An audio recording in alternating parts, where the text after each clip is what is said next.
Hi everyone, trust you all are doing well. So this is a brand new series where we're going to learn how to create a blog membership with Stripe and Laravel. Right, so in this case, we've got a template right here, and this template is available on our GitHub. I will link a description for you, so where we're going to be able to use this template to actually do the functionality so that we don't have to do all the blade and the template stuff. So we can just get to the code itself. So you can obviously use your own template if you want to, or you can use this one. You can use it for commercially, just change a couple of things here and there, obviously suiting to your needs. All right, so this is just kind of the theme that we designed. You can use it however you want. All right, so that's basically our first page. So this is our hero section, and then we've got all our latest posts right here. And then we have our load more button right here. So if we want to load additional page, we're going to implement the Livewire so we can just load more posts as we go along. And this is just a description. I'm not going to make most of this functional, but this is just for you to use. So we've got our membership template right here. We're going to have a free one. Then we have a monthly, and then we have a yearly subscription base. Right, so we're going to use Stripe to actually set up these two products. And we're going to get to that part as well, but we want to implement the functionality first. And we're going to use a tag system. So basically, we don't have categories. We assign tags to a post, and then we're going to have those kind of categories right here. Right, then we're going to have an authors page. I'm thinking instead of just one author, maybe the admin, where the admin user can maybe create additional users that might be just assign a role of being a writer on the blog as well. Right, and the next thing that we have is we got a single page, basically a profile page of the authors and their latest post. Okay, just right here. And the next thing is the post single. Right, and this is basically the single post right here, and then we're going to implement functionality where we can be able to share the post to Facebook, Twitter, WhatsApp, and Telegram. And then we're going to implement the comment section functionality in here as well. And this is just a little bit about the author that actually write the blog right there, and their social details, and obviously viewing their profile. We'll go to the author single, and the latest post that's being published, doesn't matter which author, and obviously our tag cloud right here. Next thing is post by tag. So if we click on basically whatever tag, and we get to that page, and then the latest post of that tag. And the next one is obviously the checkout that we're going to design, just designed a little template, but Stripe has got elements where we can be able to maybe change this functionality and maybe make it look the same, but we will get to the JavaScript part right here for Stripe. And yes, all right, then we obviously got the login and register that comes with JetStream. Right, so this is basically what we will be building. So this is the template that will be available in the description for you guys to use. And we make use of a couple of libraries. Right, so the libraries that we used is the AOS JavaScript. Let me just quickly show you what this is. And obviously, Alpine and Livewire, comes default with JetStream installation. Then we have the Blade UI kit and the Blade UI kit icons. Right, I just want to show you the AOS library, what that does. So that library is basically, if we scroll down, it's got a little bit animation and moving up, and if we go up, you'll see it actually removes it. So we're using a library to be able to do that. As you can see, the animation right here, all that is happening is because of that library that we installed. Right, so if you want to remove that functionality, you can. But I will show you in the next video how all of this is set up and how the theme actually works that I used to create the website. So if you want to remove some of them, you can easily do that. All right, so the first one is the animate on scroll library that I used, this one right here. All right, so obviously a link in the description if you want to go and read more about them and the features they offer. So as you can see, the fade up, this one right here. Okay, and I'll quickly show you how to install that. Now, I will link the GitHub repository for you as well.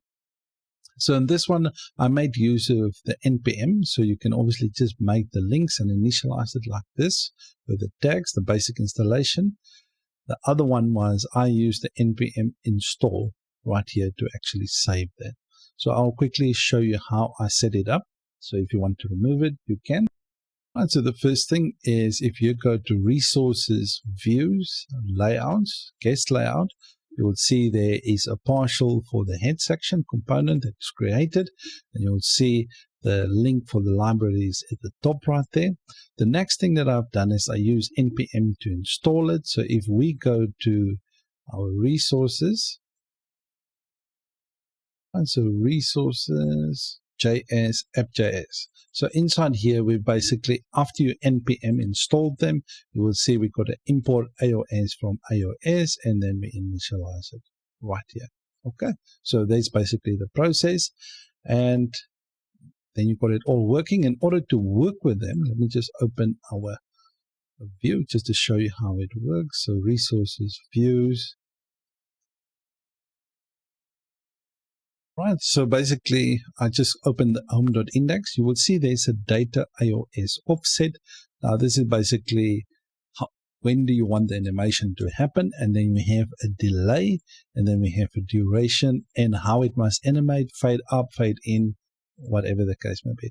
All of that kind of information is in the documentation. So if you see the data AOS in your blade templates, you will know that this is basically that library right there. Okay, so if you want to animate them in a different way, you can come and set them right here. But I will leave a link for you guys in the description. If you want to change them or just remove them completely, you just delete all the data.ios right there. So this will obviously not be a lesson on how to actually use it. So I just just a quick overview. The next part is the installation of the Blade UI kit. Let me just show you how that works.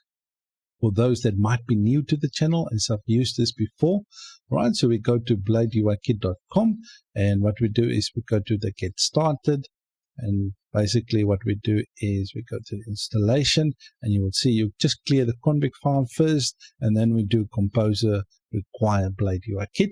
And if you don't want this to be in, you just do composer remove Blade UI kit. Okay, so that will remove it. And the next one that we have is the Blade UI kit icons in order to install that as well. So let me just go here. So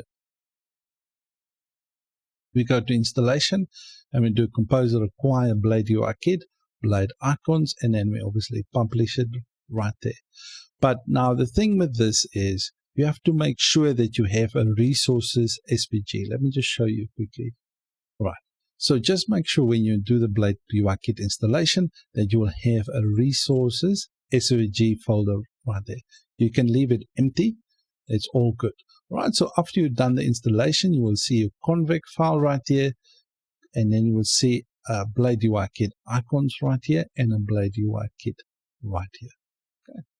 So this is basically for our forms, text editors, and things like that. WYSIWYG editors that we're going to use right here. Yeah, so this is the tricks editor, pick a day, and that's what we're going to be using in this one. Right, so for those that might be new, so for the icons, what it does is it gives us an option to actually type in anything. Let me just go to views, Blade, let me just go to post.index. All right. So what that does is it gives us the ability, let's say we want to type in an icon, so we can just use the X notation to actually create the icon instead of actually pasting in the whole SVG right here. And let me just quickly get an icon, and I will show you how it works. So as you can see, if I want to use the hero icons, I need to install it. So let me just go to hero icons. So all of this is not available out of the box. So basically you have to choose which one you want to use. Now in this case, what I've done is I used the font Awesome Regular and Solid. All right. And Zond icons and hero icons. So basically if you want to use any icon, so in this case, let's go for, let's say feather icons. Right, now in order to make use of it, I need to do a composer require that blade feather icons right there. So I require it first, and then I can use it. Okay, but I don't have to every time when I want to use a feather icons, I have to redo the Composer install. I only do this once in the installation, and then I can use it. Right, so just to make the library basically available.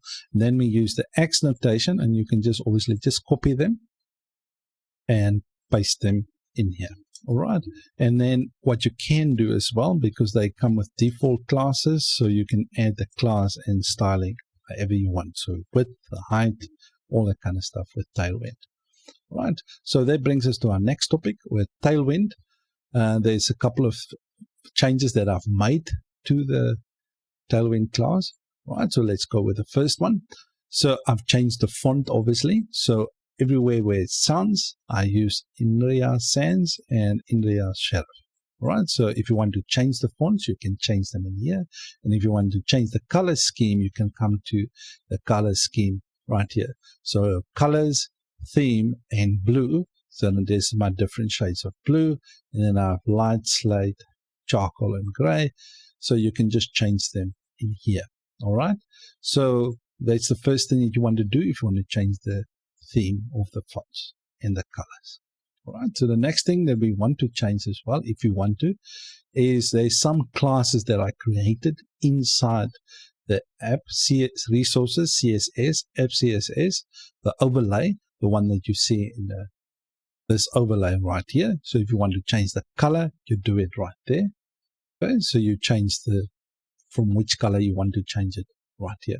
Right, so there's a couple of classes that I created right here, and then the headings I kind of did the settings right here. This is the hero header, and then site navigation. So anything that you want to change, you can come and do it right here. So after you've made the changes, you can just open up your terminal and do npm run dev, and it will basically compile your CSS in JavaScript. So in this one, we're going to get set up and started with basically our project. So now the first thing that we want to do is we want to clone the repository, or you can download the zip file. Right, so let me you go to the repository under HLJ Media, you go to repositories, or you can just click on the block stripe right there. But for anyone else, I'm just going to click the repositories right there and just click on the block stripe. Right, so now we're in the repository. Okay, now there's a couple of ways to do this. Now the first one is we can download the zip file, but download the zip file if you're using XAMPP or WAMP inside that htdocs folder. Okay, so and then you basically unzip it right there. Now what I'm going to do, I'm going to clone the repository. You can do it with HTTPS, which I'm going to do, or SSH, or the GitHub CLI. Now in this case, I'm using the HTTPS. Let me just make it a little bit bigger for you guys. All right, so I'm using this option right here. So then you just click on the clipboard right here.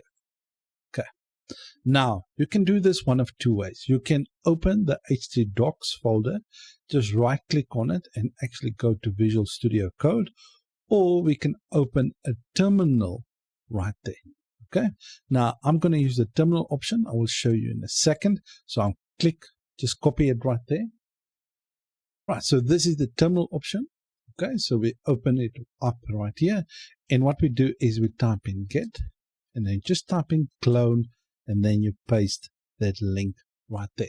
All right, now what will happen now is it will create a folder inside the htdocs with the last part right here before the .get. Okay, so it will create a folder with this name inside this folder, htdocs folder. Then you just press enter. Okay, this is the one way. Right, if you're using Visual Studio Code, you open that same in the command terminal and actually just put in get clone, and you paste that same link in there. All right, so both of them work the same. Just killing this terminal. Right, so now I'm just pressing enter. You will see it's cloning that one right there. Okay, so if we actually, what we're going to do now is if we cd into basically the block stripe, So basically we're entering that folder. You will see we're in the master folder. And now in order to open this folder in Visual Studio Code, we just type in code-n with a period or a full stop. Right? So that will open it up in Visual Studio Code for us. Okay, so there's obviously a couple of things we need to set up, like the database and all that kind of stuff. Right, so the first thing that you will notice is we don't have an environment file right here. So what are we going to do is we're going to clone this one right here. So just create a new file. So I'm just going to clone this, duplicate it, just do it like this. Rename this one .env like this. Okay. So now what I'm going to do, because this is just an example, which is nice. You can just duplicate it, and then we got our environment file right here.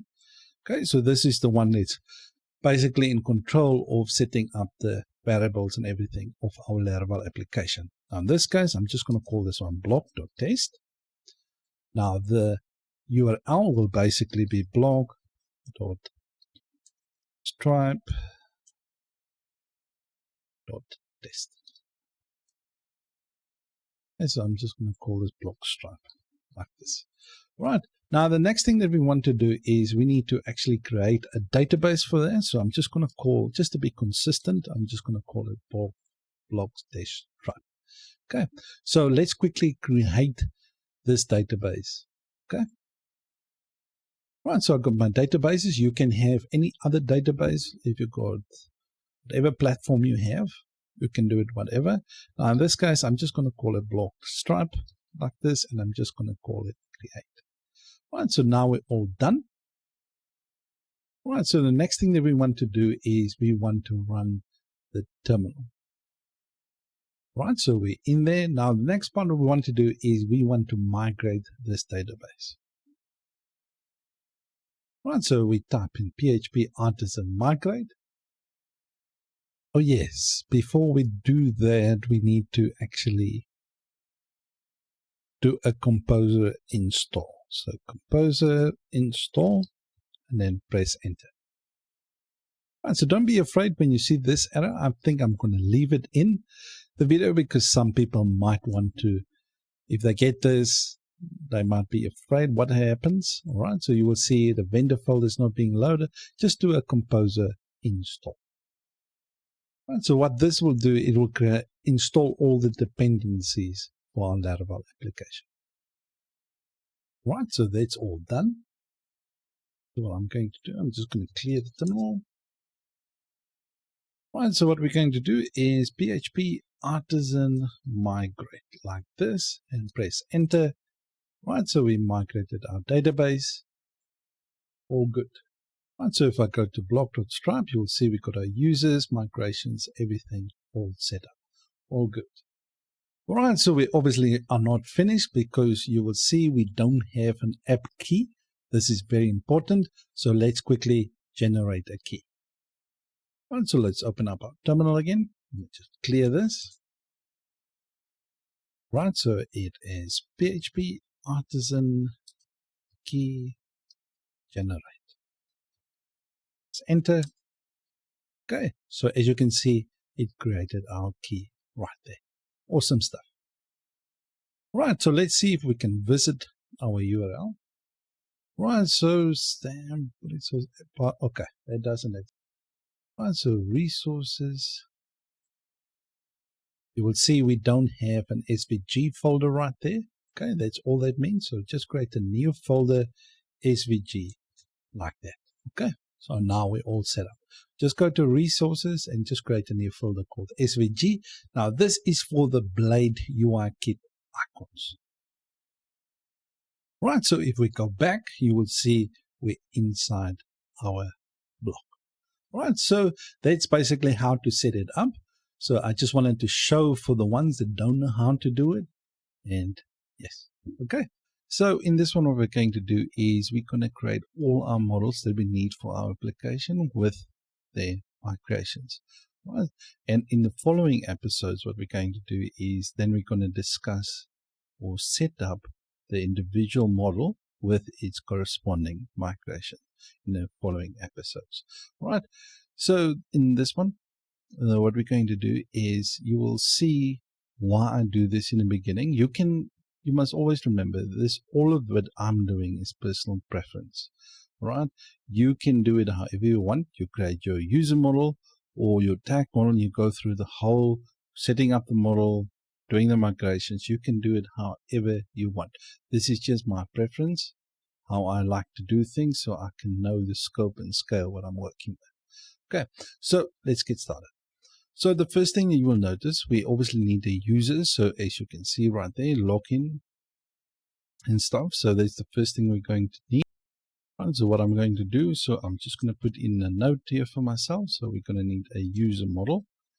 All right, so the next one, what we're going to need, we're going to need a post model. Okay. Right, so otherwise we obviously cannot create any post. Right, and the next one that we're going to need is we're going to need a tag model as well. And the tag post, this one will have a belongs to user relationship. Okay, the next one is the tag model. Okay, so we obviously need to create that, and this one will be a polymorphic relationship. Okay, that with the post. Okay, so this one will be a morph to many. Okay, so that's basically our tag. Okay, so the next one that we're going to need is we need to be able to leave a comment under the post. So we're going to create a comment model. Okay, and this one will also be a polymorphic relationship with a post. The reason for that is, if you guys remember when I did the questions, right? Because if they do later want to add something like a comment, video section, or something else where it needs either a tag or it needs a comment, then we can also assign this to them quite easily. Okay. Now the next thing, right? So we got the tags.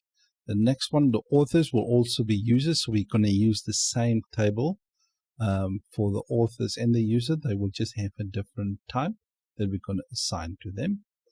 Okay. So obviously we got socials right here for the blog itself, and then we got socials for the user. Right. So we can decide to do this in two ways. We can create individual columns in the user table for the different socials, or we can create a model for the socials. All right.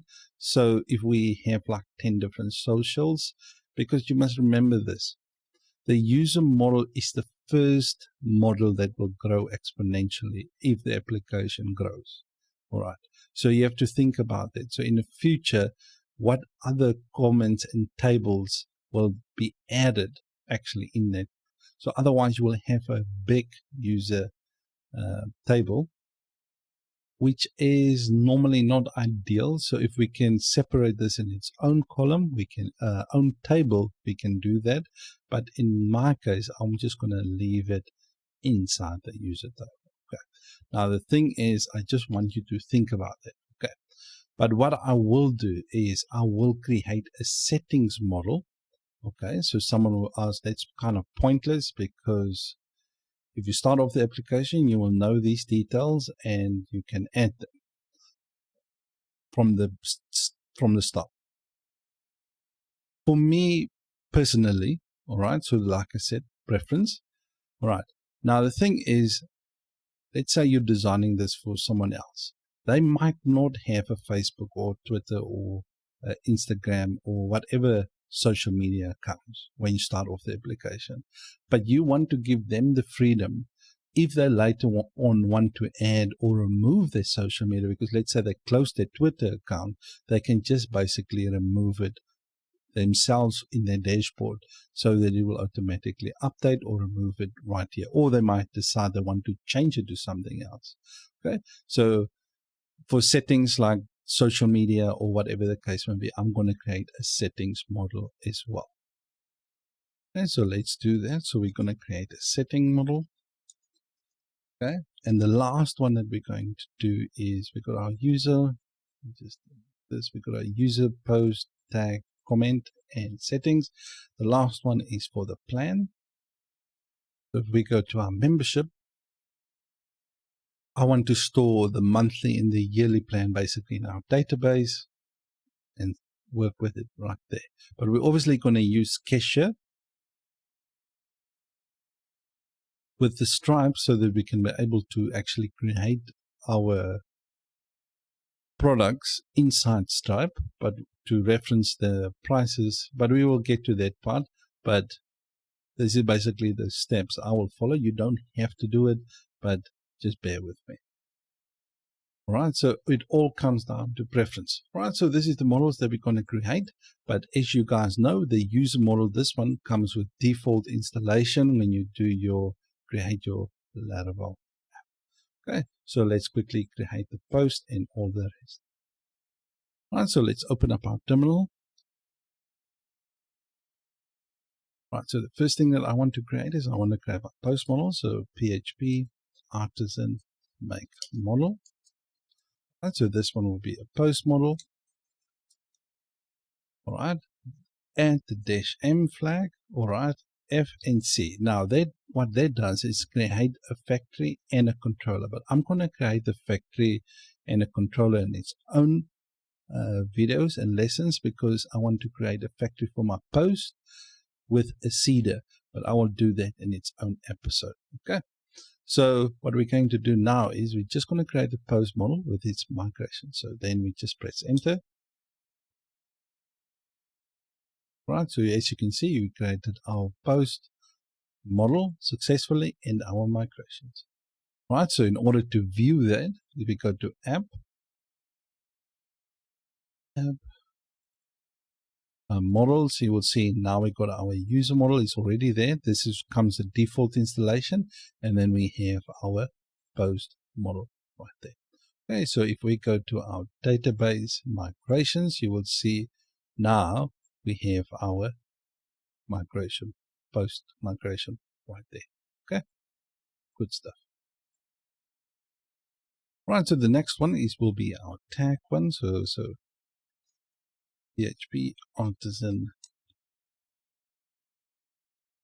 make model, tag model, and we just add the -m flag for the migrations as well.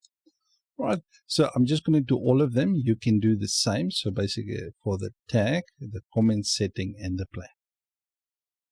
Right, so all done. So basically you need to have your 6 models. So it's our user model, post model, tag model, comment model, setting model, and plan.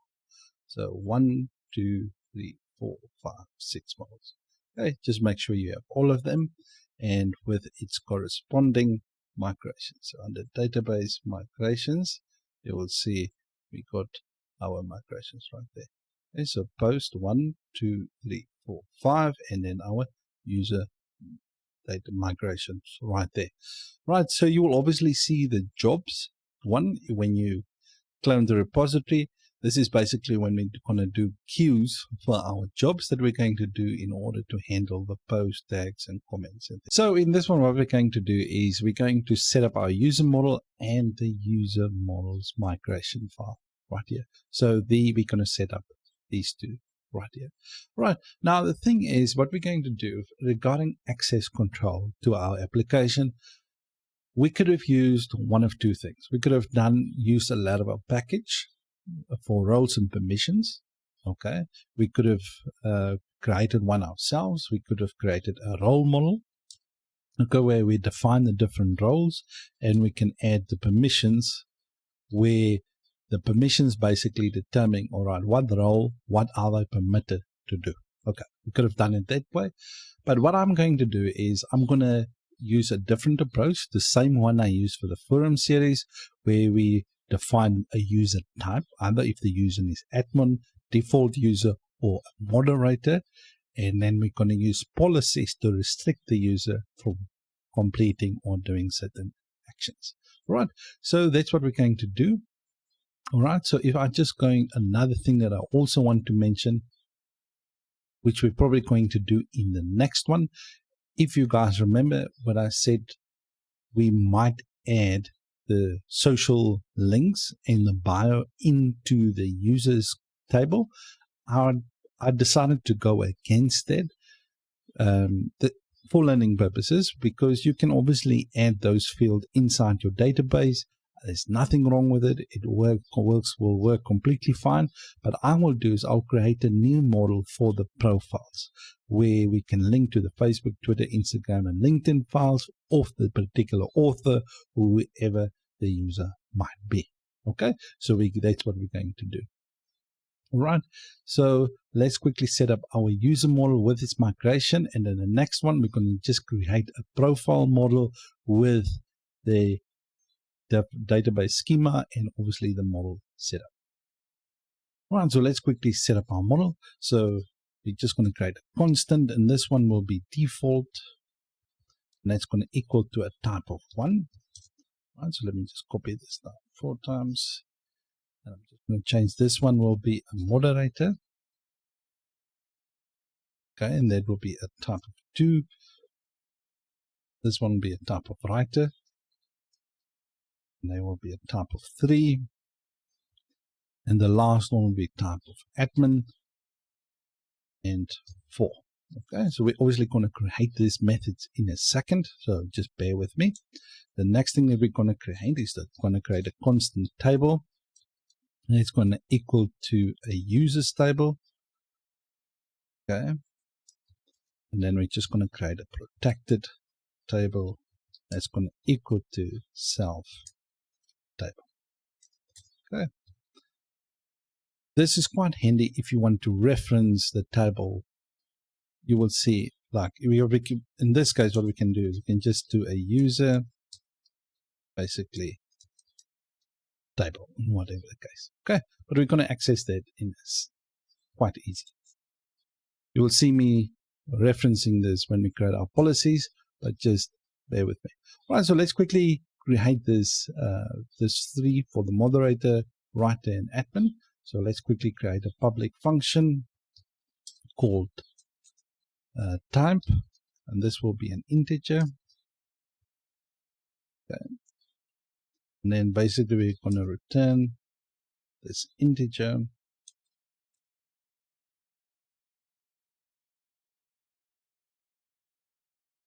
And this type. Okay. Now this dot type, basically we haven't created yet. So let's go to our protected fillable, and we're just going to add the type right here. So we're going to add this field in our database in a second, but let's just finish this up. So the next thing that we want to do is we want to create a public function, and we're going to ask if the user is a moderator. And this is going to return a Boolean. Okay. Okay. Then we're going to return, basically this will check if the user is a moderator, and we're just going to check the type against that user that's basically logged in. Okay, so basically this type, we're referencing this method now, okay, and that's going to equal to the self moderator. Okay, so basically what this does is if the user, let's say we get the user, and we want to check basically the user's type like this. Okay, now this will either return if the user has a type in the column of 1, it will check if the user is equal to 1. Basically, this is what this is checking like that. Okay, so this basically just refers to the class user right there. Okay, so it just refers to this instance. Okay, so another thing is a public function, and we're going to check if this user is a writer, and it's going to return a Boolean. We might do another series or whatever the case may be, where can we use roles and permissions, and we can do it a little bit different, so just to learn something new. Okay, this works quite nice for me. The next thing is we can just say self and writer. Okay, let me just copy this down, otherwise I'm wasting too much time. And this one is going to be admin, self. Okay, so we got all our methods in here, quite nice. So we've got our table right there, we've got our fillable. The next thing that we want to do is we want to actually just set up our schema right here. So the next thing, only field that we need to add in here is basically the type. And this is going to be a small integer, referencing the type. So if a person registered by default, they will be assigned a type of 1. Okay, so that will be basically, they will be assigned a value of a default user. Okay, so that will be up to the admin to make them a moderator or a writer, whatever the case may be. Okay, so that's all done. Right, so what I'm going to do is I'm just going to reference these 2 fields inside here. So let me just quickly do that because we're referencing the type. So we're just going to do a public function of the ID. Okay, and this will be also an integer. And then we're just going to return this basically ID.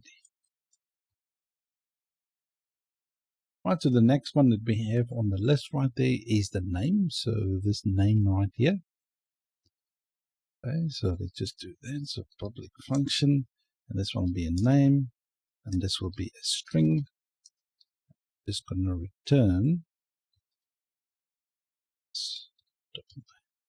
just basically returning the property. Now this is quite handy if you're just referencing the method. Now you can obviously do a lot of things in here. So if you want the names to be uppercase, whatever the case may be, you can format them, do whatever you want in here. Right. So the next one is basically the email address. This is also going to be a string, and then we're just going to return this email address like this. Okay, not the like this. So I'm reference when I'm calling on this method, it will just get me the property right there. So what we're going to do in this one is we're going to create a profile model with its migration. As I discussed in the previous one, I'm not going to include the fields inside the user table for those that might be new and only see this video. I just wanted to explain why I'm doing it. In the previous one, you could add the bio field inside your user model and with its social media, but I decided to create a separate table where our user and our profile have a one-to-one relationship. A user has one profile, and the profile belongs basically to a user. All right, so that's basically what we want to do, and we're going to add a bio field and a Facebook, Twitter, Instagram, and a LinkedIn basically field inside our database. Okay, so let's quickly go to our code editor and actually create it. Right, so the first thing we're going to do is obviously open up our terminal. So we're just going to do PHP artisan make model, and we're going to make a profile model and a -m flag for the migrations, and that's it. All right, so obviously that is created. So if we go to app models, you will see we have a profile model right here. Okay, so what we're going to do in this one, we're just going to do a protected table, and that's going to equal to self table. All right, so we haven't created that yet. So let's quickly create a constant. It's going to be table. Spell it correctly. I'm going to set that basically to the profiles table. Right, and then we're going to have a protected fillable fields. Okay, as I explained in the previous one, and for those that might be new, you can either have a protected fillable, and you can set it to whatever field you want to be mass assigned, or you can do a protected guarded and set it to an empty array. Okay, now what this does is it doesn't do protection for mass assignment. Now, when you actually handle the data from any form that you get from the database, you have to make sure that you validate them and make sure it's only the things that you need to be stored in the database. Okay, but for me, I'm going to do protected fillable. Right, so the first field that we're going to need in our database, in this case, we're going to need the bio. All right, so just a description about the author. The other one, this is going to be Facebook. Okay, we're going to add Facebook, and then we're going to add, what is it? Twitter, Instagram, last one, LinkedIn. I think that's correct spelling. Right, so that is, I just wanted to make sure that that is the correct spelling. The next one is we're just going to create public function, and this one is going to basically bio. Okay, the method, and this is going to be a string. And we're just going to return this file. Okay, I'm going to do this with all of them. Let me just add 4. Facebook, Twitter, Instagram, and the last one. So let me quickly change this. This is going to be Facebook.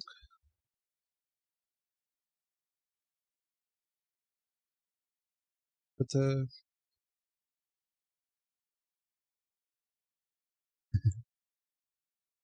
Right, so you obviously don't have to do this. You can refer to the property itself. Okay, so when you're just going to see me referencing the method, you must just know it just returns the property. You can actually just reference the property. It doesn't matter. Okay, so let me just save this. Right, so the next thing we're going to do is we're going to set up the migrations file. So database migrations. Let's go there. We've got our profiles right here. So there's a couple of fields that we obviously need. The first one is a table for string. And this is going to be the bio. 255 characters, I don't think it's enough, so let's just make it a text field. Okay. And the other one, the other table that we're going to need is just a string. And this is going to be for the Facebook. The other one is a table. This one is going to be also, let me just copy them down. 1, 2, 3, 4. This one is Instagram. Twitter. Just want to kind of keep the order. Twitter, Instagram, and the last one is LinkedIn. All right, now these fields can be nullable because not everyone is registered to the relevant social medias, to Facebook, Twitter, or whatever the case might be, and we just want to make them nullable. All right, so if the person doesn't have any social media, we can actually do this as well. So I'm just going to do the bio as well, not to be a required field. It can be nullable. Now the next part is because we're going to have a one-to-one relationship between the profile and the user, we just need to add the foreign ID field in here as well. So just do that, foreign ID. And this is basically going to be the user ID because the user will basically be the parent of the profile. All right. So in the profile is basically going to be the child of the user. Okay, and then we're just going to constrain that to the users table. And if the user do delete their profile, we're just going to do on delete. And we're just going to say cascade like this. Okay, so that's basically what we're going to do in this one. Right, so now that's all set up. Now we just need to set up the relationship between the profile and the user. Okay, we just need to set up this relationship right here. Right, so if we go to the profile, we're just going to add the relationship just above, or we can add it to the bottom. Let's just do it at the bottom. We're just going to add a public function, right? And this is going to be the user. And this is going to be a belongs to relationship because the user is the parent. I'm just going to, and then we're just going to return this belongs to the user class. Should I import this? All right, the import class. All right, now the thing is, if you, let's say in this case, the profile, all right, let's say in our database, we don't Let me open up my database again, migrations, right here. If you're going to use another field except the user ID, let's say you said author or whatever case ID, if you mention something different here, okay, Laravel will expect here to basically be user ID, okay?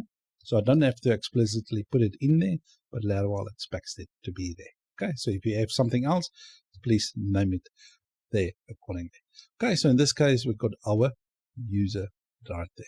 Okay, so next thing that we want to do is we need to do the inverse basically in our user model. And so if we go to our user model right here, so we're at the bottom, and we're just going to add the relationship. We're going to do a public function, and this is basically just going to be a profile, okay? Okay, because the user has one. Okay, so the user has one profile, and we're just going to return this as one. Just going to add the profile model class like this. Okay, so now we're all set up. I'm just going to make sure I import this. Right, so now we got our profile all set up. Okay, so the next thing is obviously to migrate the database, but there's a whole lot of other models like the plan and all that kind of stuff that we still have to do. So what we're going to do in the next one, we're going to set up our user policy to be able to determine what the writers can do, what the moderators can do, what the admins can do, and what the normal users can do. So what we're going to be doing in this one is we're going to create a user policy and actually map the user class to their policy. In other terms, register the policy. Right, so let's quickly open up our terminal and let's create that policy. So it's quite easy in Laravel. So just PHP artisan make policy. Okay, or what you can do if you just want to find out a little bit more, you can do help make. Right, so then it will give you a couple of options and what arguments you need to put in all and all that kind of stuff. Right, so in this case, I'm just going to make a standard policy, so I don't need all of that. So let me just remove the help. I'm just going to make policy. So if you want to read more, in this case, I want to create the user policy. If I can spell it correctly. Right, so we've got our user policy right there. And we can obviously apply the model, and the model will be basically as you can see, in this case, you put just a -m. In this case, will be just a user model. Right, so our policy is being created. So just close the terminal. Right, so what you will see if we go to app, right here, you will see we've got a policy folder right there. But if you download the template, you will see it's already been there. Okay, so now inside that policies folder, you will see we got our user policy right there. Now this is basically the standard ones that comes out like a template with your policy if you add the user model or anything like that in here. But this is not how I'm going to do this. I'm just going to delete this, all of the inner part right here. Just remove them like this, right? Now I'm going to add a couple of different methods in here. So constant, right? And I'm going to do a super admin. I'm going to equal that to basically a method called super admin. Okay. I'm going to create another constant and call this one admin. This is going to reference basically an admin method that I'm going to create in a second. And the other one is called ban, because I want to be able to call on this method who can ban a user, or in this case, okay, I'm going to create a method called ban and another one called delete, who are allowed to delete users. Okay, so I'm going to equal that to a method called delete like this. Right, so let's quickly create these four methods. The public function. All right, let's start with the first one, super admin. Okay, so that's obviously the first one, and I'm referencing right here because we're calling it here. Okay, so the super admin, this will return obviously a boolean, either true or false. Okay, so we're just going to do a return if the user, we need to pass in obviously the user model, okay, so that we can find out if the user is an admin or normal user or what type of the user that is, okay. So if they return this user to be a super admin, they just need to be this admin. So that's the only ones that's going to be allowed to be able to, basically I just need, instead of this, I need to make this the user. Right. Now, you might wonder where this is coming from. This is admin. This is admin field is basically coming from the method that we created inside our user model. Okay. Back. Let's do a public function, and this one is admin. Okay, so we pass in the user model again. Right, and this is going to return a boolean. Right, who are allowed to be the admins? Right, so this is going to be return the user must be an admin, is admin, let me just do is admin, or the pipe notation, okay, or the user, okay, must be is a moderator. Okay, that's the only ones that's going to be for the admin. Right, so the next one that we have is function. Let me do the ban. Okay, so that's the next one on the list right there. Who can ban anybody? Right. So you can decide in this case, who do you want to ban and who do you want to be able to ban any users or anything on the platform. In this case, I'm just going to put in the user, basically the subject. The subject is basically the person in question. So meaning if we're on the user's profile, that is basically the subject and who the person is that's authenticated. All right. So that's more or less that. Okay. So the subject is basically the person who's about to be banned. Okay. Right. So what we're going to do here, that it's going to return a boolean. All right. So basically, I don't want a moderator to be able to ban an admin user, if you understand. So that's why I'm putting in the subject, just to make sure that no moderators can ban basically an admin user. All right, so let's quickly do this. Right, now in this case, we're just going to return. Okay, just do it like this. If the user, okay, is an admin, okay, and the subject, okay, is not the admin. It's the only time when you can ban it, right? So we're going to put an or statement, right? So basically, if the user is admin, they can ban it, and the subject is not the admin. So basically, admin cannot ban another admin. Okay, you understand, right? So or let's just do this. The next one, or the user is a super admin. Okay. I haven't created this yet, that method, but anyway, let's just do the next one, the moderator. So if the user is a moderator and the subject is not an admin. Okay, I don't want anybody to be able to ban an admin user by mistake. Okay, right, so that's what we have right there.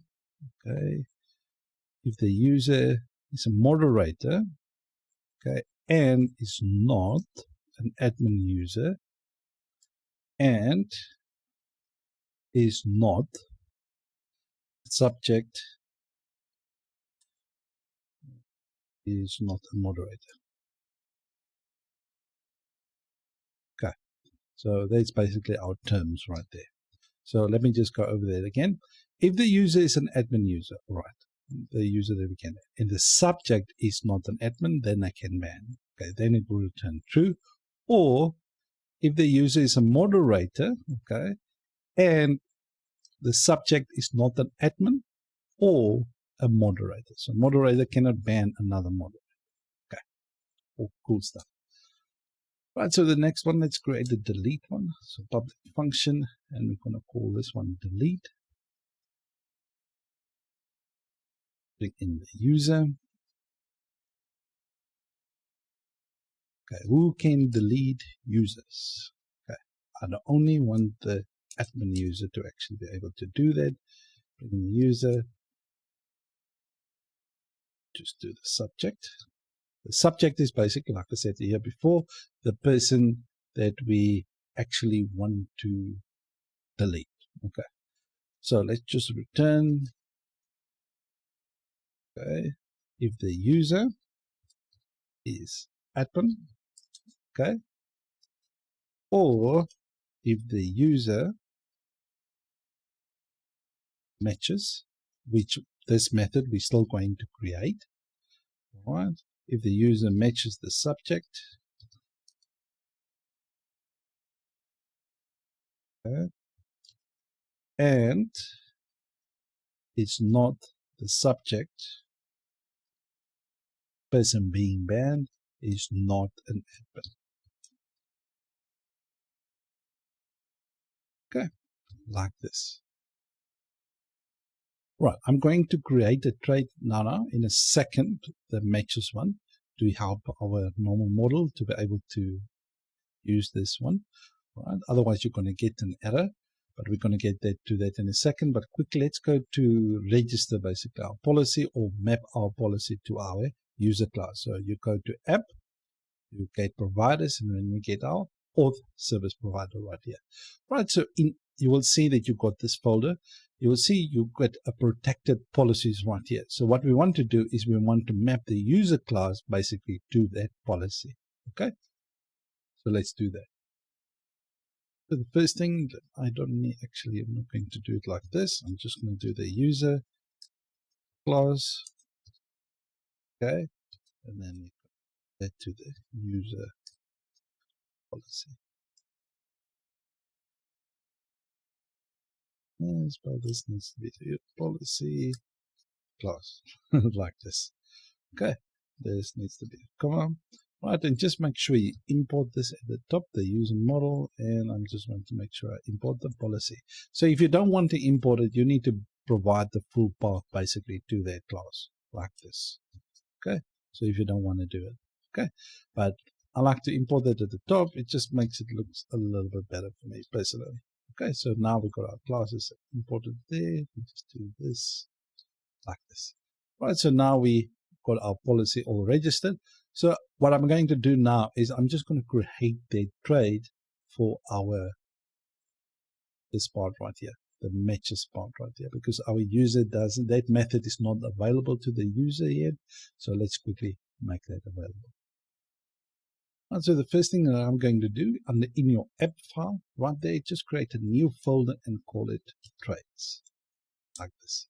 Okay, and then inside that we create a new file and we're going to call this model helper. Helpers, yeah, .php. Okay, let's do it like this. And then we're just going to do a PHP tag. Okay, and then we just namespace basically to this folder app.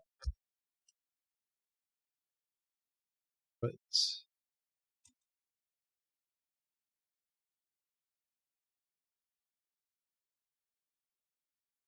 And so we're going to create the trade, and the trade's name is going to be called model helpers.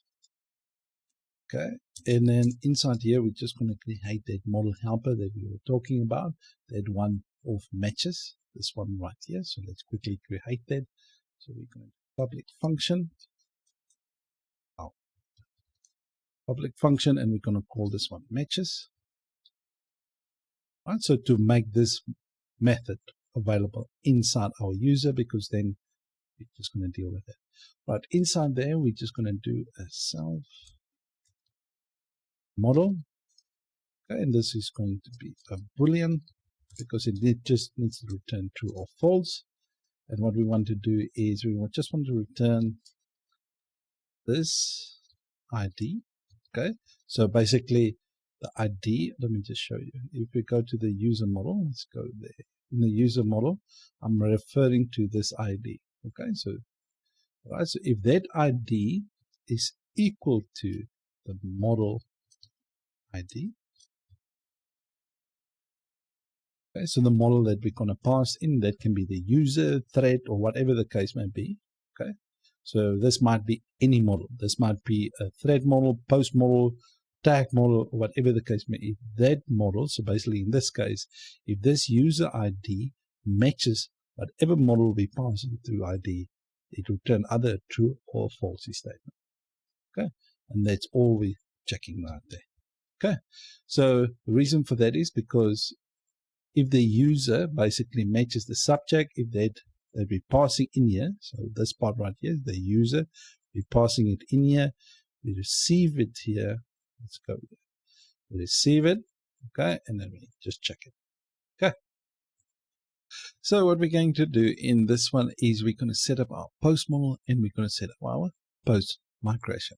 Right, in order to get there, let's go to app, models, and you will see we've got our post model right there that we created. So let's set it up. Right, so the first thing we're going to do in here is we're just going to create a constant, and this will be a table, and we're going to set basically to the posts table right here. The post right here refers to our migration, this post right here. Okay, so let's do a protected table. And we're going to set that to basically be the self table like this. Right, so the other field that we're going to require in here is a protected fillable, and this will be for our mess assignment. Okay, so obviously you need a couple of fields in here. We need the title, the body, and all that kind of stuff. So let me quickly fill that in. So the first one is the title, second one is the body. Okay, and then we're going to have a slug. Okay, and then we're going to have a cover image. Okay, and then we're going to have a published add date field. Now, the published add date field, what we're going to do is we're going to allow the users to basically schedule their posts. Okay, the next thing that we want to add in here is the type. Okay, so we're going to have two types. We're going to have a standard post that's for free members, and we're going to have a premium post for obviously subscription users, right? So for paid members. Okay, the next we've got a published ad, and the other thing that I want to do is I want to add a photo credit text. Okay, and the other one is photo credit links. All right. Now what this will do is it will, when we save it in a database, every post. Okay, let me quickly make an example. Right. So right here in this page, right here, when we show in latest post, we're not obviously going to show any links to attribution to the image. So, but when we go to a single right here, what we can do is we can, if the authors or whoever they create the post, they might use a free stock library to get the images. And if they want to assign an attribute to that user, we can basically add underneath the post, basically link basically to that image right there. Okay, so that's totally optional, and if you want to add that, but if you're the only author, you can or cannot do that. Okay, it's up to you. Right, so that's the fields we're going to add in there. Okay, don't links, I'll just add photo credit link. All right, the next one that we want to do is we want to add a protected with statement in here. All right, this is basically for the relationships that we're going to set up between the comments and the tag. All right, we obviously haven't created that yet. I'm just going to set that to an empty array. Okay, so when, let's say we load a post. Okay, so we're going to do a with statement, and we're going to say with the tags, and then we're going to add some extra things that we want to add in there. All right, so what this will do is basically eager load all the posts with the tags, with its relationships. Now, but when we do this actually in the model, it will automatically eager load. Let me just put the eager load the relationships. Okay, so that we can also avoid the n+1 problem. Instead of 1,000 basically get every post and just 1,000 relationship and extra relationship and things like that. But the N1+1 problem is a lesson on its own, but I just wanted to say this to eagle out, okay, with the relationship. The next one that we want to do is we're going to do a protected dates. Our reason why I'm just doing the protected dates, this has been deprecated, not to use it anymore. So what protected dates used to do for us, because you see I've got a published at field right here, and what I want to do is I want to, when we get the data from the database, I want it to be cast to basically a carbon instance. All right. So in order for us to actually mutate the date using carbon, all right, out of the box. Okay. So that's what this is basically going to do for us. But now this is being deprecated. We mustn't use it anymore. There's another property that we can do the same thing, and it's called cast, like this. All right, and there's a couple of fields that we can add in here. So this one will basically be set to date time. Okay, so in order to create a carbon instance of that. So if you want to read more about these properties, let me just quickly show you. Right, we got mutators and accessors. This is not what I'm looking for. All right, this attribute casting. All right, so we can, whatever values we can set them to an array. Let me make it a little bit bigger. We can set them to array, date time. Date time is basically like setting a cast, okay, in this case, to a carbon instance, all these kind of things. You want to read more about them, go just type in at the top right here, just type in casts. All right, and then you click the first one right there. Okay, so if you want to read more about it. Right, so if you look at later this lesson, maybe in a while from now, just remember we're using the version 8, so this might be updated and changed. I don't know. Okay, so let's move on. So we got our table fillable, and the next thing that I want to do is I want to create a custom cast. You will see I've got a little folder created right here called cast. So what I will do is I will create a custom title cast.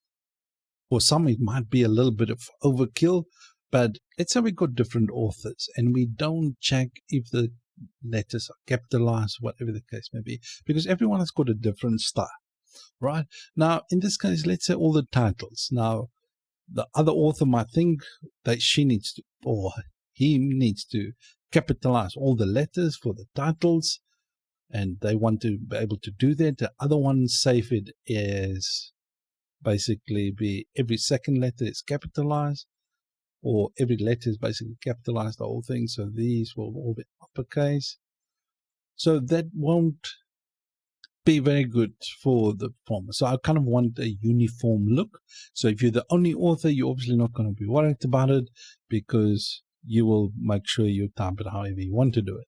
But in this case, what I want to do is whenever we do things in a database, when we set something in a database, I want to make sure that we set it all in lowercase, and when we get it from the database with an accessor, basically, a mutator is mutating, basically setting in the database, and accessor basically getting something from the database.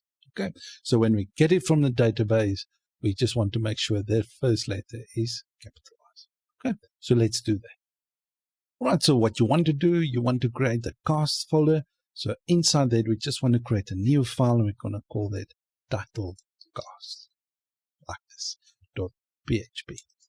Right, so let's quickly create PHP tags, and we're just going to namespace that to app/cast, like this. Okay, and then we're just going to create a class, and that's going to be the title cast, like this, and it's going to implement basically what contract does it implement. It's going to do the cast attributes. Okay, so just make sure you eliminate contracts, database, eloquent, cast attributes. That one right there. All right, now as you can see, if we highlight over it, let's just quickly do this. Okay, as you can see, the app cast title does not implement the get and set method. All right, so the get is basically accessor all right, in Laravel under the documentation, and a get set method is basically the mutator. But let's quickly create those two methods. So I'm going to get a set, and the other one is going to be a get method. Right. So this is when we save it in the database, and this is when we get it from the database. Okay. So obviously, as you can see, there's attributes, arguments that we're not actually filling in here. So let's quickly go to this cast attribute. Right. Now, as you can see, this is basically the interface that we're implementing. So as you can see, we need to add these arguments inside our methods right there. Okay, so that will go away. So what I want to do is I want to set it to lowercase when we save it in a database. What I'm going to do, I'm just going to do a return a string. And now what I would do to lowercase, and I will just add the value. Right, so basically when we save it in a database, let me just make sure I import the eliminate support string. Just make sure you import it at the top. When we save it in the database, we just want to make sure we save it in lowercase. Okay. So when we get it from the database, I want to make sure the uppercase first.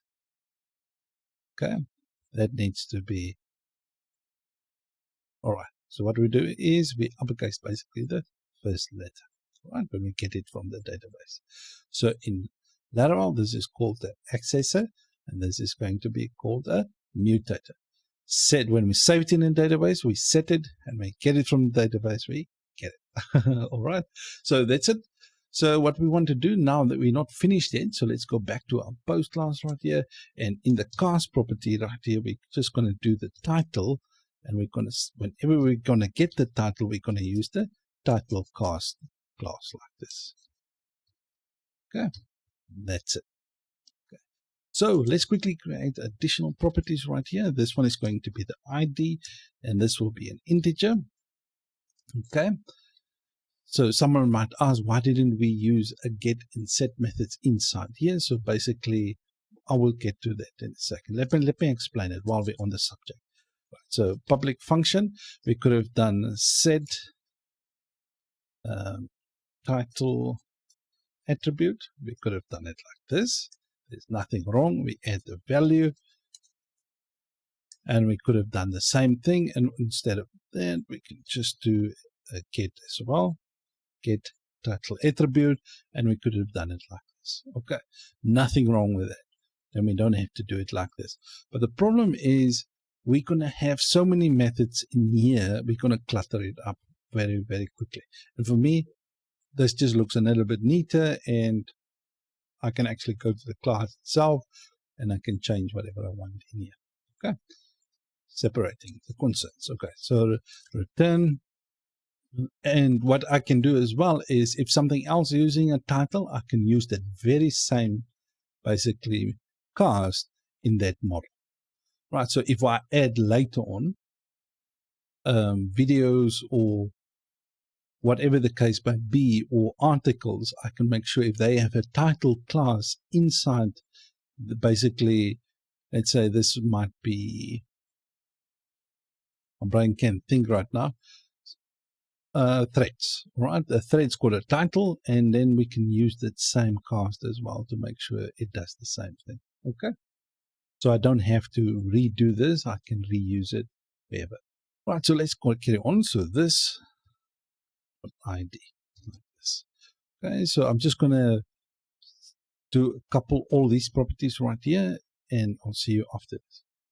Right, there is obviously a field that I want you guys to actually also add to your methods, and it's called an excerpt. Now this basically, let me just show you again. If we go to our main post right here, you will see we don't get the whole blog post. We don't get the whole body. We only get a small snippet of that post right there. And this is basically the excerpt that we will use to display the latest post right there. Okay. So this can be 100 characters, 200 characters, or 250 characters. It all depends on you. All right. In order to do that, we're just going to be, it's going to be an integer. It's going to be a limit. and we're going to set that to, in my case, I'm just going to make it 250 characters. I'm just going to do a string, and what we're going to do is we're going to return string limit. Right, just make sure you import this at the top. Eliminate support string. And then what we want to do, just remember when we're going to use a WYSIWYG editor to actually save the post in the database.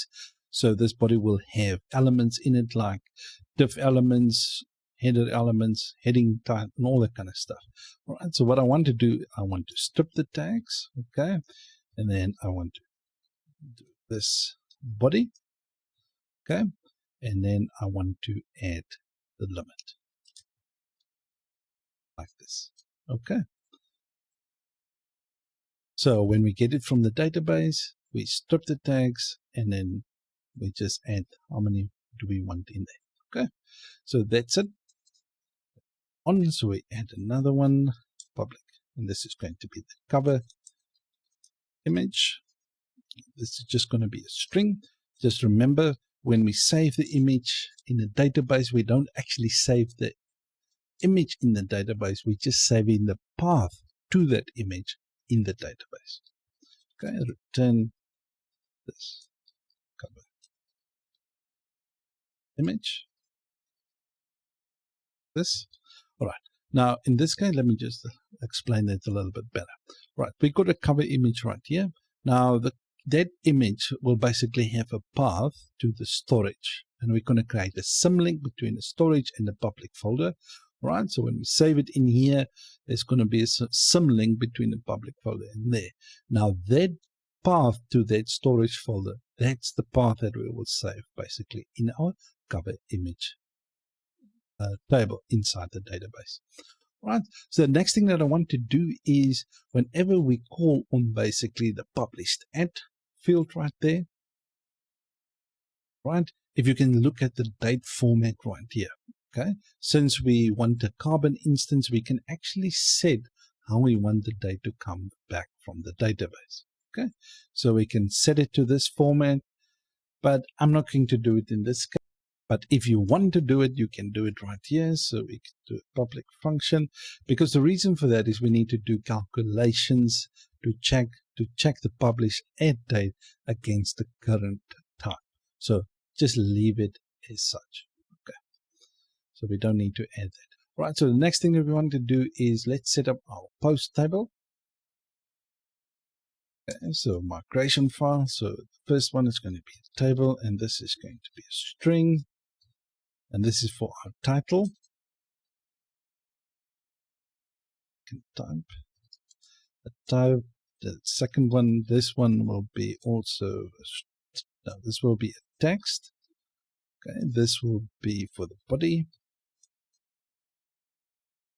And the other one will be for the slug when we save the slug. Okay, so this will be a string, and this will be a slug. Okay, and then we're going to have the cover image, and this is going to be a string as well.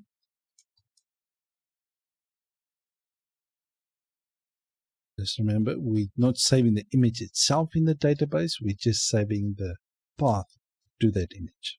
Okay.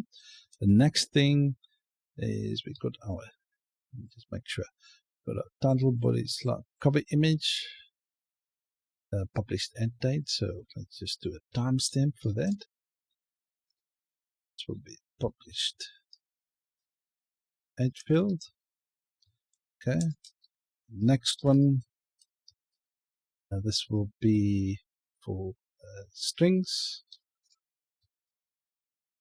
This will be photo.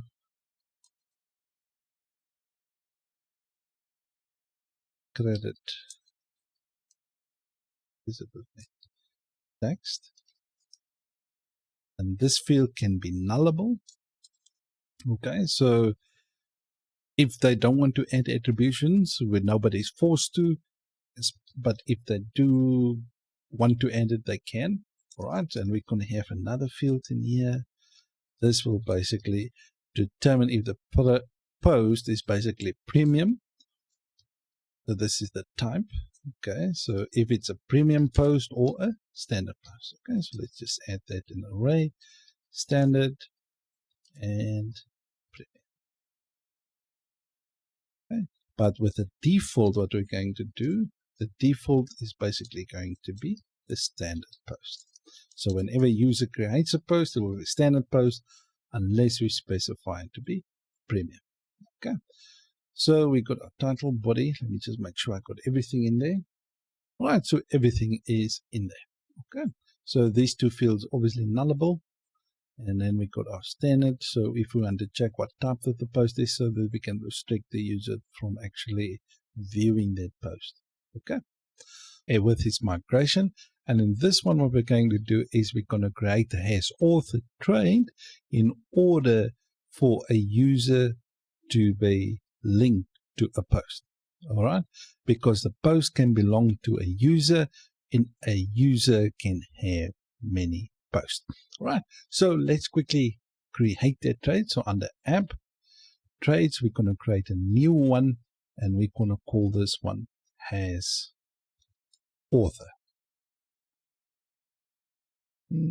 HasAuthor.php. All right, so let's quickly create that. Just the PHP tag. This is a namespace, app traits. This. Okay, and then we're just going to create a trait, and this one is going to be the HasAuthor. Right? Okay, and now what we're going to do is we're going to obviously create these methods. Right? Now what a trait does is basically all the methods that's available in a trait if we assign them to a class. Now, okay, let's go quickly to our model. Let's go to our post model. As you can see, we've got a has factory right here. So all these methods inside this trait are automatically now available in this post class. Okay, so that's basically what we're going to do as well. So in this case, we're going to do use HasAuthor. All right, so that trait is basically, so all the methods inside our HasAuthor trait will be available inside our post right here. Okay, so let's quickly finish it up. The first thing that we want to do is set up the relationship, so public function, because remember, a user can have many posts and a post belongs to a user. The user is the parent and the post is basically the child. Okay, are we going to just remember that because we're going to come back to that kind of relationship, the reason why I mentioned it right there. Okay, so the first thing is we're going to do an author relation. Okay, and this one is going to be a belongs to relationship. Okay, and then what we're going to do is click on the return.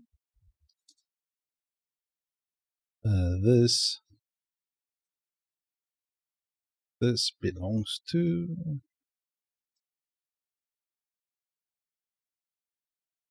Right, so this belongs to the user class. All right, so we just have to make sure we import that at the top.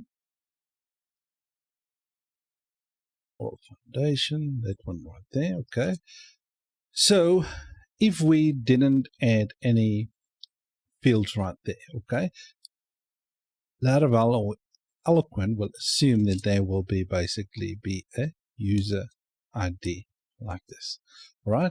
But in the post field, we're going to add actually the author ID. Okay, so that's kind of what we're going to do in our database schema. So we're going to get to that in a second. All right, so what I want to do, what I want to add as well, we're going to add a with default. Default, if I can spell it correctly. With default. All right, so what we're going to add, the name of the user, it's going to be the default, and this is going to be the admin user. Right, so if a post doesn't have any name, it's going to by default be the admin user. Okay, otherwise we will assign it to the relevant author. Okay, so that's basically our author relationship. Okay, the next thing that we want to do is just create a method for calling on the author. Okay, and this will take the user. All right, and then we're just going to return this author relation like that. All right, now I'm going to add additional fields in here. Let me just add them actually underneath our author relation. Okay, now we're going to check if a post is authored by a certain user. All right, so let's just quickly create a function is authored by. All right, so we're going to take in the user, and then we're going to add another field, user, and this is going to return a boolean. All right, because if we want to check something, because we're going to probably in the next episode or the one after that, we're going to write a post policy, and we want to check if this post is authored by, because if the post is not authored by that user, we don't want them to actually edit their post or do anything to their post unless they admin user. Okay, so this is what this method is for. All right, so we're going to return this author, the one that we just created right there.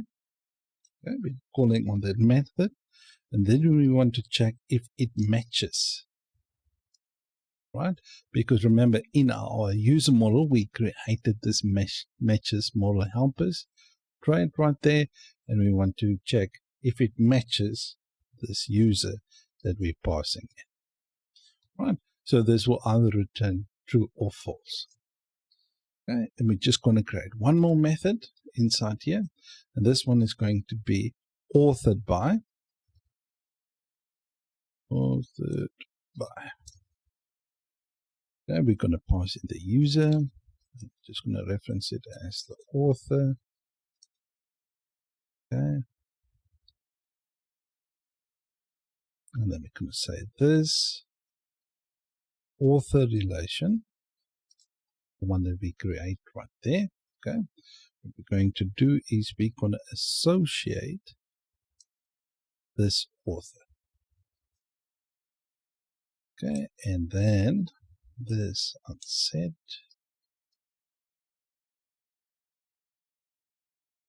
Relation, and we're just going to say author relation. Awesome stuff. Right, so now we created 4 methods inside our HasAuthor trait, and these methods will be basically available in our post model because we make use of that HasAuthor right there. Okay, so we got that one, the author that is referenced here. Okay, to see if that author matches that user. The matches is basically the trait that we created for our model helpers in order to check if this model that we're passing through matches the relevant author. Okay, so that's all done. So the next thing is obviously in our model right here, we bring in the HasAuthor trait, and the width right here, we're going to eagle load that author relation. Like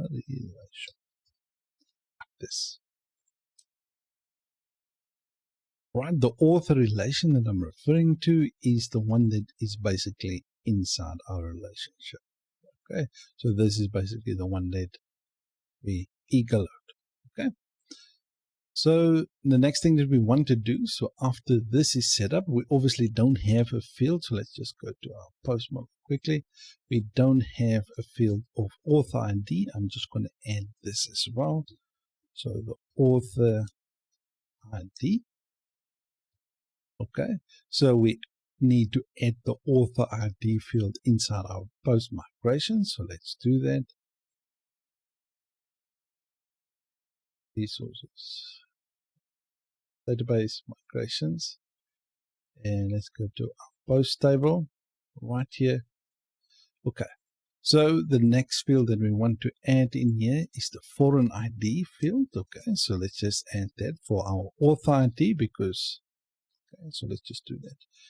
For an ID, right? So this one is going to be the author ID, right? So this author ID, we're referencing it right here, this author ID.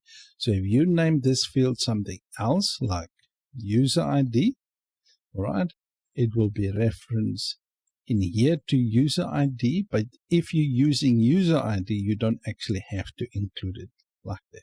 Okay, but I'm going to do author ID. So here I'll just make author ID. Now what I will do here is I'll make this field nullable. All right, you will understand in a second. All right, and I'm going to constrain it basically to the users table. And on delete. All right, now I want to explain this first. Right, normally what we would do is I will add a cascade like this. Okay, not normally, but in this case, because some people might see cascade when you have other tables. Now what this means is the parent in this case is the user ID. So if we delete the user, all right, all their posts that's referenced with this author ID will be deleted as well. So if we put the cascade in here, okay, that means if we delete the parent, in this case the user, all the children, which is the post, will be deleted off that parent, which is the user, if we use the cascade right here. Okay, but what I will do is I will set it to null, meaning as soon, that's why I'm putting the nullable field right here. Okay, so just to make that clear. So if the user, the parent in this case, gets deleted, we don't lose the post that that user created. Okay, so that's why I'm putting it like this and it's putting the set delete to null. So we don't lose the post, but so if the post doesn't have an author, we can do something with the logic on the front end and all that kind of stuff. Okay, so that's why I do it like this. Okay, just to kind of keep the integrity of our database intact. And I don't want to, especially if you've got 4 authors, and let's say because the person got 4 different authors and one of them left and don't want to write for the block anymore, but that we already paid them for the post that they create or whatever the case may be, we don't want to lose the work that that person basically created and that we paid for. So that's why you would normally, in this case, we just want to make it null and constrain it to the users table. On delete, we just set it null so we don't lose the post of that user. So what we're going to do in this one is we're going to create our post policy and we're going to register that policy. But before I do the one how I will like to do it for the application, I just want to show you a couple of ways you can actually structure your post policy. Now let's start off with the first one. Right, so let's open our terminal. So PHP, let's say we've got to create a resource controller. All right, so the first one, PHP artisan make a controller. Let's go to the dash, make a folder called dash, and then add post controller in there. Now, if we add a dash m flag with a post model like this, what will happen is it will create a resource controller with all the RESTful methods inside our controller. Right, so let's press post. Okay, so let's quickly see if we can get that. So let's open up post controller. And you can see inside the dash folder right there. Let's go. Now, inside the folder, you will see we've got the index, create, store, show, edit, update, and destroy. All right, so we've got all these methods in here. Now, in order to create a policy, basically, let's just open that again. All right, now, in order to create a policy for this controller, we can actually do a very handy thing in Laravel. So we can actually add PHP artisan make. We can say policy. Then what we can do is we can add a post policy like this, but we add the dash M flag as well when we add the post model. Now what this will do is we'll create basically a RESTful policy as well with the corresponding methods with the controller. So let's press enter and you'll see that policy is created. So let's quickly go to the policy. It's under AMP policies. You will see we've got our post policy in here. Now you see the view any that corresponds to basically our index method. The view here, this part right here, this corresponds to the show method. Show method, the create and update. Let's go to the create first. The create is basically, as the name says, for the create, and the store, not that hand, let's just do it like this, store. Okay. And for the update, this one is, as it says, for the edit and the update. Okay, and obviously the delete right here, this corresponds to basically the destroy right here. So what you can do is then you can add all the logic like you want. Let's say in this case we want to say return if the user, so who can view this? We can just say anyone can view it, or you can restrict it. Now in this case, we can just going to say return true, because what will happen is anybody that comes to basically our index method, this one right here, all right, anyone can basically do that. Okay, so in order for the show method, we can just say return, in this case, true as well. Let's just say true, so basically anyone can view the post. But in a create method, we just want to make sure the user is admin, okay, or the user is a writer. Okay, so that's basically, but we have to put the return statement, otherwise it's not going to return anything, right? So that's kind of how we would set up the whole thing. But now in this case, so obviously with the update, what we will do is we're just going to do a return, and this is authored by. Just remember when we created our method, this, the user, and this, the user is, in this case, it's the post. So, authored by, basically pass in the user, or the user is admin. All right, you guys catch the drift. All right, now in order to make use of all these methods inside a RESTful controller, basically what we do is inside our post controller we can have a construct method. So let's do a public function construct like this.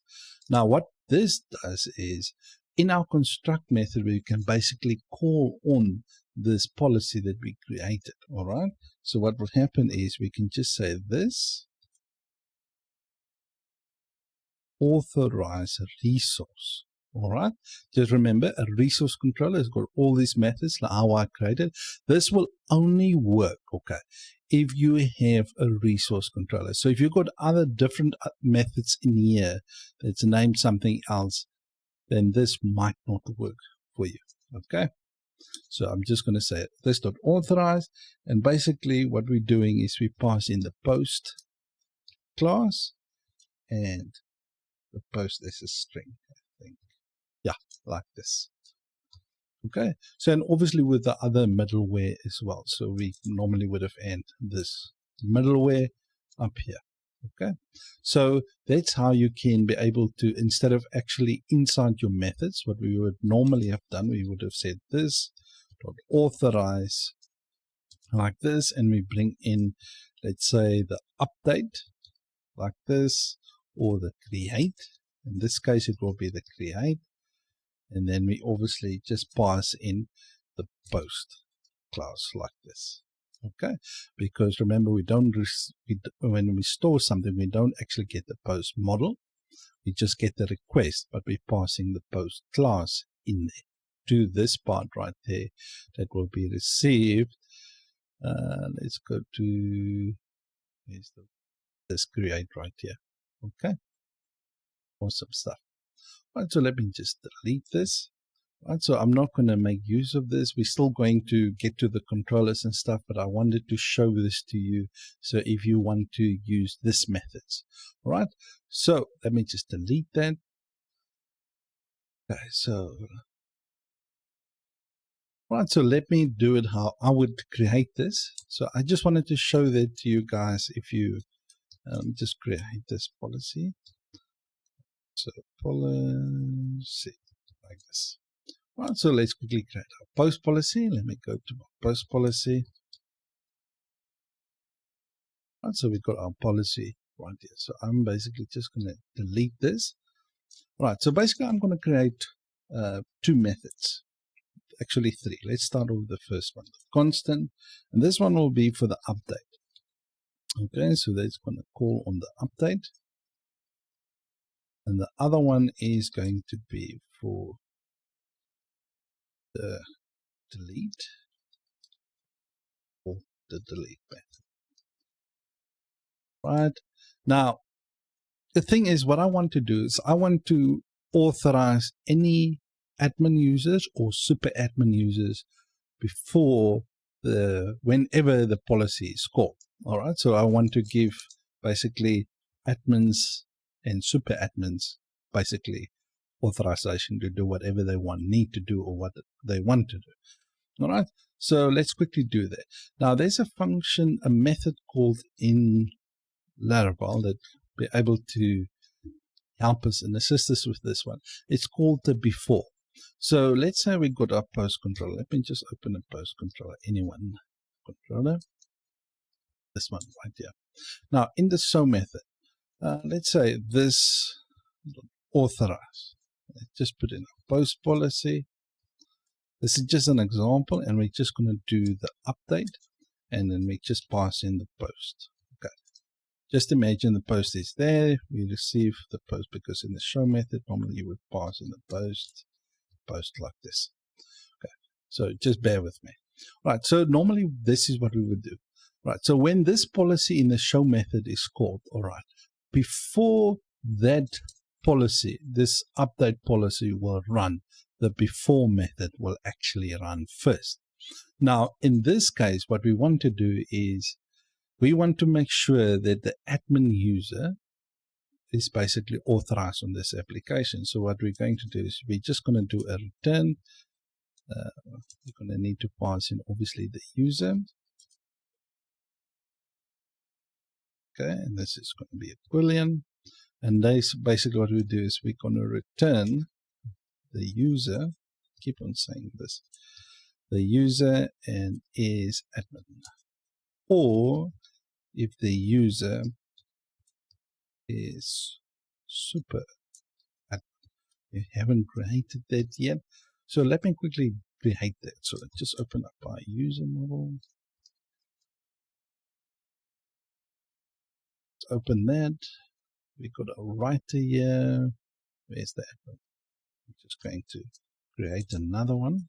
Super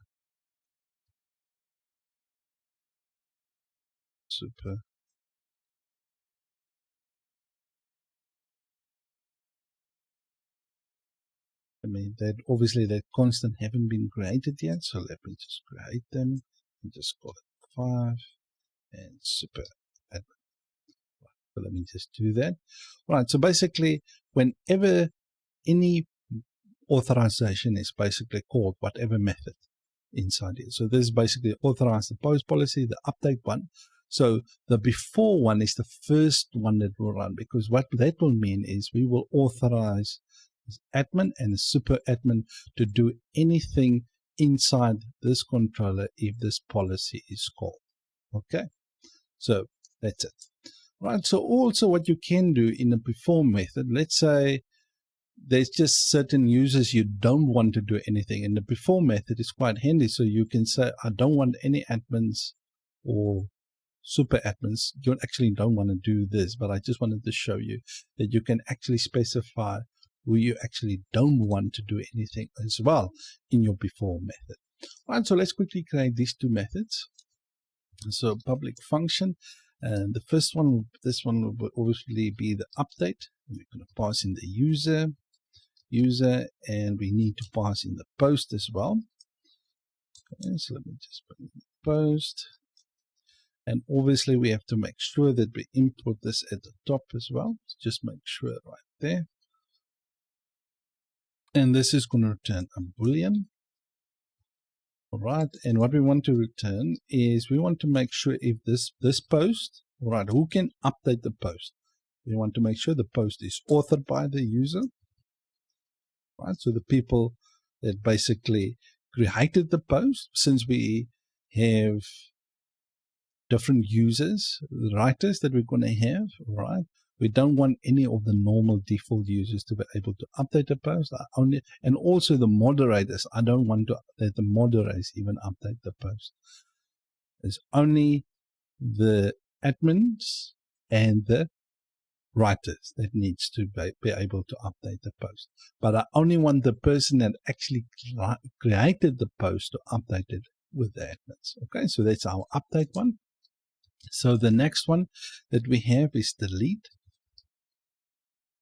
Right, and we're going to need to pass in the user and the user with the post as well. Right, and this is going to return a boolean. And we can just say return if the post is authored by the user.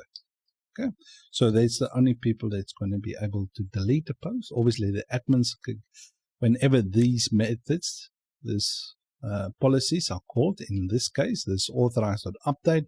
So when that is called, basically, it will run this before. So it would say, okay, the user is admin, the user is super admin. They will automatically be authorized, and then they will check if the is authorized by a user. We could have done the same thing. Instead of adding in the before, we could have said this or that. This basically comes down to the same thing, like this. So when you see this, it's actually showing it like this. Right? So the post is authored by the user, or the user is admin, or that. So instead of doing all of this, I actually just actually making sure the admins and the super admins are authorized. Okay. So we're obviously going to use those policies once we start getting to the controllers and the methods and things like that. But for now, we just want to create the policy. All right, so we got our policies all set up right here. All right, so the next step, let's finish up, is to actually register this policy. So in order to do that, we go to app, go to providers. You will see under auth service provider right here. If you guys can see, remember we did the user policy. Now we're just going to add the post class like this.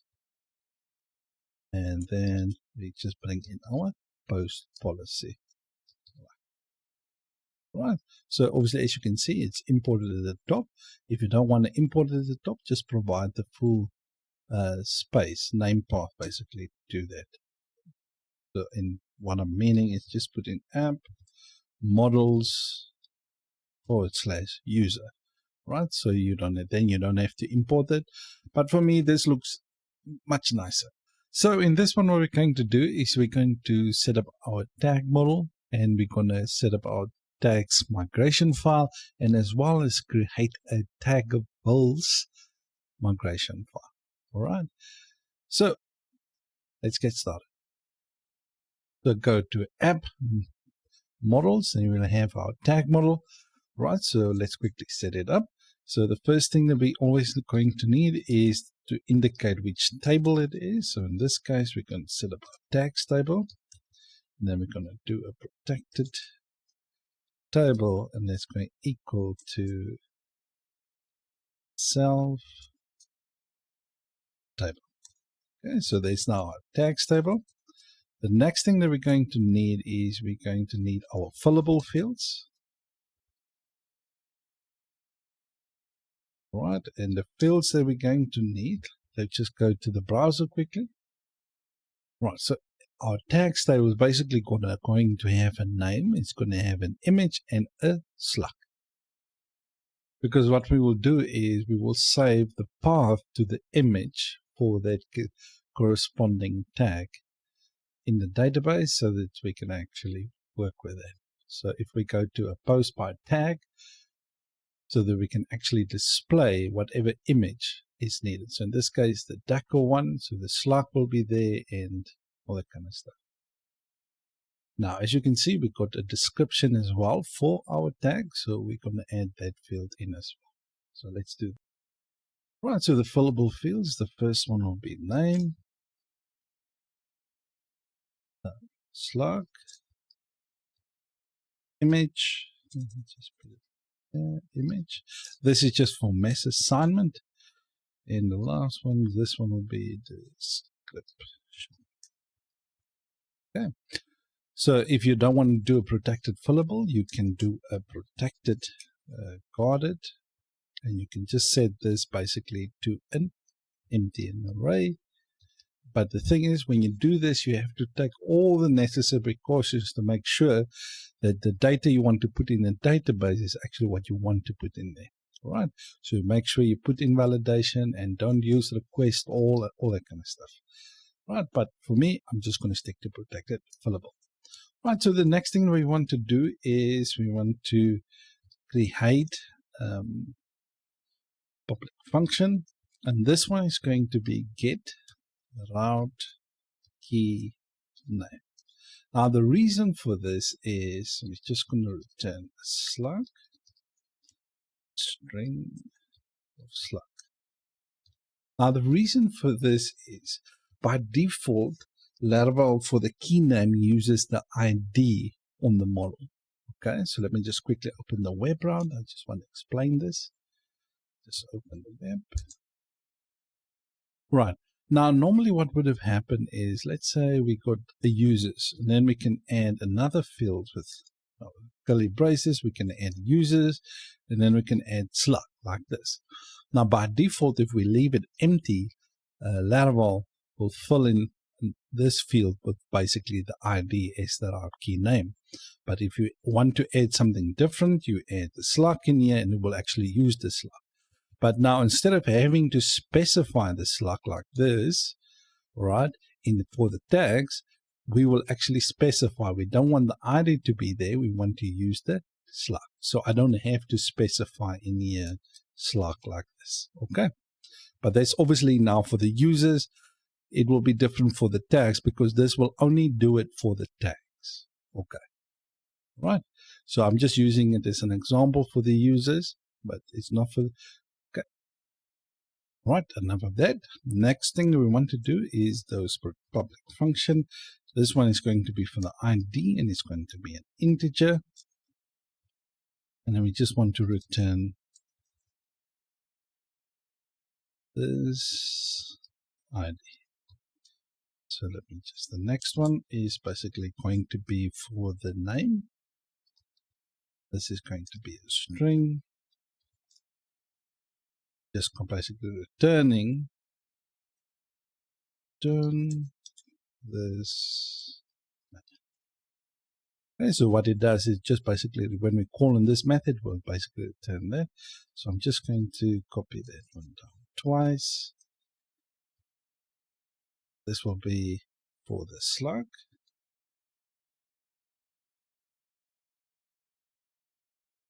And this is going to be for the description. Right, so now we got our model all set up. So we got our fillable fields, we got the table, we got the IDs and all the methods for the relevant properties in the database. So let me just get this another one here. This is basically image path. It's going to be a string and then just going to return the image like this. Okay, and then we've got our route key name for the tags. All right, so that you must use the slug and not the ID. So I don't have to specify in our web file right here. I don't have to specify. Let me just say this is tags like this. I don't have to specify the slug like this. It will automatically use it and stuff. Okay, just delete that. Right, so that's it for our model. The next thing that we want to do is we want to set up our migrations. We go to Database, Migrations. Let's go to our tags migrations right there. All right, so there's obviously a couple of fields that we need to fill in here. So the first one is going to be a string. This is going to be for the name. Right, I want the name to be unique. All right, so I don't want the names to clash because we're going to create a slug from the name of the tag. This is going to be a string slug. Next one is going to be for the description. This is going to be just a text as well. Do a text, and this is going to be for the description. And this field is nullable. Right, so if there's no description, not needed. A table, and this one is going to be basically for the image, where it will be a string. This will be the image. This field is not nullable. Right, so we got 1, 2, 3, 4 fields, and if we go to our model, we have 1, 2, 3, 4 fields, just to make sure that those fields are in there. All right, so the next thing that we want to do is we need to create that polymorphic relationship tables, that taggable table inside our database. So let's open up our terminal. Right, so let's do that. In order to do this, you type in PHP artisan make, you type in migration, and then we're just going to say create taggables. Press enter. As you can see, it created the table for us. So we go to database migrations. You would see we got our taggables table right here. Okay, so the fields that we need in our table right here is basically the unique foreign ID of the tag. Okay, so that is going to be the tag ID. And this is basically going to be constrained to the tags table. All right, another field that we're going to need in here is basically to which tag this is linked to. Okay, so in this case it might be, we're going to use a polymorphic relationship, and this is going to be taggable like this. So what this will do is we'll create two fields. It's going to create a taggable ID and a taggable type. All right, the type is just to indicate which model, and the ID is basically linking to the ID of that model. Right, so obviously in front here will not be mobs. This will be an integer, and this one right here will basically be a string field like this. Okay, so this is basically now our taggables table all set up. And in this one, what we're going to do is we're going to set up our HasTags trait. Now, let's say we got different models that's going to use tags. Now, in this case, the post model is going to make use of tags, but next time you might have an article or a video blog or whatever the case might be that's going to use the same tag. So then you can actually just use this trait inside that model. All right, so let's quickly set up this trait. So go to app. Traits, the folder that we created, we're just going to create a new file and we call this one HasTags.php. All right, and obviously what we're going to do is we're going to create PHP tags, right, and then we're going to just namespace basically to this path, right, and then we're just going to create our trait, and the trait's name is going to be called HasTags. Okay, so now in this one, we're just going to create a public function. The first one will be tags, or this tags method right here is just going to refer to our relationship, All right, so we're just going to return this tags relation. This. So we haven't created the set of this relation yet. So this is just the short version for the relationship. So let's just quickly create a public function with the tags relation. And this is going to be a morph to many relationship. Just remember, a post can have many tags and a tag can basically have many posts. So in normal terms, if you don't do a polymorphic relationship, it's going to be a many-to-many relationship. But we just don't want one tag to be basically have a normal relationship, a many-to-many relationship with just a post. All right. We actually want to create a polymorphic relationship where a tag can actually have a many-to relationship with any other model. Okay, so that's why we're creating polymorphic relationships. But once you're used to polymorphic relationships, you kind of want to structure in certain instances in a polymorphic way, because if your app grows and you add additional things, you can actually do it without actually struggling to actually change the database, because you already set up the database correctly. Right, now in this case we have return this, and we're just going to say morph to many, morph to many. Okay, now it's going to morph to many tag class. Okay, now the thing is, you remember the table that we created in a previous lesson? There's taggable right here. This is going to tell Laravel or Eloquent basically what to look for, which taggable to look for. Let me just show you the model database for those that might just be new to the channel and only see this one, this lesson. So let me just quickly show you. We created taggable table right here.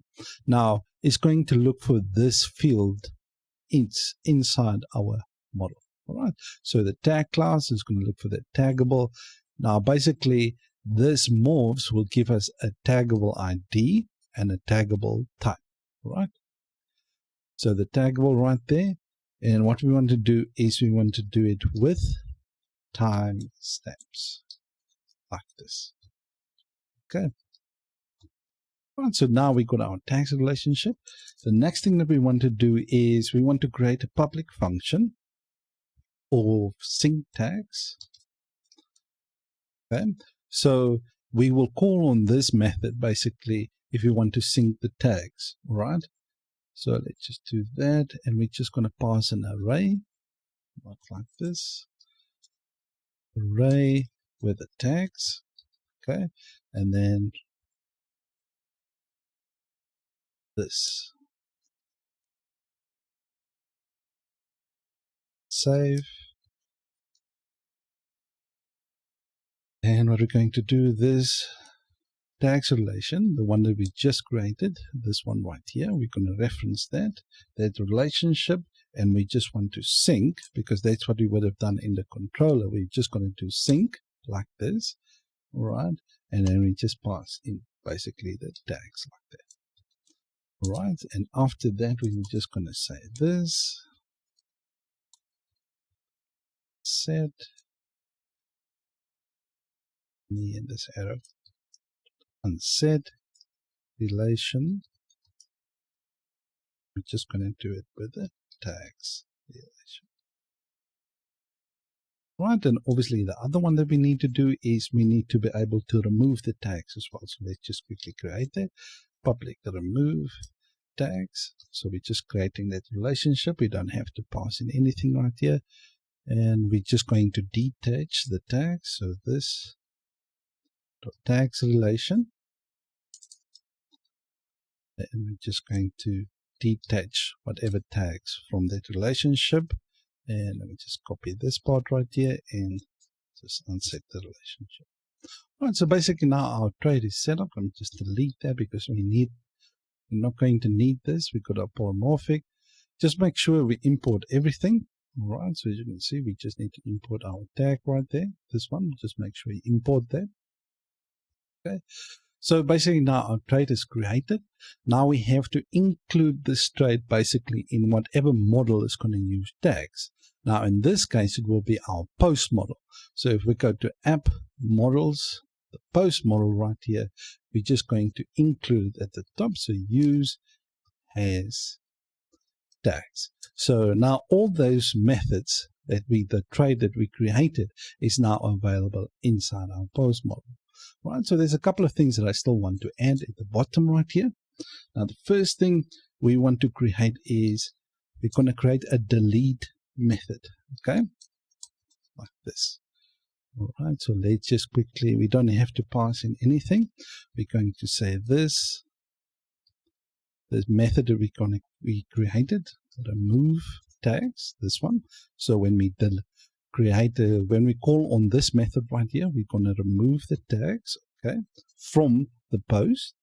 All right, and then we're going to call on the parent, and then we're just going to delete right there.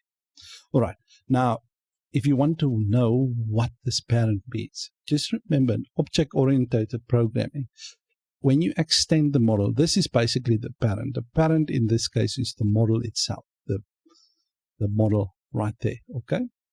Now with inheritance, basically this model, this post model receive a whole lot of methods, basically inherits a lot of things from the post model. And one of those methods is basically the delete method right here. So we're calling on the parent and just call on the delete.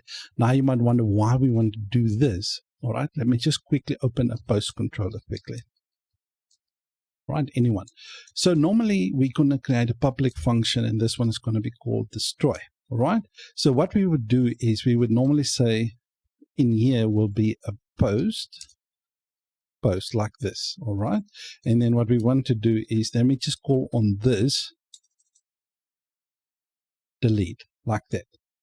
All right, so in order to delete obviously the post, I would actually say not this, we would have actually said post delete. We would have normally called on the post, and then we're going to call the delete. Now this delete right here is basically the same thing that we're calling on here. We're just saying the parent of the post model, that method inside there, because we inherited some methods from this model, and that is the delete method right here.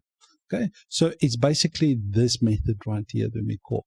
So when we call on this delete right now, we're basically want to call this and not this delete, because when we call on this method right here, we're going to basically remove the tags first, and then we're calling on that method inside the parent. Now, as you can see, this public function delete right here, it's got a whole lot of methods inside it, all right, that comes with Laravel, all right, so that it performs, okay.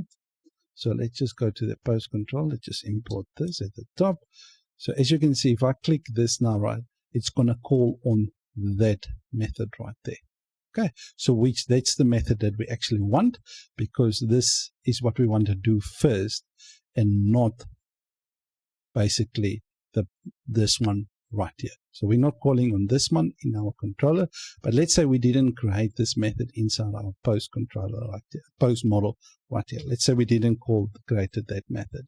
All right, so then it's going to call this method. As you can see, it's calling on that method inside basically our model that it inherited from here. Okay, so now so normally that's the method that we're going to call. I'm actually overkilling this. All right, so let me just stop right there. So basically just think of the delete that we're creating inside our post model right here. Right here, the parent delete right here is basically the delete that we're calling because of inheritance from here. All right, but now since we created that method inside our post controller, we're actually going to call on the post method that we actually created right here, this delete, so that it removes first the tags and then actually delete the post. All right, so that's it. So enough of that. Let me just delete this. So that's it for me, guys. So now we have our trade, and we included our trade inside our post model. Okay, so our HasTags right there, and just make sure you import it at the top. So if we create the article model that's using tags, we can just use that same basically all the methods inside that trade for that model as well. So in programming, they say we need to follow the dry principle, meaning don't repeat yourself, and that what make trades so quite handy so that you don't have to go and type all of this out in every single model that you're creating it for. So what we're going to do in this one is we're going to set up our comments model, because under all the posts that we're going to have is we're going to allow the users to actually create a post. All right. So with that in mind, we're probably going to add a feature inside our, basically our post model, to if that user or that writer doesn't want to allow any comments, then to disable the comments as well. Right. So we're going to be able to do that as well. So if the user, let's say this writer doesn't think, like Michelle Jones, doesn't want anyone to leave actually comments under her post, she can actually disable the feature and then just disable the comments right there. Okay. But by default, we will allow the users to actually basically comment. Right. But anyway, enough of. Right. So what we're going to do, let's just quickly set up our comments model. Now, if anybody, I just want to put this as a side note. If anyone maybe thought that why do I create the models and then I go through every model with its migrations, I set those up, and why don't I just go from one model to the migration and things like that? Right. Now, the reason I do, basically in this case, I've set up all my models like this. All right. Now, the reason why I do that is because if I set up my models, I kind of think of the whole application as a whole. So then I think of everything that I might need in this application. Obviously, you're going to miss something. You might add something later. But I'm thinking of the application as a whole, how I want to structure it and all that kind of stuff, just by me setting up my models. So then I can just determine, right, this is what I will need, this is what I will need. And then I can just think of the structure of the application as a whole. Then I go through all the models, set them up with the migration, and then after that, I usually create a database seeders to seed the database, and then I will start working on the front end, and then I will do the controllers with the routes and things like that. Okay. So if anyone is just questioning why I do it like this.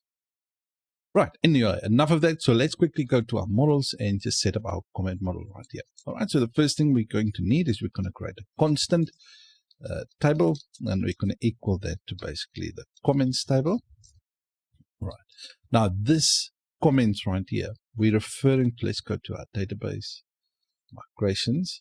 You see the comments migration file is referring to this comments schema name right there. Okay. So if you're just wondering why we put this in there, because Laravel will basically look up this table inside the database. It's going to look for that schema in the migration file. Okay. Anyway, so this, now we need to do the protected table. All right. So this is the method that Laravel used to determine the table. Okay. So the protected table, we can just going to say self table. Right. So obviously you don't have to put the constant with the table right there. You could have just do a protected table with comments like this. Okay. You could have done it like that, but I'm just liking to use the constant because you will see how it will. When I try to reference something, it's just easier for me. Right. So the next thing that we want to do is protected fillables. All right, I will always use protected fillables, and in some cases protected guarded is 0, but as a teaching, I will use protected fillables. All right, setting the protected guarded to an empty array to people that might be new to Laravel, that will be a bit dangerous, but be reckless a bit, because you can basically, if they don't follow all the necessary procedure, they can actually put some risk into the application. All right, so protect this function is just for the ID. Okay, and this will be an integer, and then we're just going to return this ID. Right, the next one is a public function. This one is basically for the body. Okay, and this will be a string, and then we're just going to return the body. All right, we're also going to add the excerpt as well. So let me just finish this one up. So if we just want a little snippet of the comment, okay, so let's do a public function, and this one is going to be the excerpt. All right, and this is going to be an integer. Okay, and then we're just going to do a limit. We just set it to 100. Okay, and this is a string, and then we're basically just going to return this. Actually, let me just, instead of this needs to be str string limit. Okay, we're not going to use any WYSIWYG editors to let the user just a plain text field, so we don't have to worry to strip the tags in this case. Okay, so we can just do that. Just make sure you import this in the top as well. Right. So if you guys wonder why I type out everything in a video as well, is because some users will like to see everything and follow the whole process. And if you don't want to, just skip ahead with the video as well. Right. So this body and limit. Come on, spell it quickly. Right, so now we got our limit in there. Now, I just want to show you this something. All right, just on top here. So if we actually do it, let's just do it in a view. Right, I've just chosen any view, actually. So let's say we receive the post, okay? So we're going to do this, post, and then we're just going to call on the exit like this, okay? Now, this will basically be that comment with, let's say, in this case, I'm just using a post right there, but let's just use the comment just to be relevant. A comment like this. All right. So if we do the comment excerpt like this, okay, by default, we're setting it to 100, but we can still decide in here what do we want to set it to, like 250 characters, 50 characters, or whatever. So it kind of gives you flexibility. So if you want to, you can set the amount, the limit here, but in the view itself, you can still change it here to 30, 300, or whatever the case may be. Okay, so I just wanted to leave that out there because that's what I will do later. Okay, so that's that. All right, so before I continue here, let's quickly create the contract interface because we're going to need that to actually set up the relationships correctly. Right, so we have that part. All right, so under your app folder, just create a new file and call it contracts. Like this. Okay. Now, what we're going to do is we're going to create a new contract, and this one is going to be commentable PHP. All right. So, what is a contract? A contract, you can think of it as an obligation or something that the model that is implemented in the contract have to fulfill. And in this case, it will be an interface that the certain model needs to fulfill. All right. So let's quickly do that.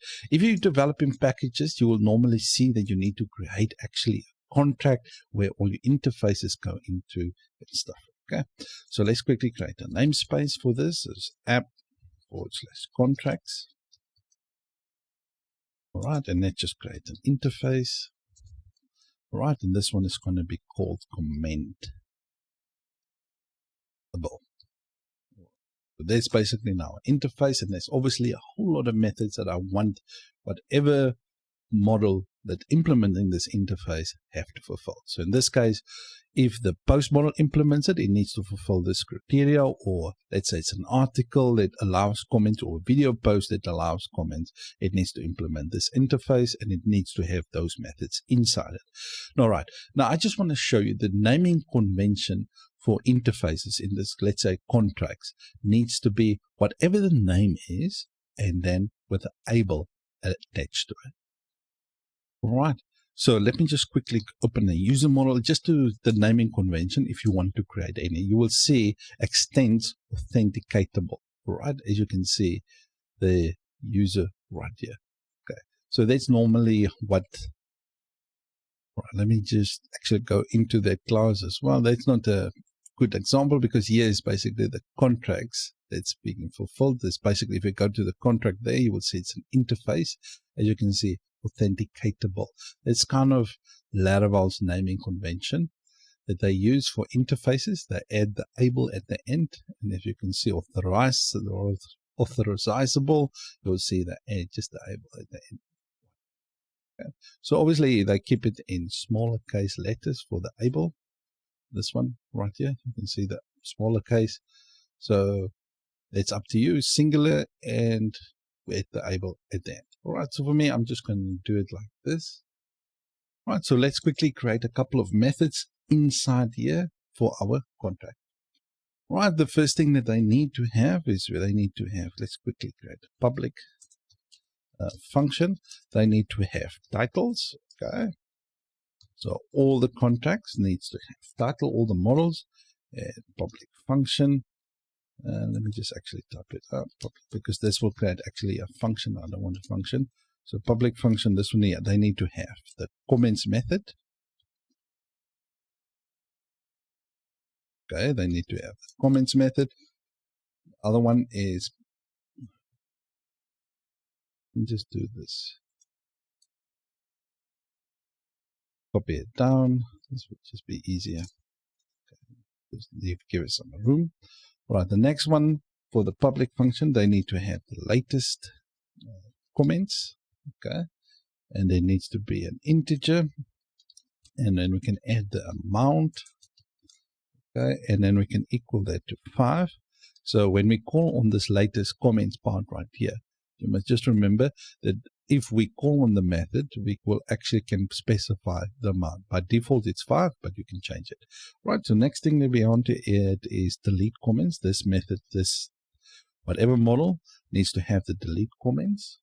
Okay, and it needs to have basically the comments relation. Okay, so that relationship needs to be set up as well. So why is this giving me an error? Okay, didn't pick up on my saving. Right, so it needs to have the comments relation. Okay, and then it needs to be basically a morph many. Morph many. Let's see, morph many relationship right there. Right, so the next thing that we need is the public function. Just comment this one down. All right, so what it will have is as well is the commentable title. So commentable title. Right, it needs to have this. Right, and it needs to be a string like that. Okay, so basically this is the contract that whatever model that implements the commentable needs to fulfill. Right, so let's quickly carry on with our post model. So that's basically what I wanted to set up. Right, so let's quickly set up the relationship. So public function. All right, this is basically going to be that comments relation. Okay, let me just give some room there so you guys can easily see. All right, this is commentable relation actually. Commentable relation like this. Right, then this needs to be a morph to. Morph to. Just make sure you import at the top as well. Okay, so class already imported right there. Okay, so we gave our commentable relation, and then we're just going to return this dot morph to. All right, this is going to morph to the commentable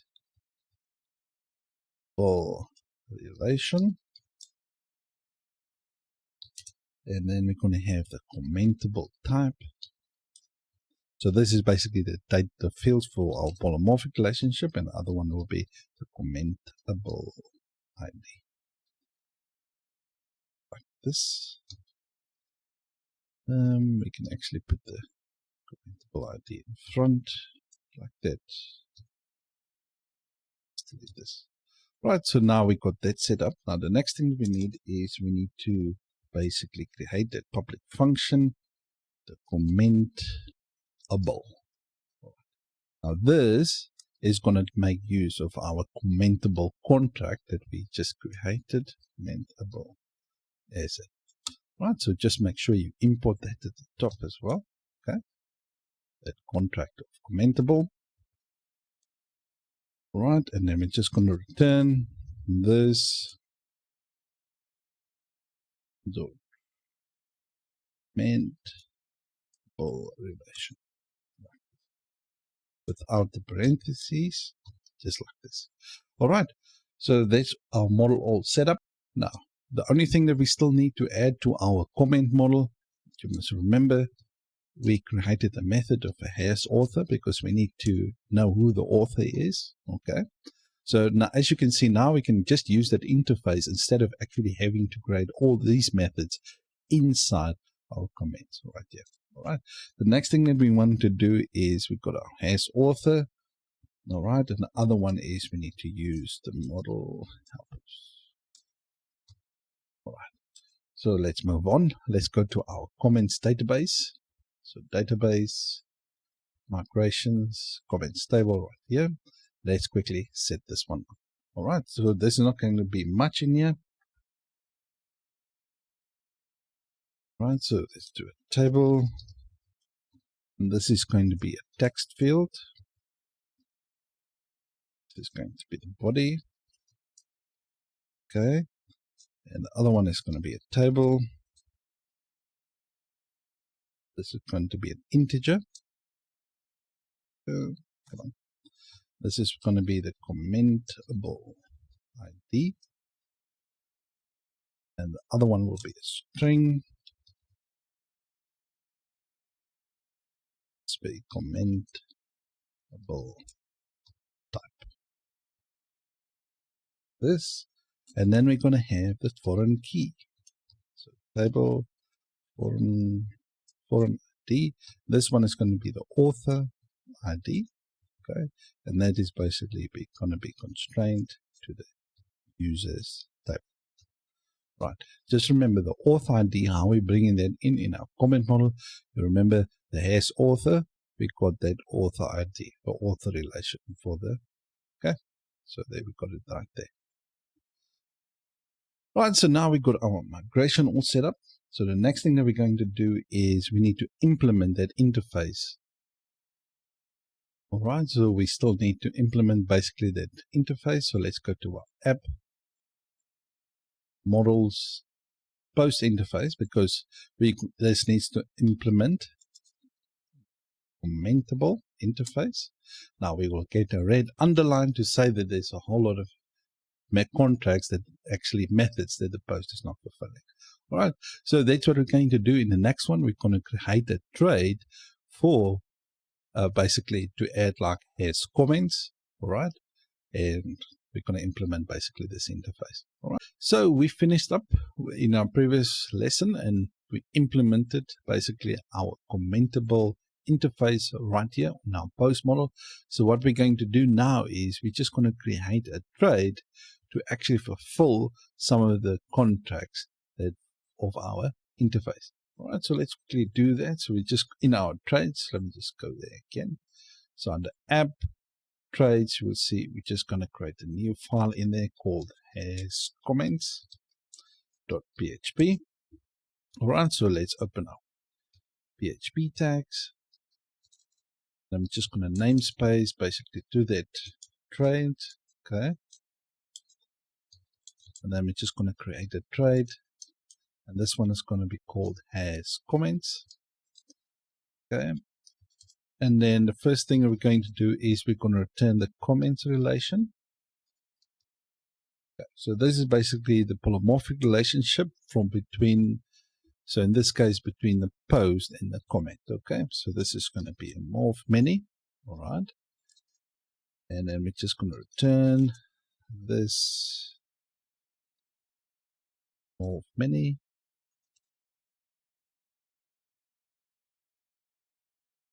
And comment clause, okay. Just make sure you import it at the top as well. Just the polymorphic, the morph many as well there in the comment. Right, and this is going to be the comments relation. And then we're just going to be the commentable ID and the commentable type.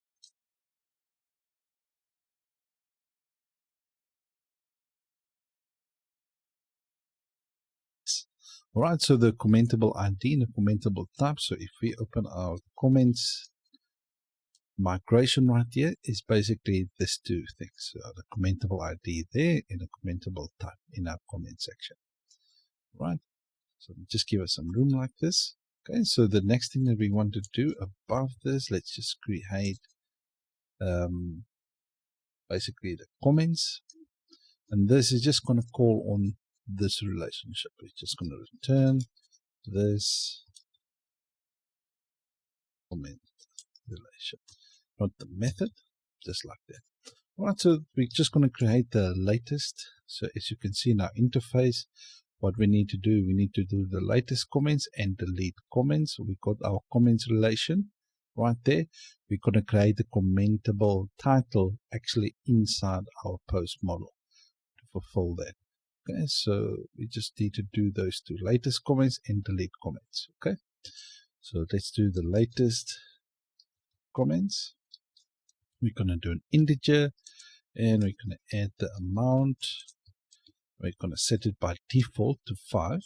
Okay, so if we call on this method, so in this case, let me just give some room there. So in our blade, we will normally do this syntax. We're going to add post.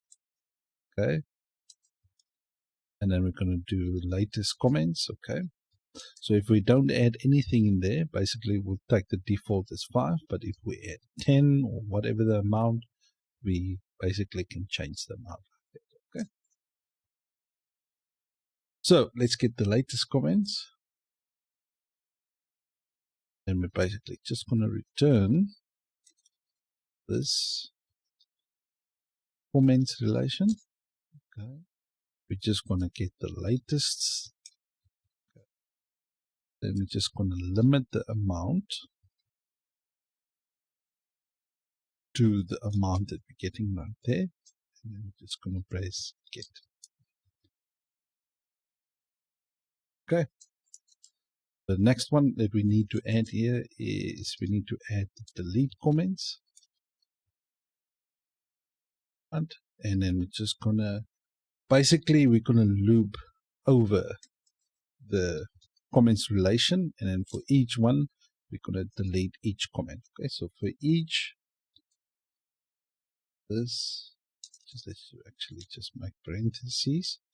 For each this comments relation, just going to get them. Okay, as comment. Okay, and we're just going to do a comment. Just going to do the delete. Like that. And then after that, we're just going to say this unset relation, and that is basically our comments relation. Alright, so now we created our trade right here. So let's bring in our trade inside our post model. We're just going to say use as comments. Alright, so if you bring in that, you will see there's only one left. Alright, comment. This needs to be not comment, it needs to be comments with an S. Well, let's go to that interface. This comment needs to be an S, it needs to be comments. Okay, so in my post model, okay, so as you can see, it just needs now to be the commentable title. That one we're going to create inside actually our comments. Let me just structure this a little bit better. Let's move it like that. Okay, so let's quickly create this commentable title. Okay, so let's just go to the bottom, to a public function, commentable title. Okay, so if we do that, you can see now we're fulfilling that contract of that interface that we created right here. So this commentable title right here. Okay, so let's just go down to the bottom. Obviously, we need to, this needs to be a string. Okay, so let's just return this title like that. Right, so the other thing that we need to do is we need to lazy eagle load actually our relationship. So let's just add this in here. This is going to be the comments relation. The other one that we need to add in here is the tags relation as well. You guys remember we had the HasTags, this one right here. So we just want to eagle out this relationship as well. Okay. So we got our auth relation, comments relation, and our tags relation. So in this one, what we're going to do is we're going to create our comments policy for our application to just make sure that the right users can actually leave, edit, and update any comments. Right. So let's open our terminal.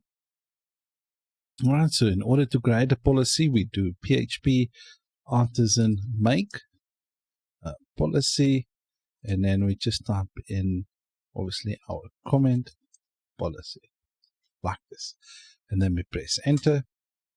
Right, so now our policy is created. So let's open up our policy. Right, as you can see, got our policy right there. In order to get there, you go to app policies. We'll see we got our comment policy right here. Okay, so I'm just going to remove the constructor. I'm just going to create 3 constants. The first one will be create. It's going to call on the method create. Second one is update. It's going to call the method update. And the other one is going to be delete. Call on the method delete.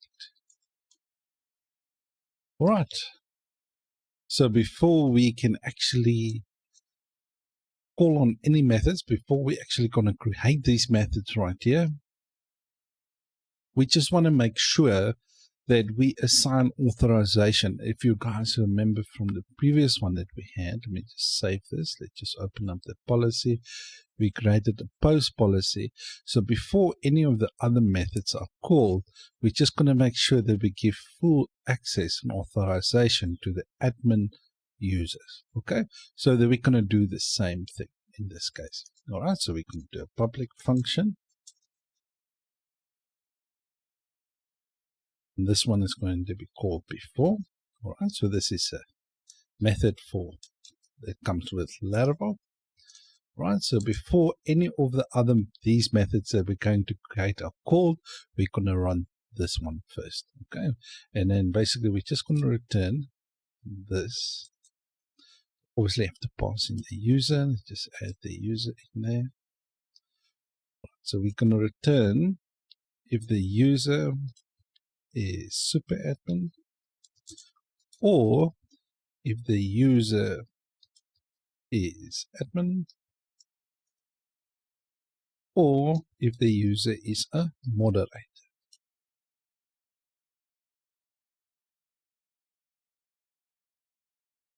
All right, so we're just going to make sure that a moderator, in this case, because in the post policy, what we had is we just wanted to make sure if it's the admin or super admin. But with the comment policy, because that's what we're going to use the moderators for, just to moderate the comment section. All right, so we just want to make sure the moderators can basically update or delete any post deemed necessary. All right, so let's quickly create these 3 methods. So the first one is the create. Right, we're going to take in the user and the post. This is going to also return a boolean. Okay. So in this case, what we're going to do is we just want to make sure in the create method, okay, we just want to make sure the user is basically verified. Sorry, has verified email address. Right, so we just want to make sure, actually remove that. I just want to make sure the user that actually create the post, I just want to make sure that they got a verified email address in our create one. Let's make sure that this is imported. Yes, it's imported right there. Right, so for the update one, all right, we're going to do update. Right, just remember when we call the constant, it will call the update because of that. So we just have a user and the post.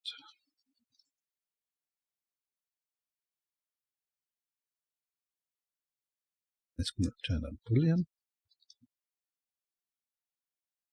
Right.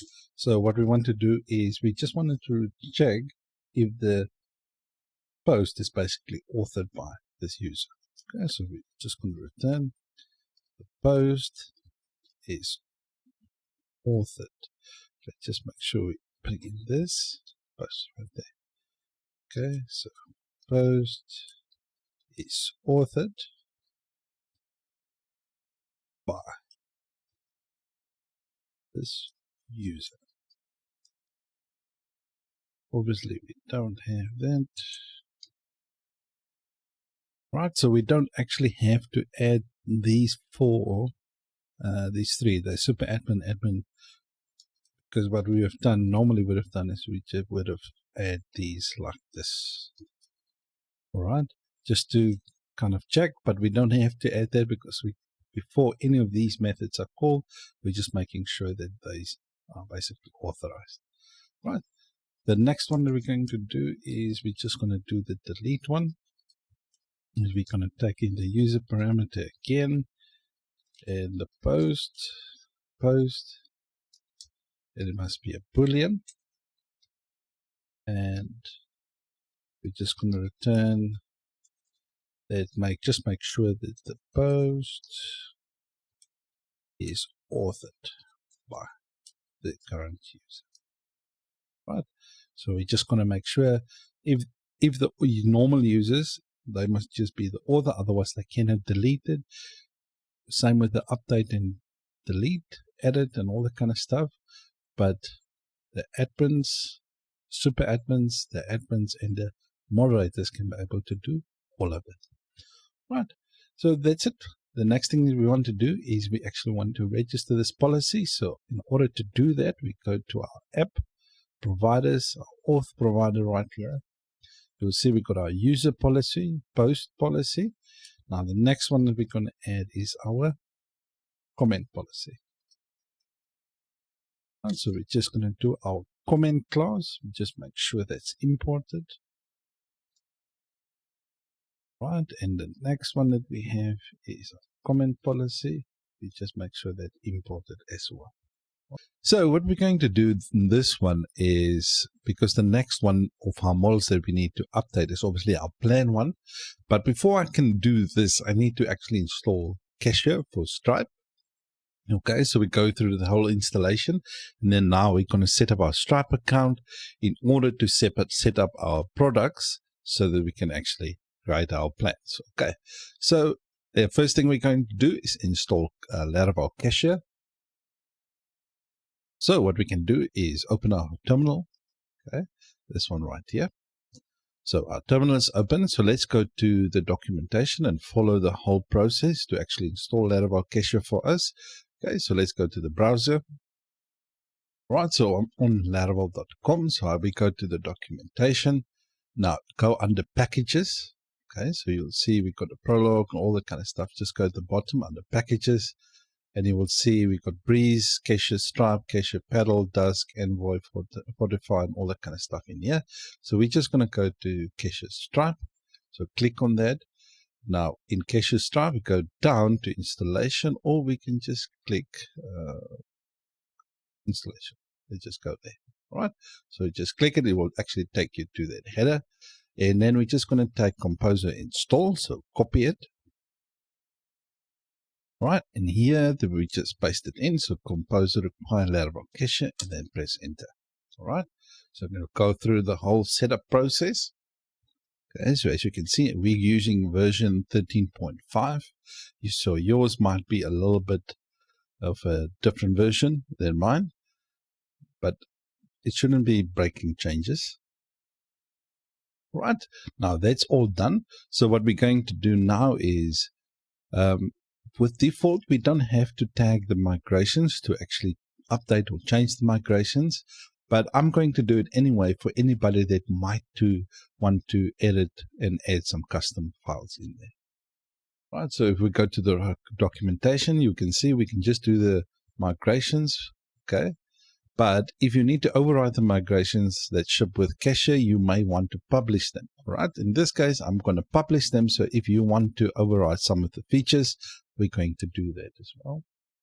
Right, so we might not want to do it, okay, but I'm going to do it. So in this case, I'm not going to override anything, but as you can see, we published the vendor file. So if we go to database, migrations, you will see we got our new migrations in here. You can see we got our subscriptions, subscription items, and we got our customer right here. Okay, so for our users, got basically what will happen now is it will update the column inside our users table. Right, so our users column inside our database, so this one right here. So as you can see, we got these fields right now. So if we migrate the database, it will actually add this part right here. It will add the Stripe ID, PM ID, PM last 4, and a trial NZ. It will add these 4 columns to our users table. And then we have our subscriptions, and then we have our subscription items. Okay, so these 3 tables will basically, 2 tables and 1 column will be added in our database. Right, so now we got that set up. Right, so the next thing that we're going to do is, let's say you've got a customer model. So in this case, let's say we need to use billable with the user. All right, Laravel Cashier by default will look inside the user model basically for the billable. All right, now the thing is, if you're not using the customer model as the user class, if you, let's say you had a model called customer, then you just specify it here, and we're going to use the billable in that customer model. Okay, but in this case we're using users, so I'm just going to add this use billable in our user model. So let's do that. Right, in order to use it, we go to app models, and we're going to look for our user model right here. Let's go to the top, and then we just gonna bring it right in that trend here. Use billable like this, and then we just make sure we import it. Now, as you can see, it will use Laravel Cashier billable right there. Okay, so all good stuff. Right, so we've done this part. The next part that we need to do is we need to set up our Stripe keys. So in order to do that, we need to create a Stripe account. Okay, and we're going to do some configurations. Right, so let's go over to Stripe. So you will get to this dashboard right here. Now the thing is, what you can do is you can just obviously sign up. Now I already created an account. Okay, so once you finish signed up, okay, then we just sign in. Right, so then you will get to a dashboard like this. Right, once you signed up. Now the thing is, what you want to do, you want to go to the developers right here. Okay, so you click on this part right here. Now you will get here. Okay, so this will basically show you the overview of your integrations or all the kind of stuff that you've made. But what you want to do is you can either go here, or you can go to the API keys on your left hand side, and you will see you will have a publishable key, this one, and you will have a secret key. Okay, so I'm just going to reveal both. Okay, so let me just, right, just wanted to know my password before I can actually reveal it. Right, so we got our publishable key, so you can just click on this one. So now just copy that, or you can just if you click on it, it will basically copy the key. Right, so let's go back to Laravel in Visual Studio Code. So let's just close the user, and we go to an environment file right here. Okay, so underneath here, we're going to just basically copy our Stripe key in our Stripe publishable key. You know what will be easier? Let's just copy this whole thing like this. Instead of having to type it out, we just paste it like this. And now we're just going to copy our publishable key and our secret right there. Right, so let's just copy this again. Right, so then you come and we paste it in here. So let's go and get our secret key and paste it in here as well. Right, so here we just click on it and then copies it. And then we just paste this one in as well. Right, now we got our Stripe key and we got our Stripe secret key in here. Okay, so let's just save this. Okay, right, so the next thing on your list is if you want to change the currency, the default currency will basically be the US dollars. If you want to change your currency, you just take this Okay, so Cashier currency, and paste it in here and change it to whatever currency you use. All right. Now, the problem with this is, let me just delete this because we're going to use the US dollar. Now, the problem with this is I just want to show you the available countries where Stripe is available so that you can see if your country falls in that list. If it doesn't fall in that list, Stripe will not be supported in that country. Okay, so let me just show you. Right, and if you go to Stripe/global, okay, the countries that Stripe is available, basically you'll see all the blue marks right here where Stripe is available, and Stripe is basically available for business in 46 countries. Here's the whole list. I will leave the list in the description, so if you basically want to check if your country falls in here as well. Okay, so as you can see, my country doesn't fall. South Africa doesn't fall as being part of basically Stripe, but I'm doing it anyway for learning purposes for you guys. So yes, okay, so as you can see, some of these countries are available. It's quite a nice extensive list, but as you can see, if you know anyone in Africa, you will know nobody's listed here, and obviously Russia and places like that. So what we're going to do is we're going to set up our plans. So as you can see, this one is the monthly and this one is the yearly and all that kind of stuff. So the first thing we're going to do is we're going to set this all up in our Stripe. So if we go to the overview, if you guys remember, we finished up in the previous episode right here. Right, so the first thing, in order to add Stripe, so let's say you add the home page right here, you just go to your products. And the first thing you're going to do is to just see this button right here.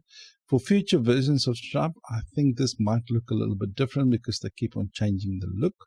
So just bear with us, okay? So just look for the products and just look for the add product. So just click on add product. Okay, so in this case, I'm going to call this one the monthly plan. Okay, so you can optional image upload. Okay, or you can add a description. That's all optional, right? There's additional options right here, and I'm not going to add those. I'm just going to add the name of monthly plan. Then the price, I'm going to use a standard pricing, and the first one for the month, we're just going to do $2. All right, that's going to be recurring, and that's going to be monthly, and then we add the price. Okay, so that's it. Okay, so we just add the monthly, okay, and then we save the product.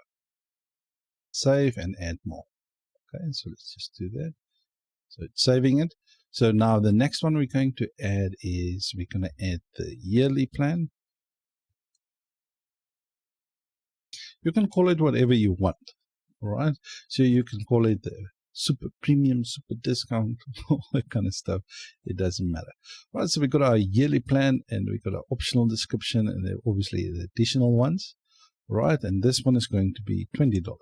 All right, recurring, and this one we can set it to yearly. All right, so and then we save the product.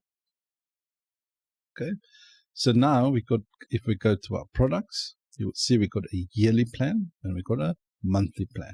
Okay, so because this is what we're going to do when we set this all up. All right, so we got our yearly plan and monthly plan. So after you finish this, leave this window open. Right, so let's quickly set up our plan model. All right, so in Visual Studio Code, if we open our app, we see our models right here. We'll see we got our plan model. So there's a couple of things we need to add in here. So the first one is the table. And that's going to equal to the plans. The plans table. And we're just going to do a protected table. We're going to set that to equal to the self table. Next one is protected fillable. All right, so obviously we need to add a couple of things in here.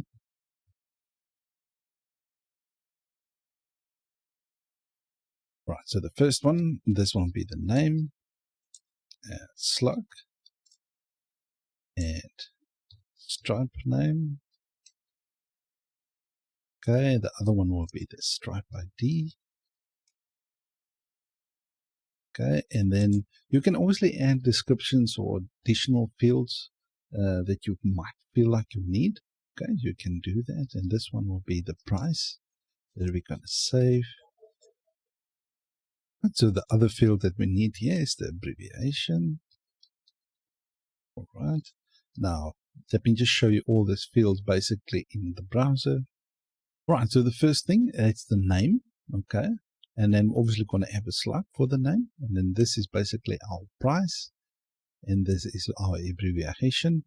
The other fields right there is just to correspond with basically our Stripe plan, the name of the plan, and the Stripe ID is this ID, which we're still going to copy, but just bear with us, okay?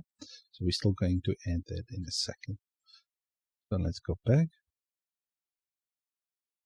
Right, so that's the protected fillable fields. The next field that we want to do is protected costs.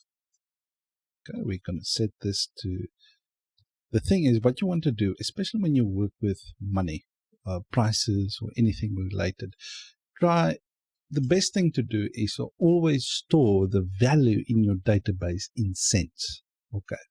So the reason for that is it makes it, the calculations and all that kind of stuff, a lot easier when you store them in cents as if you store them as a float in the database. Okay. So in this case, what we're going to do is we're just going to call the price, and we're just going to cast that to, we're going to create a class called price cast like this. Class. We haven't created that class yet, but we're going to do in a second. And the other one is we're just going to do a public function, get route key name. If you guys remember from the previous episode, and for those that are new, the route key name by default, Laravel will use the ID as the default route key name, but you can change that to be anything and then that you might need. In my case, I will use it as the slug of that thing. Okay, so return this slug like this. All right, so that's it. So let's quickly create this price cast. So in our cast, so now cast, what we can do is we're going to get a new file and we're going to call this one price cast.php. Right, so just copy everything basically in your previous cast that you created. Okay, I'm just going to speed up actually the workflow. I'm just going to change this to price cast. Now in the set, what we're going to do is we're going to basically return the value. So when we set it in the database, okay, what we want to do is whatever price we put in, we just want to multiply that by 100. That's how we get to cents, okay? So when we get the attribute, we just want to set the basically divided by 100. Okay, so like $1 is basically 100 cents, and if you want to reconvert it back, so basically 100 cents equals to $1. Right, so when we set it in the database, we set it with the value times 100. When we get it from the database, we get the value we divided by 100. Okay, so that's it. Let me just delete this. Okay, so now we got our price cast right there. Just copy everything from your title cast and put them in here. And if you're new to the channel, so basically you just create that file right there. Just put your namespace to that folder. Okay, then we're going to use price cast that implements basically the cast attributes, and then we get a set in a get method, and that it basically needs to get all these methods and all these arguments that you get right here. If you go to the cast attribute, you will see these two methods is basically the contract that you need to fulfill, and you just can basically copy all of them and put them in there. Okay, the two methods, and then you just divide that. Okay, so that's it. Right, so now we've got our plan all set up. The next thing that we need to do is we need to basically do our migrations with these fields. So database migration. Let's go to our plans migration. This one right here. Okay, so let's quickly add those necessary fields in there. Right, so the first one that we have is we've got a table. This will be a string. Okay, this one will be for the name. Right, and another one is a table. This is also for a string. and this is going to be for the name. No, sorry, for the slug. Right, let me just copy this down twice. This one will be, we got the slug, and this one will be the stripe name. Stripe ID. And the last one will be basically the abbreviation. Like this. Let's just make sure 1, 2, 3, 4, 5. 1, 2, 3, 4, 5. Okay, we obviously need the price in there as well. Right, now the price, what we can do in this case when you store it in the database. Right, so if we add the price in here. Right, now here, we're obviously not going to store the price as a string. Okay, now someone will say, all right, we need to store it as a float. Okay, now the problem with that is you can go into a little bit calculation issues, all right, where it can miscalculate some values. The other one is the decimal, all right, you can save it as a decimal, but this is also not going to work for me, all right, so I just want to put it out there. The reason why I'm doing this is I want to store it as a big integer, right? Now the thing is, that way I can store huge cents value in the database and I can do my calculations easier, right? So I know of a float and I know of the decimal. I just want to save it as a big integer. It's just going to work better for me when I store it as cents in the database, and I can do my calculations from there. All right, so I just want to put it up there. All right, so now we basically got our plan all set up. So what we're going to do in this one is we're going to create our plan table seeder and actually seed the database with the plans with our corresponding Stripe yearly plans, the IDs and the names. All right, so let's do that. So let's go to your code editor and actually set it all up. Right, in order to create a seeder in Laravel, we just open up terminal and we just type in PHP artisan make seed, okay, and then we add the name of the plan. So in this case it will be the seeder actually. So in this case we'll be plan table seeder, okay, and then we press enter. Right, so when we finish that, we can just go to our database seeders. You will see we got a new plan table seeder. Right, so in order to create a couple of seeds, we're just going to create 2 for our monthly and our yearly plan. So we just bring in, call this one plan. Just make sure you bring in the model. And we're just going to say create. Okay, with parentheses and square brackets. Okay, so we're just going to put in the name of the plan. This is the name of the plan that will be on the front end. In this case, it will be monthly plan. So let me just show you where this is. Right now, this monthly will basically change to monthly plan, and this one will change to yearly plan. Okay. You can obviously add additional fields for the description, however you want. Right. The next thing will be the slug. Right, and we're just going to call this monthly plan as the slug. The next one, this one will be the stripe name. Okay, I'm going to send that identifier basically as the monthly plan, or we can just call it monthly. Right, but I'm just going to call it monthly for now. All right, the next one we can just do it for the stripe ID. All right, so this ID we need to get basically from Stripe itself. Let me just move this up so we can, that your eyes can just easily see where everything is. All right, so let's quickly get the Stripe ID. All right, so if we go to our monthly plan right here, you will see we got a product ID, and I'm not talking about this one. All right, so then there's another API ID, but it's for the pricing. We just want to get this pricing ID, this one right here. So just copy this one, okay? Right, so what you could have done, instead of Stripe ID, you could have changed it to Stripe Price ID, but this just works for me, right? So the next field that we need in here is the price. price, and we're going to set the price to $2, okay, for the monthly, and for the abbreviation, we're going to set that to a string, and that needs to be per month, like this. Right, so that's basically our one plan all sort up. So let's do the next one, and this will be a yearly plan, and the slot will be yearly. Just do this yearly then. Right, so now we need to get its unique key, because remember, this key and that key, every plan's got their unique basically identifier. We just want to make sure that we get the one for the yearly as well. So let's go back. So in Stripe, if we go to products, we go to the yearly plan, you will see it's got a unique product price key right there. So just copy that as well. Right, so then we paste it in here.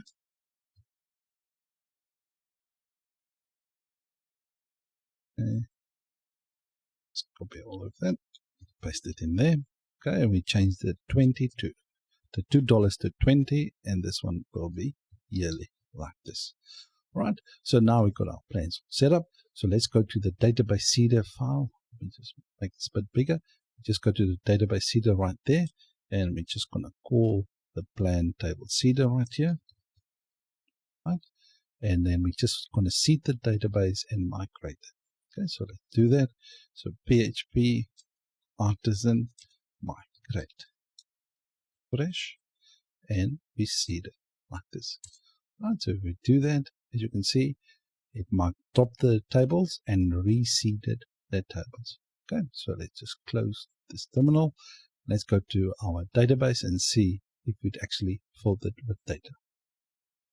Right, so as you can see, we got our monthly plan right here, and we got our yearly plan right here.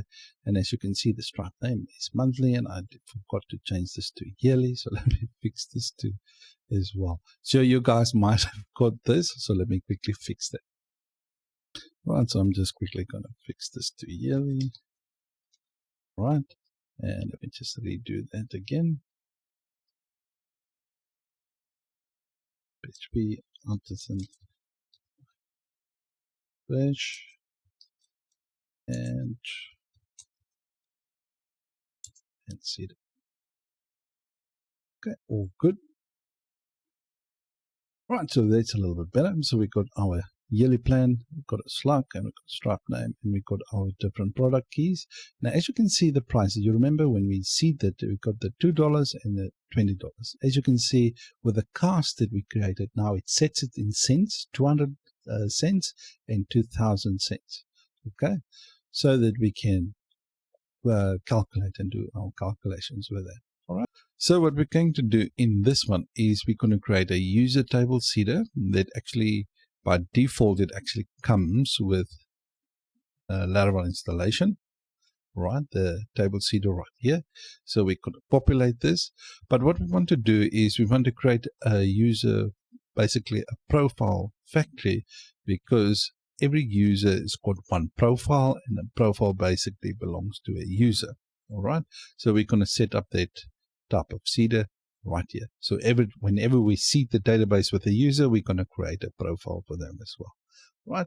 So let's quickly create the factory for basically the profile. Okay. So let's just do that. So PHP artisan make factory. I'm going to call this one profile factory. This, press enter. All right, so you will see we got a new factory under database factories. We've got our profile factory right here. All right, so obviously there's a couple of fields in here. This one is the bio. Okay, so what we're going to do is we're just going to create a fake paragraph. Paragraph like this. Okay, the other one was Facebook. So for those that might be new, let me just open my profile controller. Profile for our models, actually. As you can see, we've got a bio, Facebook, Twitter, Instagram, and LinkedIn. But you can obviously add additional fields however you want, but I'm just going to use this as an example. All right, so Facebook, what we want to do, I'm just going to create a random URL, so it will not be the Facebook URL. It will just be a random one. Okay, so this is just for testing purposes, so that's why I'm doing it this way. Twitter, because normally you don't want to run a factory in production, so this is literally just for development. And the other one is going to be Instagram and LinkedIn, like this. Okay, and just for readability, let me just do this. Right, so we got a paragraph right there for our bio and just fake URL. So this will be completely random URLs. Okay, so that's now our factory all set up. So let's quickly create for our users. All right, so in this case, the user. All right, we're going to do a factory.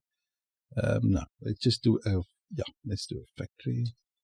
Because just remember, with the default installation with Jetstream in this case, it will create a user factory as well. So it will create a name, email, all that kind of stuff. All right. But if you want to do additional fields, let's say you add a username field, just come to your factory and just add the username right here. Okay. Then you're just going to create that randomly. Okay. So just want to point that out. Right. So the user factory, and then we're just going to call on create. Okay. So what we want to do is, actually don't even need that. We can just do a user create in this case. But anyway, let's do it like this. And we're just going to do the name. All right. The name of this user will be the admin user. All right. The admin user and the email. Okay. This will be admin@example.com. So you can obviously create anything you want. The next one will be the password. Okay, the password, we're going to use bcrypt to hash basically our password so that when it's in the database, nobody can basically see what the password is unless they decrypt the password. Okay, the next one is type. So what type of user this is, and we're just going to say user. This will be an admin. Okay, so we assign that. You see, that's nice about the constants. I can just call it like this. Very, very nice. Just do this. Okay, so I'm just going to copy this down 3 times. All right, because I just want to create a writer user, a moderator, and a default user, and then we're just going to seed the database with 10 users. Right. Actually, before I do that, I just want to assign a profile to every user. So we're just going to do basically profile. That user's profile, we just want to save. Okay. And we just want to do a profile, a factory, and then we just want to make one like this. All right. So basically what will happen now is we'll just create a profile for that user as well. Okay. So let's copy this down. Let me just make sure I import the profile model. Okay. So it's already imported. That's good. Just copy this down 4 times. 2. Okay. So we got our admin user. This one will basically be our writer user, and it will be writer at example.com, and this will be a writer as well. Right. So this one will be our mod user. So mod. Okay. This will be moderator like that, and I just, instead of caps, just do this. Okay. So it's our moderator, our writer, and this one is going to be our default user, and I'm just going to call him John Doe. This will be john@example.com, and he will be a default user. Okay. So, but that's basically our standard users. These are the ones I want to be able to log into, right? So into their accounts. Now let's just create 10 random users. So let's just do a user factory. And we just want to create 10 of them. Okay. And then we just do a create. And then we're just going to do a callback for each. Okay. And then we're just going to do a function. And then we're just going to pass in that user.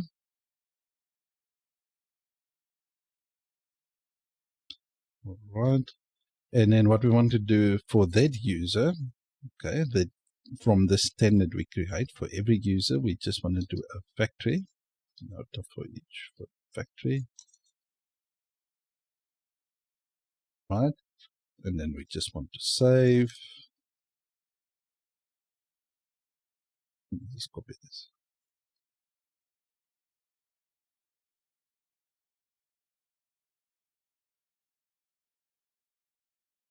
Okay. Anyways. Okay, save the profile like that. Okay. So basically what we're going to do we're just going to do a user factory to create, and all back for each user, we just want to create a profile for them as well. So this is 10. So basically what we're going to have is 14 users. We're going to have an admin, writer, moderator, and a default user, and then just a bunch of random users, right? Because when we call on the user, the default type of that user, let's just go to the user factory right here. We just need to do a type as well, but we don't have to, because in our migrations, let me just go to the migrations for the user. You will see right here, we've got a type and the default type. So whenever a user is created, they will have a default type of 1, which means they will be a default user. All right. So we don't even have to specify it here. So that's basically just our default users. All right, so let's quickly seed our database. So PHP artisan migrate fresh. I'm just doing a fresh one, and / seed. All right, so drop the tables and basically seed them. All right, save. Call to undefined method user factory save. Okay, let me just check what's wrong there. Right, this needed not to be a factory. This must actually be profile. Profile right here. All right, so let's just do that again. All right, so it's seeded our database. This because just here we create the user, but on the profile we just want to save their profile. Okay, so that mustn't be a factory. That must just be the profile. Okay, so let's see if we actually seeded our database. Right, so we're in our database right here. So let's go to Stripe blog, and you will see under the users, we got our users. You see admin, writer. Well, let me make this bit bigger. So as you can see, we got an admin, writer, moderator, and a normal user, and then we got 10 of the other users. As you can see, we've got 14 right there. So let's see if we can see the profiles as well. So as you can see, we got the profiles for every user.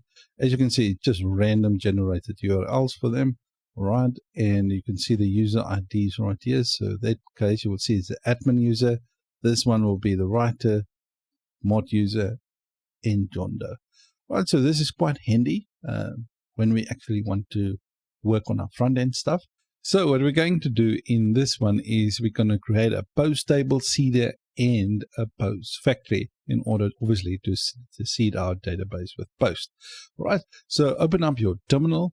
So what we're going to do is we're going to create our factory first. So it's just PHP artisan make factory, and we're going to call this one post factory like this. Okay, so our post factory is created. So under database factories, you will see we've got our post factory right there. Okay, so the first thing that I'm going to do is I'm just going to create a variable called title. All right, and I'm just going to set it to this Baker, and we're just going to do some text, and we're just going to set it to be 20. Right. Now, the reason for that is because I want to create a unique slug from this title, from it. All right. So that the title and the slug can be more or less the same. Okay. So in this case, we're just going to add the title right there. Okay. And we're going to say this Baker. The title, we just need to do title like this. All right, the next one, this one is going to be the slug, and we can just do the slug to be a string slug from the title. Okay, And just make sure we import this at the top, so otherwise we're going to get an error. All right, so if you don't want to do it this way, what you could have done with Faker, actually, let me just put it like this out there. So Faker, we could do a text, the same thing that we did above there. We just can set that to 20. And when we do the slug, we just do this dot Faker, right? Then we just add a unique attribute, okay? And then we can just say slug like this. But now the thing is, it will create a slug, but it will not correspond to the fake text, okay? So you can do it this way, and then you don't have to add this in there, okay? So I'm just, for someone that might know why is the title not the same as the slug? So let me just, yeah, I will delete that. So we just do it like this, right? The next thing is for the body, and I just want to add, say, this, fake it, and for the body we can just say paragraph, and let's say 2 paragraphs actually, right? And then another one is for the author ID, and we're going to add the author ID. We're going to just say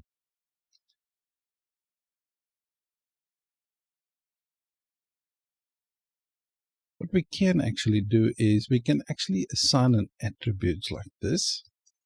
Okay, so if there's an attribute called author ID, okay, then please take the author ID. If there's none, okay, then just create basically a user. Okay, so like this. Right, so what it will do in this case is, let's say we pass an attribute called author ID, basically will assign that author ID to the author ID. If it's not, it will basically create a user for that author ID. Okay, so the next thing, let's just open our post model quickly. Post model, all right, so we got our title, body, slug, cover image. Okay, so let's quickly add that as well. For the cover image for now, I'm just going to do, let's do cover image.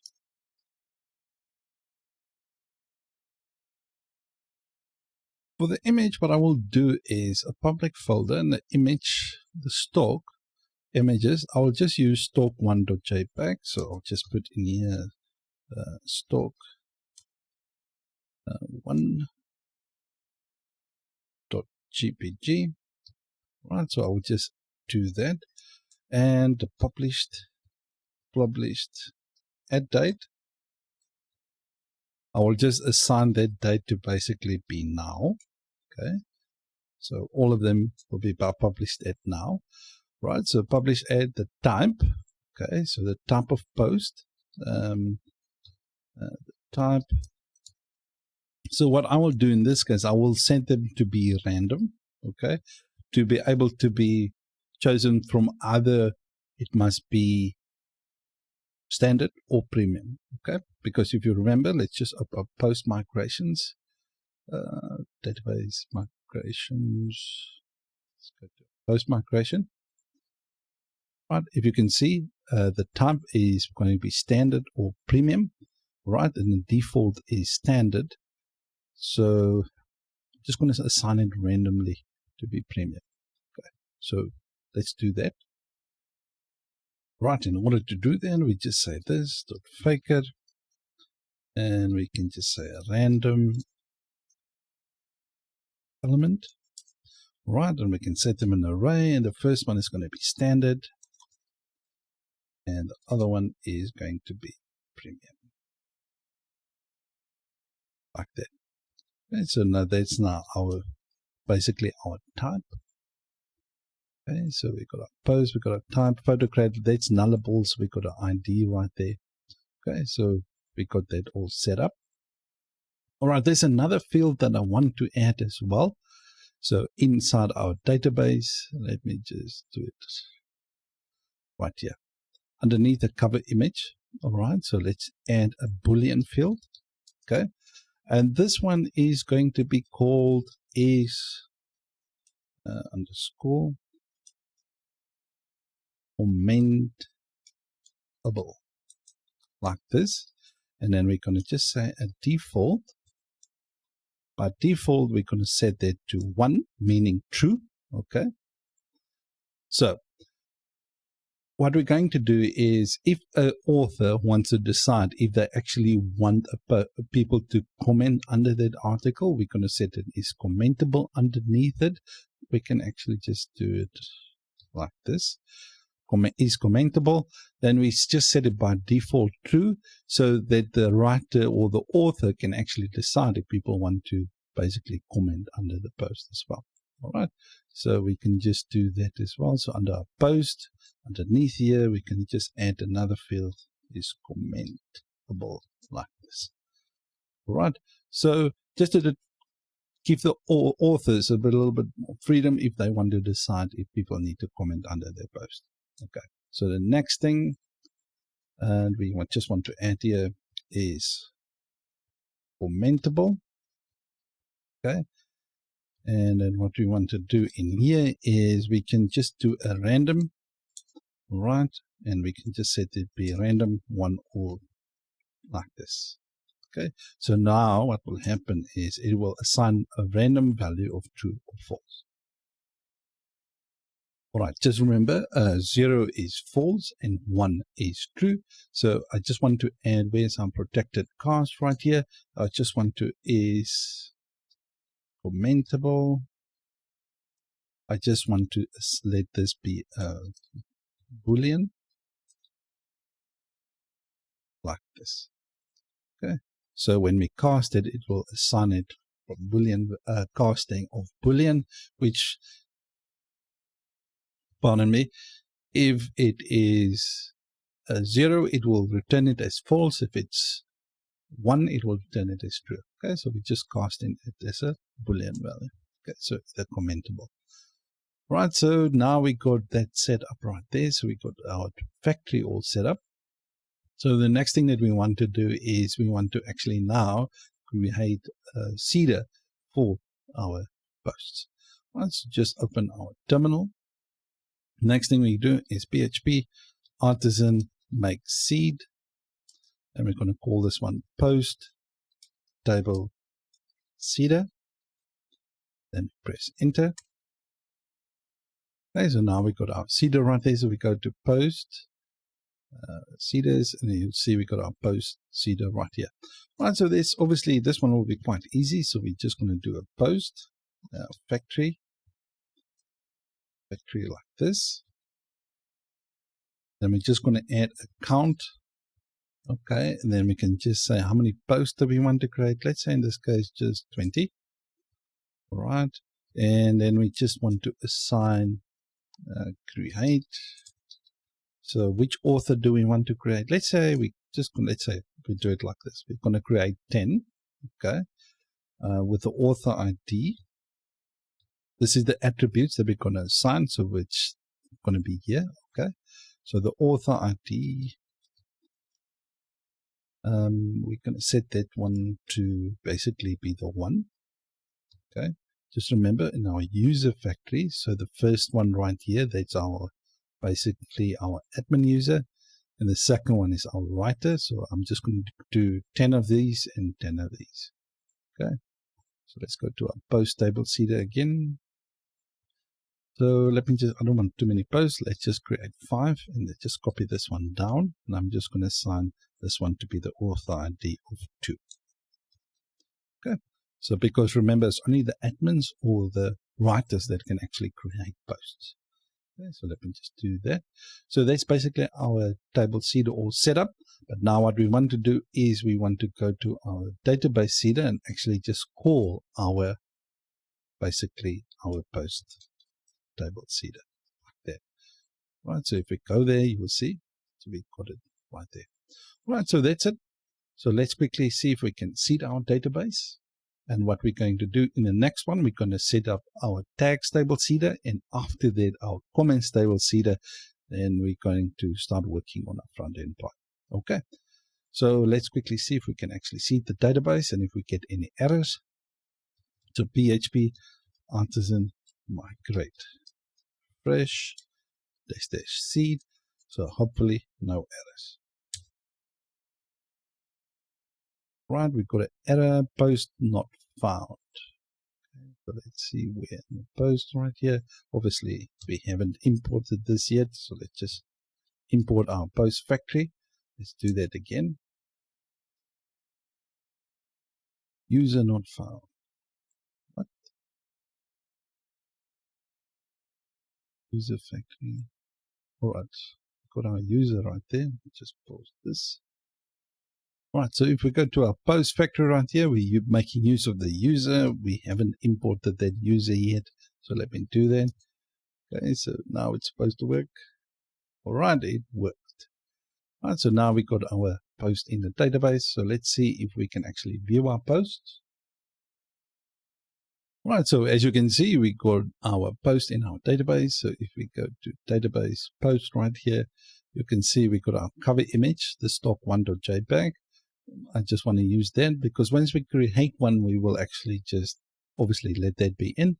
So as you can see, we got is commentable. So this person is set to true, false, true, and all that kind of stuff. So it's all very good.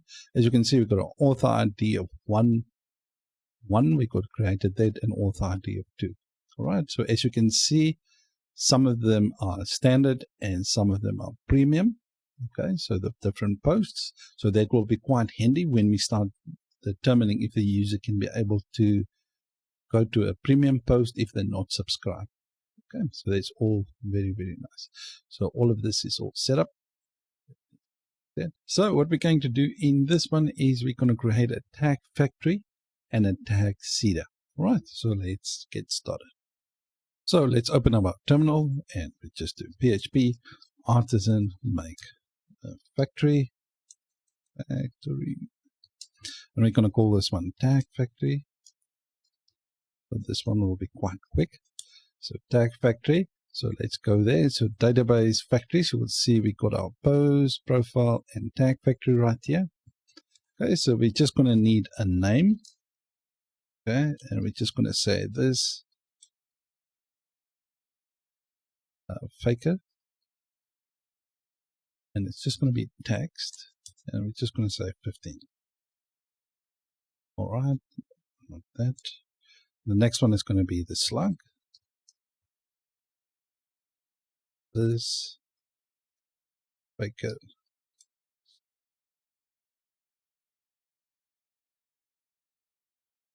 Right, so now we got basically our factory all set up. So next thing we need to do is we need to set up, create actually our seeder. So let's just do that.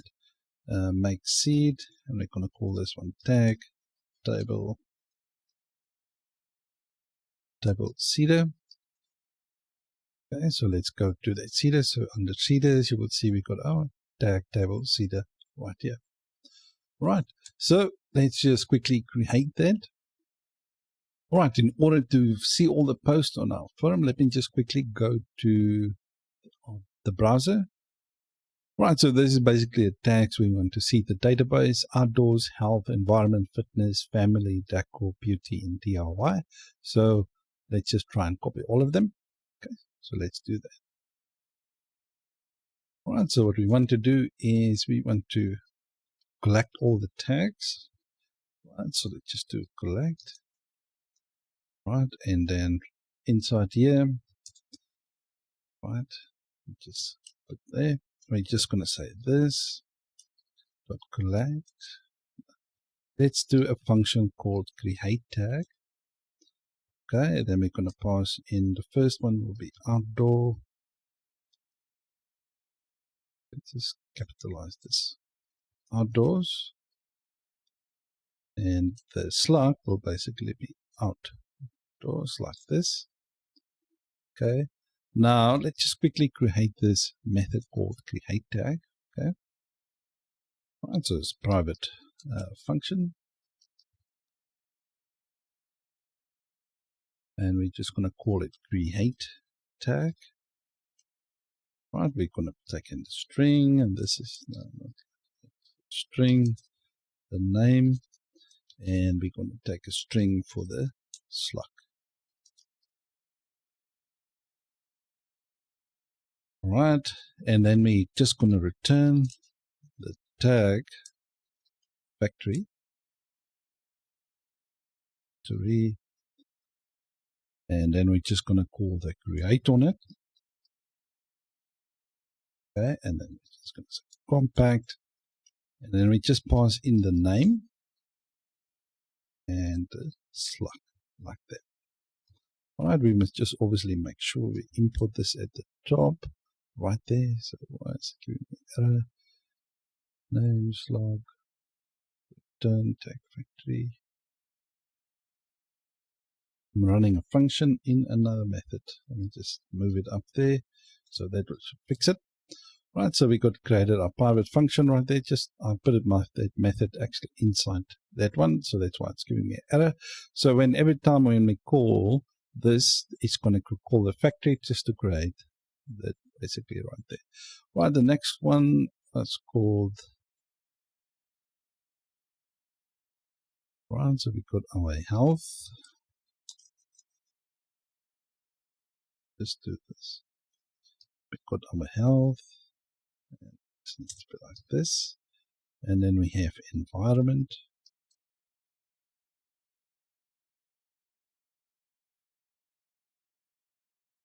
Environment. This. We have fitness.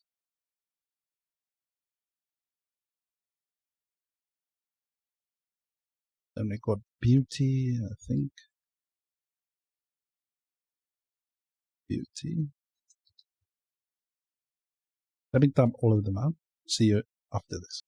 Right, so we got 8. We got our outdoors, health, environment, fitness, family, decor, beauty, and DIY. Okay, so we got that all set up. So just pause the video if you want to just add this, or you can add your own. All right. So the next thing that we want to do is we want to bring in all the posts. Okay. So we want to literally bring all the posts in and assign each of them a tag. All right, at least 3 tags. Okay, so let's do that. So yeah, we're just going to do a post. Okay, and we're just going to get all the posts. Okay, since we don't have too many. Okay, we're going to do an each, and then we're just going to create a function. Pass in the post. Okay, then we're going to say use basically our tag that we created. This one right here, this tag's right there. So that's what we created them for. Okay, so we can do the tags, and then for each of the posts, okay, what we're going to do is we're going to call on that method sync tags that we created. Post. And just make sure I import this at the top. That's why this doesn't show. Make sure I import the tags as well. I want to get the same errors. Okay, sync tags. It's supposed to work. Let's go to the post. HasTags. Did I put it in there? I'm referring to this method right here. Sync tags one right there. Okay, so I'm referring to that method so that we can sync the tags. Okay, so let me just gonna sync the tags and just give it some room there. Right, so then for each of the tags, let's just go put the tags inside there. Right, then we're just going to select the tags at random. Okay. Going to put in the 0, start at 0. And we're going to take the tag count, the tags count. In this case, it will be 8. But if you want to add more, you don't have to change your method right there. Okay. Then 1, 2, 3. And what we want to do is we want to take only 3. Then we plug the ID.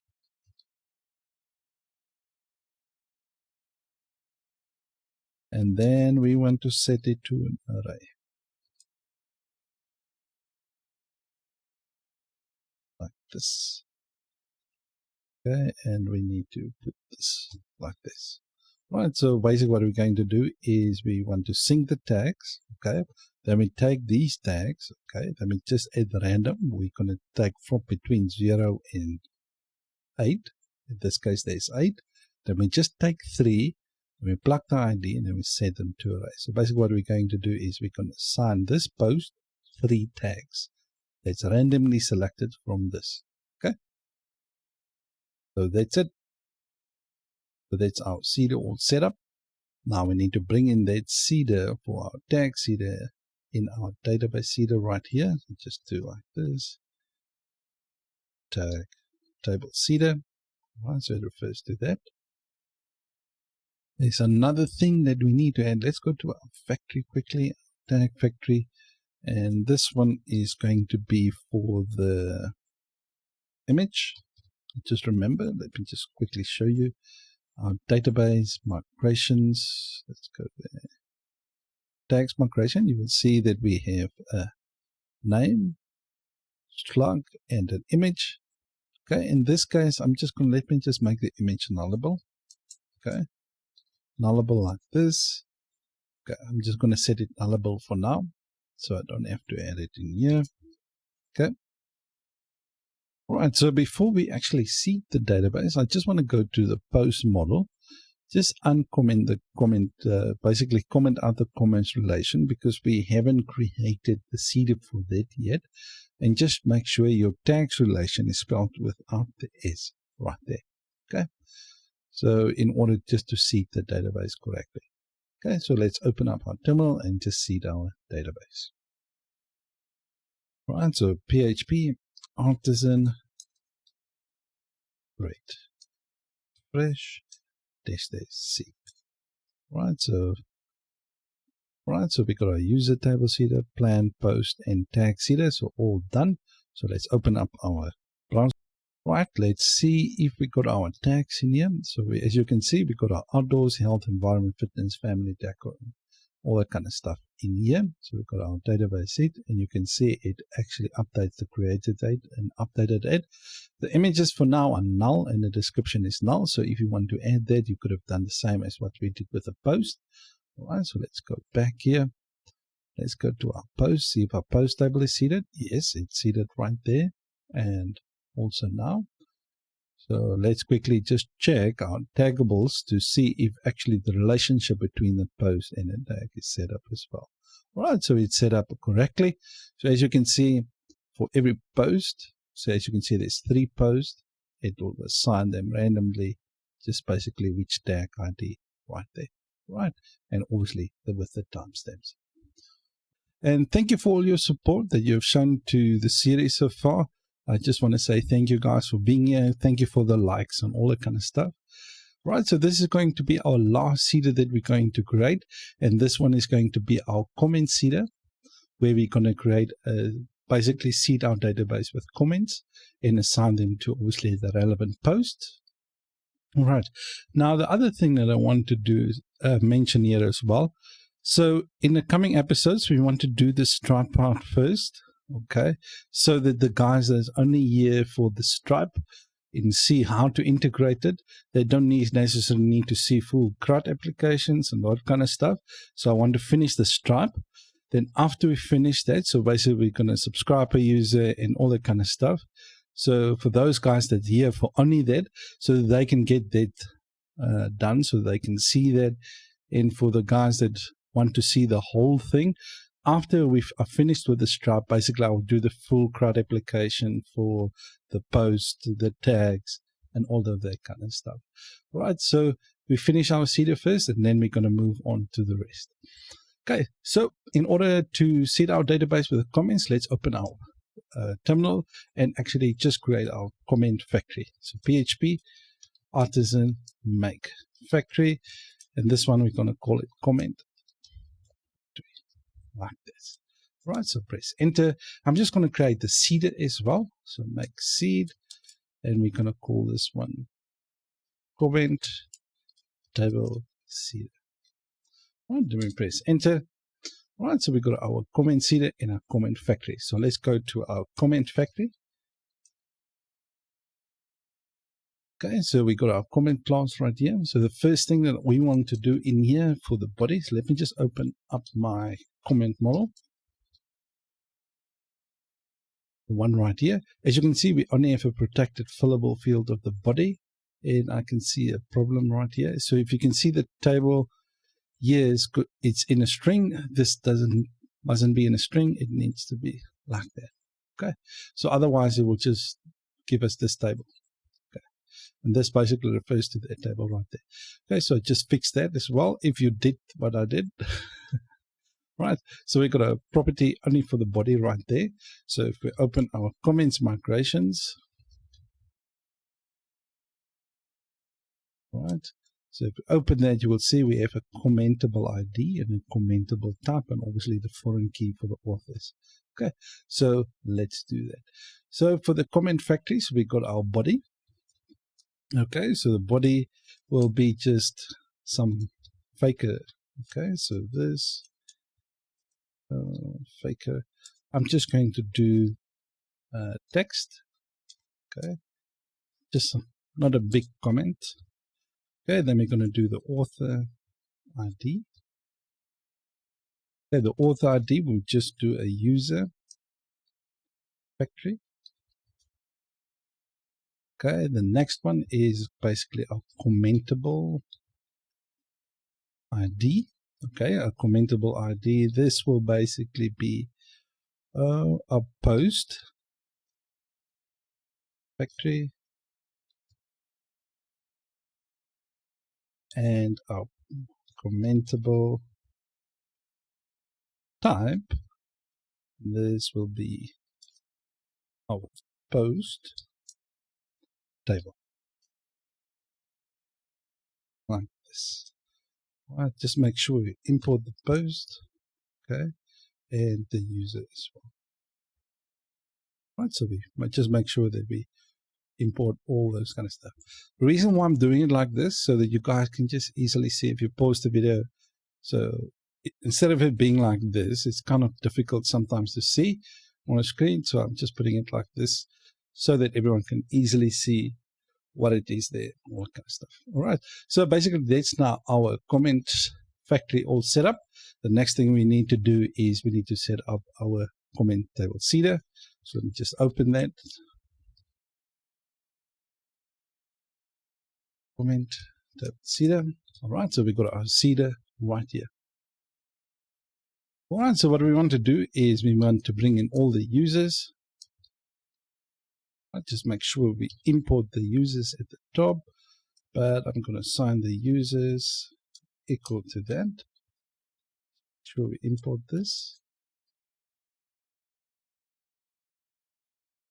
Next thing that we need is all the posts. Okay. Just make sure we bring in the post as well. And we just want to get all the posts. Right. The next thing that we want to do for all the posts, okay, just want to draw up for each. Okay, the function. So basically for every post, what do I want to do? Just to explain it.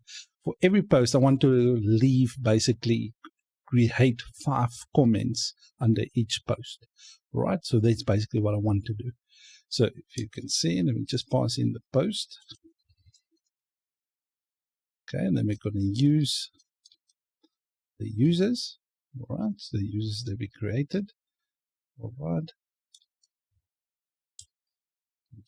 Semicolon right there. Okay, then we just want to call on the comment. Okay, and then we just want to call on the factory that we created. Factory. Okay, and what we want to do is we want to create basically a count. How many we want to create? We want to create 5. Okay, and then we want to state. Then we're just going to create a new sequence. New sequence set. And then we just want to create an arrow function. Okay. All right, and then we're going to basically assign the author ID to a random user. Okay, so a random user basically could be the person that commented under that post. All right, so author ID. We're just going to get that users random, and we just want to take the ID. Actually, do the ID like that. The next one, this one is going to be the commentable ID. Let me just give us some room here. Right, the commentable ID, what we want to do here is we just want to assign it basically to this post ID basically. ID, right, because we're passing each post, we're basically going to create 5 comments. Let me just finish this and I will explain it in more detail. Then we're just going to call the create on that. And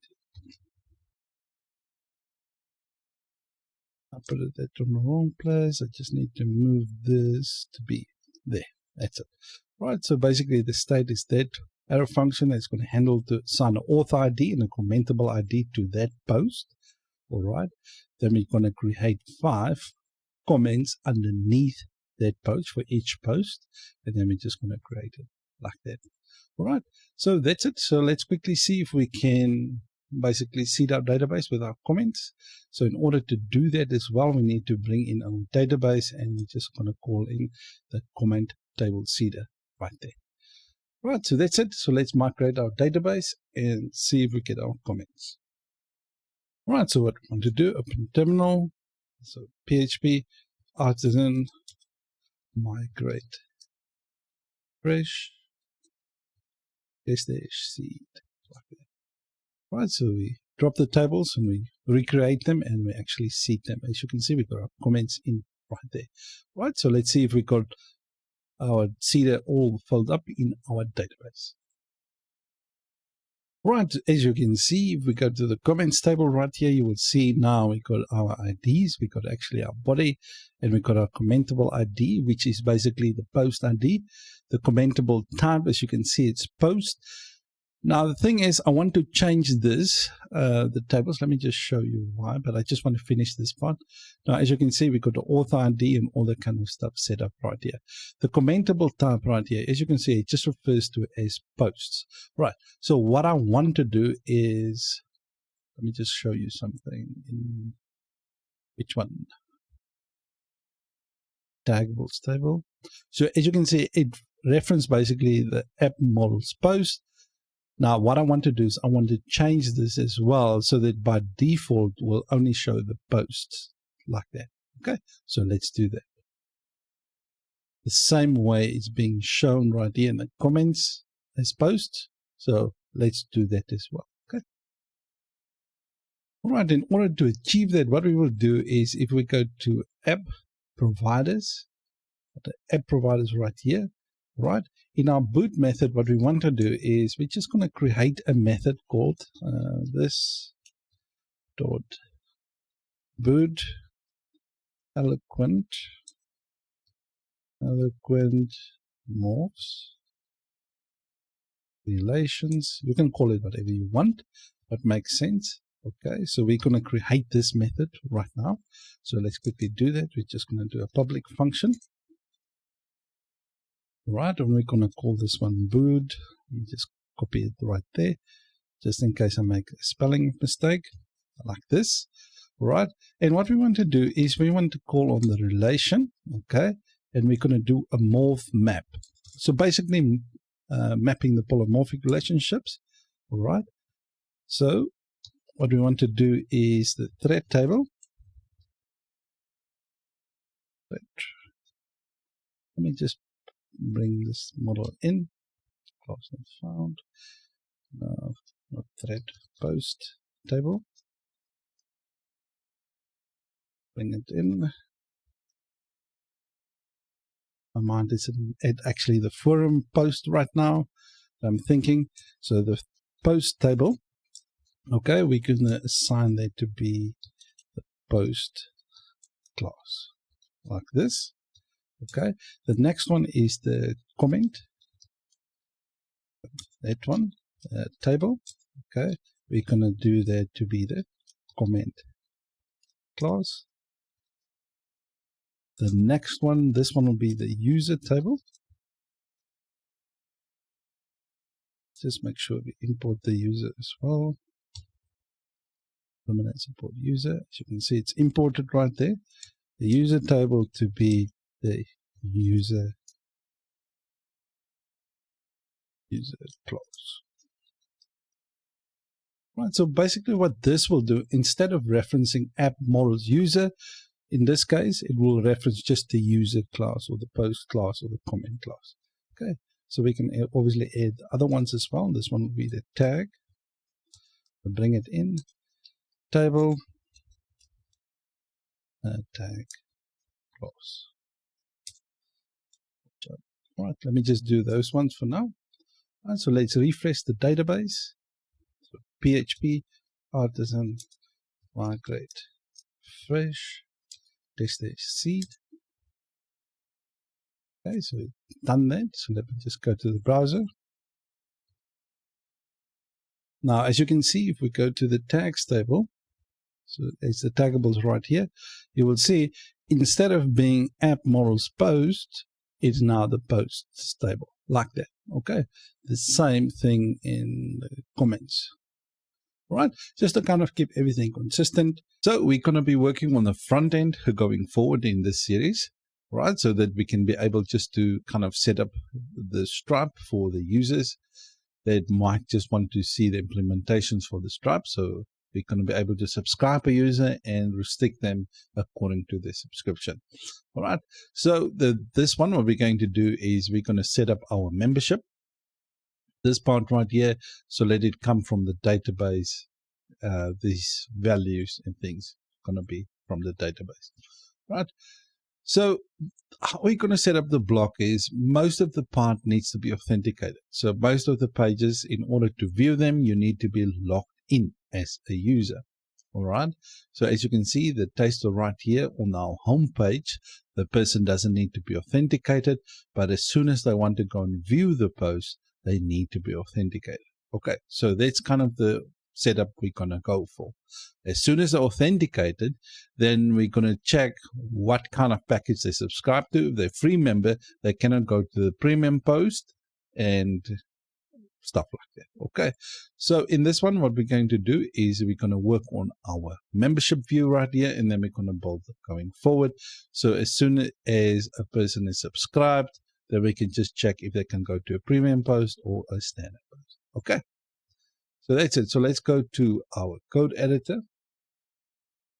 All right, so the view that we have seen right there, so if we go to our web route, if you guys are not using basically the template, right, you can actually create a controller. Let me just open up my terminal. So in order to create a controller to return your view, you just go to PHP, artisan, make controller, right? And you obviously specify your controller. So if you want to put it in a special folder, you can actually just call the folder whatever you want, and then you can type in the controller name right here. Okay, so in this case, I can just make it name controller. All right, so you put in the name of the controller and then just the controller at the end right there. Right, if you want it to be a resource controller, you put a -m, all right, then you add the model name. In this case will be post, and basically we'll create a resource controller from there. Okay, but if you guys are using the template, so we go to app, ICP, controllers, pages, you will see we got a membership one right here. You'll see that it's an invocable function, so meaning it's just one method in there, so we'll just basically invoke this method right there. So let's just open our web route. Okay, so as you can see, all right, so these are for the people that actually using the template. Right, so as you can see, we just bring in the class right there, and we'll just basically invoke this method. All right, so let's just change this to an index method.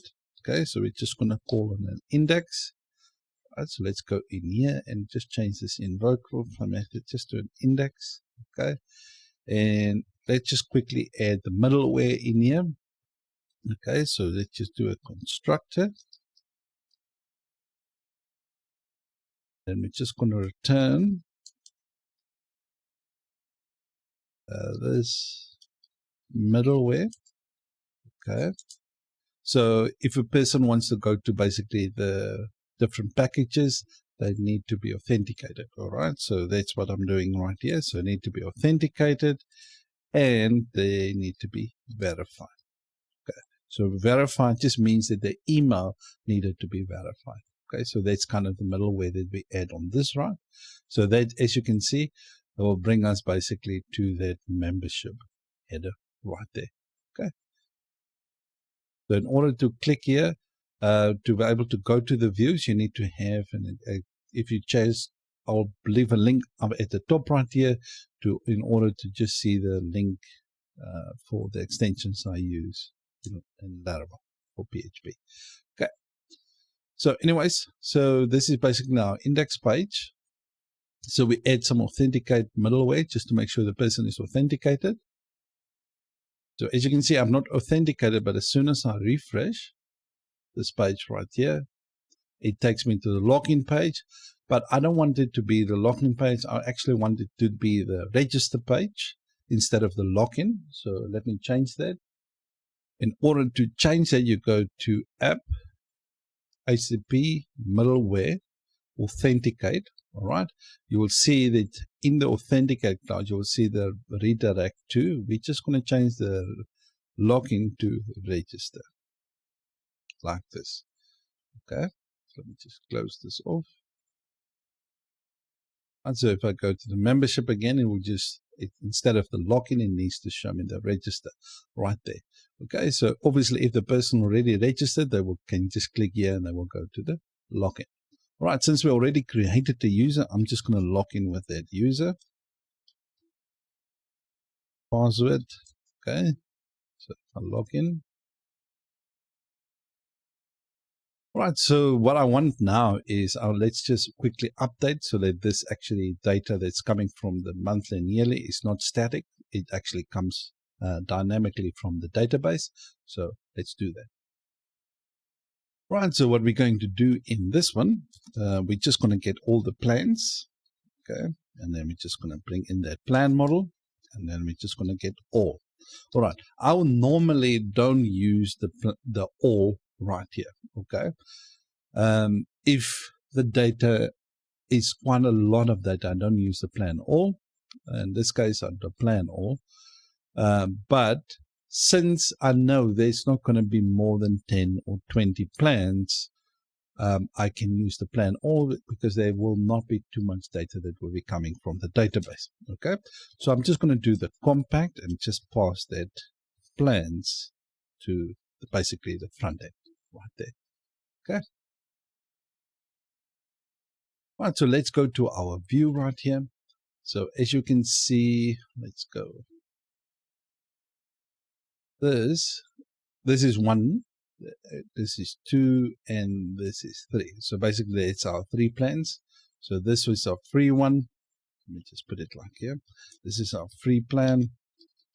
Okay, and this one is our monthly, and this is our yearly. This is the static ones that's in the front end right there. Okay, so if you using the template, all right, you will see the grid calls right for 3 right there, and you'll just minimize the diffs like this so that you can see them individually. So what we want to do is we want to just delete one of them, okay, and just leave the free one as is. And we're just going to just use the one and do a loop over that, add for each. Okay, for each plans as plan, and let's just move that one div inside that for each loop. And let's just see if it actually duplicates it. Right, so as you can see, we got our monthly, so that means it duplicated that right there. So I just want this to be dynamic, so let me just quickly update that from the database. All right, so let's open our plan model quickly, just for those that might be new. All right, we've got a name, we've got a slug, we've got a Stripe name, we've got a Stripe ID, and a price and abbreviation. Okay, so the monthly right here, we're going to do that. We're going to use the plan name. Okay, I'm going to do the plan name. Let me just see if I've created those methods. No, I haven't. Right. Let me just call the property. But I want to be consistent actually throughout my application.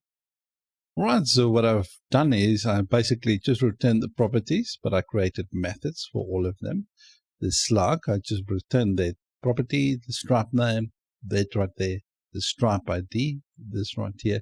The price, what I've done is I just added basically the currency symbol right there with the price. Okay, so whenever I'm going to refer to the price, I'm basically referring to the one with the actual currency symbol as well. And then we're going to have the abbreviation for that. All right. So let's quickly do that. As you can see, I'm actually calling on the property right there. Now I'm just going to refer to the method that I created inside my model right there. Okay. So if you want to pause the video and just copy all the properties right there and just do that. Okay, so next thing is for the price. Let me just call in the plan, the price like this. Okay, this is obviously the abbreviation. So I'm just going to, let me just see how I saved this. Right, I included the / right there, so that's good. So let me just delete this and we're just going to do a plan. Okay, and then we're going to do the abbreviation. You could have just make it like this to shorthand for yourself. I'm just going to do the full thing. All right. So let's see if all of this is actually displayed correctly now in the membership. Right, so as you can see, now it's the monthly plan and this one is the yearly plan, and you can see the $2 per month and $20 per year. So everything is good. Right, so now the next thing we want to do is if we click this button right here, it needs to take us to the checkout page, so where we can fill in the data and so on. So as you can see, we got our sign up button right here. Okay. So I want this to change. Instead of being the sign up button, I want it to be the, you know what I'm going to do? I'm just going to change this to be a link. So let's just do it like this. X link. This is basically coming from the component that we created. Under components, you will see we got a link component right there. And I'm just going to do an X link like this. Okay, then I'm just going to add the dot primary right here. Right, as you can see, it underlines it now. So basically what this does is it will create basically an anchor tag with all the right attributes. So I can add an href right here. And this is basically a route that I'm going to create to be able to go to the relevant page. Okay, so let's quickly create a route right here. Right, so what we will do is we will basically, in the next episode, what we will do is we're going to create a payments route. Okay, so let's just, instead of the route like that, we're going to do a payments route. So payments, okay, and then we're going to add basically our plan, okay, the plan right here, and then we're just going to add plan that we're passing through for each of these, okay, so that we can be able to know to which plan the user wants to subscribe to. Then we just want to identify that with our Stripe. Let's just call it like this, the Stripe name, like this. All right, the method that we created right there. And I'm just going to call this one sign up as well. All right, so if, let's say you haven't created that and you actually do it on your own, just create an anchor tag like this, okay? Then inside that, you just create your sign up. So for the people that, and just basically have the same route in there as well, okay? So this is just, look at it just as an anchor tag. Then you can obviously add your own styling in there, okay? Because there's some people that don't use Tailwind, okay? They use different CSS frameworks. Okay, so if you don't have the basically this part right here, the template, okay, just use an anchor tag. Okay, add your classes, like if you're using Bootstrap, is btn, btn dark, btn, btn dark, primary, or whatever the case may be, and btn small. All right, and then just obviously just add your route. And just copy this and just add it in there. Okay, so we're obviously going to create this route in the next episode, where we're actually going to be, once the user click this button, we're going to actually process the form and all that kind of stuff. So we finished up with our membership view and controller in the previous lesson. In this one, I said I'm going to create a payments route, but before I do that, I think because I wanted to make quite an easy integration with Stripe, but I think I'm going to meet it out a little bit to give us a little bit more flexibility. So if later on you want to add trials to your membership, so before a user can actually subscribe to the channel, they might want to run a trial or whatever the case may be, then you can easily do that.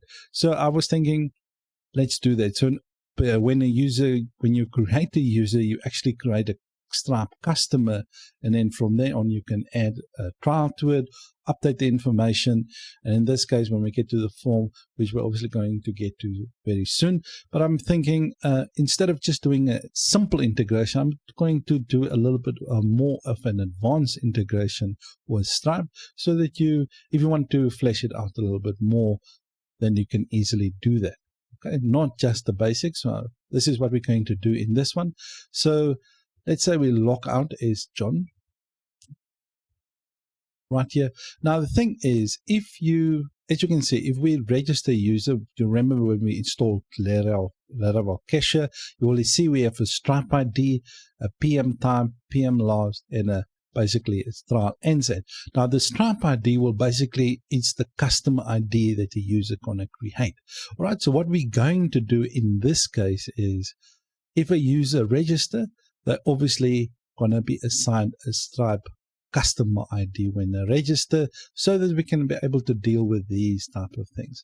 Right, the PM basically stands for payment method type, and the other payment method last four. Basically, it's the last 4 digits of the card number. And then trial NZ, obviously, if you want to add when the trial basically going to end. Right, so that's kind of the setup we're going to follow. A little bit more of an advanced basically Stripe integration into your application. So I was thinking, instead of just doing the simple one that normally out there, I'm just going to do a little bit more advanced one. If you want to do billing, trials, all that kind of stuff, it's easy to do from here. All right, so that's what we're going to do.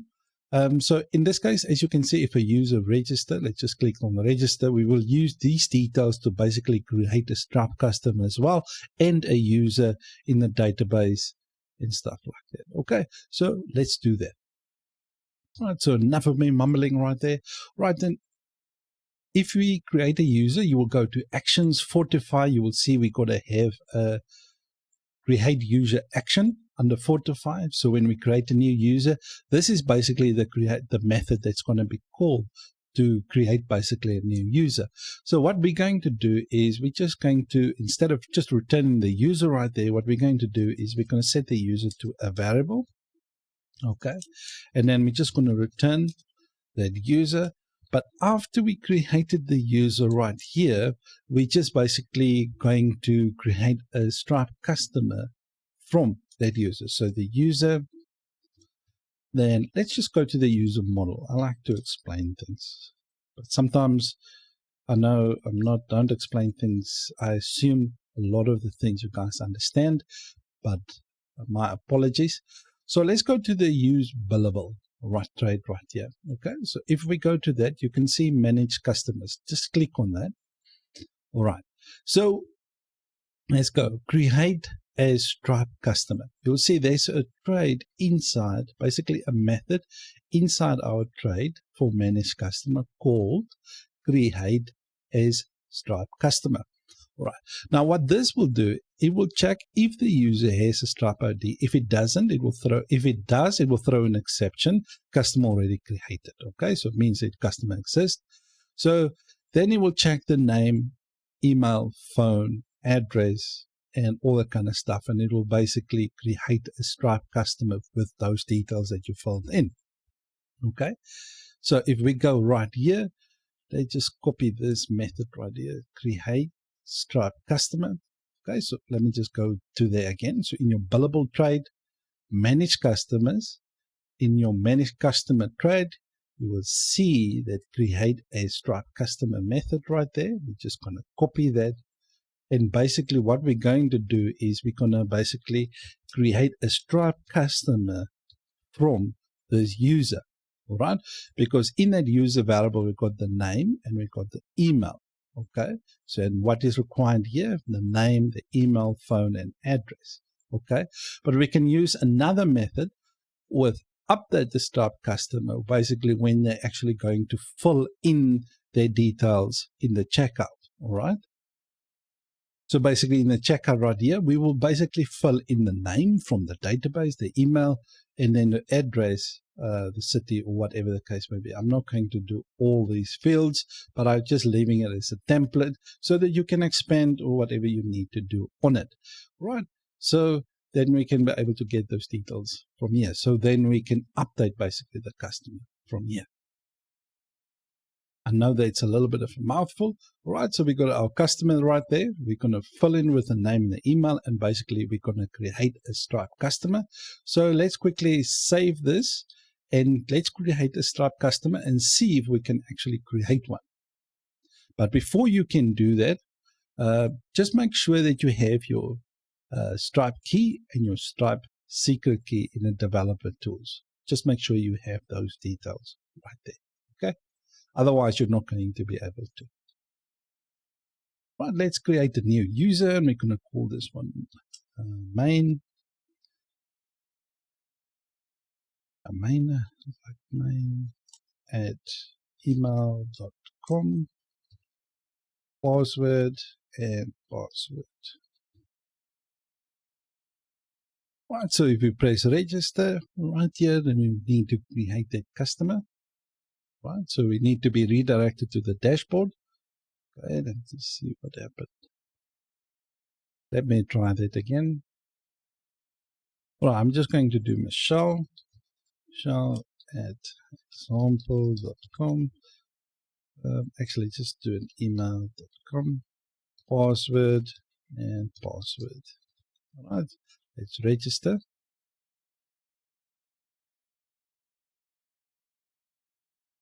Right, as you can see, we logged into the dashboard. All right, so you can see we got our dashboard right there with our all that kind of stuff. As you can see, we've got Michelle, the user, right here. So let's quickly go to the database and actually see if we got a Stripe ID of a customer. So let's go in here, database. Let's go to the users. And if we go down at the bottom, you will see we got our main registered right there. And we got Michelle. So let's just go out a bit. Now, as you can see, it created a user for a customer ID. So for a customer Stripe ID and a customer Stripe ID right there. So basically now what we have is we created now successfully a customer on Stripe.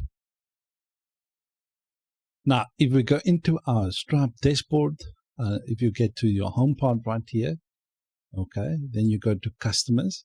You will see we've got our customer created right here. As you can see, we've got Michelle and we've got main right here. So we created our two customers right there.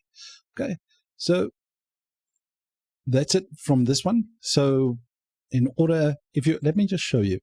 Now, another thing is the payment method right here, which is going to be very important very soon. So when we start actually doing receiving the payment, so then we can be able to update the payment methods as well.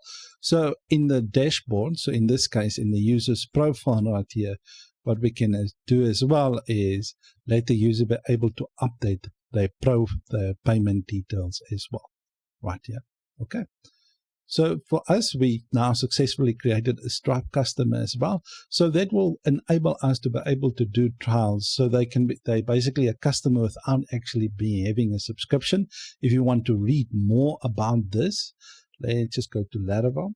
Right, so if we go to the documentation under Stripe, here it is, under creating a customer. So basically, occasionally you may wish to, let me just highlight this, occasionally you may wish to create a Stripe customer without beginning a new subscription. You may accomplish this with create a new customer. So we created that. So after that, what we can do is, so once your customer has been created, you may begin a subscription at a later date. All right. So in this case, like if we want to do a trial, we can set it up in this manner so that we create a customer, then we add where the trial must end and all that kind of stuff. So this is quite handy to do. All right, so let me just quickly, you go to Cashier, all right, into Laravel Cashier, and then you can just go to customers and create customer right there. I'll leave a link in the description for this if you want to go read more about them. All right, so let me just go to the home page again. So what we will do in the next one is we got our customer set up. Obviously, the relevant thing to do is when we get to the checkout stuff, so that we can able to actually create a payment and subscribe a user. All right. So I just wanted to, instead of just a simple integration, I wanted to do a little bit more advanced integration with Stripe, Laravel Cashier Stripe, so that if you want to expand it, make it a little bit more beefy, meaty, it's easier to do like that. So in this one will be a little bit of a short lesson. So because the next one, if we put the two videos together, it will be a little bit too long.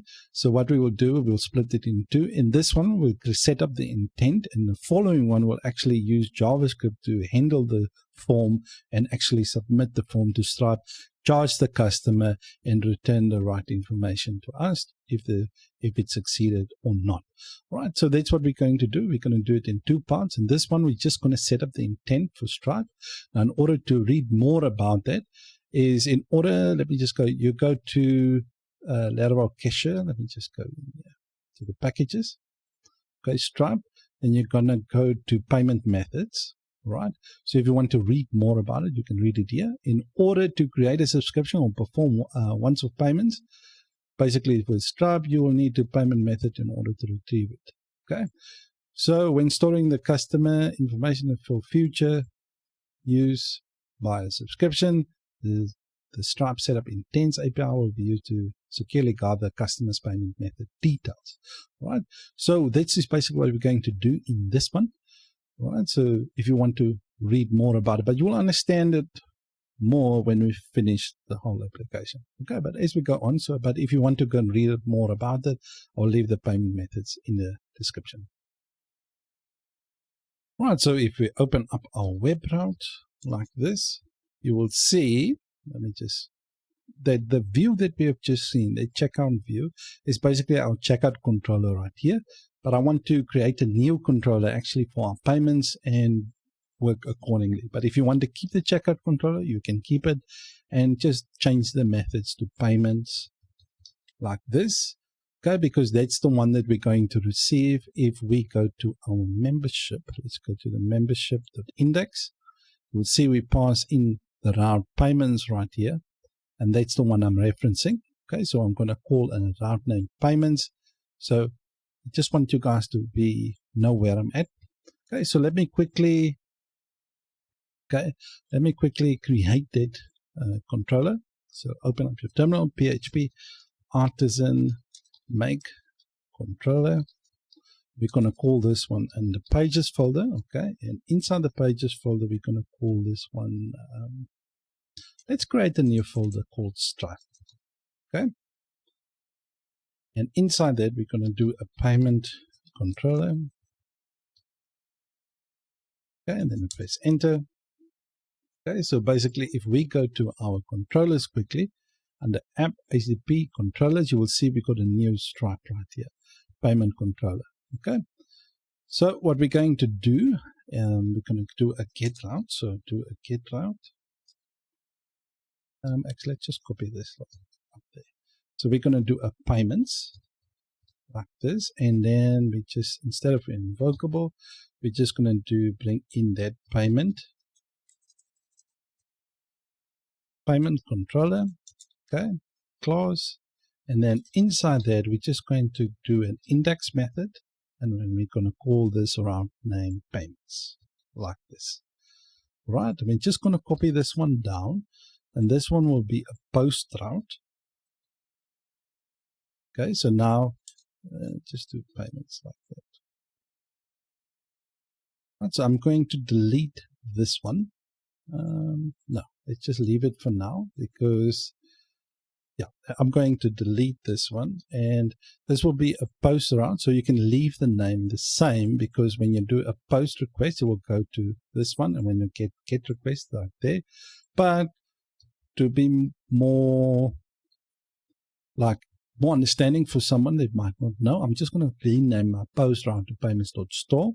Okay, so inside here, I'm going to create, let me just change this method name to store as well. Okay, so inside my payment method let's go in there, let's create those two methods. So the first one, this will be index, and let's create another one, public function, will be the store. Okay, so this will basically handle to actually store the subscription information and create a new subscription in the database. So this will need the request like this. Okay, so let's just save that. Okay, so let's just open our nav bar right here, partials nav, and just look for the checkout. The checkout right here needs to change to payments. This, the route, we can just leave this to checkout. Right, just as the view, but I'm not going to leave the view basically for the front end for the customer. Right, so that was just for us to quickly get to this point, so we can actually technically just delete it right here. So let's just delete it. Okay, because that was just for the template wise, so that you guys can just see actually that right. Okay, so now the next thing that we want to do is we just want to return in the index, we just want to return the view. Okay, we want to return the view, and this one is going to be called stripe.payments.index. All right, so we haven't created that folder yet, so let's quickly go there.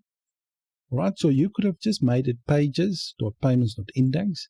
All right, so it's your convention. For me, then I will know, let's say I'm going to this folder right now, and if I look for my payment orientated wise, I will know if I'm going to look for the Stripe folder, I'll know this is where my payments are, this is where everything is happening. So yes. Okay, so you can decide to do it however you want. So basically what I'm doing now is I'm just creating a folder called Stripe, and inside that I'm creating a folder called payments, and then inside that folder I'm just going to rename this, going to create a blade file called index.blade.php. Right, so we got that payments right here. So what I'm going to do under the payments checkout, that index page, I'm just going to copy the checkout index and just paste it in here. Okay, so I'm just going to delete the checkout folder, or if you didn't do what I did, you can actually just keep it the same. Okay, so right there. Now the next thing that we want to do is we want to create that intent. So let's just open square brackets like that. Right, so let's go to the documentation. Right, in here you will see return the view. In our case, it will be stripe.payments.index, and then we can just set up the intent. So let's just copy this. Now, as you can see, we don't have a user variable, so we could have done user, and we could have set that to auth user like this. All right, so then we obviously need to make sure we bring in the auth aside, or you could have done all this inline, so we could have done authenticated Laravel helper, and then we can just call on the user, and then we can just create setup intent. Okay, so that's what we got right now. So the next thing that we want to do is let's go to our Stripe payments intent. All right, so we go to that form, this payments.index actually, and we go to the form right here. Then we're going to look for the button. All right, so the button that we created. So if you don't have one, just create a button right there. Okay, and on that button, we're just going to create an ID, okay, of card button. Okay, and then we're going to set a data secret. All right, and then we're going to set that to be basically the intent that we just passed through as a variable.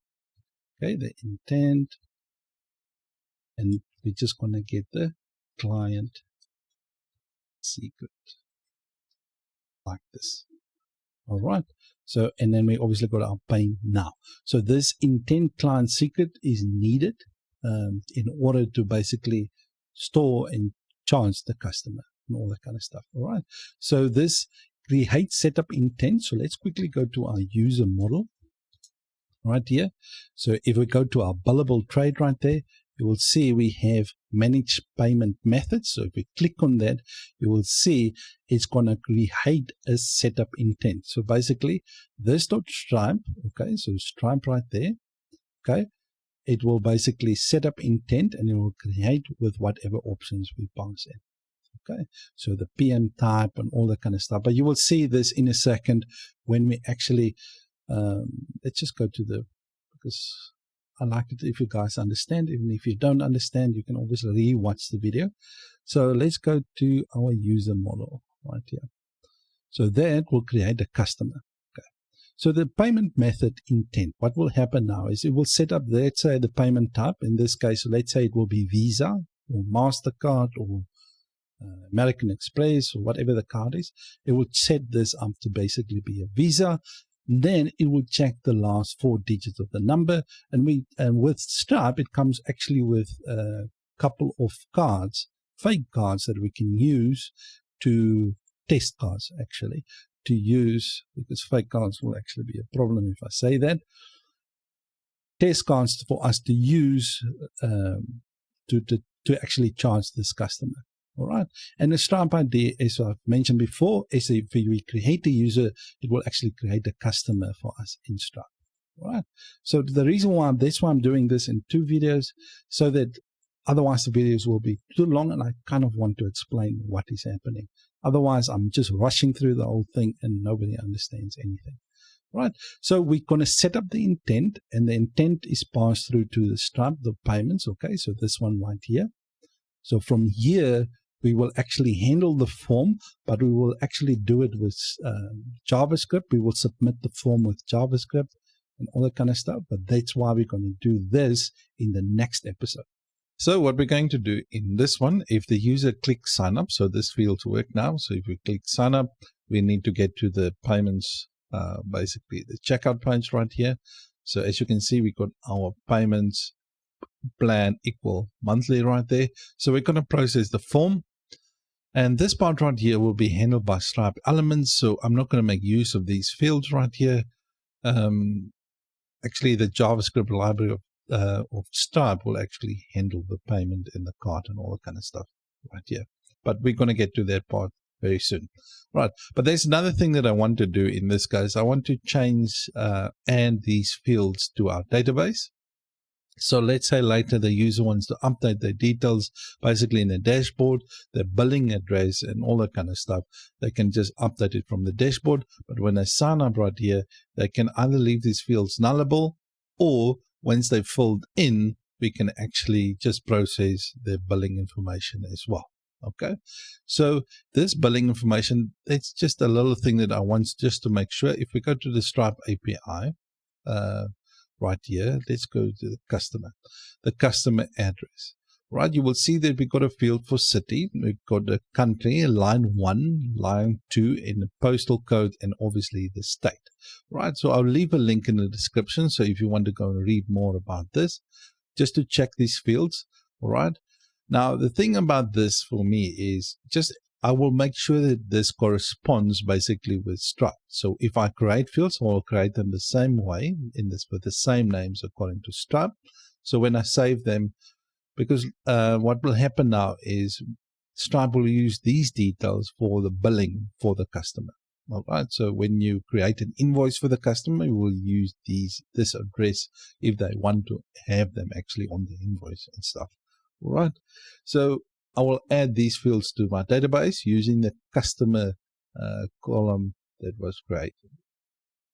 So when we install Laravel Cashier in the database migration, the schema that was created for our customers, this one right here.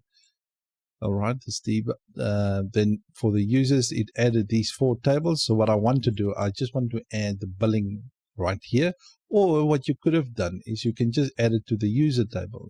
You can add it right here as well. So it's your choice. For me, since it's customer, so if I'm going to look for anything, I will know the billing stuff is here. Or you can just go here and just update them here. It's your choice where you want to put them. All right. So let's go with the customer right here. Another thing is you could have added another table for billing details, and you can have had a relationship, but for me it just doesn't justify having another table basically in our database just for that.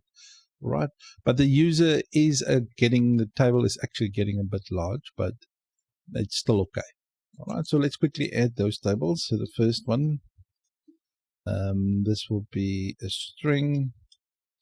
Okay, this will be line 1, right? And this is going to be a nullable field. Okay, let me just actually put them at the end, right here. Right, the next one is line 2. Okay, 1, 2. Right, let's just copy them down. And this one will be the city. Okay, and this will be, let's just quickly go back. As you can see, we got the line 1, line 2, then we got a city, state, country, and postal code. Okay, so right, so let's do it like city, state, country, and then the other one is postal code, and all of them are nullable.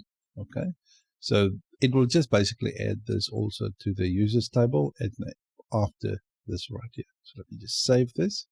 Let's migrate the database. Okay, PHP migrate fresh seed. Okay, so let's do that. Seed database, all good. So let's see if we got these fields in there. All right, so we got our line 1, line 2, city, state, country, and postal code right there. As you can see, it gets a little bit quite large actually as a database. Right, so let me just do this. As you can see, we got our things right there. Okay, so all good. So let's start with the process. All right, so let's process the form. Okay, so let's just close this off. All right, so now if we go to that checkout view right there, as you can see, if we had the template, you will see I had a whole lot of, I just basically copied this field down right there, but I left, it just remove all the required out of focus fields like this. Okay. Now the next thing that I want to do in here is, where's the form? Here's the form. Okay. So let's add, let me just actually call this one payment form.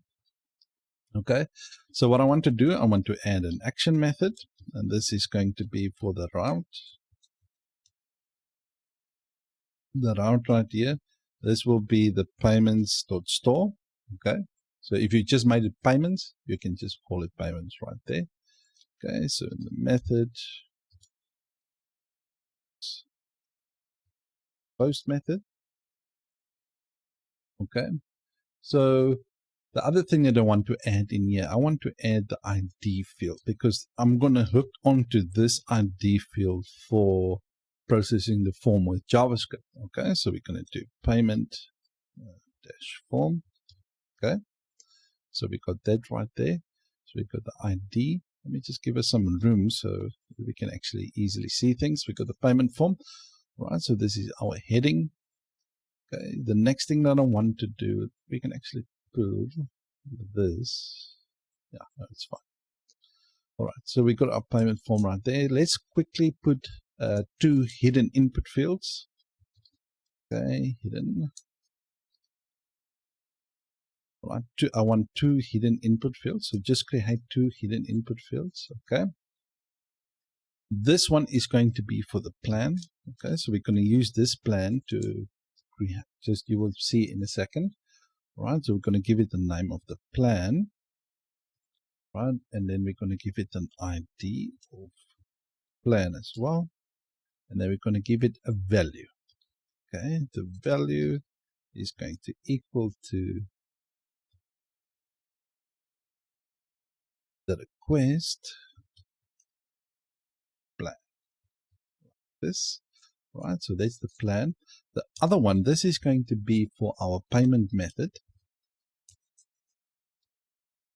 Payment method. Right. Now, the thing about the payment method, we're not going to assign a value. We're going to assign the value with JavaScript. We're going to do that with JavaScript. Okay. So let's just quickly add this one. Give it a payment method, a name of payment method. Okay. We're going to give it an ID of payment method as well. Okay. So that's our payment method right there. Now we're going to deal with the names. Okay, so this is basically our name. Just put it like this. This is our name. We got an ID, so that's all good. The value of the old name, that's all good. But the problem is, I don't want actually the value to be the old name. I want the value field to actually be the one that comes from the database. Okay, so I'm just going to change this to be. Right, in this case, what we're doing is, you see the dot value right there. We're passing a variable, so we don't have to put in the brackets like this, or otherwise we're going to get an error. Right, we're just going to pass in basically the authenticated user, like this, user, and then we just want to pass in the name. Okay, so to fill in basically that field right there. Okay. The next thing that we want to do is we're going to do the same for the email. Okay, so let's just go there. Right, so those 2 things are basically required when the user actually sign up. So email address. Let me just show you where I get this from. Okay, so let me just open my user model. Otherwise, you might get lost and people get angry with me. Right, so I made an email address method right there that's just calling the email. Okay, so that's what I'm referencing right here. So if you don't use these fields, you could have just used the value, and then you can use the brackets like this, the blade brackets. Okay. Now the other thing is, let's go down. All right, so this one is basically for the address. Okay, this field, let me just go here. This one is for the email, and this one is for the also address. Okay, so the address field, this one we're gonna call this. Let me just do this. Okay. So this one is basically for the line 1. Okay, so let's just do this line. Okay, so line 1. Okay, so this is basically the line 1. Let me just remove the autocomplete as well. Okay, so I'm going to call this street address or postal code. Postal. Okay, so that's that. Right, so if we go to the view right here, we'll see we got the John Doe, we got actually the email, but I want this form to be disabled so they don't change the email address, because if they do change it here, I want it to be the same as the one that's in the database. So I will just disable it right here. But what I will do in this case, as you can see, we've got those details right there. Right, so what we want to do in this case, we just want to add the disabled right there. Okay, so that people cannot edit that field, but it displays the email address. This is line 1. We can actually just copy this down and make it line 2. Let me just copy it down like this. Line 2, like that. Okay, so what I'm going to do, actually, let me just copy this like this, so that we're actually displaying it as is to the customer. All right, I pasted it in there as well. So what I'm going to do in line 2, I'm just going to copy that and paste it in here as well. All right, so apartment building.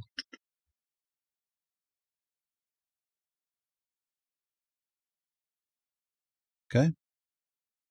Right, so we got the city field. Okay, so we got the country and we got the zip, but the zip needs to be postal code.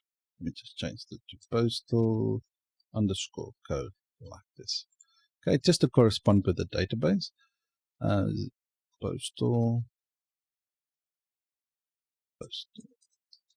code.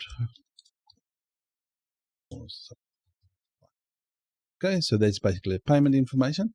Now the next thing that we want to do, okay, so that's basically the details for the billing. Now the next one right here, this is going to be required by this field right here. I'm not going to have, where's the card information? This one.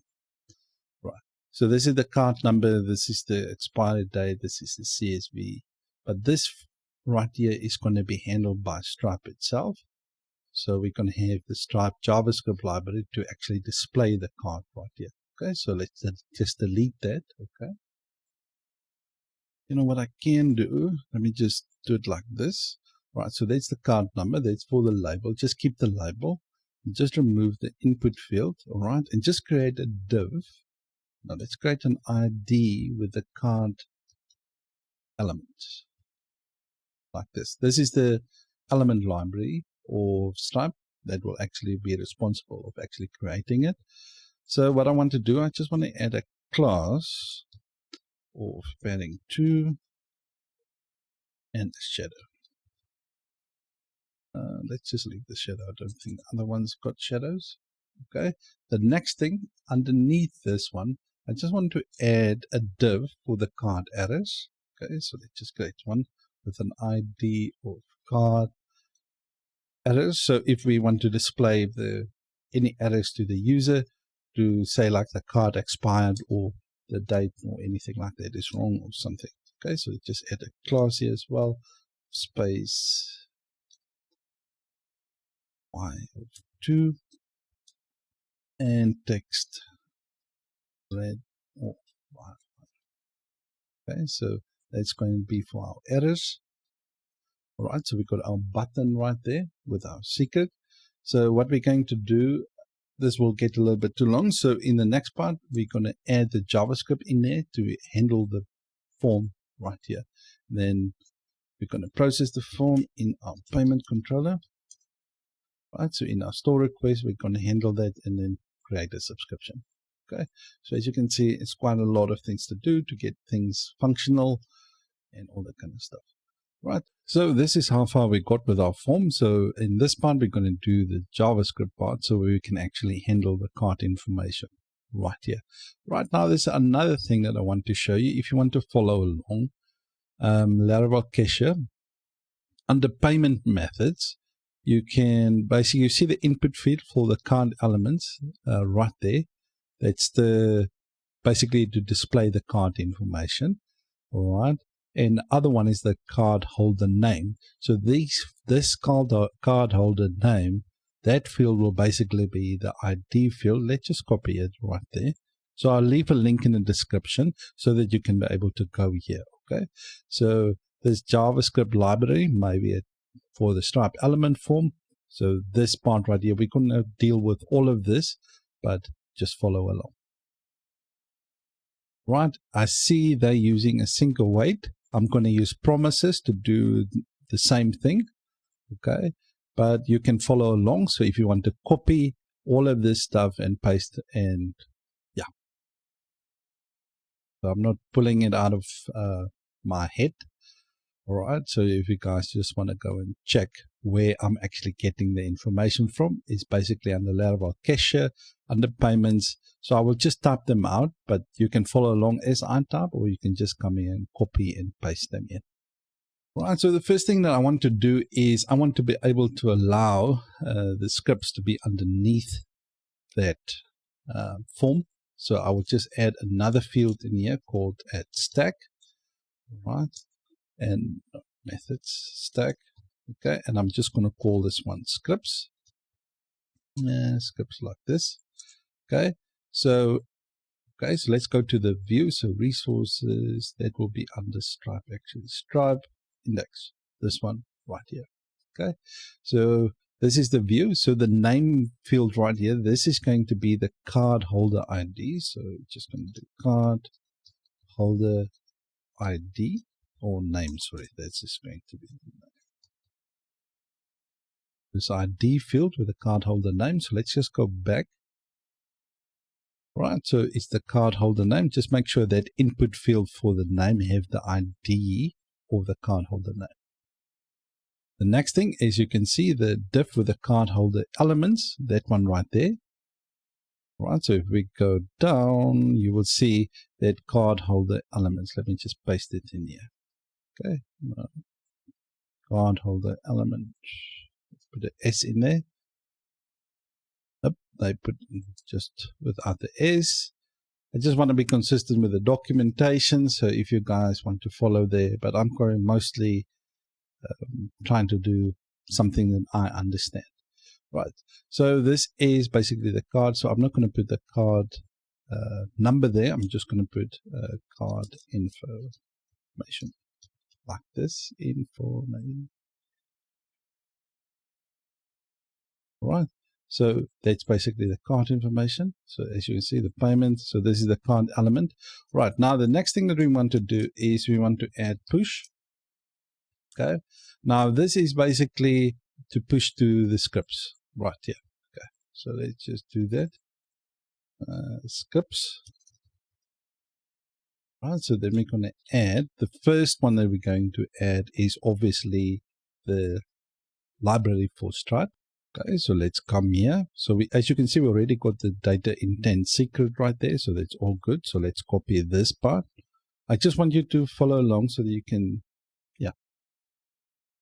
All right, and then we come and paste it in here. So as you can see, we bring in that Stripe library right there. The next thing, I'm just going to have script tag.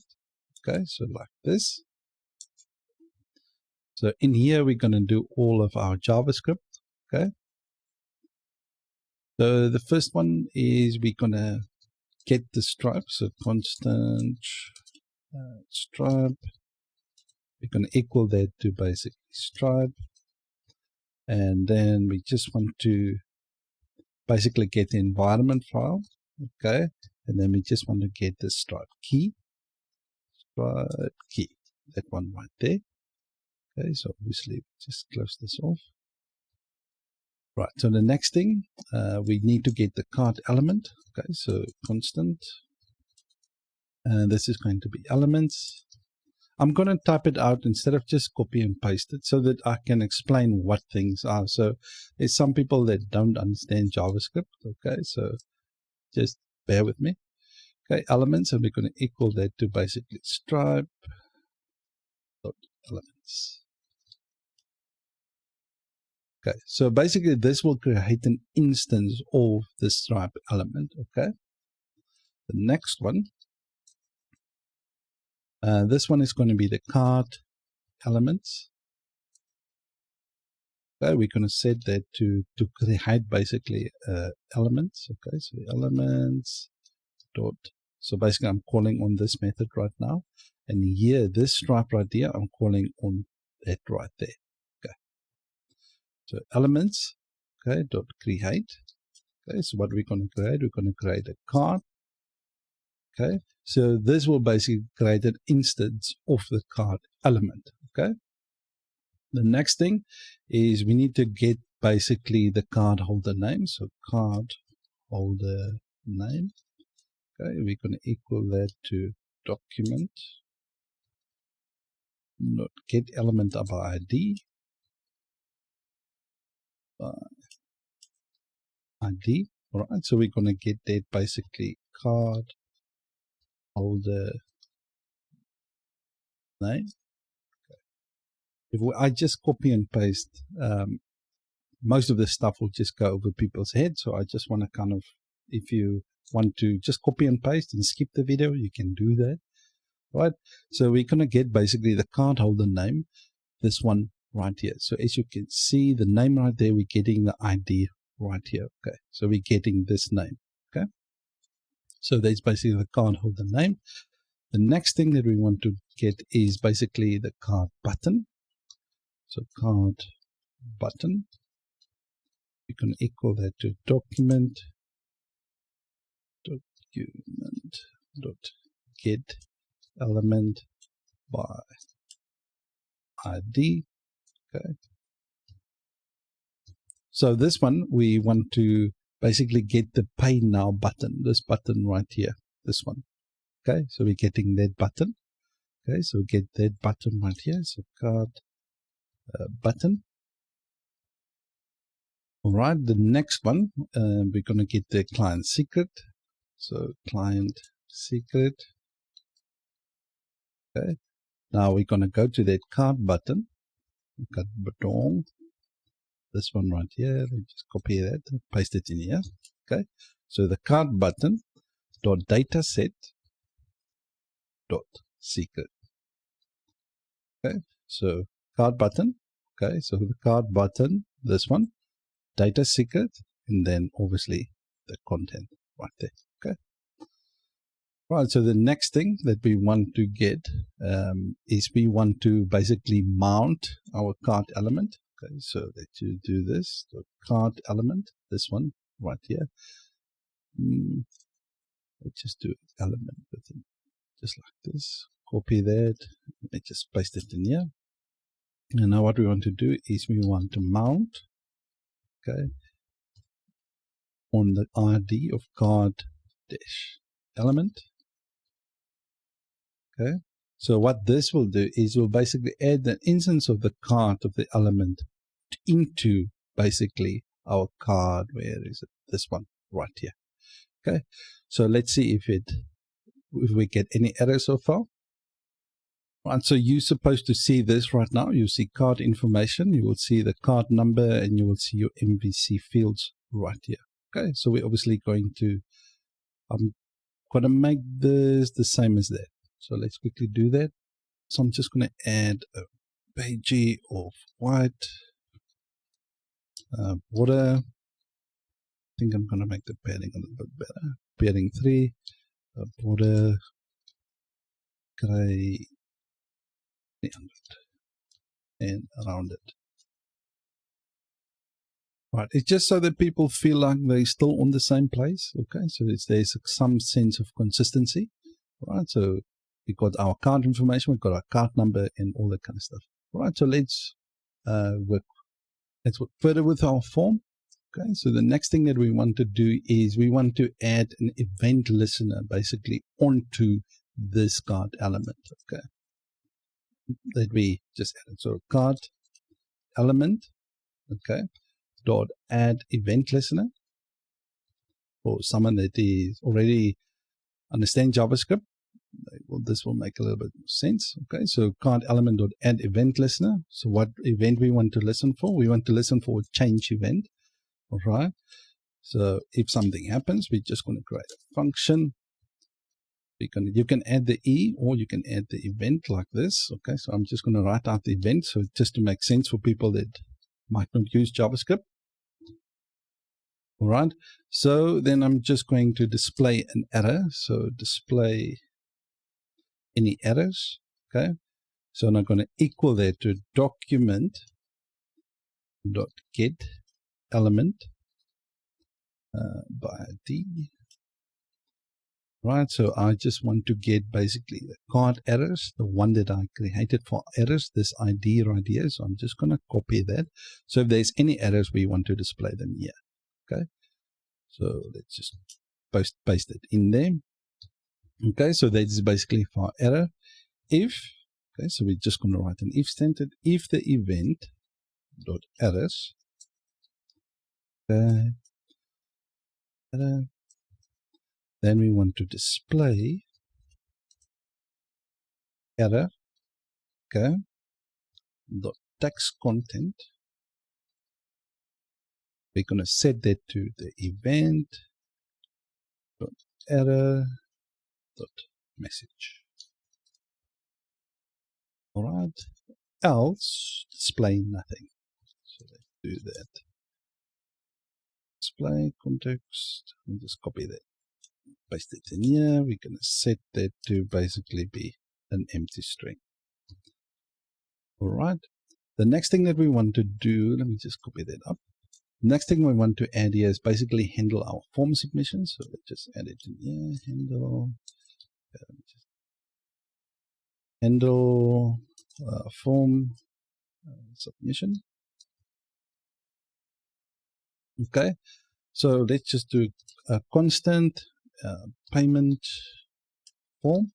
Okay. We're going to set that to basically document get.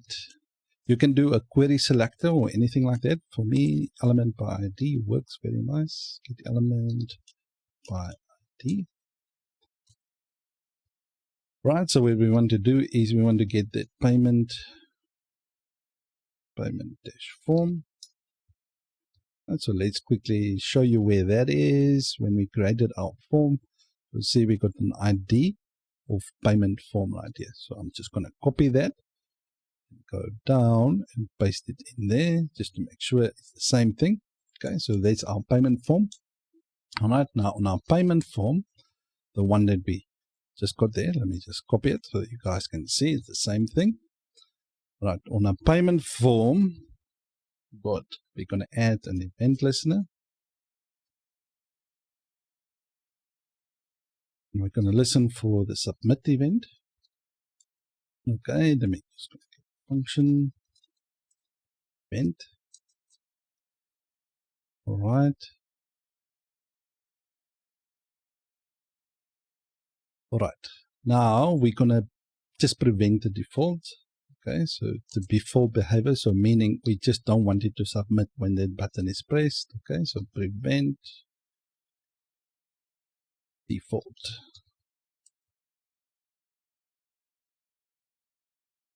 See, we're running a little bit out of time. What I will do is let me just quickly type this out and I will see you after this.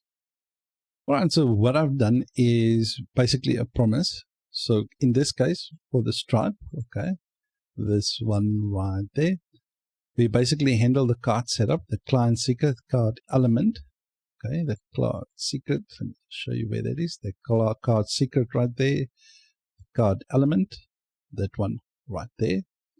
Okay, and then payment details, the billing details right now is the name, the card holder name, this one right here, that one right there, and the value right there. Okay, so that's the payment method data. And then we basically say when that, then is the result. If there's an error, basically element error, document will get element, that one right there, and then we just put it right there. Okay. And then basically what we're doing is if there's any error, display them right there. And basically the payment method input, the one right here, the input hidden input field, where is it? This one right here, the value right there. So if everything goes well, we basically get that element, and the payment method dot value, we add basically the setup intent payment method, and then we basically submit that payment form. Okay, this one right here. Okay, then we submit it. All right, so if you guys pause the video, if you want to copy this, okay, could have done the same thing if we just look at basically the one that we get from Laravel Cashier Stripe. Right, you can just copy it right there and you can just fill in the details from there. Right, so we got our form right here. Okay, so right, so what I want to do in the next one is I want to actually test it with cards. So we want to fill in the card information and actually handle the processing of the form, and so that we can actually charge the customer and create a subscription in the database. So as you can see, if I do things this way, it takes a little bit longer, but I'd rather put in the information in there. Otherwise, people will say I do things behind and I don't necessarily show you what I did in the background. Okay, so I'd rather do it like this, a little bit more videos, but if you don't want to watch it, you can just skip it. Okay, so in this one, what we're going to do is we're just going to process our form in our store method right here. Okay, so we obviously finished up with our form right here. Now, there's a couple of things I just wanted to show you that I've updated that you can do yourself. Right, so what I've done is I've changed the name field. Okay, so I removed the ID from that name and I moved it down to where the payment details, I just put a name on card field right there. Okay, then I put it the ID field with the card holder name. I put it like this. Then I just check for authenticated user. If that is available, then we question mark. If it's not available, then we use the card holder name like that. Okay. Then we leave the card details. Everything else is the same. Okay. The next thing I did in the line 1 address, what I've done is I added the value, because we've done this before. Just add the authenticated user. We're just going to check for the line 1 method inside our user model. And then just do that same for basically line 2, line for the city, for the state, and for the country and the postal code as well, right? Call them with the methods, right? And inside your user model, I've added those fields to be fillable. Okay, mess assigned. I didn't want the video to be too long because it's actually getting a little bit long. That's why I'm actually just showing you it like this instead of having to type it myself, all right? So that we don't waste anyone else's time, okay? Now, I add the mass fillable fields like this, okay? And then I created methods for those fillable fields above line 1 like this, line 2, the city, the state, and the country, and the postal code. Now, these methods right here is the ones that I'm referring to right here. As you can see, line 2, line 1, and basically the city like this, and the state, what the rest. Right. Now, the reason I just wanted to show you, because someone might be new and said, why don't add the blade syntax like that, right? The reason for that is because when we're passing the value as a variable to our Jet input blade component, okay? So that's why we don't add the blade syntax right there, okay? So that's it. So let's process this form. So let me just show you how it looks like now. Right, so this is basically how the form looks. We got our name, email, and all the data is coming from the database. I've already filled in these fields. So as you can see, the street, unit, city, state, country, and the postal code. As you can see, the name on card right there is basically that name. The reason for this is just a better user experience, because normally when a user sign up, they might not use their real name. They might just use a synonym or whatever the case may be, name they want to use. Right, so this name will normally not correspond with the name on the card. Okay, so that's why I put the name on the card right there and the details right here. And this is the name that we're going to use when we process the card information right here. Okay, quite important. Right, so the next thing, let's process this form basically in our store method. Right, so the first thing that we need is we need to get the user. And we're going to get the user and we're going to do the request user like this. Right. The next thing that we need is the payment method. Payment method. Right. And we're going to equal that to request input. And we're going to add basically the payment method like this. Right. So let me just close that off. Right. Now this payment method, that input field, is basically coming from here. the payment. We got a hidden input field. Now this part right here is going to be filled with JavaScript, the value right there. Since there's no value, but we're going to assign a value basically when we get the result from Stripe, and then we add, you see we're going to get that element by ID, that payment method, then put that payment method value with the result, setup intent, payment method, then we submit the form. Okay, so that's where that's coming from. The next thing that we want to do is we want to update this user. Update.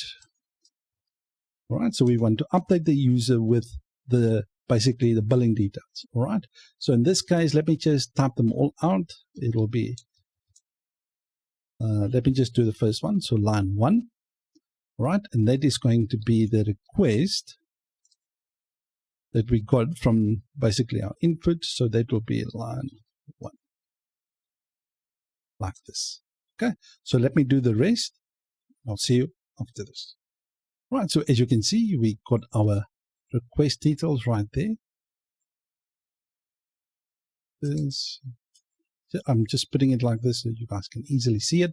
So we get the line 1, we get the line 2, we get the city, the state, the country, and the postal code. All right, so the next thing that we want to do is basically create a new subscription. So, but before we do that, we need to actually get the plan. So let's just put in the plan. Just make sure we import that model in the top. So let's just do this. The plan, as you can see, the class is already imported, so all good.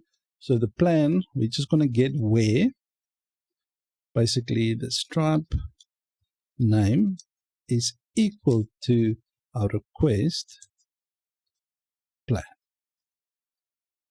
Right, and then we're just going to get the first one. All right. So just make sure you import that at the top. So if someone might know where we get the Stripe name from, let's open up our plan model. So in our plan model, we add the Stripe name, basically the name, slug, Stripe name, Stripe ID, price, and abbreviation. So let's open our plan seeder. Table seeder. This one right here. All right. Now, as you can see, we got our Stripe name right there, and we got a Stripe name right here. Okay, so that's where they're coming from. So, right, so now we got our plan. So now we need to create a new subscription from that user. Okay, so user, new subscription.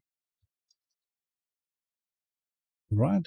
And then inside here, we actually want to add the plan that we just received. We're going to get the Stripe name, and this plan, basically the Stripe ID.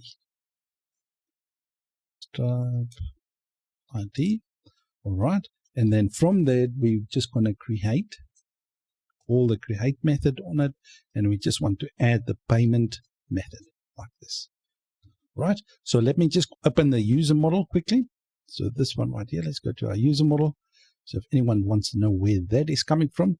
So in our biddable, manage subscriptions, you will see we got a new subscription. So this is the field this is the method we're calling on here. Then inside that method, it's going to call basically the name and the price, right? Just like this, okay? The name and the price. Let's go back there. You see the name and the price, because the Stripe ID is basically got the price ID for Stripe, okay? So after that, when we finish creating the subscription for the user, we basically want to redirect to a route, and the route that we're going to create is going to call billing. We haven't created this route yet. So with a success message, and we can just say, you can say anything you want in here. I'm just going to say thank you for subscribing. All right, just like that. All right, so that is basically what we're going to do. So let me just explain this. We're going to get the user. Basically, this is the authenticated user. And then we're going to get the payment method. This payment method is basically the input field that we get right here. I'm just explaining it over again. Right here. Then after that, we submit that. We get that plan input field and we submit it with the value when we get it back from Stripe. We put it in there. Okay, so we use that payment method as a payment method right here. Then we get the plan, the right plan from the request, and the request is basically the plan right, where is it? It's a hidden field, the plan right here. Okay. Then we assign the user with which plan and which price. Okay, then we create a new subscription, and then we redirect the user right there. All right, so there's obviously, let's quickly create this billing controller and a route for billing so that once the user is finished, they will actually go to that, basically that route. Okay, so let's open our terminal. All right, so let's quickly create it. So PHP artisan make controller, and we're going to create a dashboard folder. Okay, and inside that, we're just going to do a billing controller. So from here, we will deal with basically the invoices and all that kind of stuff. All right, so let's do that. All right, so let's open up that controller. So app, HTTP, controllers, dashboard, billing controller. All right, so what we want to do here is we just want to return an index. Let's return basically a view. Now the view will be in dashboard dot billing. I'm going to create a folder called billing, and inside the billing we're just going to create a folder called index. All right, so let's quickly create this right there. So resources, views. Let's create a new folder, and we're going to call this one dashboard. Let's create a new folder inside that folder called billing. And inside that, we're just going to create a new file called index.blade.php. Right, this one right here. Okay, so what I want to do, let's copy basically, let's see which one. Copy the dashboard, that one right there, just copy that. Okay. Then paste it inside the billing. And we're just going to call this billing. Billing like this. And I'm just going to put an H2 heading and just say, this is the billing file. Just like that. Or you can put anything you want in there. Right? Just that dashboard to make it easy for us. Just copy that and paste it basically inside your dashboard, billing.index, that right there, and just change the billing to be the billing. Right. So this was dashboard, just change it to billing. The text gray is not going to work for me. Just make it text white. Right. Now, the thing is, in order for us, we need to actually receive that success message. Okay. So we need to receive that success message. Let's go to our app right here. Now, as you can see, we've got the banner. That's all good, but I'm not going to use the banner. I'm going to use, right, we've got our alerts main right here. So that's all good. So in our layouts, everything is working okay. So we got our success message. So we'll show this. And for, if you're using the template, right, that's what we have. Right, we got a, if the session has success, we add some styling for with Alpine.js, and if they have an error, it's displaying this right there. Okay. But we actually don't need the banner, so let's just delete that. Okay, so let's test it out. So let's create a payment and see if we actually get to this part right here. Right, so let's go and test it out. Right, so I got a couple of test cards. I will leave a link in the description. Some of the test cards, and this is done by Ray, or Rai, I don't know how to pronounce his name, but thank you. Basically, this, you can have actually an update so that you can use and test all the different cards on your application. But I'm going to use the 42421 one. I'll leave a link for you guys in the description for this. Okay, so I'm just going to add the card information right here. The 4242, I'm just going to add any month, and you can add any date you want, but just make sure the expiry date is the right date. Okay, so in this case, let's just set it for next year, and then we add just zeros at the end, and let's see if we can actually get to that billing part. Let's put a pay now.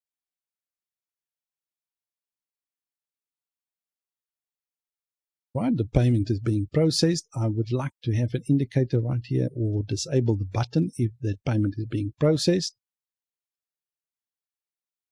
Route billing not defined. All right, we haven't created that route yet, so let's quickly do that. Right, so let's quickly do that. Let's just create it on top right here.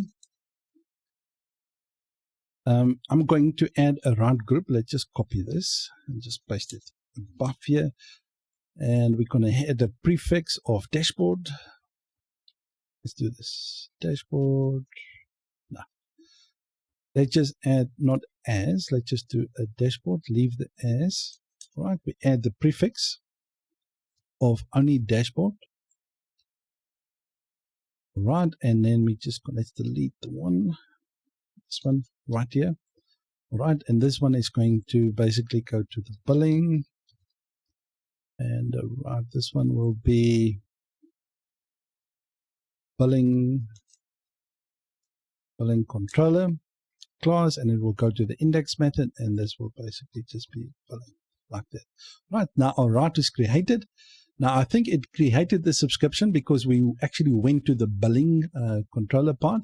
So we actually went through all of this, and then we created the subscription, and we actually got to this part right here. But this route wasn't created yet, so it means it was a success. Okay, so let's just check in Stripe in the dashboard if we actually have a subscription, and in the database to see if we actually create a subscription. Okay.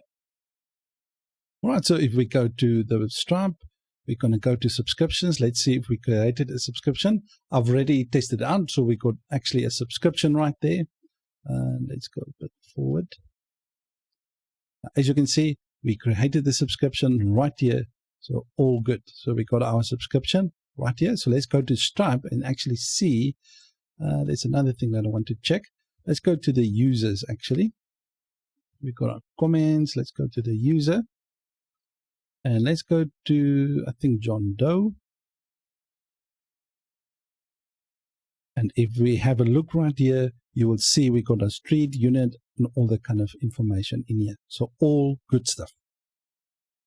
Right, so as you can see, we got John example, we got a monthly plan, and we actually, as you can see, we subscribe right there. Ignore this one. I've already created that a couple of hours ago. So it's all good right here. So this is the recent one. So we actually create a subscription. So all good. Now the next thing that I want to show you. Okay, so we're obviously going to be dealing with. Now, as you can see, the billing address, let's just show more. As you can see, the billing details right there is not filled in, but the user got a billing address. Okay, so I want to let this, if the user update the details, let's say they change the details or update them, because as a user go on, they might want to change the address or they moved or anything like that. As soon as that is done, we want to update Stripe accordingly. So if the user changed their address, it needs to update automatically right here. And we're going to do that in the next one. So what we're going to do in this one, we finished up and created a subscription in the previous one. So what I want to do is I want to sync the customer's data with basically Stripe. Okay, so whenever the user update the details, it needs to basically sync them with Stripe. And as you can see, if we go to Stripe right here, Laravel Cashier, if we go to this right there, you'll see sync customer data with Stripe. So let's just click on that. So what I want you to do, if you can, just copy the protected static method like this. Just copy that. Okay, let's go to our user model. Right, so in our code editor right here, let's go to app models. Let's go to our user model, and let's quickly add that method at the bottom right here. Okay, so basically what will happen now is we need to actually bring the other part in as well. So let's go back. Right, this one right here. Okay, so just bring that in as well. And then we paste it at the top somewhere. Just see where it will look the best. Let's move it up to there. Okay, so we bring in that queuable. So the thing is, in order to do that, we need to enable queues in our database, but we're going to get to that part shortly. So now what this does is whenever, let's say, the user model is updated, so meaning, so whenever someone changes the email address or phone or anything like that, this boot method will fire off with the updated method, as you can see right there, right? Register an update model event with the dispatcher, okay? So then it will sync the Stripe customers details. Now, if we go to the billable, let's go quickly up there. We go to the billable right here, and we're going to do manage customers. You will see we have a method inside there called, let me just see if I can find it, a sync Stripe customer details right here. And this will basically, in return, basically run the update customer, this one right here. So it will run this method, okay? Then it will update. Let's go back. I'm actually running all over the place. Right. Then it will update basically the name, the email, the phone number, and the address. Okay. So then it will basically update the Stripe customers details as follows. Right. So let's go to that method right there. Now, the only thing that I want to add down here is basically a static, a public function. Right. So let's do that. So public function. And this one is going to be the Stripe address. Right. Where is the Stripe address is going to come from? We're just going to return. Right. So where do I get this? Let me just show you again. Manage customer. You see the Stripe address right here? Here's an example of what it must be like. Okay. So the city, town, line 1, line 2, and line 3. Line 2, postal code, state, and all that kind of stuff. Right. So we're going to do that right here. So we're going to return that. So the first one is going to be line 1. So if you created another field, so you have to put in line 1. This is important. Okay, because this is the field that will be registered as the address in Stripe, because that is the field's name. So if you named your field in your database something else, you can do it right here. So that's why this dot line 1, I've named it line 1 like this. Okay, so this is the method I created right here that's returning that property. So if you had street address 1, just change this to be street address 1, or in this case, let's go down again. So instead of that, you can just return basically the property inside your database, like street address 1. If you called yours like that, okay, so you can return the property like that. In my case, I created methods for my different properties. Okay, so the other one, this is line 2, and I'm just going to change this to 2, and this one is 2. This is actually spelled wrong. This needs to be a capital O. Let's see. Good. Right, so the next thing that I want to do, I'm going to fill in all these fields, and I'll see you afterwards. All right, the reason why I'm putting everything underlined like this, so someone might be new to the channel and ask me why I do this. Right, this is just so that you can easily read it as the viewer. Okay, so normally I would just leave it like this.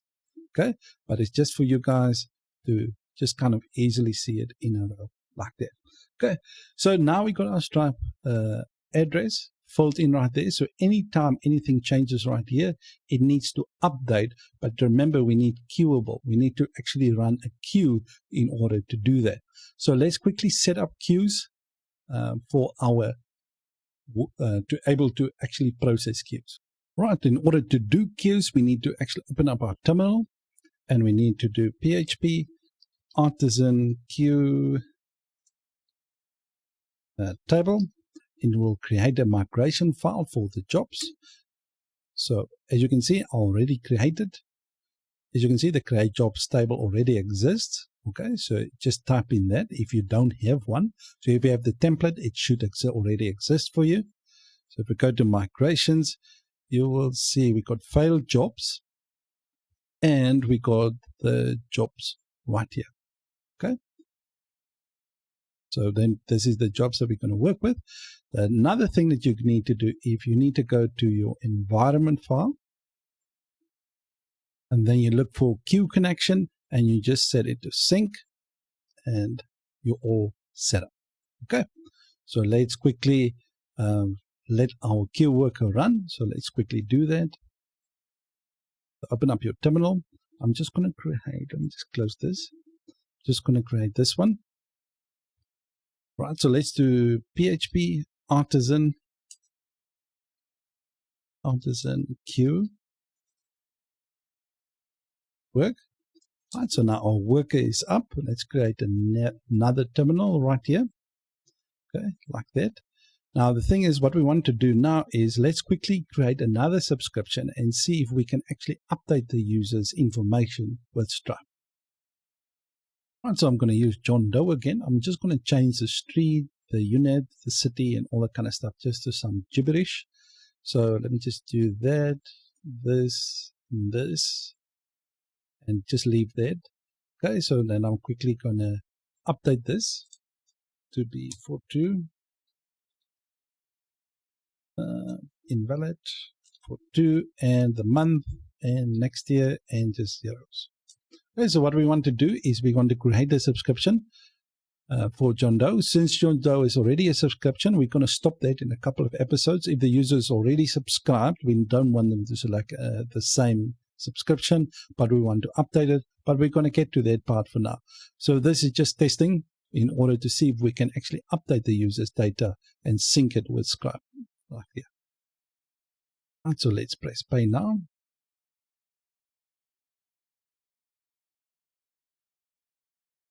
Right, the payment's being processed.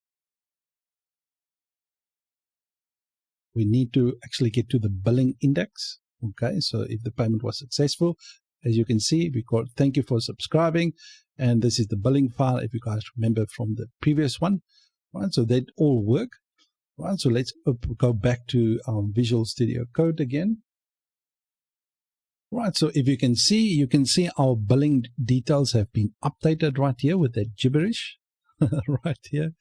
Right, as you can see, like we actually subscribe to the yearly plan, which I've chosen, and you can see now that's basically how we can actually do that all with Stripe.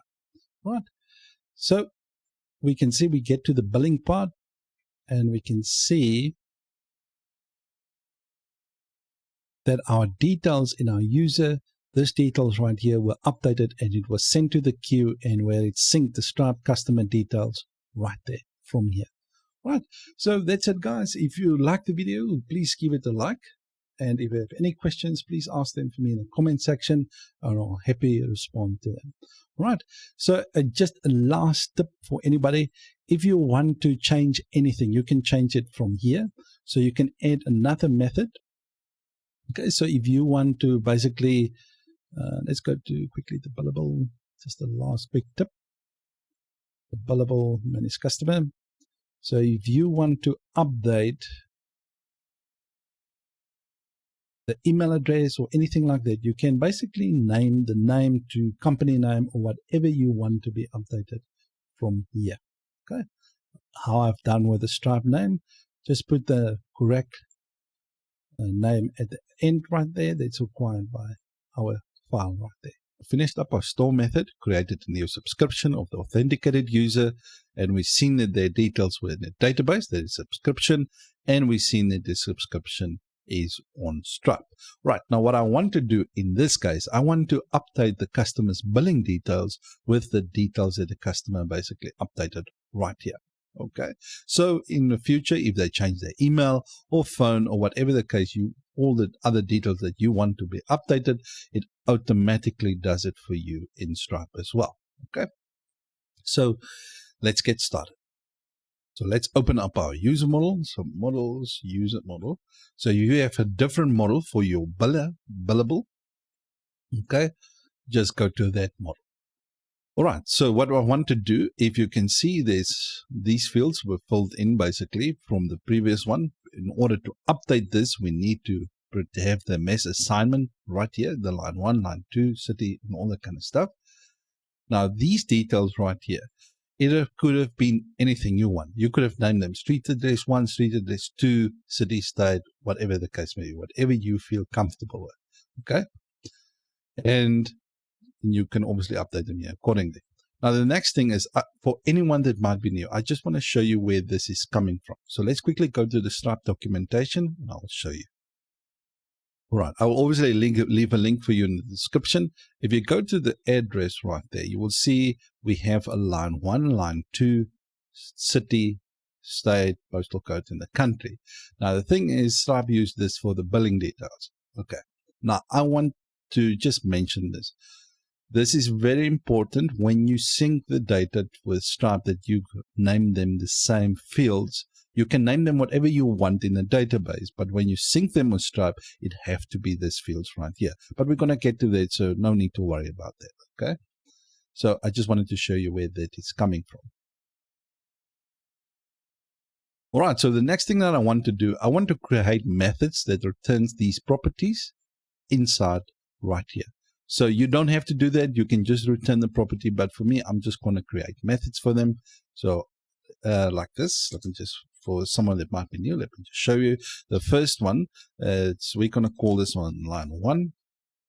Okay, and this is going to be a string, and then I'm just going to return the public property, the property line 1, like this. Right, I'm going to do that for the rest. Right, so this right here is basically returning that property in our database. Okay, so let me just do all of them, and I'll see you after this. All right, so now I've got my line 1, line 2, city, state, country, and postal code. Right, now the thing about this is, if you named yours something else, street address 1, you can do that and just return the relevant properties. Okay, so this must obviously correspond with your database. So let me just open my customers.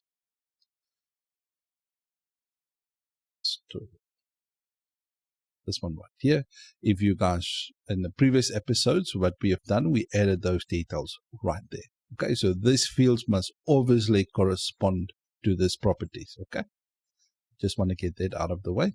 So the next thing that we want to do is we want to create this booted method right here. So I just copied and pasted this in. So this comes from Laravel Cashier Stripe. I will show you in a second where this is coming from. So let's go there. All right, so if we go to Laravel Cashier Stripe, you will see that under customers, you will see sync customer data with Stripe. So let's quickly click on that, copy this part at the top, and this protected static boot method. Now, this was created by one of the developers at Stripe. So obviously, pardon me, at Laravel, where they actually created this. I think Dries actually created the method to easily sync this. So whenever the booted method in our, let's just copy this and I'll explain it quickly. Right, so then you just obviously paste it in here. So now what will happen is, this is in our booted model of our user model. All right, so whenever an updated event is basically firing off in our model. So in this case, the user model, if you have a custom model, it will be the custom model. Right, so that will fire an updated basically event off in yours. So if I could hover over it, you will see it will basically dispatch the register an updated model event with the dispatcher. Okay, so that's basically what will happen. Okay, then it will fire off a queuable, and it will queue this method right here. So in this case, it will sync customer details. Now I will go quickly to this method right there to show you what this actually does in a second, but it will fire off this event whenever, in this case, a user's details are updated, like the email, the phone, the address, or whatever the case may be. Okay, so let's quickly go to our billable at the top right here. So let's go to our billable. Then you will go to your manage customers. Right, if we go a little bit down, you will see we got to update customer right here. Just remember that. Okay, that fire off. Now, if we go down a little bit more, you will see sync Stripe customer details. All right, now that will fire off the update Stripe customer method, the one I just shown you right there, and it will update the name if the name have changed, if they update the email, and it will update the phone, and it will update the address. Okay, the street address right there. All right, now that's quite handy. Now let's just copy the Stripe address right there. Okay, don't change anything inside your the vendor folder. So in this case is Laravel Cashier. That vendor folder, please don't touch it. Okay, don't change anything in here. Just copy the method and go to your user model. Let's go at the bottom right there. Okay, so we don't have to actually worry about the phone and all that kind of stuff, because those details will correspond with our details. So we don't need to change that, but you can update anything accordingly. All right, so let's just uncomment them right here. Now, as you can see, they actually have the ones that we actually referred to when we actually created the database entries in our database. As you can see, the line 1, line 2, city and the state. Now, in here, and those details are now very important that they are the same. Let me just move this around so that it's okay, like that. So this fields right here needs to correspond with Stripe, because this is the details that need to be basically updated with Stripe. Okay, so now let's quickly change this to be coming from basically our methods that we created, our line country and all that kind of stuff. Let this be actually corresponding to those methods, right? So the line 1, that will be the same as this, line 1. Okay, and I'm going to do the rest the same. Okay. All right, so now we've got our line 1, line 2, city, state, and all that kind of details. As soon as they're updated, this event will fire off. It will sync the customer's Stripe details, and it will update them right here. Now, I just want to mention this again. Right, please don't update it in the documentation, in the basically the vendor folder. Okay, don't update anything in there. Okay, because tomorrow, let's say, Cashier brings out a new version, it will basically clear and override all of this right here. Okay, so you will lose whatever you've done. So just copy that into your user model and you're all good to go. Right, so if you want the phone or anything else to be something else, you just copy that method, all right, and just actually update them what you want it to be in your user model. All right, enough of that. The next thing that we want to do is we need to basically run this queuable right here. Okay, so we need to be able to actually queue jobs. In order to set that up, we need to open up our terminal. So let's quickly set up our queues. Right, if you have the template, you will already have the queuable table, but for us, I just wanted to show if someone doesn't have that. All right, so the first thing you're going to do is PHP artisan queue table. You run this command. So what will happen now is it will actually create a queue table. Now, as you can see, the create jobs table already exists. I just wanted to show you. So please don't think of I made a mistake. No, I'm just showing it to you. But as you can see, I already got my jobs table right there. So let me just close the terminal. Let's go there quickly. So you will actually create a migration for you. Let's go there, create. Let's go to jobs. You'll see we got a jobs migration right here. Right. So this is responsible for actually creating the subscription in the background with a queuable. All right. So the next thing that we want to do is we want to go to our environment file, this one right here, and you will see there's a queue connection right there. Just set this queue connection to the database, this database like that. All right. So now we got our queue connections all set up. All right. The next thing that we want to do, let me just quickly recap. So if you created the migrations, you will then in your database right there. The next thing that you're going to do is just set up your environment file right here to queue database. And after you've done that, PHP artisan migrate, this one right here, PHP artisan migrate. Now in my case, I have nothing. All right. And after that, what we want to do is we want to do PHP artisan queue work like this. Right. So now what this will do, it will run now the queue worker. Let me just open up another terminal so I don't have to interrupt this one. All right. So that's all set up. So we've got our queue worker running in the background. Now what we would do is now let's quickly create a new subscription. Now, as you can see, we've got our checkout right here. I want these fields basically now to be filled in from the database. All right. There's just a couple of things I want to add and change in here. So I want this details. If it's old data, it needs to show old data. If the customer's details are already there, it needs to be filled in from the database. Right. I'm quickly going to set this up. Another thing that I want to do, I want to change this name. Still want to remain this one right there, but I want to add under the payment information, I want to add basically the customer's card name right here. Now, the reason for that is normally if a person, let's say they register on your blog right here. Okay, the name that I might register with might not be the same as the name that they have on their card. Now, that is very important, okay? So I just want to add that field in there, okay? So let's do that quickly in our checkout view. Right, so let's quickly go there under Resources, Views, Drive, Index. This one right here.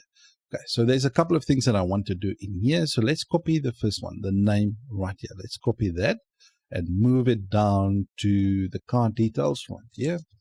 And I just want to change it to basically be name on card like this. All right, in the name right here, card, just put your card name like this and leave the ID right here like that. Okay, so we don't have to have a name field. And this will be name on card like this. Okay, just put it like that. Now the value right here will be the old card name like this. Just let me just, no, I don't want to pass that actually through. Autocomplete card. So the name, card name like this. Let's go up and remove the ID field right here. So I'm just going to, instead of the card holder name, this is the one that we're going to actually handle with our JavaScript at the bottom. But I just want this name actually to come from this card name right here. Okay. All right. The next thing that I want to do is let's go to the top, start at the top. Now the value right here that we're passing through, I want this to be the auth. You already have them in there. I just wanted to start from the beginning for those that might be new. So the authenticated user. Okay. So, all right. For those that might be new, wondering why I don't put the blade syntax in there, just remember we're passing the value as a variable to our blade component. Okay. So authenticated user, if that name is available, all right, just show it. If it's not available, use the old name. I'm going to do that the same for the email and the rest. All right, I've finished up. So as you can see, we've got an authenticated user, the name. Now, we could have written the ternary operator, but this is actually a quicker way for me. Just basically a method in PHP, what we have. So if you have your authenticated name, if it's available, show that. If not, show the old name. Now, the thing is, I'm calling on the methods that I created in my user model, the name, the email address, and stuff. You can obviously refer to the properties, okay? So if you can see the line 1, the one that we just created, line 2, just go through all of them like that and just show the value of the authenticated city or the old city. All right, authentic like this, and the country and the postal code. All right, so just quickly do that. And then when you're finished, then we can just carry on. All right, so obviously, the next thing that I want to do, let's just see if all of this data actually displays on the front end, on the form itself. So let's go there. Right, so as you can see, it fills in the data right here. Now, as you can see, the street is like this, and I got some gibberish that's coming from the database like that. All right, so let me just quickly change them. I'm just going to do like unit, city, state, still state, and the country is some country like this, and the postal code straight off. I'm just going to do a couple of ones. Okay, 5 ones. Let's just do 5. The next one, the name on the card, this one will be John Doe as well. So if that is corresponding to that name, it doesn't matter. Right, the card number, if you guys remember from the previous episodes, I've left a link for you guys in the description. So for the testing the cards. Okay. So the next thing, let's just add 23 and just add ones like this. All right. Now, if I'm going to press pay now, it needs to actually basically create a subscription. Okay. It needs to update the user in the database, and it needs to send a keyword to actually update the Stripe customer details with this information. All right. So let's press the pay now. Hopefully no processing errors. Let's do that. Pay now. Okay, so the payment is happening. Okay, so obviously want to give the customer some indication, but we're going to get to that part very soon. So we can actually give them some feedback that something is happening. All right, as you can see, thank you for subscribing. So we get to the dashboard because the whole process worked quite nice. All right, so as you can see, if we go to the Stripe dashboard, you will see we have a new subscription right here. All right, so we got our yearly plan, auto billing right there. So let's go to the customer's details and see if we can actually see if the customer's details are updated. As you can see, the billing details are updated right there. Right, the street address, the unit, the city, the state, and the 5 ones and the country. Okay, so basically our queue worker is running this all very, very, very nice. Right, so the next thing that I want to do is, right, so if we go to our terminal right here in our code editor, if we go to the queue work part, you can see the queue worker when the job ran. All right, so as you can see, it's processing and then it processed the jobs. So that's why the details were updated. Quite nice. Let's close the terminal. All right, so that's it. So what we're going to do in the next one is, because a user can create another subscription. Let me just show you. Right, so the user can come up again and actually sign up again with the same plan. But what we want to do is we want to give them the option. If they already basically subscribe to the plan, they can either cancel the plan or update their plan. So we're going to work with that in the coming episodes. All right. So if they signed up, so that it needs to show them how long and all that kind of stuff the subscription still lasts. But before I do that, I need to I'm thinking of adding a trial first so that the user can be have a global trial of, let's say, 14 days. Then after the 14 days, their subscription kicks in. But before they even, so as soon as they create a subscription, so as soon as they sign up as a user, they will have an automatic subscription trial of 14 days. Then after that, they can fill in their details. I'm thinking which way we're going to work going forward. But I think since we already subscribed, I just want to be able to let the user cancel their subscription or not subscribe actually with the same plan right there. All right. So in this one is going to be a little bit about updates and fixes. Okay. So the first thing that I want to do, let's go to our user model. All right. And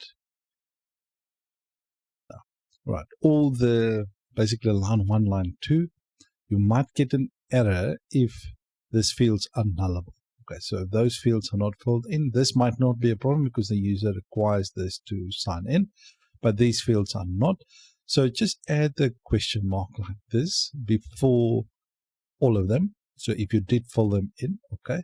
So what this will do is it will basically check if it is string. If it's not a string, it will, yeah, it's basically an optional right there. All right, so we just add that so that the fields can be nullable as well. And leave the rest. The next thing that I want to do is, that's the first thing.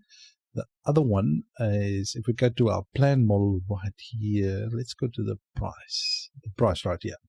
So what I want to do is I want this to be a number format. Change this to be a number format like this. The price, because remember the price, we save it as an integer. Okay. And I just want to save it in 2 decimal places like this. So when we get the price back, we get it in 2 decimal places. Okay. Let's quickly go to the browser and see this.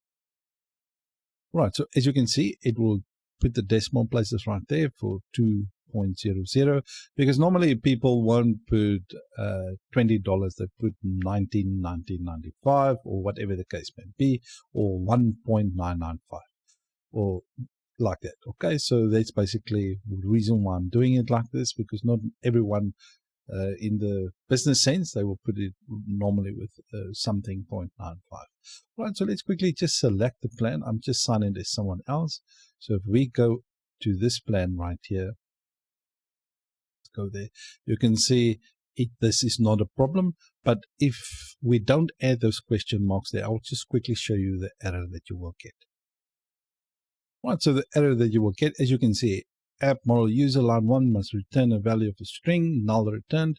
So if you're making use of those methods, you will see that will give you a little bit of an issue if the value is null. So in this case, it will be null. So we just want to do it as an optional string. Okay. Right, so that the values can be null.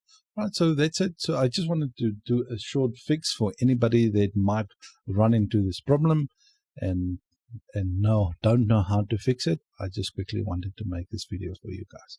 Right, so in the next one, we're going to be dealing with, in order to display a membership right here for the user, right here, so that if they want to cancel it and all that kind of stuff. So that's what we're going to do and manage the active subscription.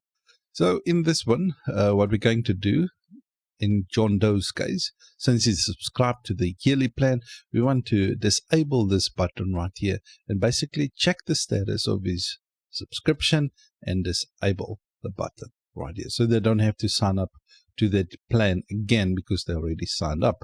Now there's a couple of changes I need to make to my plans table in the database.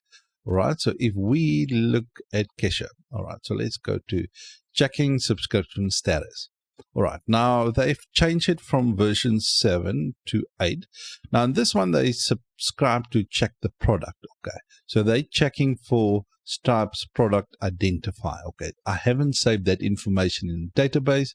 The reason for that is, let's go up again. Let's go to 7. Let me show you. All right, obviously that's the older version. Let me just go check the status again. I just want to show you why I'm doing it, because in the older version of Stripe, we didn't need to. I'm basically doing as I would have done it. All right, so basically it will be based on checking the Stripe price ID. All right, so that's the one that I saved in the database. Okay, so when we check the subscription plan, it will check for the Stripe price ID. That's why I saved the ID. So basically what I have to do now is I have to update basically the model of our product. Okay, so to add basically the product ID and the price ID. All right, so let's quickly do that and see you now. All right, so basically in our Stripe model right here, as you can see, this ID was the one that I could have used in the Laravel 7, but I'm not going to use that anymore. So we need to add two ones right here. So we need to add a product ID, and I'm going to call this one the price ID, like this. Right, so this is the two tables that I'm going to add. Right, so I'm just going to add the methods for them as well. As you can see, the Stripe name. So I will change this to public function to add the Stripe product ID. Okay, and that will basically return this product.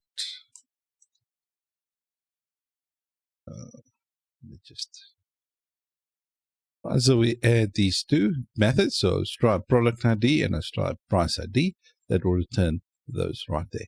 Right, so the next thing that we need to change, all right, so we add that to our fillable, then we add the methods in our model. The next thing is obviously the plans migration, so let's quickly just do that as well. So this one will be price ID, and this one product ID, like that. Let me just move this up. Right, so we're just adding that right there, and we're changing the price ID to basically be the product, the price in the product. Okay, like that. Right, the next thing is our plans table seeder. All right, so let's just copy this one down. So we obviously have to go and get the product ID from Stripe. So we're going to get that in a second. Let's just do this quickly.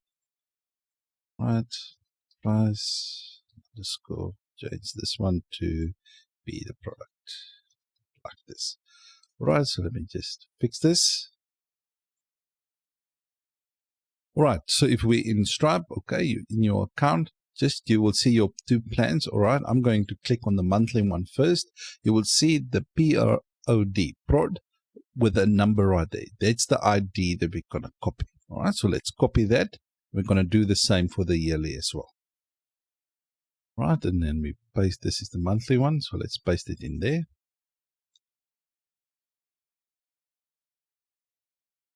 Okay, the next one is our yearly one. All right, so now basically I've copied them in there, right? So we got them right there. So the next thing that we need to do in our payment controller, when we actually create the subscription, right, just make sure you change the plan, because it was like this, right, like this, like the Stripe ID. Just make sure you add it to be the Stripe price ID, like that. Okay, so that's the only change you need to make right there. Okay, so then the rest we'll leave as is, right? So let's just quickly close this off. Then we need to obviously migrate our database fresh. So open up the terminal, PHP artisan migrate fresh, and seed the database. Okay. Right. The next thing we need to do is just to make sure our queue work is running. So PHP artisan queue work. I'll just make sure it runs there. I'm just going to open a new terminal. Okay, let's close that off. All right. Now, what I want to do in this case, now we got that all set up. Okay. Now, what I want to do now is I want to create, let's just go to the membership view. So resources, views, pages, membership index. So this is basically the view for all the plans. Okay, right here. Now, what I want to do is I want to create my own ad syntax for like subscribe and things like that. Okay, so that we can pass in the relevant parameters. So for that, I'm going to use the blade, or you could have done, if you don't want to use that, you could have used Laravel helpers, right? So, and create your own helpers in here. So new folder in your app, and you could have called it helpers, and you've done it like that. Okay, but what I'm going to do is I'm going to create my own blade syntax, add signs, okay, in order for me just to check my application and stuff. All right, but you will understand a little bit more once I start creating them. Okay, so let's create our own service provider for our blade service provider. If you don't want to do that, which is completely fine, you will see under providers, you will have your app service provider right here. And in your boot method, you can add everything that I'm going to do in that provider. You can add them in here. All right. So let's get started. Just close off this one. Open up our terminal, the new one, and I'm going to make a new provider. So PHP artisan make provider, right? And I'm going to call this one blade service provider. Like this. Wow. All right, so press enter. All right, so now we got our blade service provider right there. So we can close off the terminal. Let's go there. So under app providers, you will see we got a new provider right here. All right, so out of the box, you created your provider, but it's not recognized by the application yet. You need to register your provider. So let's do that quickly. So we go to app. So basically config file, and under app right here. All right, then you press there. All right, then you will see you've got your providers right here. Okay, so this is obviously the frameworks providers. Okay, and here is our own providers. We're going to register our one right here at the bottom. So app providers, and then we're going to go for the blade service provider class like this. Right, so now our blade service provider is recognized now. Right, so let's, in the boot method, we're going to do a couple of things right here. But I want to show you in the documentation where what I'm going to do right now is coming from. So basically what we do is we're going to check if the authenticated user is subscribed to whatever plan. All right, so that's the first one. The second one that I'm going to do is that we're going to check if the user is subscribed to a plan.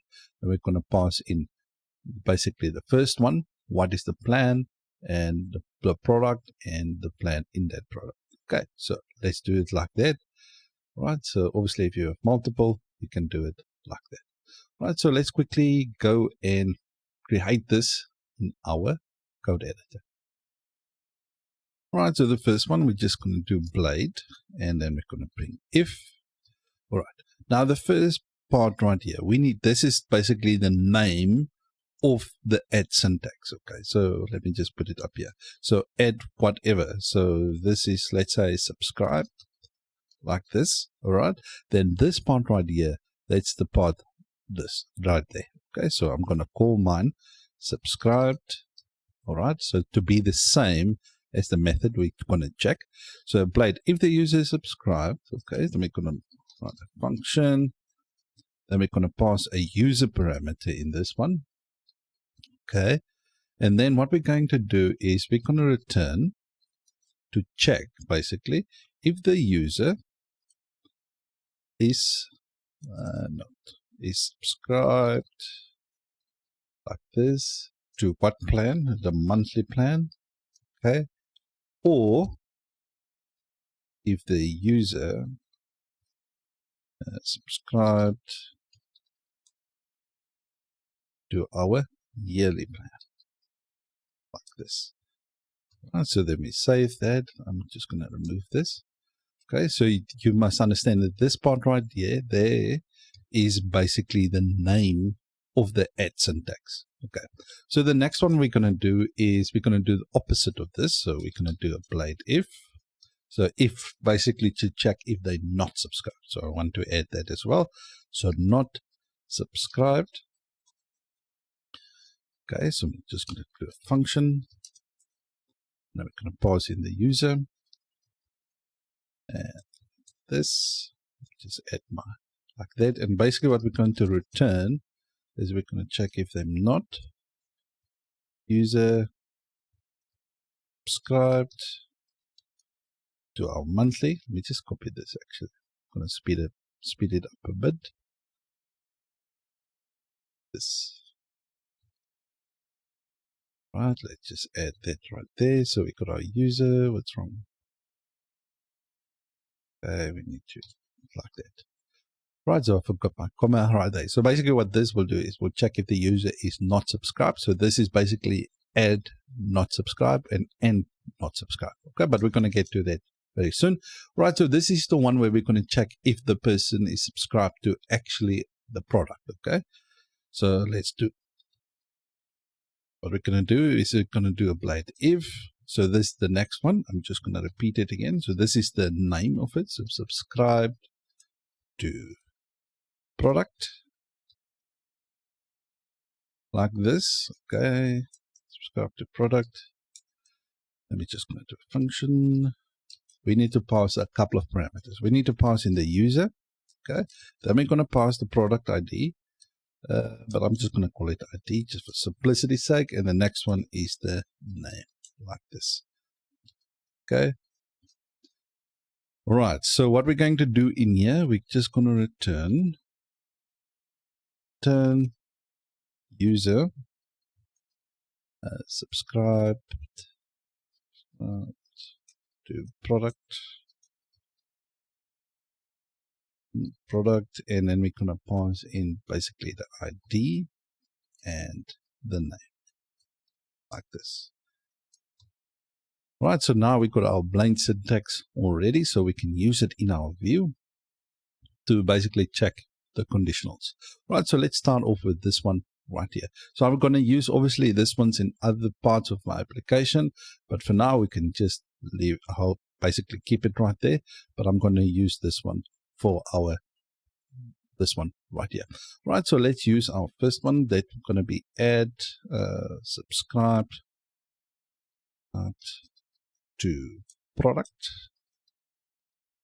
Right, so the first parameter is basically the user, so that will be auth.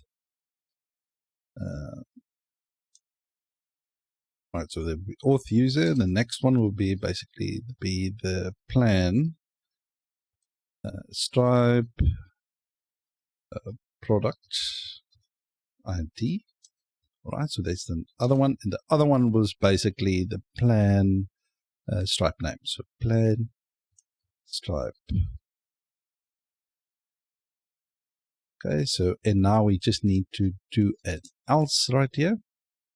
Add else, and then we can just do an end right here at the end. So add end this part. Let's just paste it in there. Right, so let's do an else. So basically, if the user is subscribed to the product, we're going to just let them know with an H2 tag. Yeah, let's do an H2. And we can say you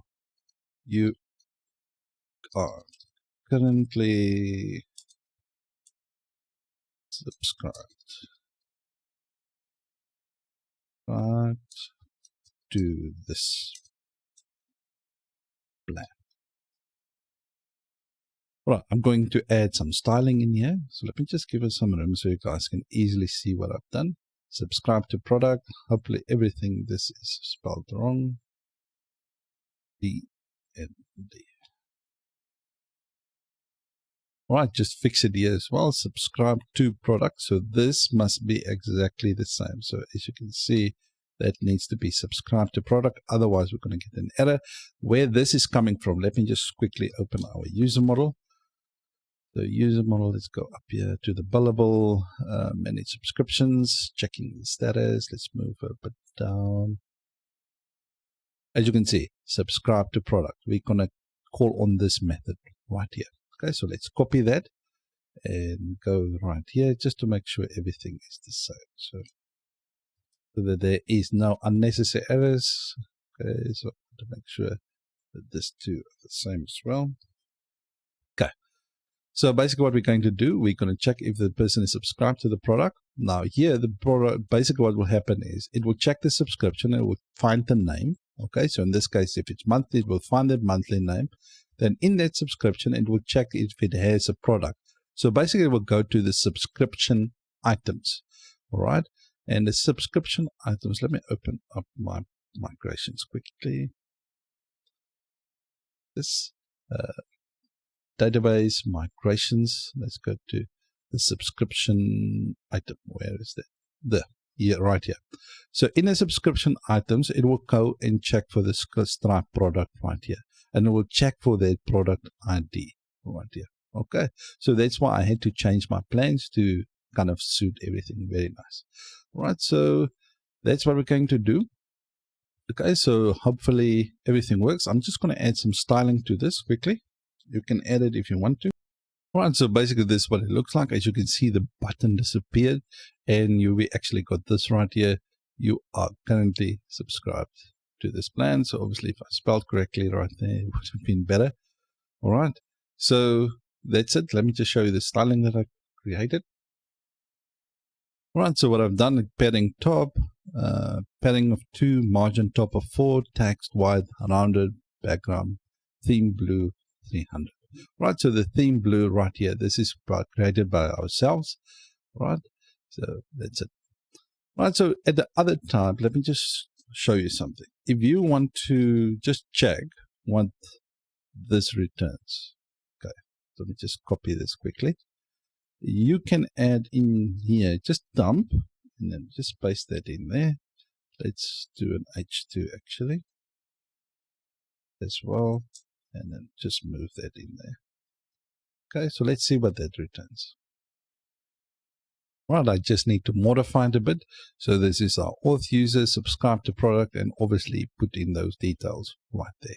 Okay, so let's check it out. So as you can see right here, we've got a true right there and we've got a false right there. So basically it just checks, it returns either a true or false statement. So true right there, false right there. Okay. So that's it, guys. So this is basically not the end of the things of Stripe, but I will finish up the invoices and all that kind of things for Stripe in the coming episodes. So wait for that. But the thing is, what I want to do, I need to build up the application. So now we can just check if the user subscribes. So we're going to use this quite a lot throughout the application.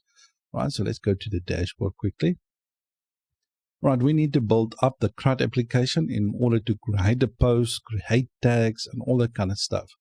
And obviously, let the user be able to update their plans and things like that, so that we can build the billing, so that we can get the invoices and all that kind of stuff as well. All right, so for the coming episodes, we will focusing on the CRUD and actually working on the front end of the application as well. so that we can actually get this from the database and all that kind of stuff. So for the Stripe part for now is done, but in the final kind of phase of the episodes, we're going to check if the user can basically cancel their subscription. So right now, we can just check it right here. But if the user wants to cancel their subscription, I want to build out that as well and all that kind of stuff. Right, so for the user to be able to actually add authors and all those kind of things we're going to start doing going forward. So for Stripe part, for now is done. I just want to repeat that. So for now, we're just going to focus on the CRUD going forward.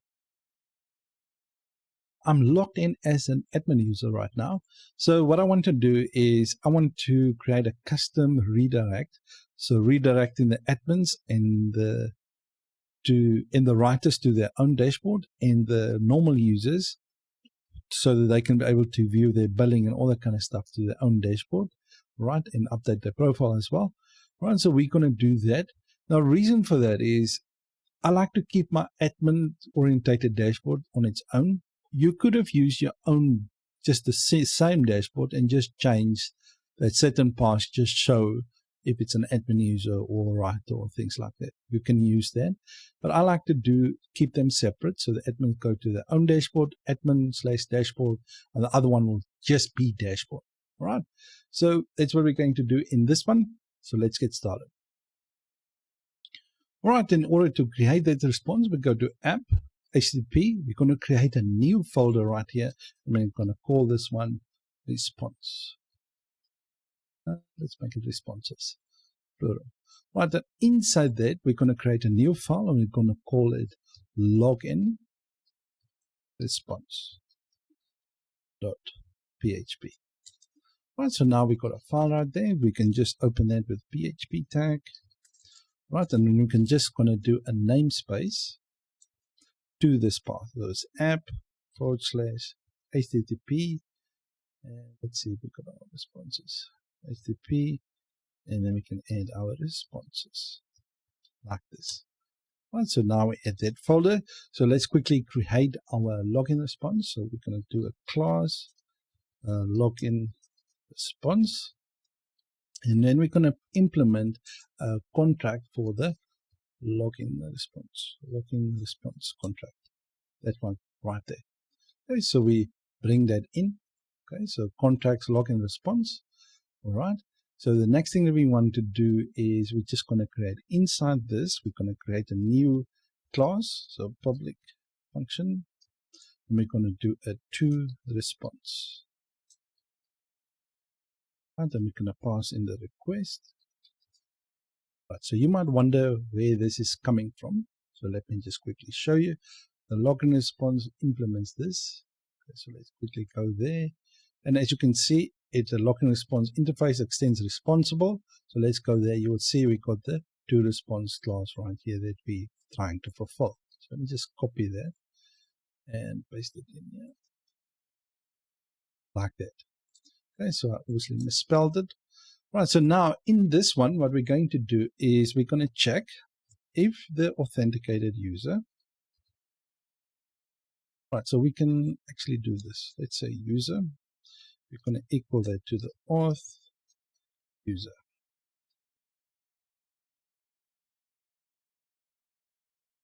Okay, so we're going to equal that basically then to the authenticated user. Let's just make sure I bring the auth side at the top. Right, so the next thing is we're going to say if the user, right, is admin, or if the user is a writer,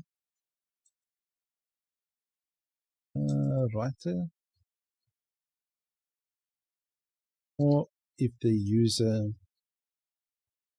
is super. Right, so right, then we're going to do a return redirect. Right, we're going to redirect to a route, and we're going to call this route admin.index. Right, okay, and if the user is not, we can just return redirect them to intended route. And we can just, if that's available, we can just go to config. We can just go to fortify.home. Okay, let's just close this off. Right, you might wonder where this is coming from. So if we go to our config file, go to fortify, and we go to home right there, you will see the right home service provider. I'm referring to this.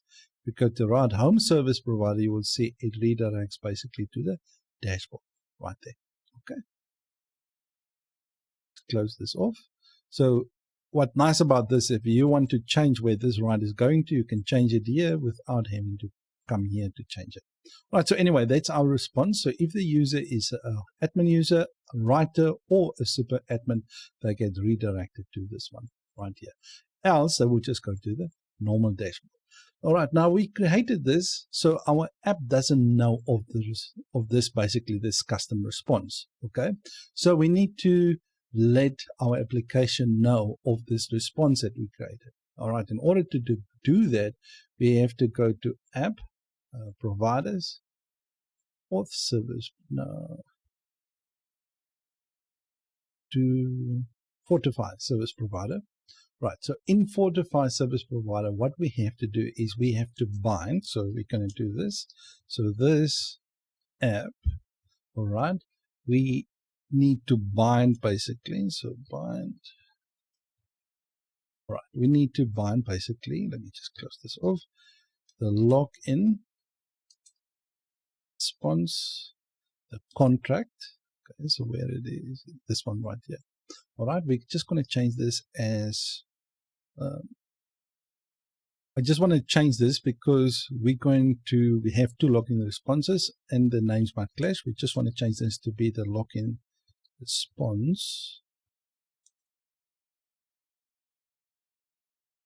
All right, is the login response contract. So let me just copy that and paste it in here. All right. The second one is the one that we just created. So login response under responses, that one right there. So class. Right, so now our app is knowing about our one that we created. So let me just see where did it bring it in. So this one right here. All right, because we named it the same, so but the contract and this one is not the same. Okay, so we just want to bind those two in our Fortify service provider. Right, so in the Fortify service provider, there's obviously additional things right here, so quite nice. All right, so the next thing that we want to do now is I just want to create a middleware for our is admin, just to check if a user is an admin user. So we're going to open up our terminal. All right, so what we're going to do is we're going to do PHP artisan make. We're going to call this one middleware. And we're going to call it is admin middleware. Okay, so press enter. Call to undefined app. This mustn't be a method, so let me just go and fix that quickly. So app provider is Fortify service provider. This mustn't be that. It must be like this app, like that. Okay. So let's create that middleware again. So it's supposed to work now. As you can see, our middleware is created successfully. Right, in order to get to the middleware, we go to app, HTTP, middleware. You will see we got a new one is admin right here. Okay, so let's quickly create that. Right, so the first thing that we want to do is we want to check. So if the auth guard, right, we're going to pass in the guard. Right, and then we're going to check if that user, and then we're going to call on can. Right, by default, let's just set the guard to null. Guard. We can set that to null. Right, so if the authentication guard, the user, we're going to check if that user can. Let's bring in our user policy. Right, if the user can be an admin, so that one right there. Okay, and then we're just going to check it against the user.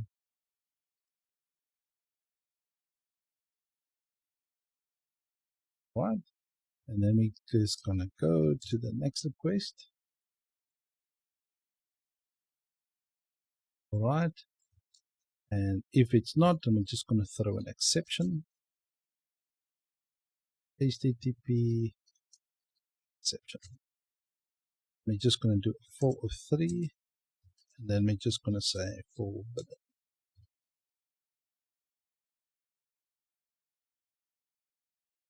All right, so we're just going to make sure that policy is imported, our user class is imported as well, and we make sure our authentication guard is imported as well. Otherwise, we're going to get an error. All right, so let's quickly go into this user policy. Let me just show you.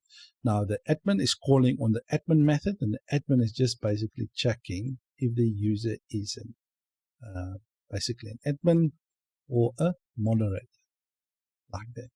Okay. All right, so the next thing we want to do is we want to register this one. So let's go to app HTTP. You will see we got a kernel right here. So under protected route middleware, we're going to bring in a new one, and we're going to call this one admin, or you can call it is admin. All right, like this. And then we're obviously going to the app HTTP middleware. We just go there, and then we're just going to do the is admin class like this. All right. So that enables us just to use this inside our controllers. So let me just open any controller quickly. Let me just show you app. Let's go to the admin post controller right here. So in here, we can actually do this now. So public function, and we're just going to do a construct. And we can just say return this middleware. Right, and we can pass now the is admin. As you can see, it's available for me right here. So we're just going to pass that in right now. And we can obviously assign the authentication one as well. All right. So that's how we can implement that. All right, but anyways, we're going to use different policies when we get to actually the controllers. But this admin route will be handy a little bit later. But since we're creating the login response, I just wanted to include it in this video as well. But we're going to use it a little bit differently going forward. So what we've done in the previous episode, we finished up creating our login response. All right. So in this one, if an admin user is an admin right or super admin, they will be redirected to this page right here. So this route. So what I want to do is I want to create that route. So in order for me to do that, there's a couple of things I need. I need the controller, and I need to obviously add that route in our web route. All right. So let's quickly do that. So open up your terminal, and let's quickly create the controller. So PHP artisan make controller. All right, and I'm going to go in the admin folder, and inside that I'm going to create a dashboard controller. Now what I want to do is I want to do an invocable function method with a -i. It means it will do an invoke method inside my controller, and it will basically be just one that returns whatever is there. Okay, so if you don't want to create that, you can just leave it out, and you will just create a dashboard controller, and then inside that you can obviously create your index method or whatever other method you want to do. So for me, I'm just going to do a -i. So all right, so let me do that. So let's go to our dashboard controller quickly. So app HTTP controllers, you will see we have our admin folder, and inside that we have our dashboard controller right here. So as you can see, we've got an invoke right there. So I'm just going to delete the request and remove this like that. All right, inside here, I'm just going to return a view, and the view is basically admin.dashboard.index. Okay, so I haven't created this view yet, so let's quickly go there. So public, so resources, views, and under admin, we can create a new folder, and I'm going to call this one dashboard. And inside that folder, I'm just going to create a new file, index.blade.php. Right. Now what I will do is I will copy this dashboard.blade.php. All right. So if you go with the default installation, you will see you have a dashboard right there. So let's just copy that and paste it in here. And I'm going to change this from a normal dashboard. I'm just going to do an admin dashboard like that, so that I will know as soon as I logged in, I'm at the admin dashboard. All right, so I will obviously change the layout so you don't have to, but I will get to that in a second. All right, so let's quickly go to our routes file. Okay, and you will see if you have the template, you will have an admin route right here. Now, with default installation, this route is not available. Okay, so if you're going to look for it and you have your other template or anything like that, this route will not be available. Right, so we created that route on ourselves. So what you can do on your routes file, you can just say new file and you can add the admin.php. All right, now in order for this file to be recognized, okay, so we go to our web route right here and we require that route with the admin.php like that.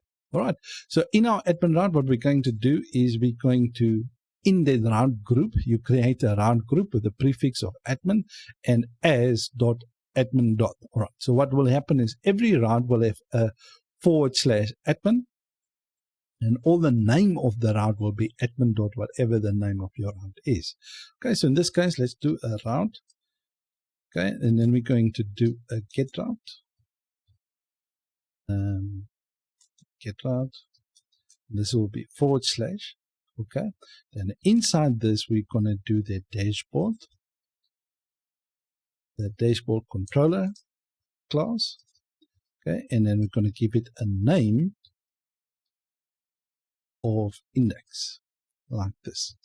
Just remember, just make sure you obviously import it at the top. As you can see, when I was typing, it actually imported for me on top. Okay, but just make sure that you see this name.index is actually admin.index because of the route group. So in our login response, we actually want to go to this route. If you have something else that where you want to redirect to, just change the name right there wherever you want to go. All right, so in that, we're actually just returning. So let's go there. You can see we're returning the view, the admin.index, which actually returned at admin.dashboard. Okay, so let's quickly log in as an admin and see if we can actually get to this part right here. So I'm just going to add this so that we know it doesn't matter because we already got that admin, but I'm just adding this so that we actually definitely know that we are redirected to this place. Okay, so let's quickly go to our browser and see if we redirected here if we logged in as an admin. And so let's quickly do that. So admin@example.com and password. So let's log in. So as you can see, we get to the admin dashboard right there. So we logged in as an admin user, as you can see, the admin user, but they directed to the other place. So let's log in as someone else and see if we can actually, as a normal user, and see if we get to the normal dashboard. So let's log out quickly. All right, so I'm going to log in as John. So john@example.com with the password and see if we get redirected to the normal dashboard. So as you can see, we redirected to the right dashboard. So everything works quite nice. All right, there's another thing that I want to mention just here. All right, now you can use the same template. We can use the same template for the admin users, the writers, or anything like that. Then we can just add guards to make sure that the only certain information on that dashboard gets displayed to the admins or whoever, depends on their authentication. But what I'm going to do is I'm going to create a new layout that's for the admin layout and all that kind of stuff. So I will know everything in there is basically for the admins and stuff like that. So let me quickly go to my code editor. All right, as you can see, we're making use of this layout right here. This is for the back end part. So this is the app layout that we make use of. And you will see it's got a whole lot of things right here. Now, the thing is, inside my dashboard or site navigation, we could have added a whole lot of, if it's like with default, we can have this at auth. All right, so that makes sure that if the person is authenticated and authentic like this. So if the person is authenticated, this will show, or whatever the case may be. What we could add as well is if the user is a writer, we could add something like this. If you guys remember from our previous parts. Okay, so in this case, if the admin is a writer, so end writer or admin or is admin. We could done something like this, but from personal experience, just remember what I'm saying right now is just personal preference. Okay. Normally this will get very, very, very big. All right. So if you, especially if you have a lot of different routes. Okay. Now, if I'm going to go and I have to look for certain admin routes, as you can see, it will be very difficult. Or what you can do is you can create a component, and actually, if it's an admin component for admin routes, you will put only, like in this case, let's say, all right, this is a teaching channel. So I'm just teaching, but this is completely down to preference. We could do sitenav x, sitenav, just do sitenav.admin. Okay, something like this. Okay, so I could create a component like that. So I will know under the sitenav, so under this will be a new folder, sitenav, whatever the case may be. So sitenav.admin or whatever. So then you will know all the admin related routes, basically this part, are in there. Okay, you can do that completely fine. So there's a whole lot of options to you, or you can do them all in one file. But like I say, this file will get too big. All right, so there will be too many things that you have to go look for if you're looking for the admin ones or whatever the case may be. I don't like to work like that. Right, so enough of a run. So what I will do in this case is I will create my own component, a layout component. So I'll know everything admin orientated will basically be in that route. Okay, so you can decide however you want to do it. That's basically the route I will take, but you can decide however you want to do it. All right, so basically I will have maybe use the same dashboard nav, but the site nav I will use a dashboard.admin.sitenav. Okay, just to kind of separate my concerns. All right, so let's quickly create that layout, so that component. So let's open our terminal. So I'm just going to do PHP artisan make a component. I'm going to call this one admin layout, like this. Okay, press enter. The view already exists, but don't mind that. I already created this. So let's go to app. You will see under views, you will see we got our admin layout right here. Because I was thinking if I need to go this route, but I know people have their own preference, but I'm going to kind of use what I would like to use in production because apps grow over time. Okay, so in this case, what I want to do is I just, in the render view is the only one that I will have, and I will just return layouts.admin. I haven't created this basically this view yet. We're going to get to that in a second. But under components, I just want to delete. Let's go to resources, views. You will see we got our admin components. Admin.layout. This one we can delete. We don't need that. Okay. Right. So what I want to do now, let's go to our resources views. You will see under layouts. Where is it? Layouts. We're going to create a new file and we're going to call this one admin.blade.php. All right. This one right here. All right. Now, another thing that I just want to mention here, if for you guys would like me to show you all the other stuff. So let me just copy this and paste it inside here. So I'm going to use the app layout as the base, but there's a couple of changes I would like to make in here to distinguish the difference between the two. Okay.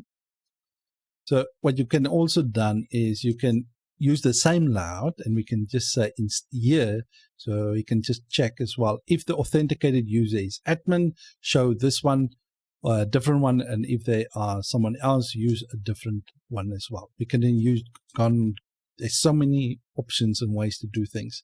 So in this case, we're going to do a if. So if the user is admin, or we can use the middleware, the gate, or whatever we created, we can add them in here, that policy. And then we can do an else. And then we can do an if, like this. Then instead of actually creating the layout component, we can just do it something like that. Okay, so use the two different navs, all down to you. All right, so your preference. There's so many ways to do things, but what is going to work the best for you? Use the same layout, change a lot of things, add some stuff. It's totally up to you. So if you would like to see it how I would like to do things, please leave it in the comment section, and I will do this. If you guys are not interested, I will do this just in the background. Okay, then you can have and do it your own way and things like that. So I don't want to show you all the views and stuff like that, how I created it. We just, some guys are just here for the logic and not necessarily for the tailwind stuff.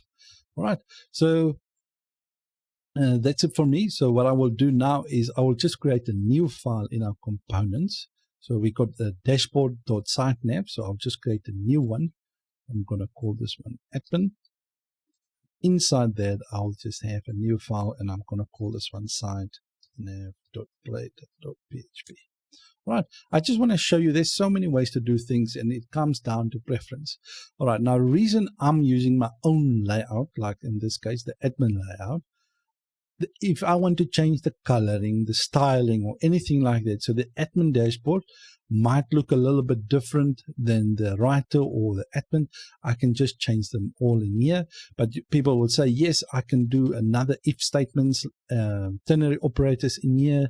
Yes, you can do all of that kind of stuff. If they use it as admin, you can do it, all that kind of stuff in there. But now the problem for me is that file will get too big again, and I don't like that. Personal preference. Okay.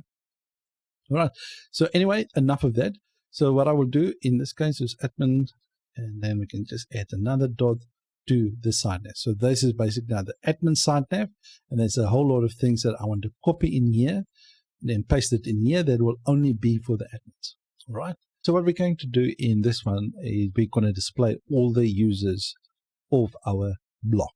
All right. So if it's an admin or moderator, their roles, the name, and what we're going to do, we're going to display the email. And what we're going to do in this one, we're going to check if they subscribed or not. We're going to check what plan they subscribe to and if the plan is active, and the role of that user, and when they joined. And we're going to add some action buttons to this right here to either edit, ban, or whatever the case may be from the dashboard. Right. So other thing is, I got the layout. I created the admin layout, the admin sitenav that's different to the normal users. All right. I added middleware in the right group to determine to check if the user is admin or not. So this video will be in two parts. All right. So in this one video, the first part of the video will be doing this. All right. So for the ones that only want to see me do how to do this, the second part, I will just explain what I've done in the background. All right. So this video will be longer than usual. All right. Just for the people that want to know how I created this, so that if they want to basically follow up and be on the same page as me, they can do that in the second part of the video. Anyway, enough of that. So let's quickly get started. Right, I got my user model open. So the first thing that I want to do, I want to basically eager load the relationship between the user and the subscriptions in order to avoid the n+1 problem. So let's quickly do that. So protected with. All right, and we're going to basically do the subscriptions. Right, like that. So now we eager loaded that relationship. Another thing that I want to add underneath here is, let's go to the moderator. Just add the public is default. So just to make sure that the default user, all right, so just to return that type, or you can change this to normal or anything that you want. All right. So in my case, I'm just going to do it. Check if the user is a default user. The other thing is I just want to public function join date. All right, just to, if I basically call on this method, it just needs to bring the created ad to this format. The reason why I'm not casting it to the created ad date itself, because I want to change the date on different ways. For the index for all the users, I just want to use this like this. Okay, so I can just change the format to whatever I want right there. All right, so that's what we're going to do here. So if you're using the template, I just wanted to show you, go to your admin routes right here, And if you're not using the template, just create a user controller, and then you create a route group with a prefix of users and users.index. But inside that route group, we have a route group encapsulating the whole group, right, with a middleware of is admin and authenticated, and a prefix of admin and as admin dot. All right. So in this case, we've got our users. We're returning that user, so it will basically be admin / users right here. Okay. So anyway, let's go to our user controller. This one right here. Right. So what I want to do, I just only want the admin users to basically view this page. Right. So this index view. So only the admins can see this and nobody else. So what we're going to do is we're going to this authorize. All right. So what we're going to do in here, we authorize the user policy. All right. And we're going to do the super admin. And then we pass in the user class. Like this. All right. So we just going to authorize. Just make sure you bring in the user model and the policy.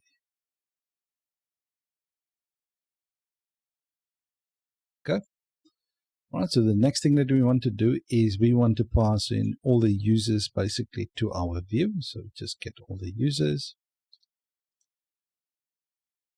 Please don't use, especially for your users, don't use all. All right.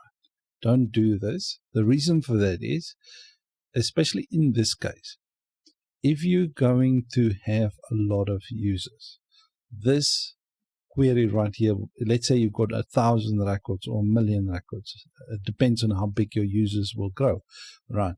This will load all of that at once, and that's a big thing, all right? So that's quite difficult on your server. All right, so let's just go to paginate.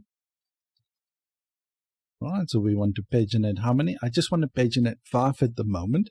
The reason I would normally just go to 10 or 15 or 20, all right? But in my case, I'm just going to use 5 because we don't have many users in the database, and I just want to do the pagination styling in the front end as well. And I'm zoomed in a bit so that you guys can easily see basically the dashboard, so that you can basically see whatever. And if I add more users, we cannot see everything in it. Okay, so let's go to admin users.index. Let's go to the view. All right, in that view, if you're using the template, we basically got a table head, and a table body right here. Okay, so if you want to follow along, and if you got your own template, just create your table head, and your table body. Right, so in the table head, right here, we've got a name. The second one will be the email. And here we want a subscription.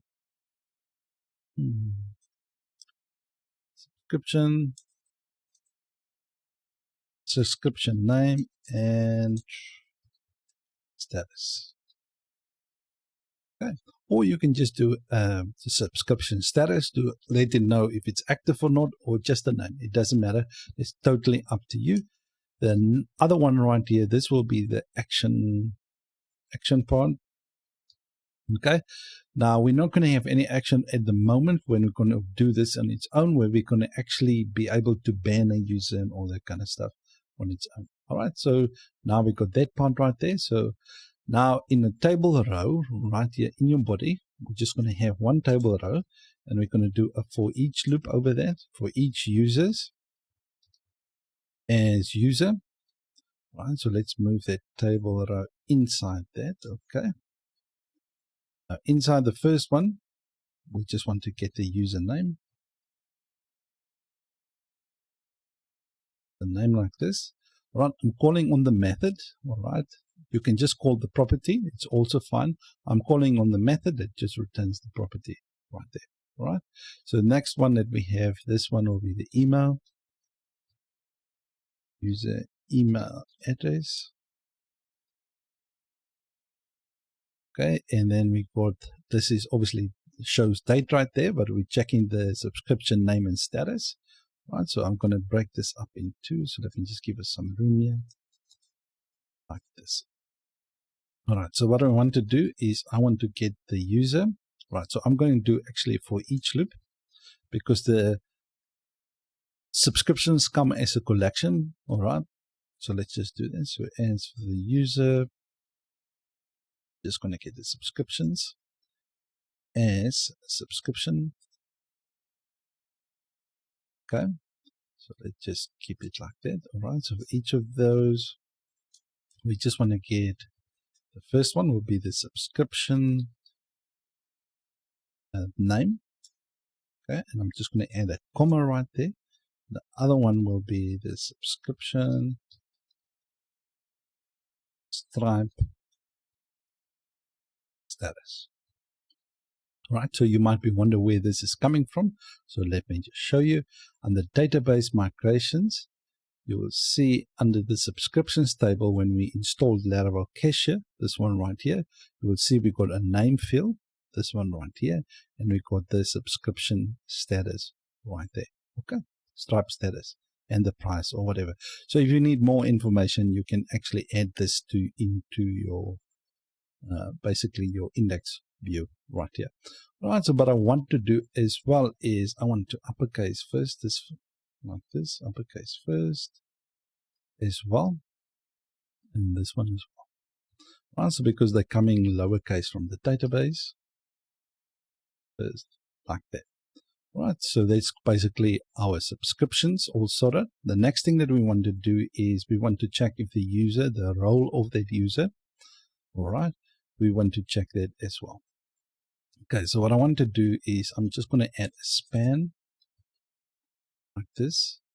Okay, so let's do an if statement. So if the user is admin, or if the user is super admin, like this. That's the first one, and I'm just going to make here admin.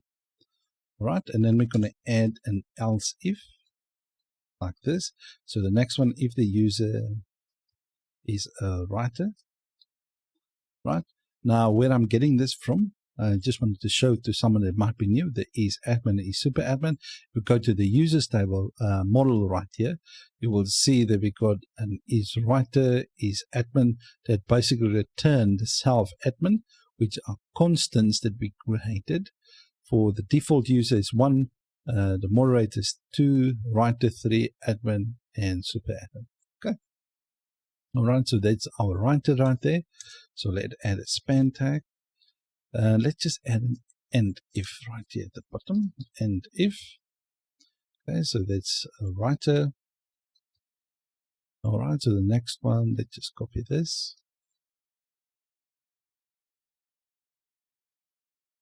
Okay. Okay, so basically what I've done is I got my admin, and then we'll show this. If it's a writer, show writer. If the user is a moderator, show moderator. If the user is default, just show normal user right here. All right, so the next thing that we need is I'm just going to copy this one down. This is for action buttons, the bottom part. So I'm just going to show here the join date.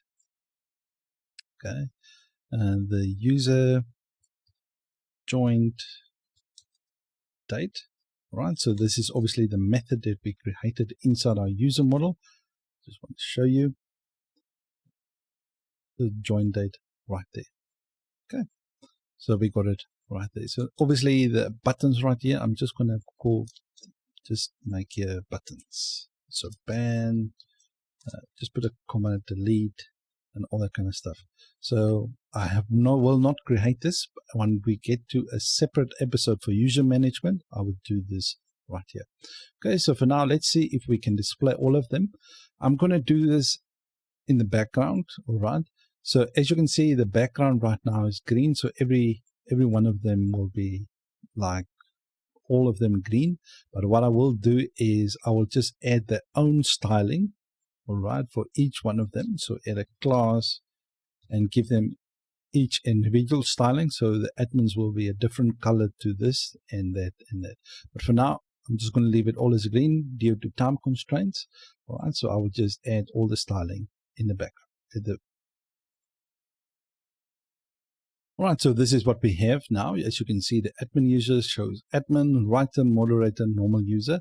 right? And then we've got our action buttons. We're obviously not working. We're going to get that to its own episode. As you can see, the join date show when they joined, and the subscription name and status. As you can see, it's active and yearly right there. We need just to add the pagination at the bottom right there, and we're all done with the first part. Okay, right, so just underneath the table right there, we're just going to add a div. Okay, with the classes, we're going to get to the classes right now. All right, and then we're going to add, in order to add the links, you can do in two ways. You can add the links like this, okay, or you can call the render like this. Totally up to you. All right, both of them will display the links. All right, I'm just going to add a padding 2, margin top of 6, and a background gray of 200. Okay, so let's see how this looks like. All right, just make sure this needs to be users. All right, not user. All right, so let's go back. All right, so as you can see, we've got our pagination showing 1 of 5 of 14 results. So we've got 14 users. So as you can see, we've got our pagination right there. All right, so this brings it to an end of the first part. The second part of this video will be short video, because I will just kind of explain roughly what I've done, so that if those guys wants to copy it, they can copy it. All right, so let's go. All right, so basically what I've done, so let me just close all of this off. Right, I created a layout. So if we go to our view, you will see I got an admin layout that returns the admin layout right here. Then I created an add admin and an end admin. So then, because then I created an admin dashboard.admin.siteNav. So let's go to that component, dashboard admin.siteNav. So I know all those navigations and everything in here will be admin related. Okay, so that I added for, obviously, for the profile, then all the users right here, and then this one is for the writers, and then the post as well. So this is just copied links. So I haven't created the post.index and all that kind of stuff yet. We're going to get to that very, very shortly. All right, so for the users that we created right now, this one right here, you will see we have the admin users.index. Okay, so then we're going to check that out right there. All right, so as obviously in order to create a user, I haven't created that round yet, but so I just have this post.create right there for now. All right, so that's the first thing. All right, so let's quickly go to the layouts. There's add admin. So if we go to our app providers, Blade Service Provider right here, that admin round, basically the user, I'm just getting an authenticated user, and I'm just returning that user to check if the user is an admin, if the user is a writer, or if the user is a super admin. All right, so these are the only people that I want to be able to see the navigation, this one right here, to be able to see the site nav like there. Okay, and that's the part right there. The other thing, so let me just pause the video if I'm going a bit too fast. I don't want the videos to be too long. Right, so the admin right there. Okay, just pause it. The next thing that I did is I went and updated my user policy. Let's go there quickly. So policies, the user policy update. All right, I add an admin route policy like this. All right, the admin route is just to make sure that nobody gets to that route of admin / whatever the case may be, unless they are an admin user, writer, and a super admin. So the admin route, just to protect that route. Okay, so after that, I went to update our middleware, HTTP middleware, our is admin middleware, instead of the admin, instead of this, okay, where it's just the admin and the moderator. I made that to use the admin route right here. Okay, so then I use this is admin middleware inside our routes admin right here. I use this is admin middleware right here in order to protect all this routes, to make sure that only, let's go to the user policy, that only the is admin or a writer or a super admin may access this route right here. Okay, anything related to our basically our dashboard for our admins. Any admin slash whatever the case may be, that routes are now protected to make sure only the writers, okay, only the writer, super admin, and the east admin may access those routes. All right, so that's the only things I've done in the background. So if you guys want to just copy them over, pause the video at a certain section and just copy them over. So we finished up getting all our users from the database. So as you can see right there, we've got admin slash users. So all our users, and we can see what plan they subscribe to. As you can see, John Doe subscribed to the yearly plan and they got active.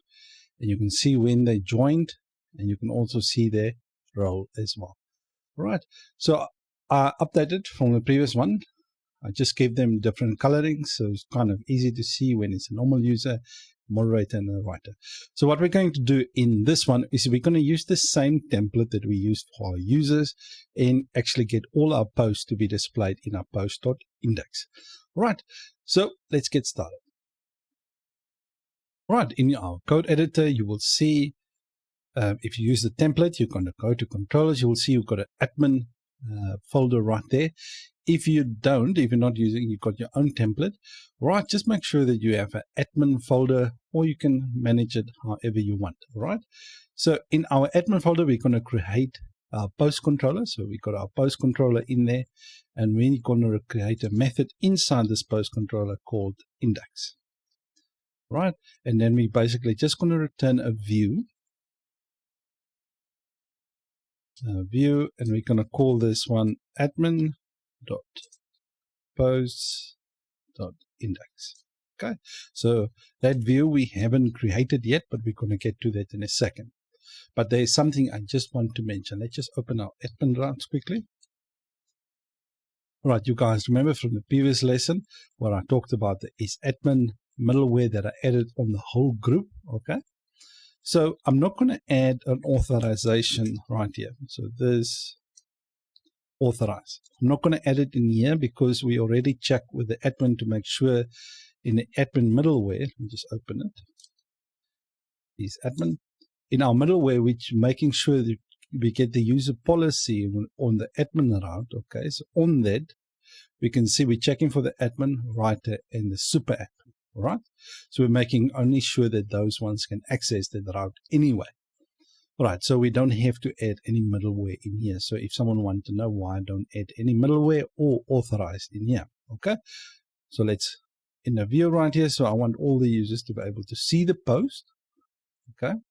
Or what we can do as well is we can have a different index for our writers. So if the writer basically can only view their own post, okay, so in this one, what we can do, let me do it right there. So instead of the writer being able to see everyone's post, they can only see their post. So let's add the authorization here.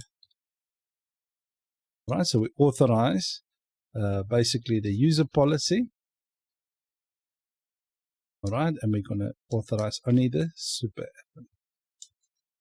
Pass in the user clause like this. All right.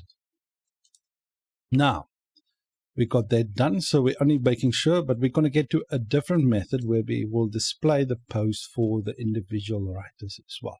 Right, so for our index view, for all our posts, we need to pass in all the posts, obviously, to that view. Okay, so let's do that.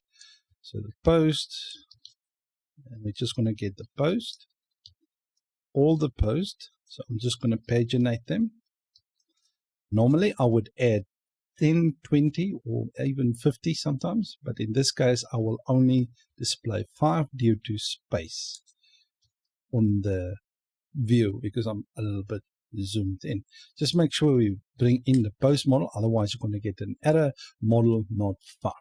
Okay, so let's quickly create this view right there. So under resources, views, pages, you will see we got an admin. Let's go to the admin actually. Admin post. It's a new file, and we're going to call this one index.blade.php.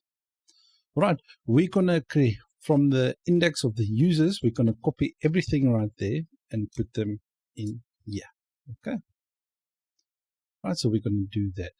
For index view, right here, we're going to copy basically the users.index. If you follow from previous episodes, we're going to use that one right there. All right, so we obviously have to update this, but we're going to get to that in a second. So once we're done with this, we're going to go to our admin routes. Right, as you can see, this is where our post group is. Let me just move this up and move the users up. So this is our post right here. So the index, let me just copy this one up. This is a get method. All right, so this will be our index. And I'm just going to change this to create. So our post, and we're going to change this method to index like that. Okay, so we're going to go to this and we're going to get our index method right there. Right, so now our route is all set up inside our admin route. Okay, so let's quickly go to our post.index. Right, now the thing that we want to do is we want to get the title of the post. Okay, we want to get the excerpt of the post as well. Okay, then we want to get the author who basically authored the post. Okay, so let's just delete this. So, and we want to do a created at that. All right, and we want to do a published at date as well. Published.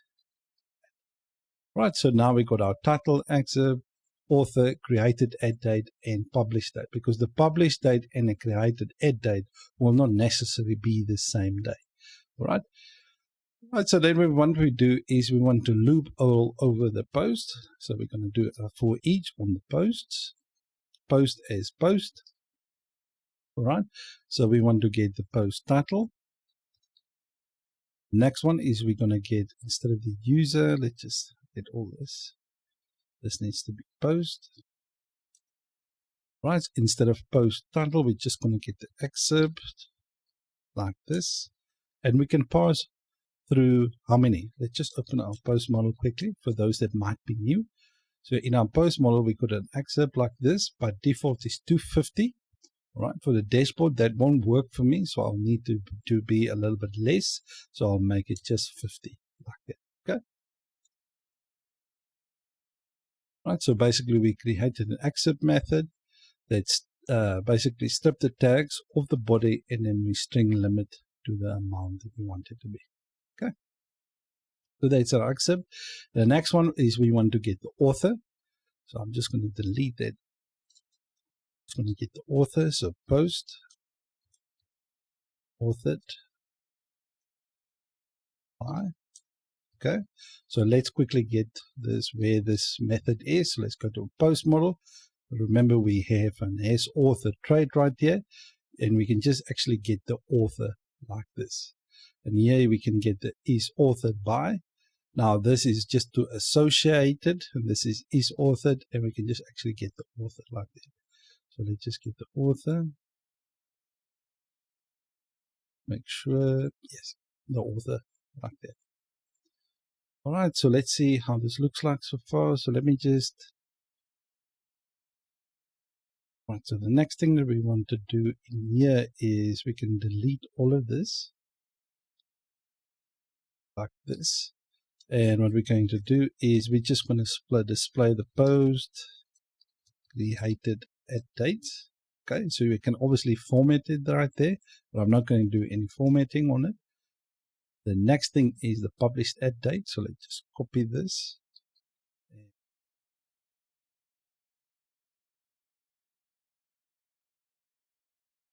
Like that, right there. Right, so we got our post created at, and this one is the published at. Right, and obviously the next one is our action button, but we're not going to do anything under our action. When we get to our CRUD application, we're going to do this right here for our post. Okay, so let's see if we can get the post. Right, so let's go. We need to go to our layouts. Let's go to app, resources, views, layouts, admin layout. You will see we've got a site navigation right there. So this one right here. And in our site nav, we will have our post right here. So what we want to do is we want to go to the admin.posts.index. This is the route. Okay, so let's just show you where this is coming from. So as you can see, this route group for the post is inside the route group of admin. All right, so it's admin post and the name is index right there. Okay, so that's where that's coming from. So let's quickly see if we can get to this route.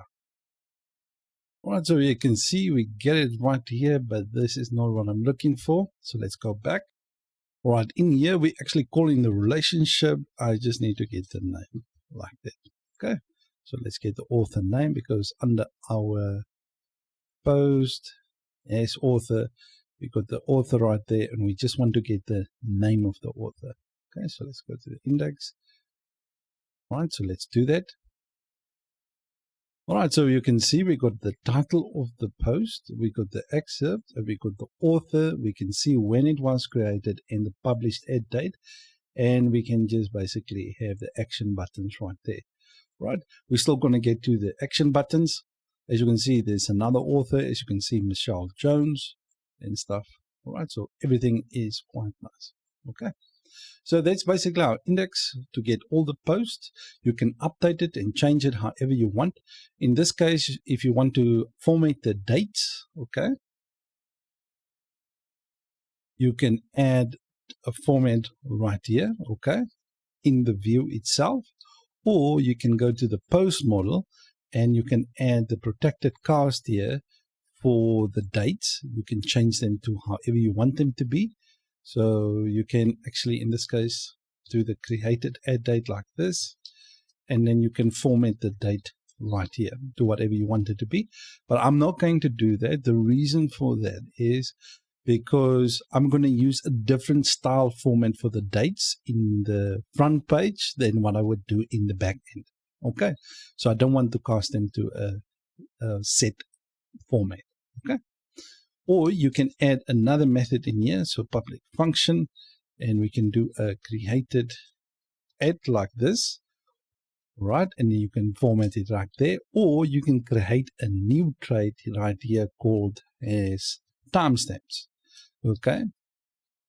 And then you can set a standard format that you're going to use right through your application when you call on that method, all right? But I'm not going to do that. Okay, so I just want to give you guys options on how to do the things. All right, so now we've got all our posts in here. The next one that we will do is we're going to get all the tags. All right. So we finished in the previous lesson. What we've done is we created a post.index to display all our posts with pagination. So as you can see, my window is a bit small, so because I'm a little bit zoomed in, but I'm just basically displaying 5 posts. All right, so what are we going to do in this one is we're going to create a controller for our index so that we can display all our tags here as well. So what I'm going to do, we're going to display the name of the tag and obviously the slug and the created add date and the action buttons. All right, so let's get started. All right, so basically in our editor right here, we can go to app, HTTP, controllers, and the admin. You will see we don't have a tag controller right here, so we're going to create a tag controller right there. Okay, so open up your terminal. Right, in order to create a controller, we type in PHP artisan make controller, and we're going to go inside the admin folder, and in that we're just going to create a tag controller. But I'm going to create a resource controller. You can add a -r for resource. For me, I'm just going to add the -m flag, and I'm going to add the tag model like this. Right? So our controller is created. As you can see, that the controller is right there. So let's go to the tag controller. Let's just minimize our terminal. So as you can see, it created basically a resource controller for us with the index, the create, we got our store, we got our show, we got our edit, update, and obviously the destroy. And it included for route model binding the tag inside the different methods right there. All right, the only one that we were using in this case will be the index. So I'm just going to delete that. Okay, so I'd like this. So what we're going to do in this one is we're just going to return a view. All right, and we're going to have a folder in the admin folder. We're going to have a tags folder. And inside the tags folder, we're going to have an index like that. Okay, so let's quickly create this view.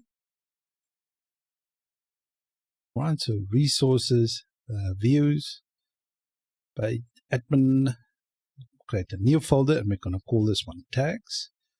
And inside the tags folder, we're going to create a new file, and we're going to call this one index.blade.php.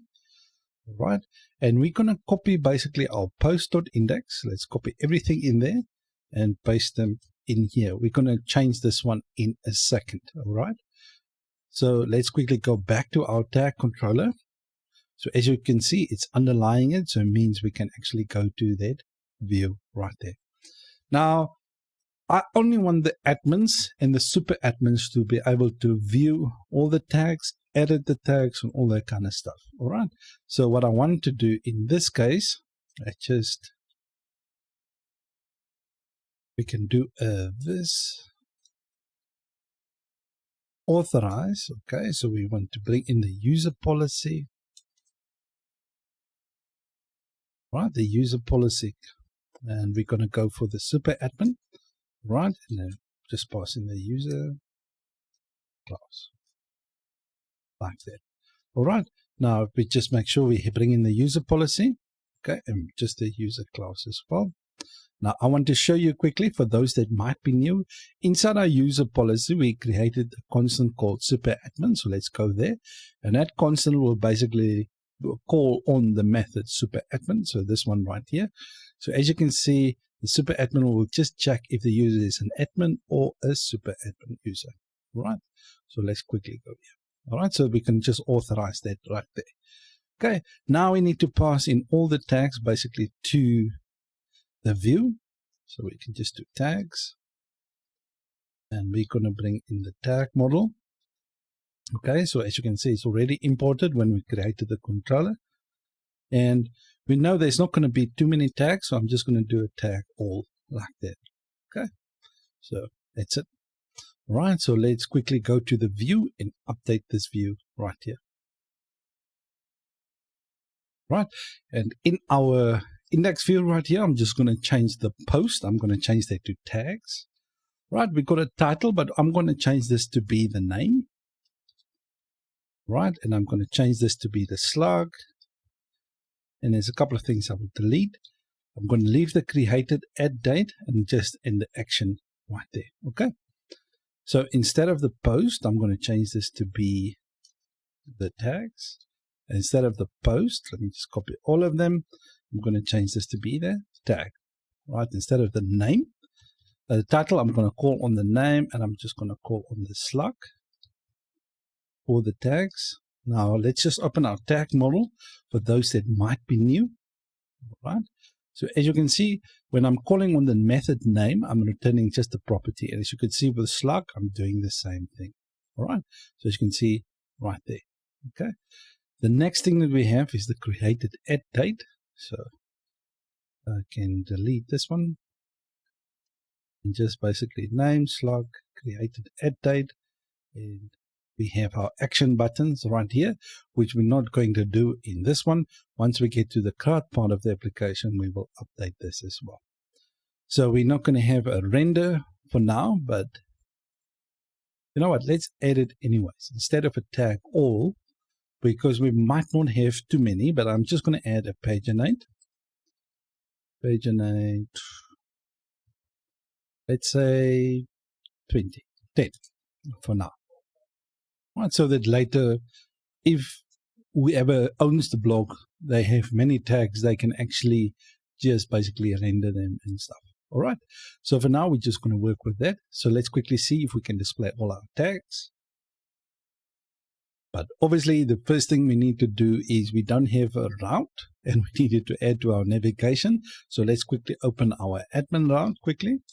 So in our admin round right here, you can see we got our users, we got the post. We're going to create another route group, and we're going to call this one tags. All right, so what I'm going to do, I'm just going to copy that one. Instead of post, I'm going to change this to tags. Delete that for now. And this will be just a tag controller. So let me just make sure I import the tag controller from the admin. Okay. So we got our post tag and then go to the index. All right. So we got our tag controller right there. So this will be a prefix of tag. So it basically be admin. All right. Tags. All right. And index, obviously. The other one will be admin.tags.index. That's for the route name. Okay. So let's quickly open up our navigation for our site nav. In the resources views, we will have components, dashboard, admin, site nav. Right, so this is the one that I'm going to use, but for you, you can decide to design it and use it however you want. I've got my title there for tags, so I'm just going to change the profile.show. This one to basically be tags. Needs to be admin.tags.index, like this. All right, so just create that route. So let me just open up our browser. All right, so as you can see, we got all our tags. So we got outdoors, and then it's a slug. We got health and the slug, environment and the slug, fitness and the slug, family, and all that kind of stuff. And obviously the created add date and things like that. All right. So what I'm going to do in this one is we're going to display the post of the current logged in writer. All right. So then we're going to get all their posts and display them right here. Okay. So in this case, we're going to use the same post index and create right here. This one in the site nav. So if the person is not a writer, basically they will see everyone's post. If they are a writer, they will only see their post. All right. There's a number of ways we can do this, but I will explain to you in a second. All right. So let's get started. All right. The first and most obvious way is actually to display the post that actually go to the view, depending if the person is authenticated or not. So you can actually add here a couple of if statements. So if the user, but then you need to also check this as well. All right. So if the user is this, then do this. If the user is a writer, then do this. All right. So we can add that couple of if statements. Now, personally, like I said, a lot of the things I do is personal preference. I don't mind to have 1,000 different controllers in my application that only have one method in them. I'm completely okay with that. All right, as long as I structure my application neatly so that I will know where everything is. All right, I don't mind that. It's just my personal preference. But what I don't like is to have bloated controllers. I don't like to have a whole lot of if statements and different things in my controller. I'm not a big fan of that. That, like I said, that is just my own personal preference. So in this case, what I would normally do I will just create another post controller for the writer. Okay. And then from there, I will return a view for that index, and I will just basically display it accordingly. Right. I don't mind doing that, but like I said, this is totally up to you. All right. So if you want to follow along with me, you can do that. But if you have a different way of doing it, please do it that way. All right. You can obviously just return it from here. That post will be depending on what if statement you have right there. All right. So what I'm going to do, if you want to follow along, so what I will do is I'll create a new controller. So if under app HTTP controllers, I will create a new folder right here, and I'm going to call it writer. All right. And from there. All right. So I'm just going to open up my terminal, and I'm going to create quickly a new one. So PHP artisan make controller. I'm going to create a new folder called writer, and inside that, I'm going to have a post controller. Right, I'm not going to create a resource controller. Okay, I can actually do a -I for invocable. Yeah. All right, so let's do that. So let's go to that one.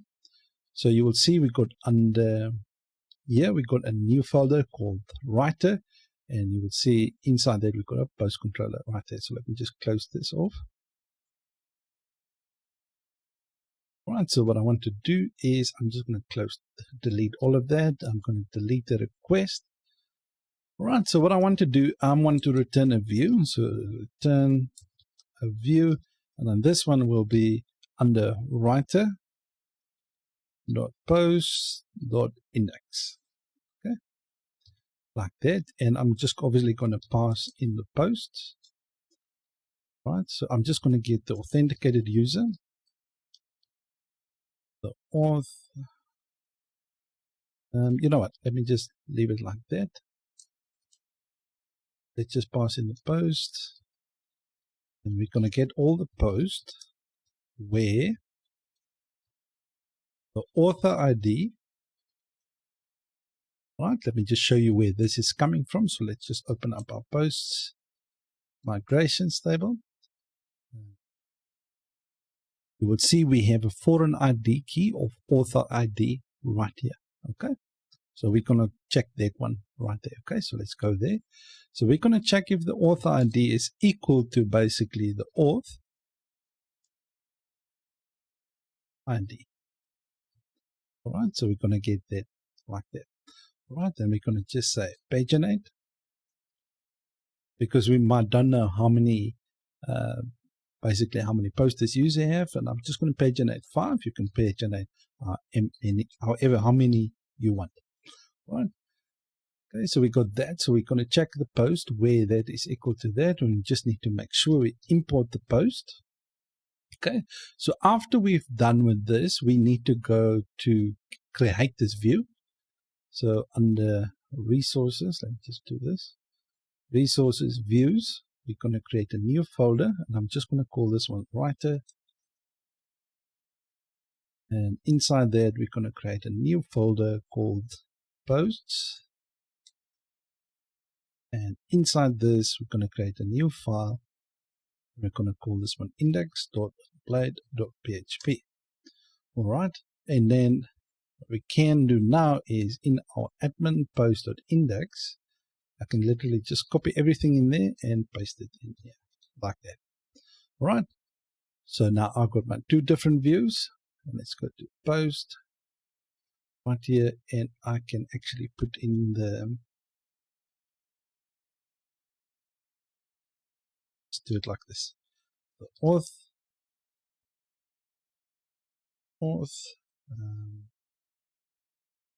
it's going to work best.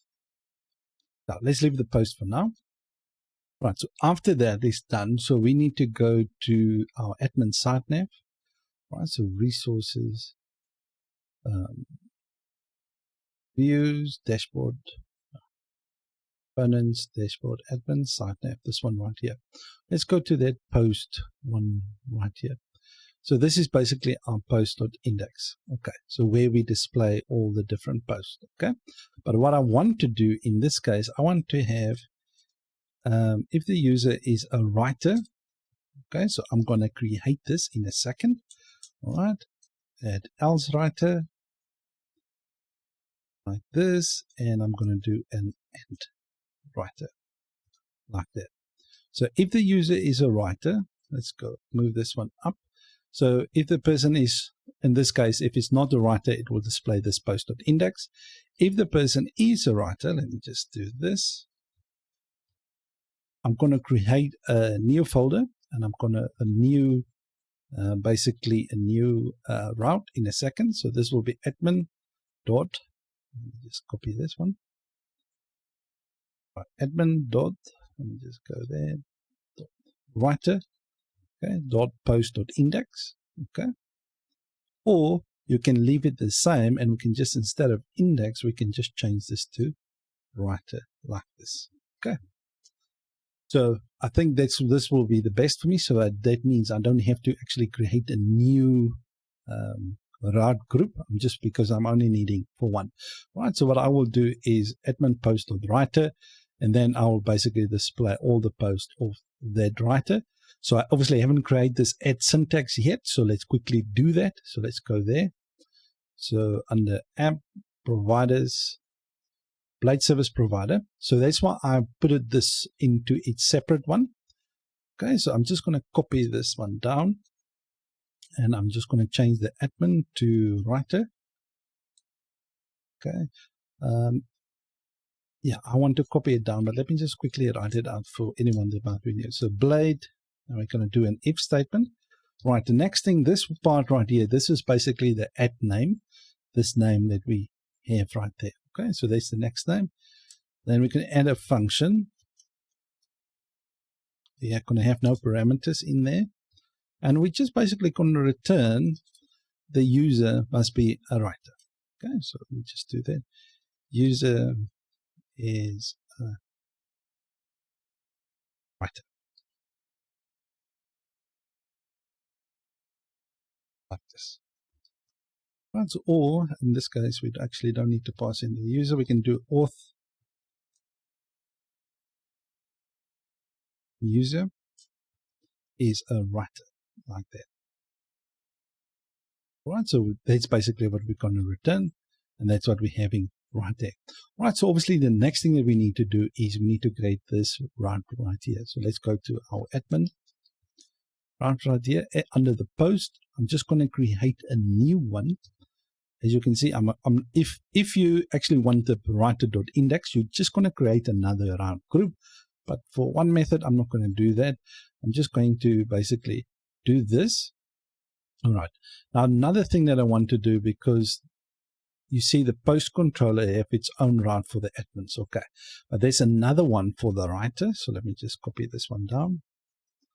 Writer like this. Okay. Writer post controller. Okay, let me just delete this part right here. But the thing is, those two will clash right there. Okay. But I'm going to change this to as writer post controller. Okay. So that these two controllers don't clash with one another. Right. So what I want to do in here is I will change this to be the writer post controller. Right. This one right here that I renamed to that. Okay. And I'm just going to change this one to basically go to that index method. If we go in here, actually we don't have an index method. So what I can do, I can just delete square brackets just like that. So I'm just calling that invocable method right there. And the route name right here will just be writer like this. All right. So now as you can see, it will go to admin, to this route group called post, and in there the writer like that. Okay. So just remove the square brackets like that because for the invocable method. Okay. And the reason why I'm calling it writer controller is because I just brought in the controller of the writer post controller. These two names will clash in here. Okay. And I just change it to be the writer controller so that we can correspond it accordingly. All right. So let me just save that and go to our view and see if we actually get the post. Right, before we do that, just make sure that you change the route name to writer or whatever you want. Otherwise, the two route names will clash with one another. All right. And that's it. Okay, so what I want to do, I'm going to log in as the admin user to see if I can see the writer's post, and I will log in as a writer to see if I can vice versa. All right. So as you can see, I'm logged in as an admin user, and right now I can see the admin user's post. Right, and I can see my Michelle Jones post. That's all good. So let me log out quickly. Right, so as you can see, I'm logged in as Michelle Jones, which is our writer. And as you can see, nothing changed there. She can go to the index view, and you can see she only can see her post right there. So everything works as expected. All right, so that's it for this one. What we're going to do in the next one is I'm just going to display all the writers right here. I don't want actually any basically like a normal user to actually to see the writers right here. This must only be if they are an admin or a super admin. They need to see this part right here.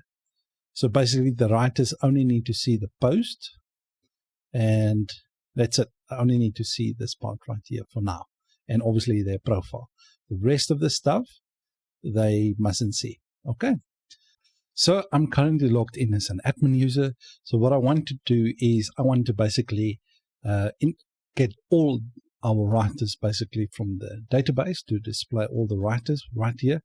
Right. And the next thing that I want to do as well, I want to update the site navigation. So basically, if the user is not an admin, admin user or super admin, they mustn't see the users. All right. They mustn't see the writers. They mustn't see the tags. They must only see the post. So in this case, the all writers will only see the post right there and obviously their profile. All right. So this is what we're going to do in this one. So this might be a shorter lesson. So let's get started. Right, so in our code editor, if we go to App, HTTP, Controllers, and the Admin, you will see we have a Dashboard Controller, Post Controller, Tag Controller, and User Controller. The next one that I want to add is a Writer Controller. Right, so open up our terminal. So let's quickly create it. So PHP, artisan, make controller. Right, and I'm going to leave this one as not as invocable controller.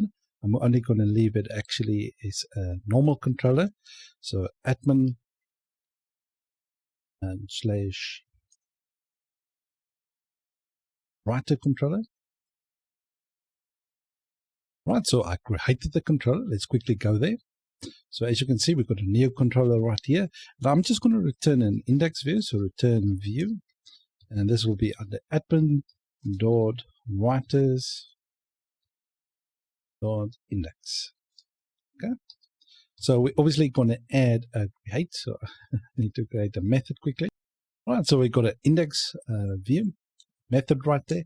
We're obviously going to add one as soon as in order for us to actually create writers. So the admin user can create a writer and stuff like that. Okay, but I want to add this to authorize. Right, I just want to make sure, bring in the user policy right here, clause, and this needs to be super admin. User clause like this.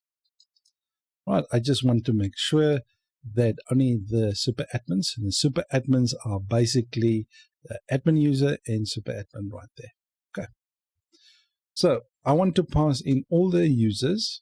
Okay, so all the writers like this. Okay, the writers, I'm going to get that from the users. I'm going to get that from the user model.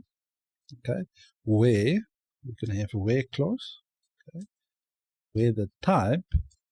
Okay, let me just go and show you where this is. So let's just open our user model. For someone might be new in our user, let's actually open our database migration. Users migration. All right, in here you will see we have a type. Okay, that type. So let's just open our user model again.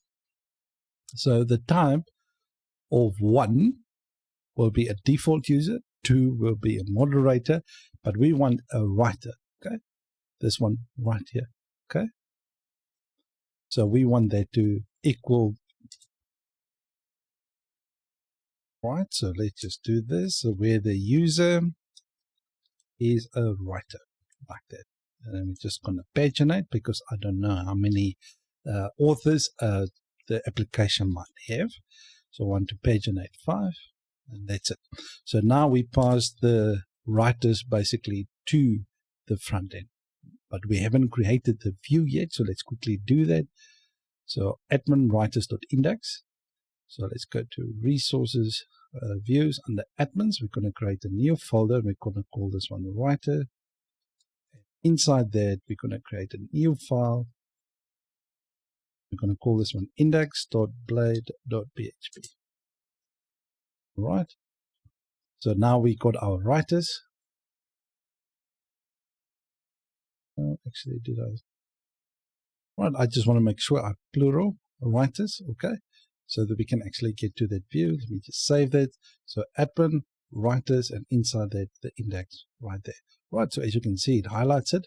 So that view right there, what we're going to do is we're going to go to the users index, right, this one right here, and we're just going to copy all of that and paste them inside our writer.index. Let's go there. And then if we want to, we can just change this to be the users like this, okay? so that we don't even have to change anything on the inside right here, like that.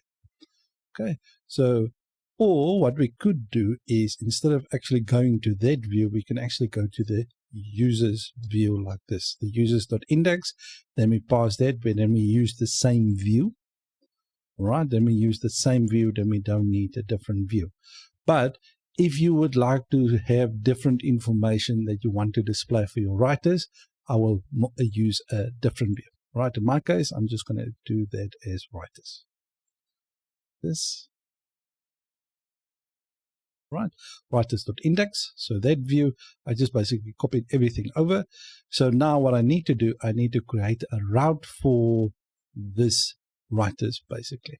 Okay, so let's just open up our admin routes. This one right here. So as you can see, this is basically our users. I just want another one for our writers like this. Okay, so you can obviously have it in the same controller. Okay, but I'm going to make a separate write group for that because I will need to do other stuff as well. Right, so this one will just change to writers like this, and this will basically be prefixed with writers as writers, and so it will be admin writers.index for the route name, okay, or for the URL it will be admin writers. Right, so this needs to be a different controller, so writer controller, so I just need to make sure I import that at the top as well. So as you can see, I got it in there. All right, so the next thing I need to do is I need to add this route, admin writers.index, basically in our navigation. Okay, so under resources views, let's go to layouts, admin layout, and we go to this one right here. So this is basically our users. This one is our writers. Okay, so I will just change the writers to be, just copy this, admin.writers.index. Okay, so now we got that all done. So let's quickly go to the view and see if we can see it. All right, so as you can see in the view, we got Michelle Jones, and they're the only writer right here. I will just obviously remove the status because we don't need to worry about those things. Okay, so let me do that. And so I can just remove this from this view, just make sure I'm in the right one, and the subscription, so we don't need to load unnecessary things in there. Okay, so we got that all done. Okay, so we got that all set up. Right, so the other thing that as well is we don't need to check, we only need to check if it's an admin, but we don't even need to do that as well. We can actually delete the rest of the stuff. I'm just going to leave the two like that. Okay, and the join date, and that's it. Right, the other thing that I want to do, I want to restrict the users. This one, the post. Now the post, I actually want to restrict the writers.index, the users.index, and the tags.index for this if the person is basically a writer. So let's do that quickly. Right, so in our site navigation, I want to hide the users. I want to hide the writers. I'm going to leave the post because we have a writer conditional right there. And I want to do it for the tags as well. So how can we do that?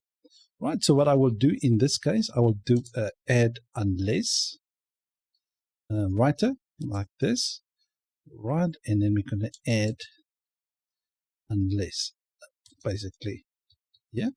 So what this will do is it will basically check if the user is a writer, not a writer, they will display this. If they are a writer, they will not display this. So this is basically what this does right here. So and unless. Right, so we add the end unless writer and end unless right there. And that will check if the user is a writer, they will not see this. If they're not a writer, they will see this. And then for the tag as well. Okay, so I'm currently logged in as an admin user. As you can see, I can see all of those links right there. But let's quickly log in as a writer. Right, so as you can see, I'm currently logged in as Michelle Jones, the writer. As you can see, there's all the other links have been removed. All right, quite nice. And welcome back to another lesson. And if you're new, welcome to the channel. All right, so what we're going to do in this one is we're going to update our tag controller. But instead of authorizing using the user policy, what we're going to do is we're going to authorize it using a tag policy. All right, so that's what we're going to do in this one. Right, in order to pass just some extra nuggets of knowledge, I'm not going to do the tag policy how we have done the post policy, just so that you guys can know different ways of doing things. So what I will do is I will create basically a resource policy of the tag, and then I will include that in our tag controller so that we can just learn something new as well. Right, so let's open up our terminal. Right, so we got our terminal open right here, and what we're going to do is we're going to create a resource tag policy. In order to do that, it's the same way how we would create a controller. So PHP artisan make policy, and I'm going to call this one tag policy.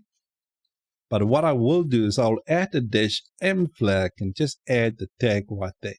Right, so what it will do, it will create a resource policy for us. So if I press enter, right, so as you can see, policy is created. So let's quickly go to our tag policy. Right, in our tag policy, as you can see, it created a resource policy for us right here. As you can see, a view any. So that means if you like if you have an index view, all right, so where you can basically view all the tags, this will be applicable to that. The view, you can think of it in terms of the show method, the create, obviously is self-explanatory, and the update, that is also self-explanatory, and the delete, restore, and the force delete. All right, so I'm going to leave it as is for now. All right, so let's go quickly to our post controller. But before we do that, we need to actually make sure that we register this policy. All right, in order to do that, all right, so as you can see, we've got our policies right there. So we go to our providers right here, and under that, we look for auth service provider. This one right here. All right, so what we want to do is we want to get the tag class. Okay, and we want to bind that to basically our tag policy class like this. All right, so now our application knows that for this tag class, there's a policy called the tag policy, and that tag policy inside that is got a whole lot of different methods. All right, so what I want to do is I want to get the user, and let's just do that. Just basically, we're going to return the user needs to be admin. So A is admin, or the user is super admin. Right. So what I want to do, I just want to explain this. If you want to change this to be anybody else, so if you want to say the index view can be viewed by someone else, you can change it right here. So let me just copy all of them. So I want to paste them in all these classes. All right. So I want to do that for the view any. So basically only the admins, super admins, and all that kind of stuff is be able to do this right here. Okay. So that's the first thing. Now, the second thing is, how do we actually authorize the user depending on this policy? All right. There's two methods. There's two ways. All right. So I'm just going to delete this one right here. So let's quickly go to the store method. So what we can do, let's say we want to make use of our tag policy, this one right here. Let's say the create one. Okay. So what we can do in the store method, we can do the same thing what we did when I created my policy. Let's say this dot authorize. All right. So if you remember with the user policy, what I've done is I just created user policy. Okay, like this. And then I obviously added what method inside that policy. Now, in this case, it's a constant. So I'm calling on the admin or whatever the case may be. Now, this one will work a little bit different. So what I'm going to do is I'm going to call on the create. Okay. So the create right here. So the create is this method right here. So which I'm calling. Okay.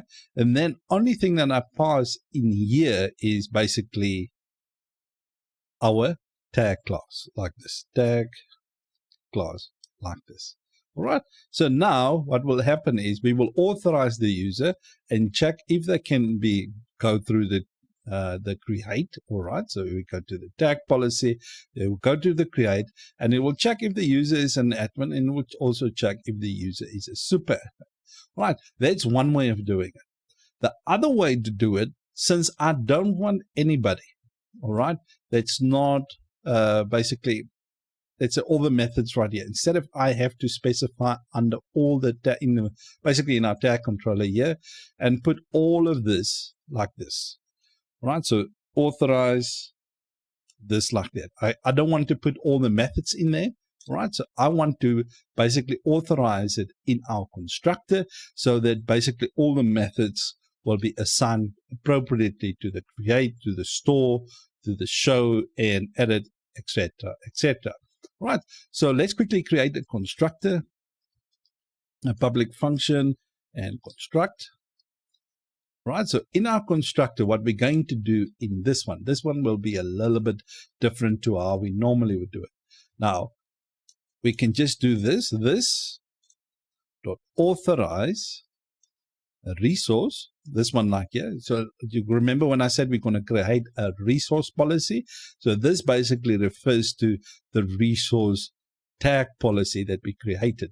So then you have quite nice freedom in here where you can just check if you want everyone to view it right here, you just return true. All right, so without the person needing to be authenticated or whatever the case may be. Under the view, you can decide. You've got a lot of freedom. Okay, so the next thing that we want to do, we want to authorize, and the first thing we're going to pass in the tag class like this, and then we pass in the tag like that. All right, so now in our constructor, instead of actually having to include all this authorize under all the different methods, Laravel will automatically assign them because of that authorized resource in our constructor. Right, that sounds a little bit magic-y. So let's quickly go to this authorized resource quickly. Let me show you. So just to kind of remove the magic bits from it. So if we go to this, you will see we need to pass in the model, the parameter, and the options. Okay. But if we're going to go check there, but let's go to this for each resource ability map. Right, let's go to that method right there. So as you can see in the map, it will map basically the index to the view any, the show to the view, the create to the create, the store to the create, the edit to the update, and the update to update, and the destroy to delete. All right, so that's basically what it's going to do in the background. All right, so let's quickly go to the policy again. So in the policy, we'll see the view any. All right, that will correspond to the index. All right, and then you will see the view right there. All right, the view.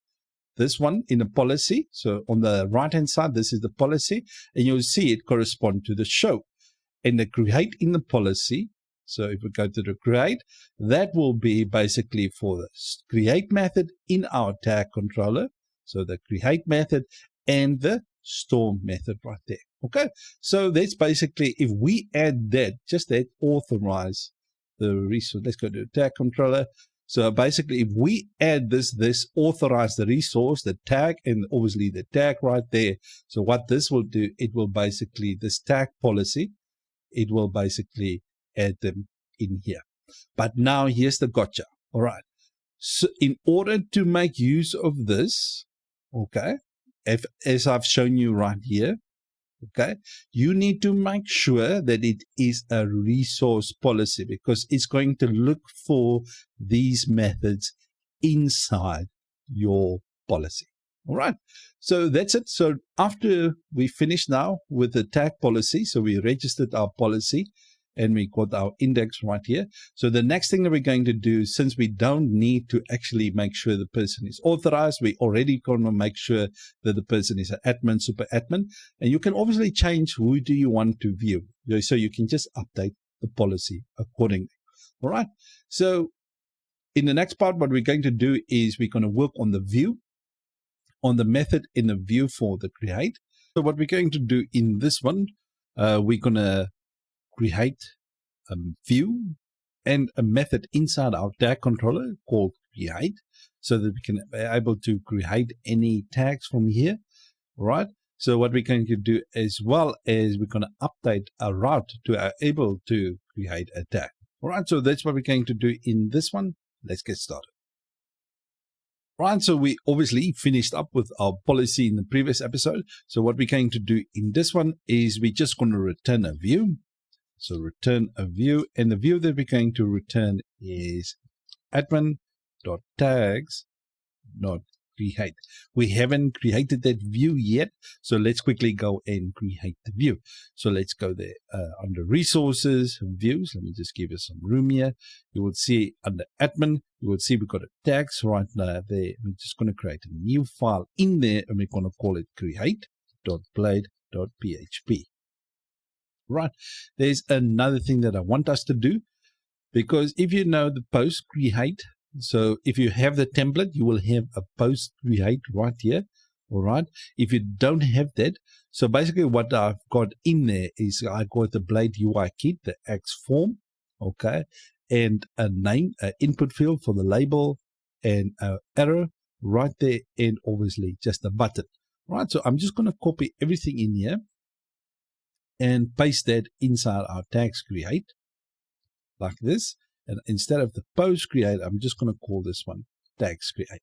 Right, so this header, I need to change this. It needs to be the admin template as well. So if you don't have that admin template layout, then you can leave yours as app.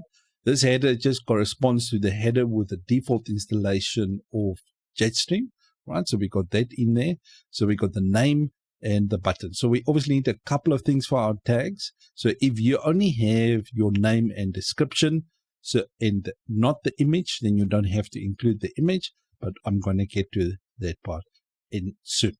All right, so we got our view right here. We're going to update the view in a second, but before I do that, I actually want to create the routes. All right, so let's go to our routes and our admin routes. If you only work in your app routes, web routes like here, you can go and update them right here. Now we got an admin route that we created ourselves. This is not included in our with your installation. So we create the admin route and we just require it up here. So I'm just repeating that for some people that might be new to the channel. Okay. All right. So we created a route group with a prefix of tags like this. Right. Another thing that I can do as well, I can add a resource route right here. Okay, instead of actually creating all the different routes, like in the post route or the update route, the delete route, and so on and so on. All right, instead of doing that, I'm just going to create a resource route. In order to do that, I'm not going to put it in a group. As you will see, if you put it in a group like this, it will kind of give you a couple of issues. Right, so I'm just going to delete this.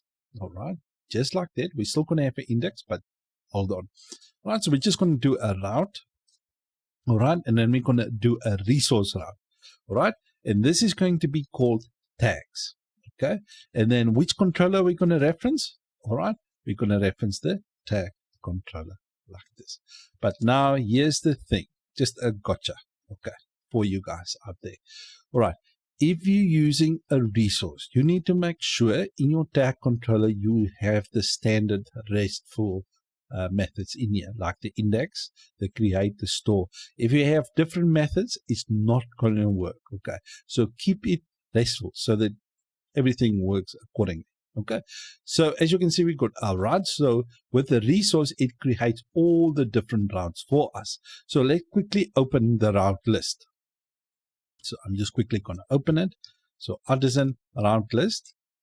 Right, so now I've got my routes right here. So let's go to the tags. As you can see, the index is admin/tags. So admin tags.index. As you can see, the for the store is admin tags and the route is that name. And for the create, admin tags.create. And for the show, update, and the destroy right here. And obviously the edit. Okay, so we got our route list right there. So if you want to view it in your terminal, you can view it like this, PHP artisan route list. Now, reason I don't use this is for space, because I'm zoomed in quite a lot for you guys as well, but I normally don't use the terminal one. You will see in a second. As you can see, this is how it will look like, and I don't like how it looks like. Okay, so that's why I use the extension for VS Code in order just to view it right there. Okay, so let's just close this off. All right, so now we got our resource right there. So, okay, so now we can actually go to that create view.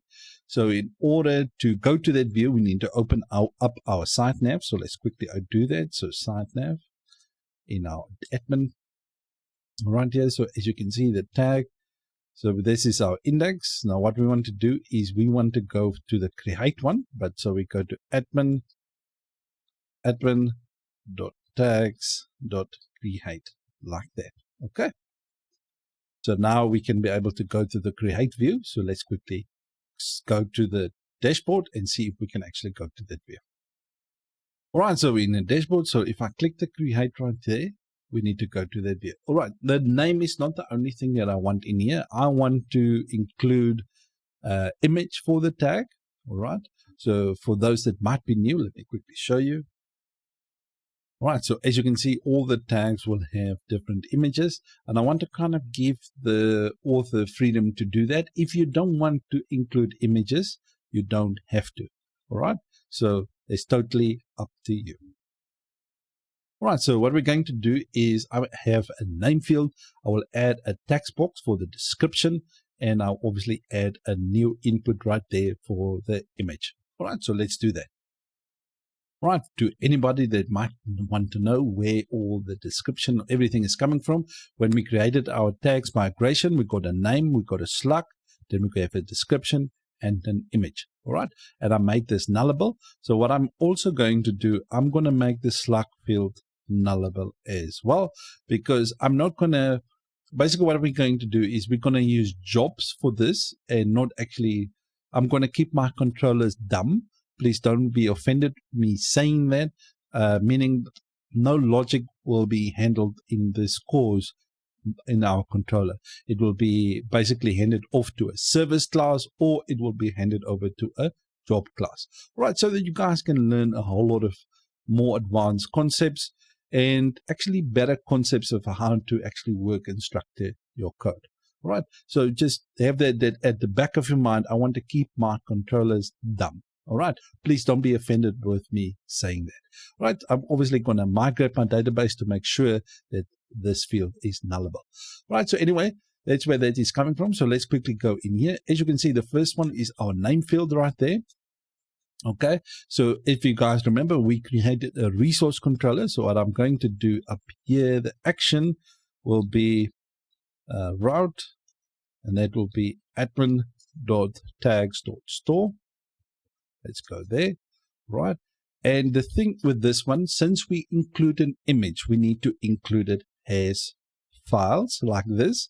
Now, if you're not using Blade UI kit components, okay, so what you normally would have done here, you will have int type equal to multipart data, like this, multipart and / form data, all right?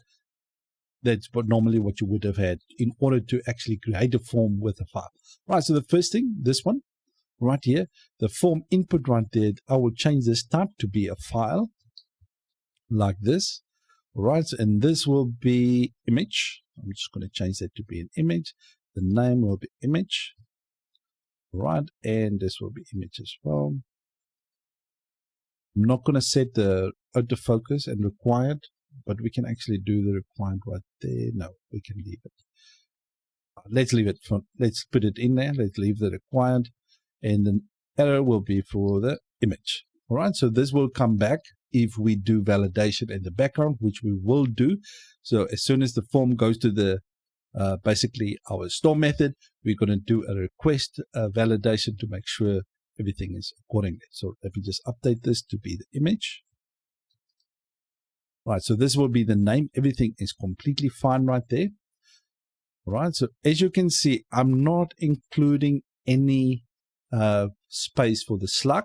Right, I will not, but we will get to that part soon. All right, so let's quickly add another div. Let me just copy this one down. Okay, and I'm going to call this one the description. All right, and I'm not going to have a form input field. All right, so what I will have, so as you can see, this form and labels and everything right here, this is coming from the components of the template. All right, so if you just can have a normal label and an input field or whatever the case may be. So let's quickly go to our components, resources, views, components.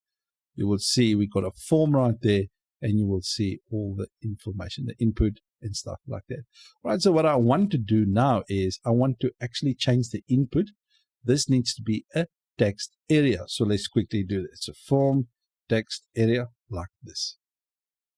Okay, so let's quickly go there. So in our form, we're going to create a new file, and we're going to call this one text area.plate.php. So this will be a new component that we're creating. So I'm just going to copy basically our input, copy it like that, and paste it in here. All right.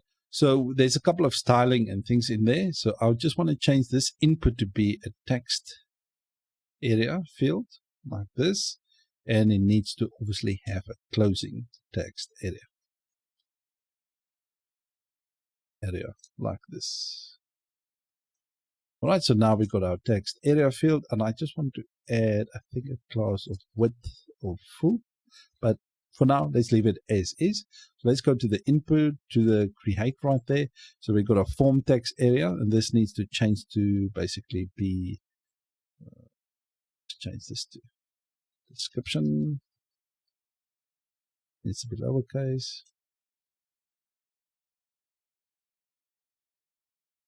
Let me just do a description like this, and I'll change this back to 9. All right, so this will basically be for our description, and obviously the error for description. All right, let's quickly see if we can view this button. So the button, the styling, everything is okay in there. All right, so in our create method, we've got all this stuff. All right. All right, so this is basically now our image. We've got our name, and we've got our description for our tag. All right, so you can obviously add if they're required, but what we will do is we will do validation and all that kind of stuff in the coming episode.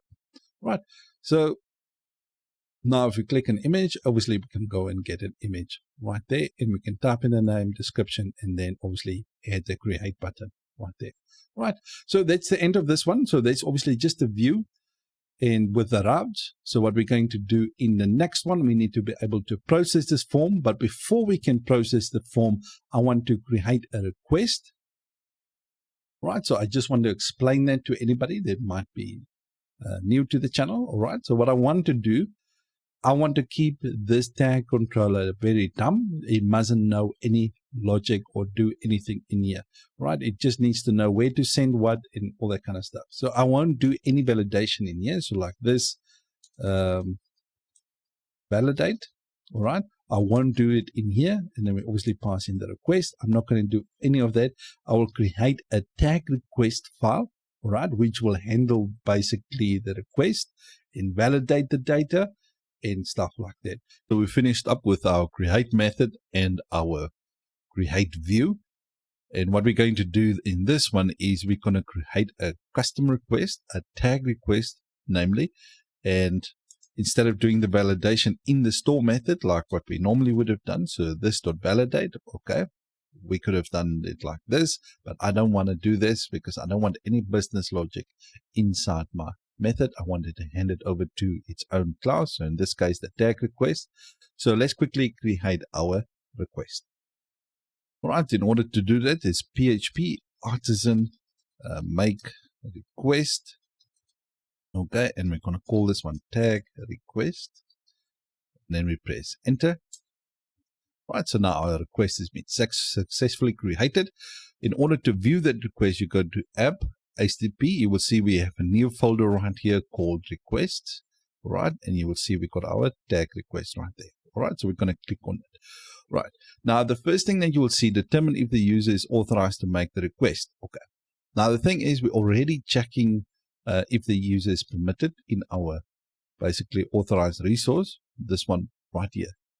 Okay, so we can already know that the user is permitted, so we can just do this return true. The other thing that, let's say you don't want to do anything in here, or whatever the case might be, you just want the user to basically to be authorized. Normally what you can do is you can do an auth check like this. You can do a ternary operator if it's true, blah, blah, blah, blah.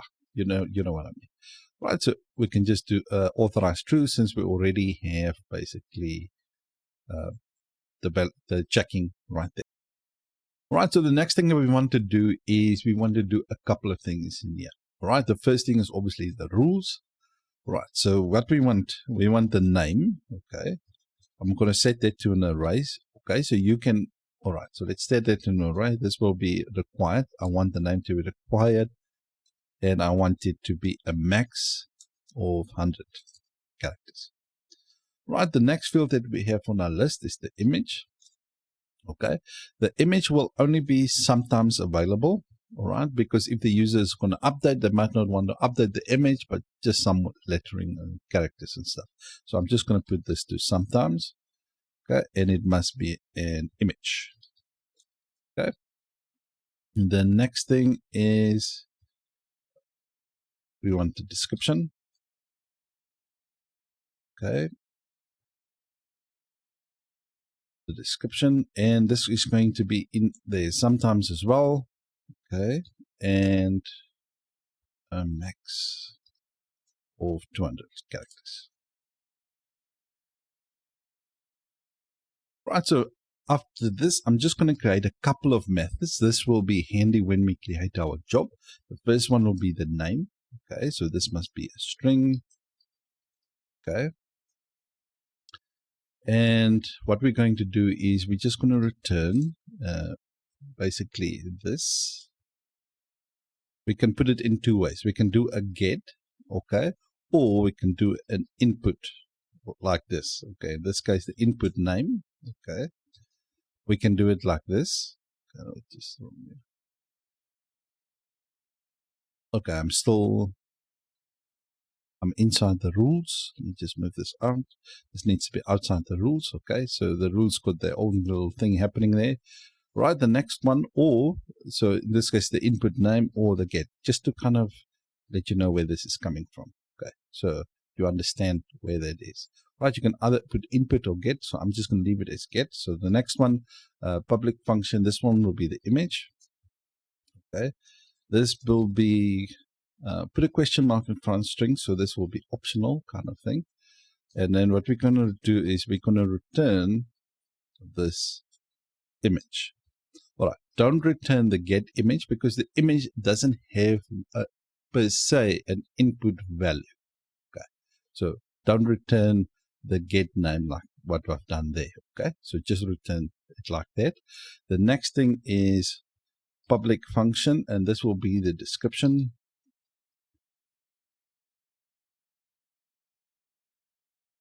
Okay, so this will be a string as well, and we can just return this dot get description like this. All right, so now this will basically handle our validation. Okay, and now what we need to do is we're going to include this tag request in our controller right here. So right now we're making use of this request, okay, but we need to bring in our own tag request like this. Okay, just make sure we import it at the top. As you can see, it's already imported right there. Let me just move this up like this. All right, so let me just delete this policy. Okay, whatever you don't use, just remove them from your controllers and stuff. Okay. All right, so now in our store request, in our store method inside our controller, we're making use of that tag request. All right. So the next thing that we're going to do is we need to create a job to handle basically our form.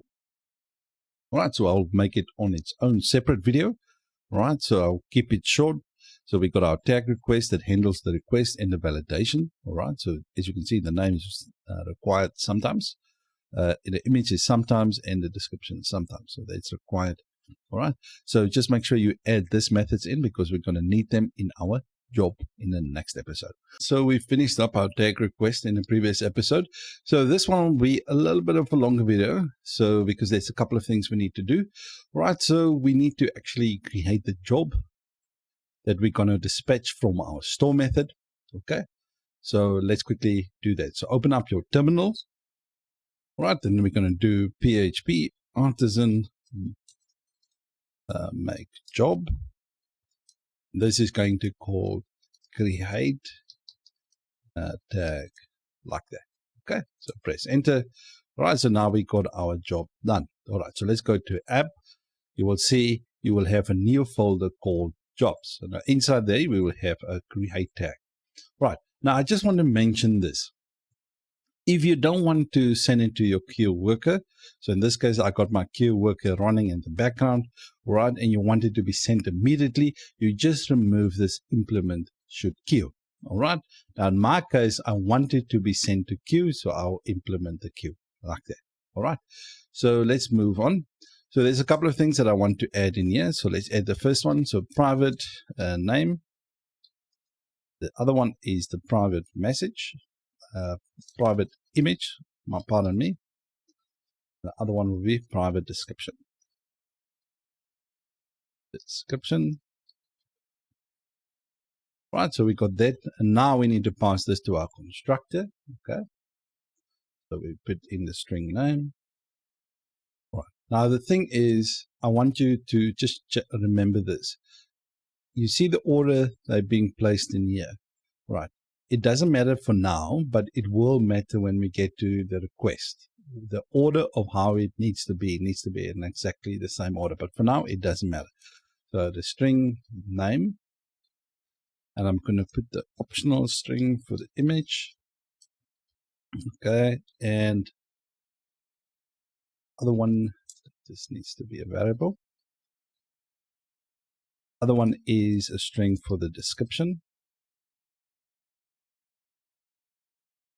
Right, then we have to set this name to basically the name. And we need to set that for the image as well.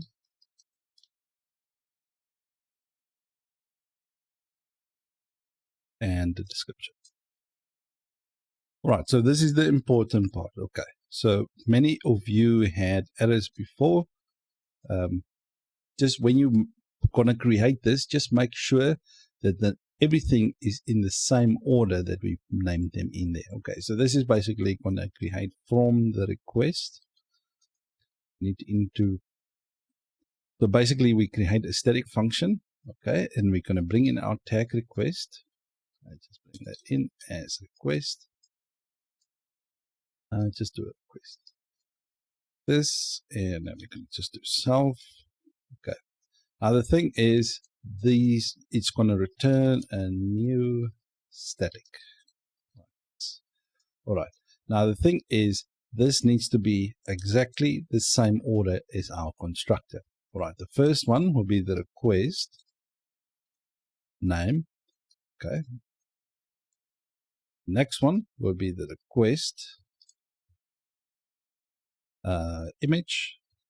Okay, just remember, this is the methods that we created inside our request. Let me just show you where that is. Inside our tag request, let's go there quickly. Inside here, we create these methods, and these are the methods that I'm calling on our from request. All right, so we're going to call the job method, but we're going to create everything from the request. Okay, so that's it. The next one is request description, like that. Okay, as you could see, if I do this, I'm getting an underline because they expected 3 arguments, only 2 are found. Okay, so the request right there. Okay, so let me just do it like this, so you can see all 3 arguments are happy now. So like I say, if you put the image like that first, okay, make sure that you put this one image there first. Right, it needs to be exactly the same order as you put them in here. Right, so the next thing that we want to do is we want to go down to our handle method, and we need to pass in the tag like that. Right, and then we're going to return basically a new tag equal, we're going to create our new tag, and then we pass in basically the name. The name is going to equal to this name like that. Okay, the next one is for the description, not the image. The image I will handle on its own separately because we don't necessarily store the image in the database. We actually just store the path to that image in the database. Okay, so description. Okay, so now we're creating a new tag from that. All right, now the next thing that I want to do is I want to create a service class that will actually handle our image. Okay, so let's just do a tag save this. We're going to get back to this method right now. We're just going to return the tag like this. All right, so let's quickly create a service class. So in our app folder, this one right here, we're going to create a new folder and we're going to call this one services like this. Right. Now we're going to add additional services in here. Okay, so let's just create a new file and we're going to call this one save image service. Okay, or whatever you want to do. Okay, just you can call it like that. Right, in my case, I'm just going to call it save image service. All right, and then in here, I'm going to just open PHP, and I'm going to namespace to this. So namespace app services like that. Right, so let's create a new class. So the class will be called save image service. Right, and in here I'm going to create a static function again. So public static function. Right, and I'm going to call this one upload image like this. Now the requirements that I will put in here, I'll put in the image. Okay, the next one will be the model. Okay, it's because I want to reuse this for other things as well. So we got an image, we're going to do a model, and then we're going to do basically folder, path, or whatever you want to call it. So in my case, let's just leave it as path. Okay. Now the thing is, we can do it like this. Let's just do folder. That will make more sense if someone reads actually the code. Okay, more descriptive. Right, so let's quickly add a path variable like this. We're going to equal that to the storage. Okay, so the storage, this one right here is basically the facade that comes with Laravel. Okay, so the storage, and that what we want to do is we want to do a put file. Okay, so we can do a put file as, but in this case, I'm going to put the folder. Okay, so this is the folder that we're going to save that image in. Okay. And then we're just going to create a new file. Okay. And then we're going to pass in the image that we receive like this. Okay. And then we can do a model image. And then we can just set it basically to the path like this. Okay. Now the thing is, whatever model. So in our case, it will be tag, and then we're just checking image, then we save it to the path.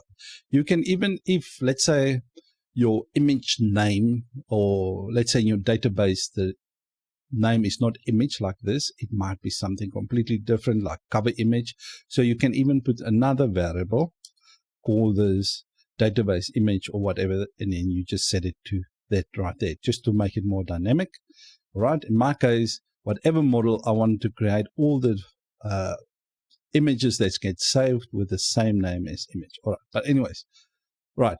So what this will do is this facade right here, put file, and when it creates a new file, it will create a unique ID for all the images. All right, from out of the box like this.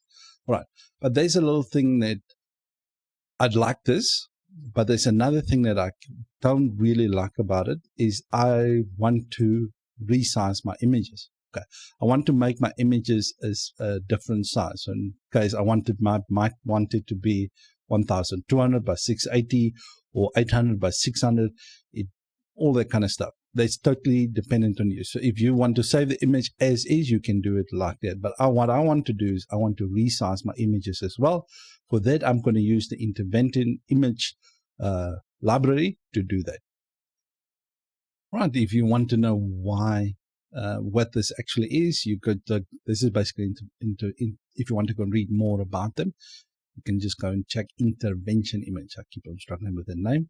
Right, so let's go to the installation and you can go and read more about it. I will leave a link to it in the description. There's a whole lot of things they have in there, but I only need just a couple of things. Okay, so I'm just going to do a composer require this right here. Okay. Okay, so let's do a composer require this. Okay, just do this intervention image. Okay, so that will be installed. All right, so now that's done. Okay, so what I've done is I basically put an make an image make from the image that we receive. Then we're basically going to resize that image. Okay, and then we save it to that path. All right, so basically image make image, resize it to this size. You can change it to any size right here. You can put 800 by 600 or whatever the case may be. But this is quite nice. If the reason for I use this size, because if I have to share, because I'm going to use this for the post as well. So if I have to share this image, on social media for Facebook and all that kind of stuff, this is kind of the recommended size in order to show the nice big thumbnails inside the actual feeds. Right, so that's what we're going to do, and then we save it like that. Okay, so let me just give us some room here so you guys can easily see it and copy it. All right, so just make sure you bring in the storage facade like there, and then you bring in the intervention image facade image for this one right here, and the file one is illuminate HTTP file right there. Okay, so we got this done. So let's go to our create tag right here and actually create an image and save it in our database in our jobs right here. So what I'm doing is I'm going to call the same save image. All right, because I created a static upload image, I'm going to bring that in. So as you can see, it requires the image, model, and the folder. Okay, so the first one will be the image. Then we pass in this image like this.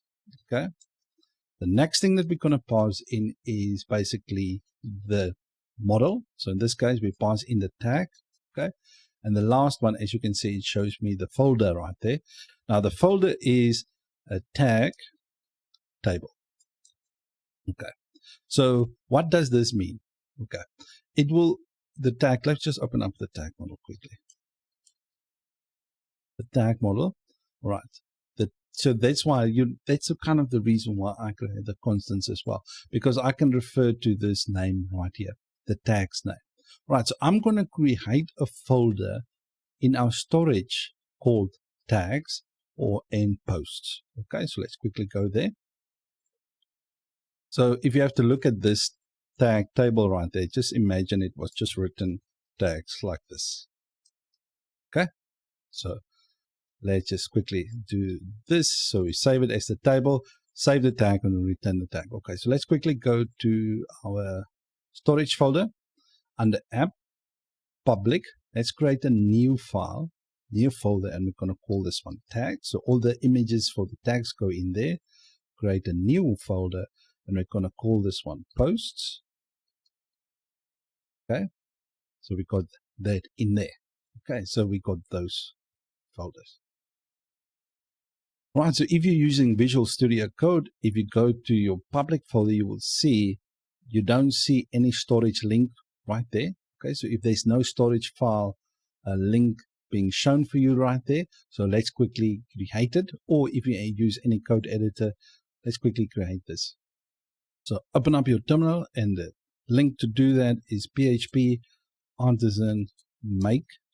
Okay, and what we can make is storage, no, it's not make, storage link like that, not make, just leave out the make and just press enter. All right, so as you can see, a symlink have been created. So if we go to a public folder right now, you will see I got my storage right there, and you will see I got my post and tags folders there as well. Now that's publicly available now, right? So if I save anything, so if I go to the storage, you will see under app public, this is here. Okay, so if we go to the public folder, you will see a symlink has been created between that storage folder and our public folder. Right. Now, let me show you where this is actually coming from. Okay. Right. If we go to our config file, right there, you go to file system. Where is it? File system. Right. And then you will go down. And here you can see the symbolic links right here. Here you can configure the symbolic links that will be created by the PHP artisan storage link. Artisan command is executed, all that kind of stuff. Right, now basically what it does is it will create basically a path. The public path is the storage, and right, so as you can see, the public path is storage right there. So this will be in the public folder. So as you can see, we've got the storage, and this is the storage path. Let's go to the storage, and you will see app public right there. So whatever is in this app public folder will be inside the storage folder. So let's go there. You see it's there. So app public, post and tags, and in the storage folder is post and tags like that. Okay, so you can obviously add an additional ones if you want to. So in this case, we can make an images one if you want to. So images, and then you can just change this into, instead of app public, and then you can do app public images like this. Okay, so then you can create additional symlinks just for that. So if you do PHP artisan storage link, it will create a link for this as well. Right, so let's say we create a new folder inside here called images inside the public folder. So what it will do now is it will create a symlink in our public folder right there. Instead of storage right here, it will create an images folder right there. Okay, and whatever is in this images will be in that images right there. So this will be a little bit of a short video. I just want to add additional information for those that want to learn just a little bit something extra. Right, so if you don't want to, you can just skip the video, or if you didn't even like how I created this will be quite helpful to watch. All right, so let's go to our save image service right here. All right, so I just updated a bit. This was just image, okay, just for the explanation in the video right here. So this was our option 1, so I've already explained that. Now this is the option 2. So this is what you might have been used to. So if you want to have more freedom of how you want to customize what the name of the file need to be of your image. Okay, so let me just explain this. So basically we're going to get the image basically passed through from the job to here. So we can assign that image basically to that image. Then we're going to create an image name. So we're going to get the image, and we're going to get the original name of that image. Then on that image name, we're basically going to explode with a dot, and we add the 0 at the end. Basically, this is just counting the first index of the array. Okay. So then we get the file extension, and we add the time. Okay. And we concatenate a period or a dot, and then we add an image name, the one that we got right there. Then we concatenate a full stop again or a period, and then we're going to get the client's original extension. So that means if it was a PNG, we get the PNG. If it was a JPEG or whatever the case may be, we concatenate that to that, basically the time, image, and the periods in between. All right, and then we're going to save it in a location. We're going to store it to the storage path and public. Right, in the tags folder. If you guys remember from the previous episode, we save it right there. Then we / it and concatenate that in there, and then we with a file extension. So this file extension is basically the one that we got right there. Then we're going to make the image that we receive, this image right there, and we're going to resize it to this size. Then we save it in that location. Right, and obviously then we save that image with that file extension in the database. All right, so that's basically the second option. I just wanted to give you guys a little bit more option or freedom on how to, if you want to do it this way, you can do it this way. If you want to do it the other way, you can do it the other way. This one will create quite a unique ID, which is perfectly suited and fine for me. If you want to have more freedom, this is the second option. right there. All right, so if you didn't even like it, how I actually save the image right here, I will show you another way to do it. Instead of a static function right here, we can just call on a normal function. Okay, but just bear with me. But there's a couple of things we need to change if you want to make it just a standard function. Let's go to our create tag. As you can see, we've got a blue underline because that static function is not available anymore. Okay, so let's quickly update this right here. So the first thing that we need to do is we need to bring in our save image service right there. And we're going to save image service like this, right? And then we need to bring it in here. So this save image service, we're going to set that basically to that save image service like that. Okay, now obviously this will give us issues. As you can see, we got a red underline right there. So that's why I didn't go this approach. So you will obviously have to work a little bit around this as well. Right, so the next thing that we need to do is we need to go down here. Okay, so let's quickly go in here. So in order to do that, you just call in this dot save. Let me just get it like this. It's save image service. Okay, so like this, and then you call on that upload this part right here. Let me just actually copy it like that. Then you just pass it in here like that. So okay, so then you can basically give, if you don't want to call it like this, then you can call it like that. But I didn't like this way because I don't want to mess up anything in my form request. I just wanted to show you, if you want to actually use it this way, you need to just hand over this right here. Okay, so let me just delete this. That's not the way I'm going to do it. So as you can see, the static is not there anymore. So let me just remove it here as well from my constructor. I just wanted to give you that option. So let's go to the save image, and I'm going to call this one statically like this. All right, so I'm just going to do it like that. All right, so there's option 1, and here's option 2. So that's totally up to you how you want to do it. And if you prefer the other way to have more freedom, it's totally up to you. So in this case, we've done a lot of work to get to this part right here, but all of it is learning. Just take it as learning, and it will actually improve you quite a bit in your development career.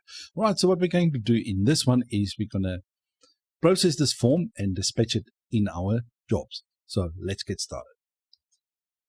Right, so in our tag controller, what we will have is we've got our store method right here. This will handle basically creating our tag.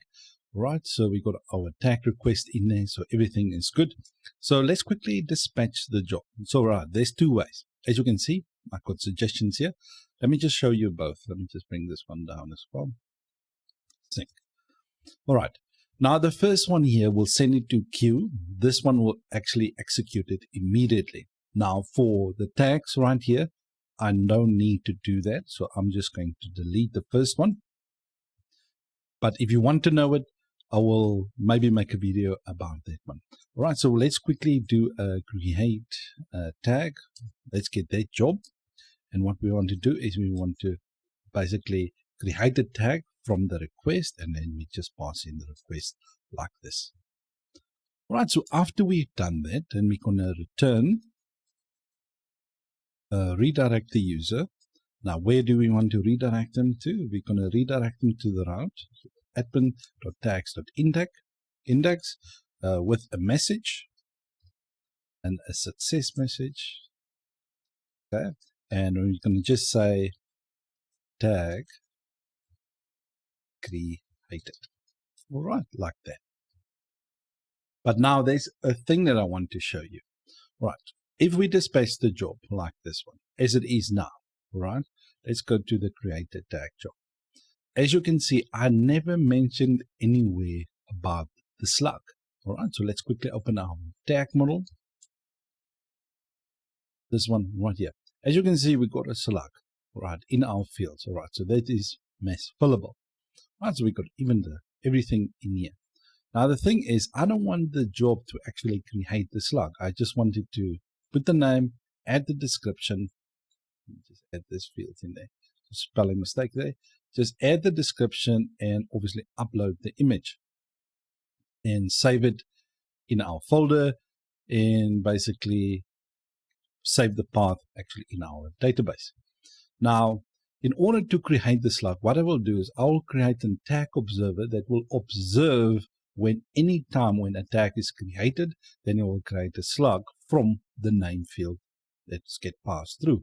Right, so let's quickly open up our terminal and actually create that observer. Right, in order to do that, we just do PHP artisan make observer. And we're going to call this one the tag observer. Like this. Then you press enter. But before you do that, press M and add a tag field right there. It will just create a resource kind of observer as well. So press enter. Right, so our observer is created. So let's close off our terminal. Right, so let's go to app. You will see we have a new folder called observers right there. And you will see we got a tag observer in there. Right, so as you can see, handles when a created event is fired off. This created. This one updated will handle the updated event and so on and so on. The one that we're concerned about right now is basically the created one. All right. So let's get this tag.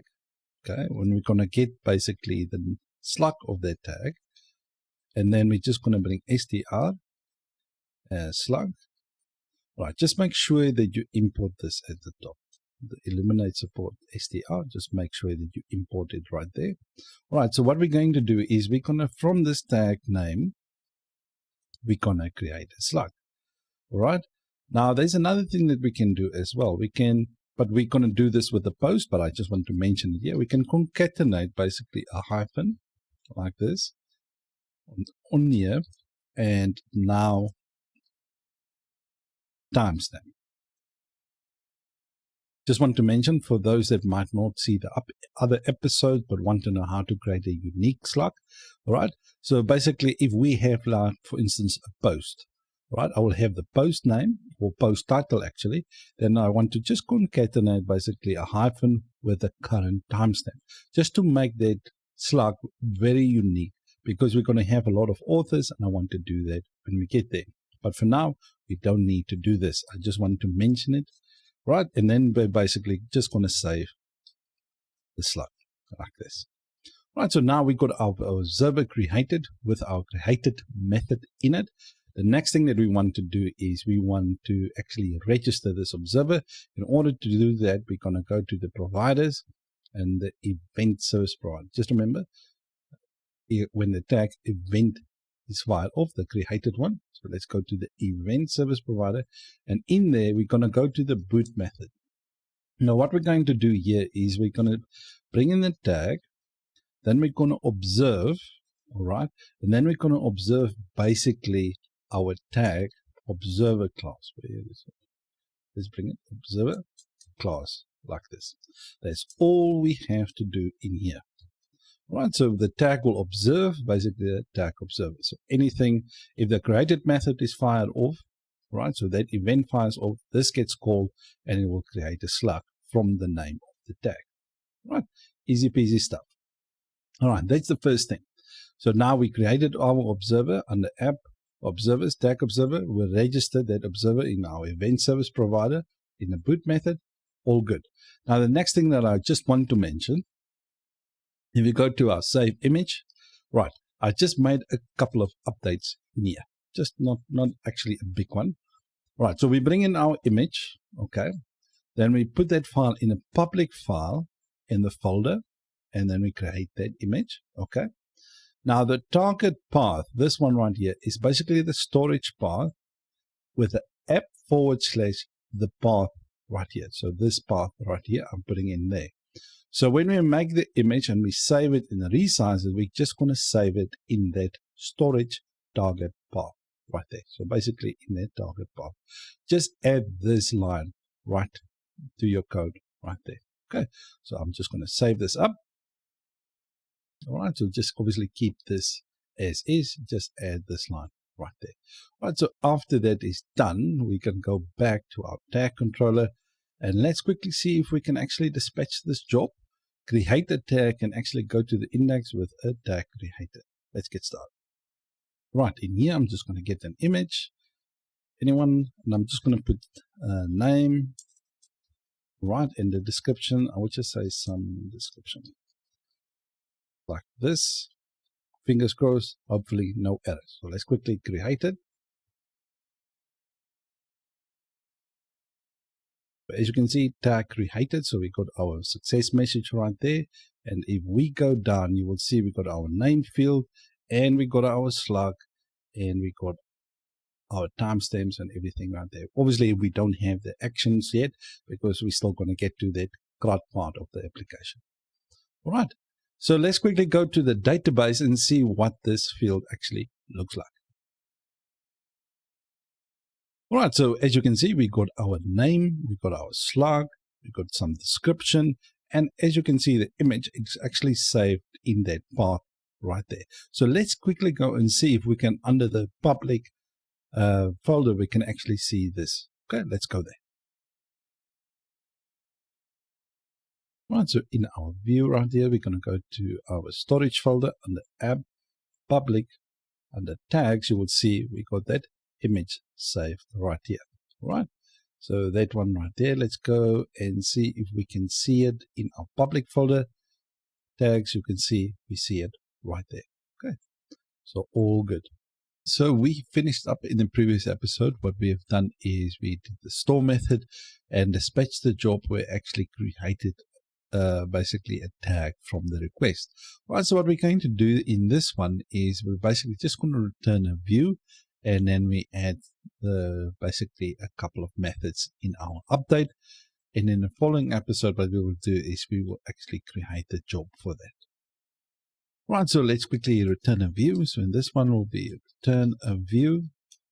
Right, the view will be admins. Okay, as you can see, dot tags. And then we'll just add the create, edit. Right. Now the other thing is we can add basically the tag that we need to pass to the view. We can add it in two ways. We can do a compact, okay, and then we add the tag like this, or we can just add an array like this and add the tags like that, tag like this. Right, so you can choose however you want to. The compact works for me quite nicely. So let me just add it in there, the tag like this.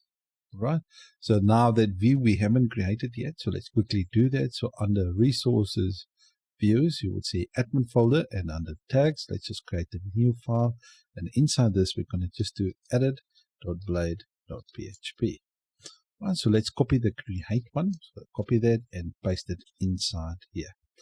Right, so there's a couple of things we need to change in the edit. Okay, so I'm just going to change, obviously the heading needs to be added. Right, the route will be, instead of store, it will be update.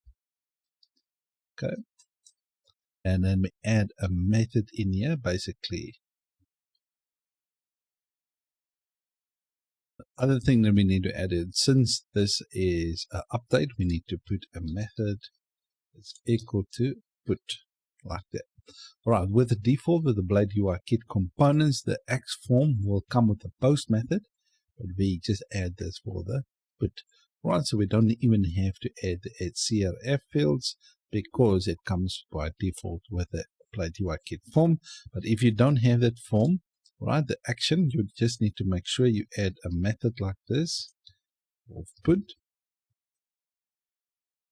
Actually, this is going to change to post method like that, and you add here method put like this and add CSR. Right, for those guys that don't want to use the Blade UI Kit form like this, you need to make sure you have that in there as well, obviously with the ang type like that. Okay, so let me just stop there. All right, the next thing that we need to do is we got our right all set up. Right, for image, I'm not going to change anything there, but for the input for the name right here, this name, the value right here is not going to be the old name. Okay, this is basically going to be the name basically we get back from our tag. So basically tag name like this. Okay, Right, so just remember this is actually a blade component, so the values that get passed like this, right, we don't need to add the blade syntax like that, okay? So we need to do that the same for this value right here. Instead of the old, we need to get basically the description. So the tag description.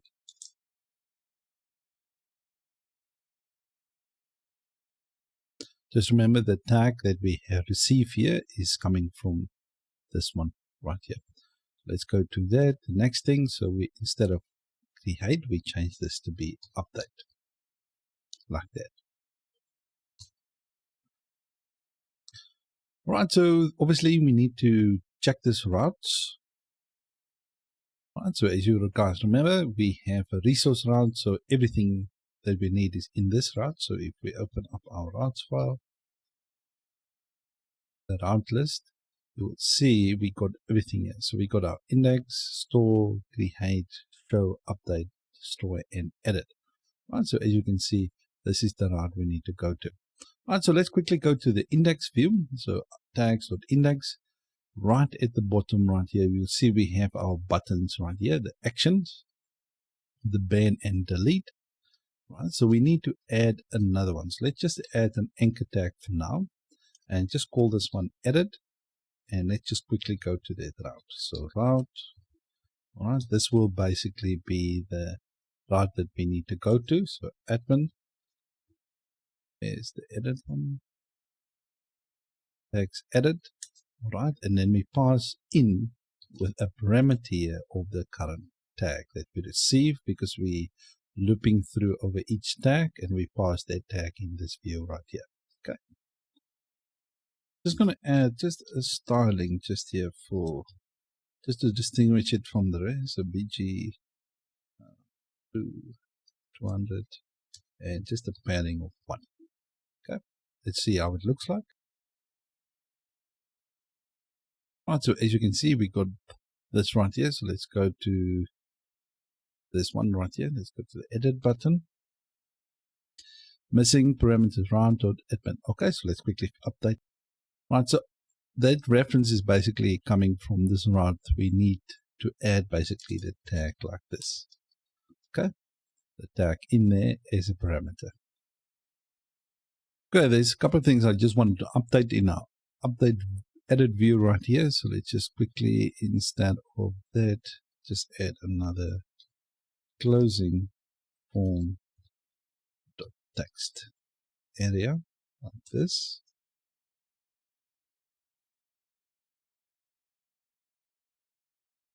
Right, so what we need to do is just remove the value, then add a description between opening form text area field and this one right here. Then inside that form right there, we just need to add basically a slot where we pass in any value to that text area like that. Okay, so let me just show you guys again. So I just removed the value when I did it like that. Just remove that. We're going to have the text, basically the tag description, the blade syntax between those two text area fields like that. And then we pass this data to basically this right here with an X slot. So just add basically the slot field right there.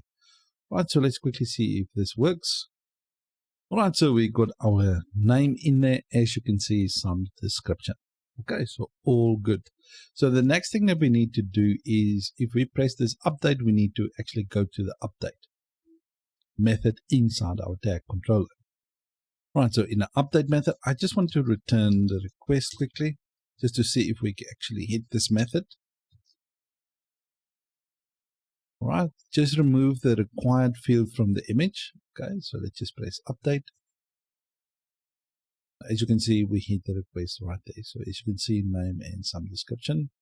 So let me just add some gibberish in here. So do that. As you can see, it adds it right there. Right, so let's go back.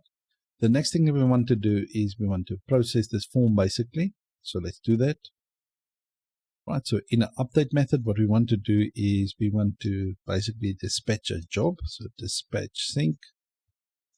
All right, and we're going to do this update tag job. Okay, and I'm just going to create a method inside there, a static method called from request, and then we obviously pass in the tag and the request. So the first one will be the tag, and the second one will be the request. So we obviously haven't created this job yet. We will do that in the next episode. And I'm just going to return and redirect to a route. The route will be admin.tags.index.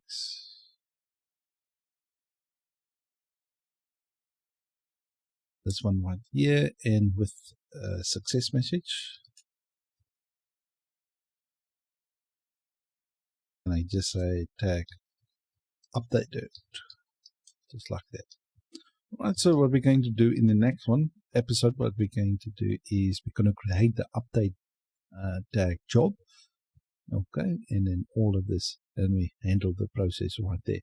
Right, but the thing that I just wanted to show you, the authorization is already there for those that might be new.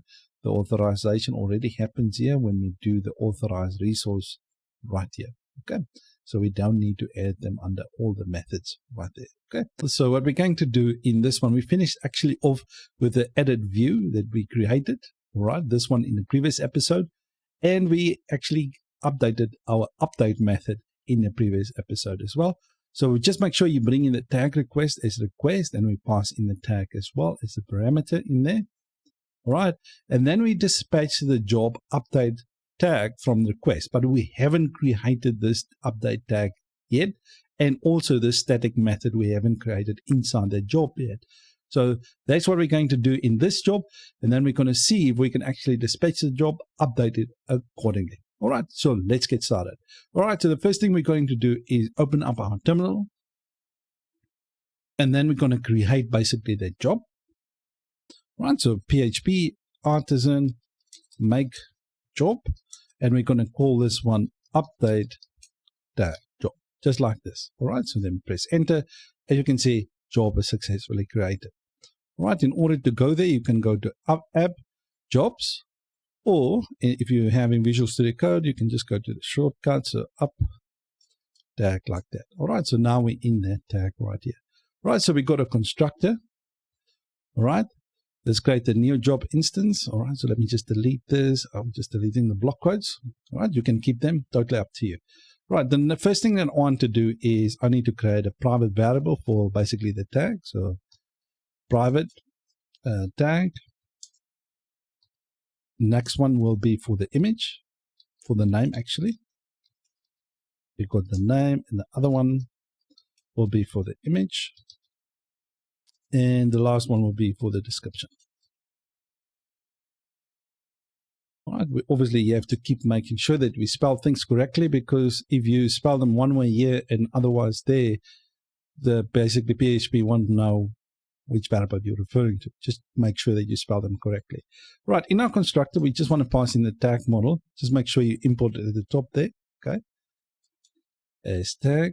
Next one, I like to kind of, if I set them according to my private variables like this, okay, then I will keep them the same order in the constructor, in the same order right here, just to kind of keep things consistent. All right, so if someone sees a name right here, they're not going to look at the last place where the name is. They kind of know it will be at the second place. Just a tip.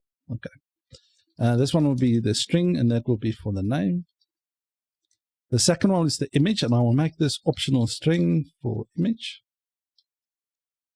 and then a string for the description. You see, I almost spelled it incorrectly there. So there we got our description. All right, and then we set basically this tag to the tag, and I'm going to do the same for the rest. Right, so just make sure that you put them in the same order that you put them in there. Right, the next thing that we want to do is we just want to create a public static function, and in this one is basically, if you go to the tag controller right here, you see this update from the request.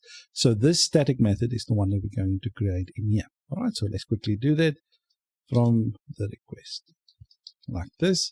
Right, the first thing that we're going to pass in here is the tag. Okay, so we need to know which tag. and then we bring in the tag request. Just make sure you import this at the top as well. Right, as you can see, it's imported right there. Just pass it as the request itself, like this. Right, just make sure you bring in that tag request that is right there. Right, so I'm making sure I imported it. All right, so the next thing that we want to do is we want to return basically a new static. So return new static. Right, so there's a couple of things. As you can see, I'm already getting my code editor is already letting me know it's expecting 4 arguments. All right, so the first one will be obviously the tag. Okay, so let's do that. So the tag, the second one will be the request name. Okay, and then for basically the request image and description. Okay, all right, so we got that all set up. All right, so now we need to obviously process our job. So let's quickly do that. So this is basically the tag we need to pass in. So we're expecting a tag to be handled. As you can see, expect type tag found void. Okay, so that means there's nothing there. Right, we basically just need to return the tag. Okay, but what we want to do first is we want to get the tag that we need to update. Okay, so tag.update. Okay, so when we get that tag, we want to update a couple of things. Right, we want to update the name of the tag. Yeah, I'm just moving it up so that you guys can easily see it. So to this name like this, and we want to do that same thing for the description. We just move it a bit up like that. So this,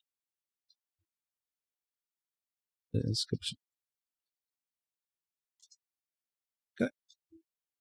Right, the next part is quite important because sometimes you don't want to update the image. Right, so let's say the author or whoever the admin might be doesn't want to update basically image. They want to keep the image the same, but they want to only change the name and the description. Well, we want to give them the option.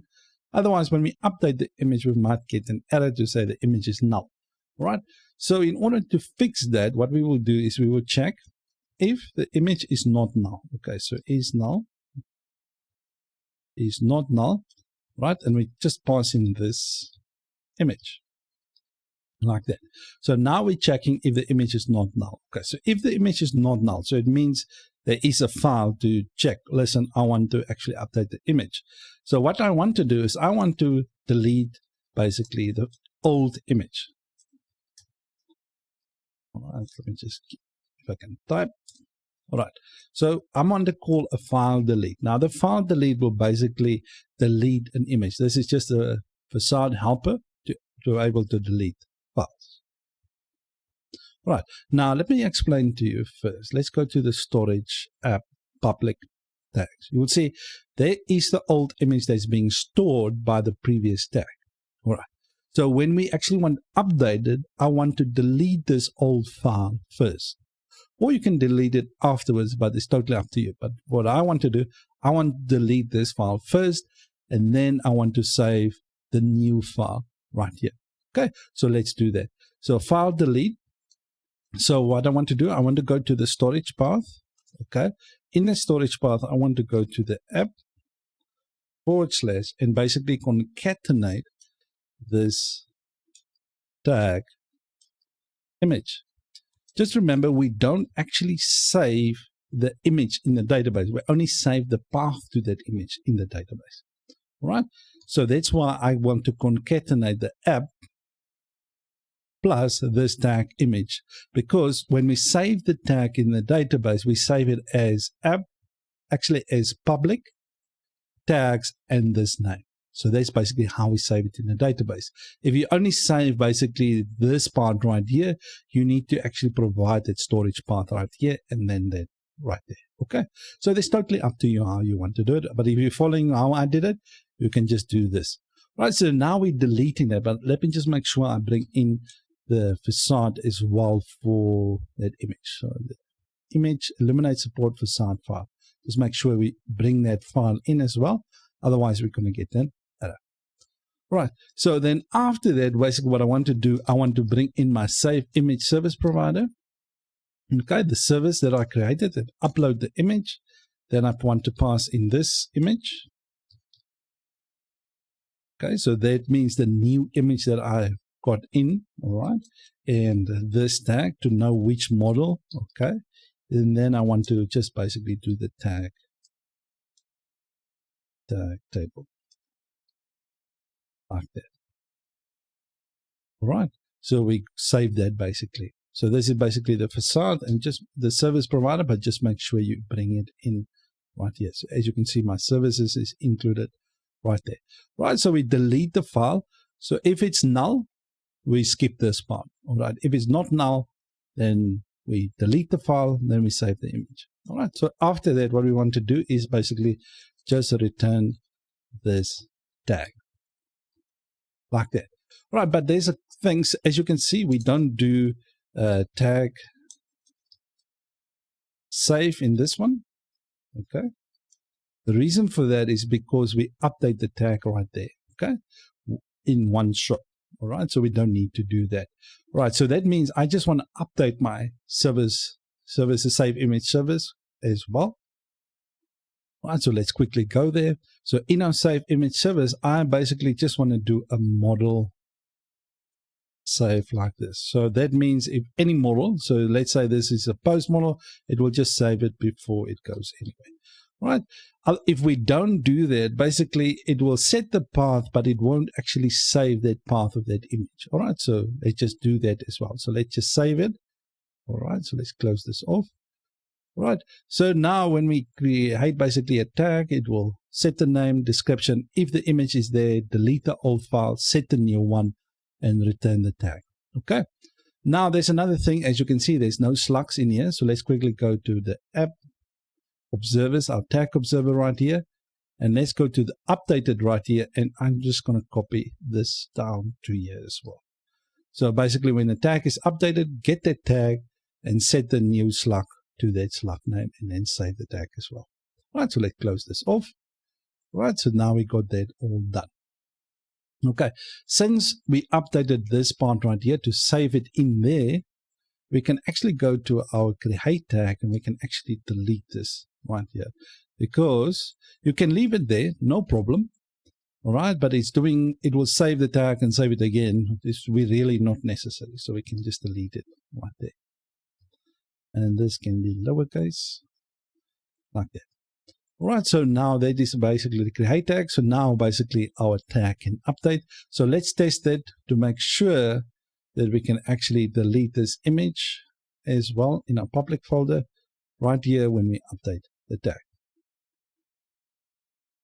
All right, so I'm in my dashboard right now. As you can see, this is all the tags. Let's quickly go to this one right here, the name one. Let's click the edit. Now, as you can see, it goes to that URL for tags, name, edit. Now, the thing is, I didn't specify in my routes file if it needs to use the ID or anything like that. I just want to show you to the new users just quickly something. Right, the reason why I don't need to specify it in my tag model, I just get the route key name when we just return the slug. Right, so I don't need to specify it. Let's quickly go to our web routes.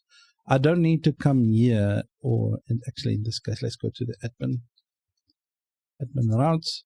I don't need to come and specify, let's say / this. I know this is a resource route, but I just wanted to show you guys something. I don't need to come here and say specify the slug or the name or whatever. I just kind of set them by default basically in the model itself. Right, enough of that. Let's quickly go back. Right, so in here, let's quickly update it without the image. Let's just see if we can just put an X actually at the back so we know we can update that. So let's quickly press update. Right, so let's press update. Right, so as you can see, we got the name and the slug being updated accordingly. Right, so let's quickly try and update the image.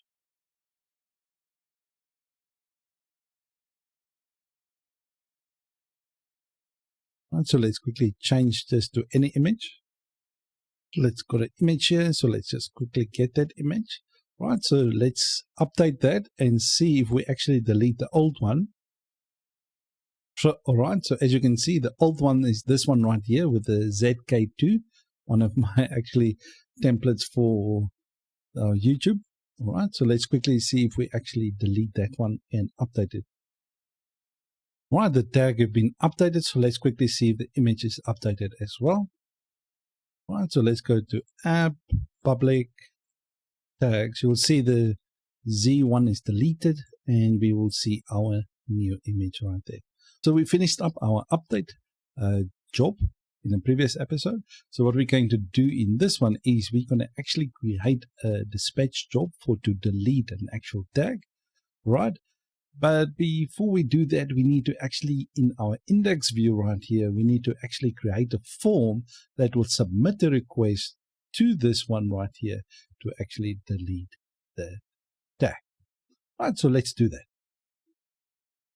Right, so in here, I'm just going to delete the ban, and I'm just going to create a form like this. You can create a form like this, but I'm going to make use of our Blade UI Kit components.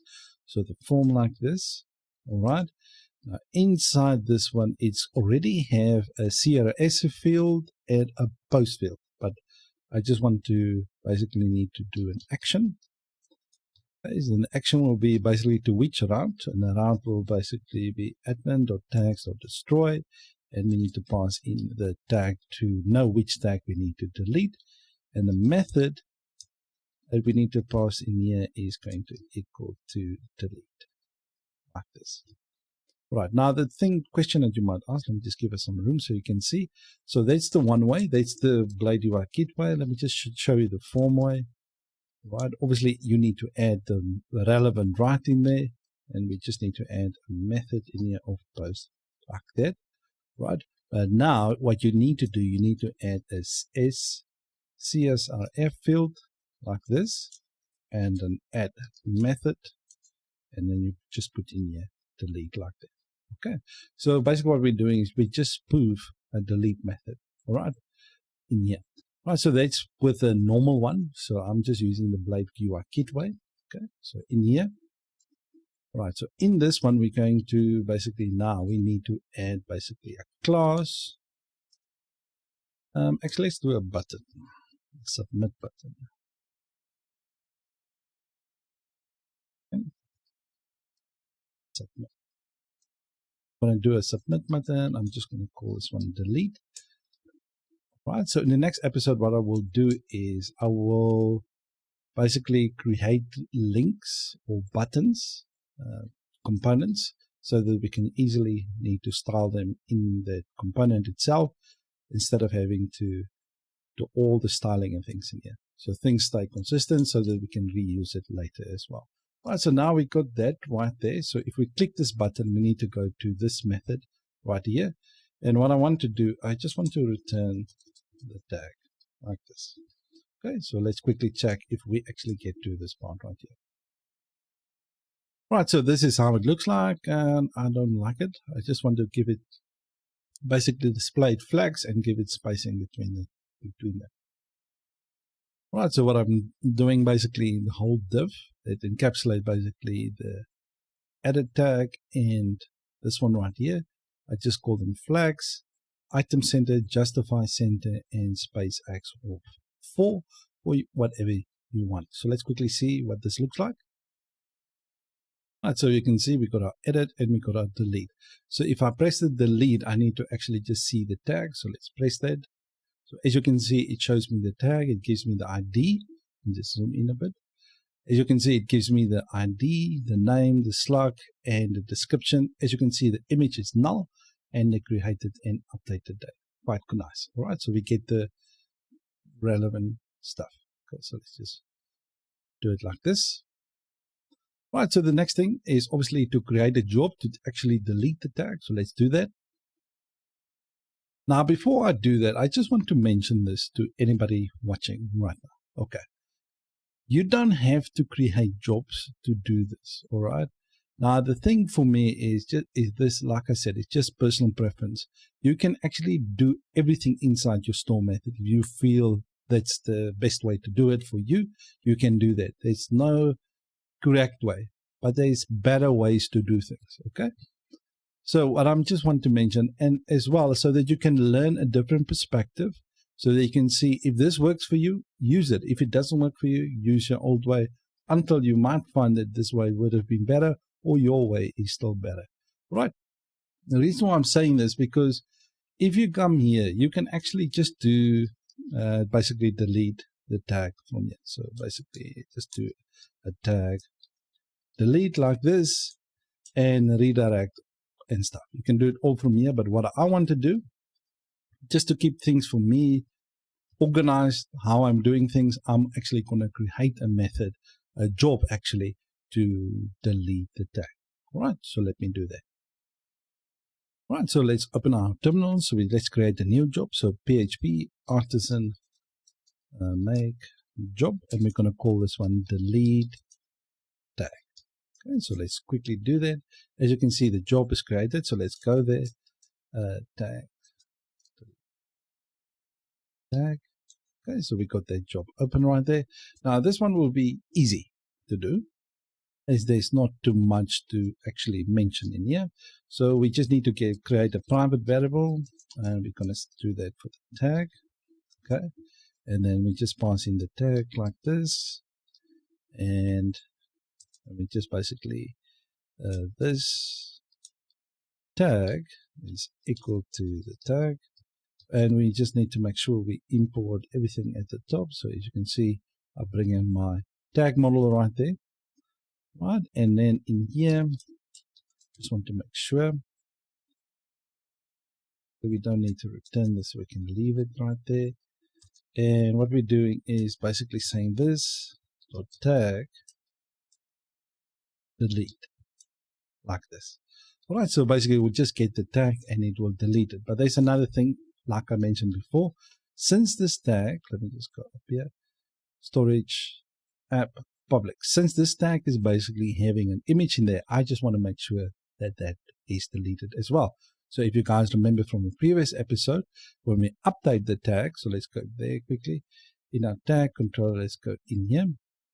And so we check if the image is basically not null. All right. Now, what do we want to check now? We want to check if basically the image, the tag image is not null. So basically we want to check if this part is not null. So if it's null, then we don't want to delete it. Okay, there's no need to go there because there's no image. All right, so let's quickly do that. Basically, if statement, if not null, so null. All right, and then we can just say this tag dot image. So basically, we're checking if, let's say in this case, we saw that outdoor basically one doesn't have an image. So for whatever reason, that tag might not have an image. So we don't want to delete unnecessary things if it's not there. Otherwise, it say it doesn't find it. Okay. So we just want to check if the tag have an image. All right. So if that tag does have an image, in this case, it's not null. We want to actually delete it. So file, delete. We can actually copy the same one from here. So let's go there. We can actually copy that whole file path like that. All right. So we're making sure that we delete that image. So that one right there. So basically, if this tag.image, so basically if it's got an image path in it, we basically going to delete basically that image. If it's null, we're not going to worry about that, and we just delete the tag. All right.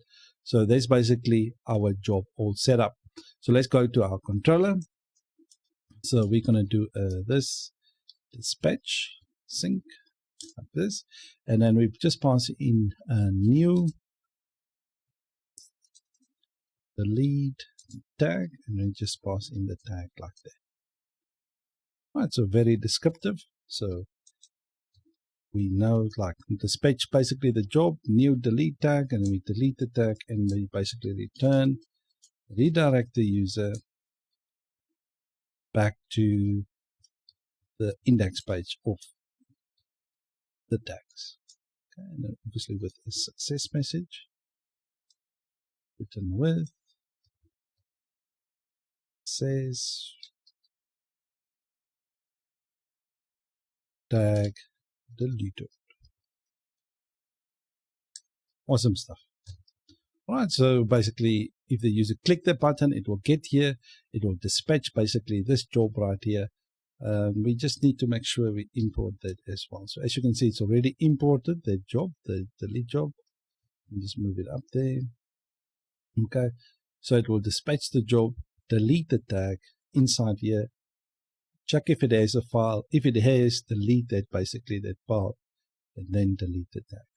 Okay, and then redirect tag deleted. Okay, awesome stuff. So let's see if it works. All right, so I'm just going to press delete. All right, so it's deleting. As you can see, tag deleted right there. So it went through the process, actually dispatched the job, deleted the tag, and the route right there. So let's see if we actually see the image. Okay, so under storage, app, public, the tags folder, as you can see, the image is deleted as well. So everything works quite nice. So we finished up with our tag part of our application, where we can be able to create tags, display all the tags, as you can see right here, update and delete them. Now, I said I would be able to do the 2 buttons in this episode, but I was thinking this is up to personal preference. All right, so if you guys want to do it however you want, you can do that. All right, so what we're going to do in this one is we're going to be working on our post CRUD, this one right here. Now, we need to be able to create posts, obviously edit, update, and delete. But before I do any of that, I actually just want to update my post policy. So this is what we're going to do in this one. We're going to update our post policy from the previous policy. And yes, let's get started. All right, so if we open up our post controller, this one right here, you will see that we have authorization, the index, and the create right here. So if you're using the template, this will be part of the template right here. Okay, so where we can actually go to admin.post.create.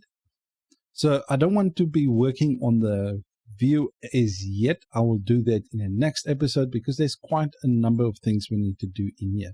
I need to bring in the editor, and I need to also use choices.js in order to actually display all the tags while you choose them. Okay, so we're going to do that in the next episode. But for now, I need to update my post policy. So let's go to policies, post policy, this one right here. I'm not going to use this policy. I was thinking about it and contemplating what would be the best, and this one won't work for me. I'm going to delete this one, and I'll create a new policy called the post policy, same name, and it will be a resource policy like our tag policy. So let's do that. So open up your terminal, and let's quickly create the new one. So PHP artisan make policy, and we're going to put in this one post policy and add a -m to make it a resource policy. So let's do that. Now on the app policies, you will see we have a new policy right here. Right, in order to make sure this policy is registered, we go to app providers, the auth service provider, and you'll see the post class is corresponding. Let me just give us a name of this so you guys can easily see it. You can also revert it back. So you'll see the post to the post policy, and make sure you import them at the top there. Okay, so let me close that off. Right, so to view any, this is corresponding to the index one. So we're just going to do return. Basically, the user need to be is admin, and or if the user is super admin. Okay, so that's basically the index view. Now this is the show view. So this one, we're not going to have a show view for the admin, right? We're going to create a different post controller for the front end to handle the index, all the different ones, but we're going to get to that part. So here, I don't need to return anything for the view. All right, for the create, this is relevant to the create method and the store method. So we're just going to do a return the user admin. Let me just copy this actually.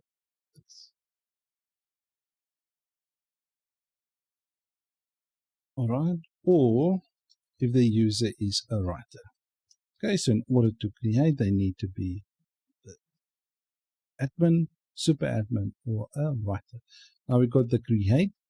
Next thing we need is the update right here. So I'm just going to paste this in. Now the next thing, I don't want any writer to basically update anyone's post. Okay, so that's why we had created the author trait. I just want to make sure the post is authored by current user, like that. All right, so this we're going to use for the delete as well.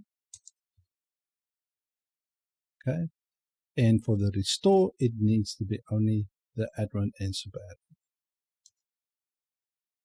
like that. Okay, and for the force delete as well. Okay, so that's all done. So now we got our resource policy. So in our tag controller, post controller, sorry, this one right here, we're going to delete this, and we're going to create a constructor, public function, constructor, this one right here, and we're going to return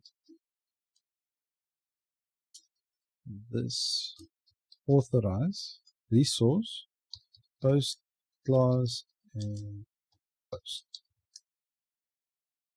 All right, so if you see the create method right here, and let's just create another one. This is for the store because we're going to do this in the next episode. So store, pass in the request. We're going to create a custom request, but just bear with me now. Right, so in the create methods, we've got a post policy. So the create will be referenced this. So it needs to be a writer, super admin, all that.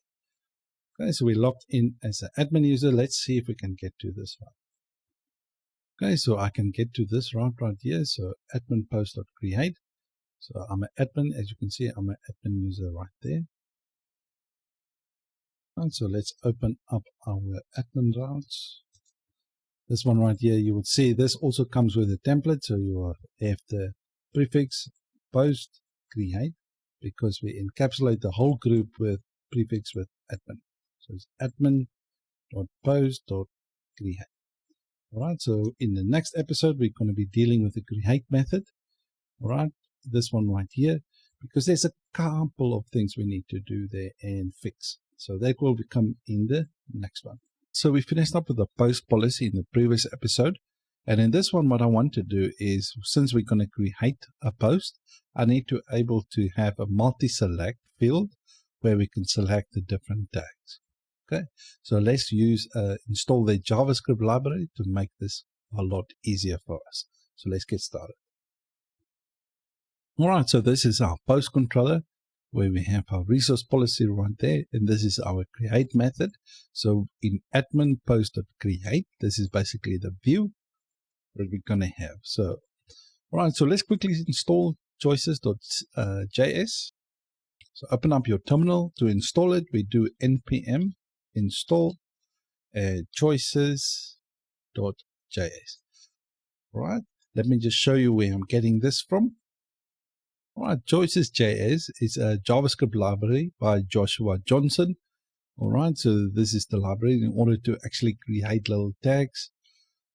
And to install it, we get npm install. So this will be a link that will be in this description for you. All right, so that you can just follow along. And if you want to go and read more about it. Okay, so let's just install it. All right, so it's busy installing. All right, so the next thing that we want to do is we want to run the dev.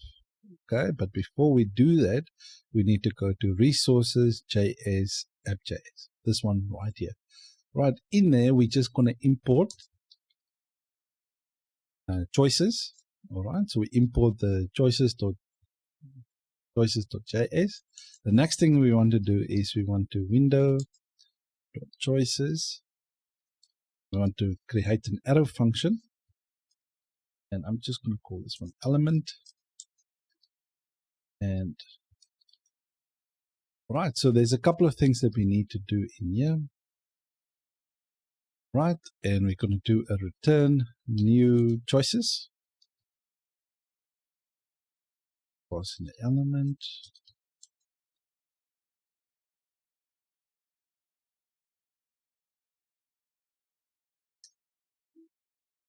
All right, the first one is max item count. Now this is the how many tags do you want the users basically to have. In my case, let's just set it to 3, the maximum amount of tags. The second one is remove item button. So to allow the users, if they want to delete basically a tag and replace it with something else. All right, so that's basically our whole setup. And I will obviously leave a link in the description. So if you want to have more options that you want to do with your tags. All right, so let's quickly npm run dev. Okay, that's all done. All right, so the next thing we need the CSS. Okay, so let's go to our public folder. And inside CSS, you're going to create a new file. And we're going to call this one choices.css, like that. Right. Now, the thing is, I'm just going to copy and paste the CSS, but let me show you how to get them. So in the documentation, under installation, you will see you will have the yarn or the CDN. Just click on the CDN, right? This part right here. Then you'll go to public, assets. Then you will see styles, scripts, and the other one. Let me just make it a bit bigger. All right, so you'll see the styles right here. So click on that. You'll see the minified version. I will not recommend to take this one because the styling for the CSS for choices, it will totally depend on your look and feel of your website. All right, so let's quickly go to this one. So just choose the choices.css, this one right here. And I'm just going to copy everything. Okay, just copy all of that. Inside here, we paste it right there. Right, so this is the whole part. So you can customize the look and feel of the tag. So in this case, as you can see, they've got kind of a turquoisey color, and you can change it to whatever you want. Okay, so you can style them however you want. So let me just close this off. All right, now the thing is, now we have that CSS, but we haven't included in our layout. So we're going to go to views, layouts, and you can see I've got an admin layout, this one right here. The thing is, I don't want the styling to be available on all the views. I only want it to be available in whatever view that needs it. So basically what I'm going to do is I'm going to do an add stack. And the stack, I'm just going to call this one styles. Okay, so let me open my post controller. This one right here. And let me go to this view right there. So for now, I'm just going to leave that one open. Let's go to your create view. Now, at the top right here, what we want to do is we want to add an add push. Now, the push will basically push whatever is between these two tags to this styles right here. Okay, so let me just, now the thing that I want to add in here is basically a link, CSS. All right, and this one will be basically the choices.css, but not like that. And this needs to go to, right, so we got our choices.css and we just need to change the push to styles. So I'll basically add this link in our admin layout right there. Okay, so that's our styling. Right, so now we included that. The next part is obviously for the tags. Let me just add it right here. So the tags, okay, so let's just add it right here. So this is a div. And this is going to be an input field. So let me just copy this input field right here. And let's add a select field. Okay, the first one will be, the name will be tags. Just make sure you put it as an array. Second one will be tags. All right, so there's a couple of things we need to do in here. We're going to do a multiple like this. And this needs to be an X data. We're going to set that to open basically an empty curly braces. The other one will be X init.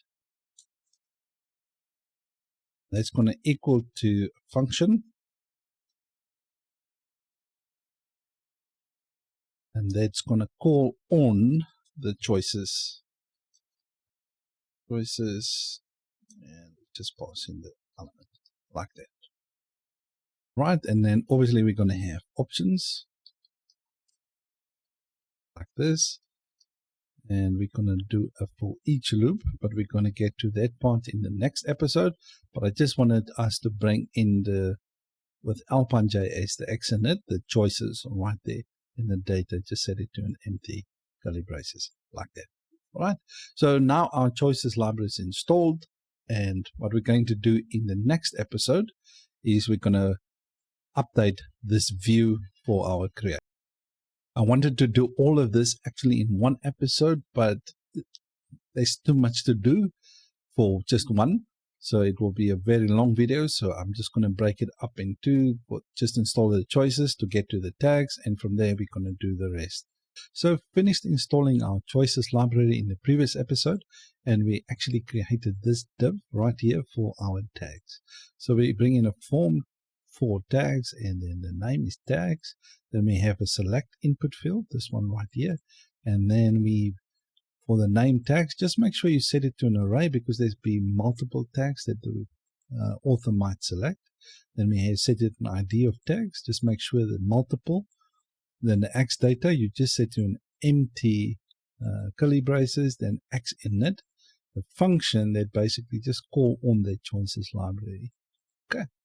So now in our post controller right here, let's get all the tags.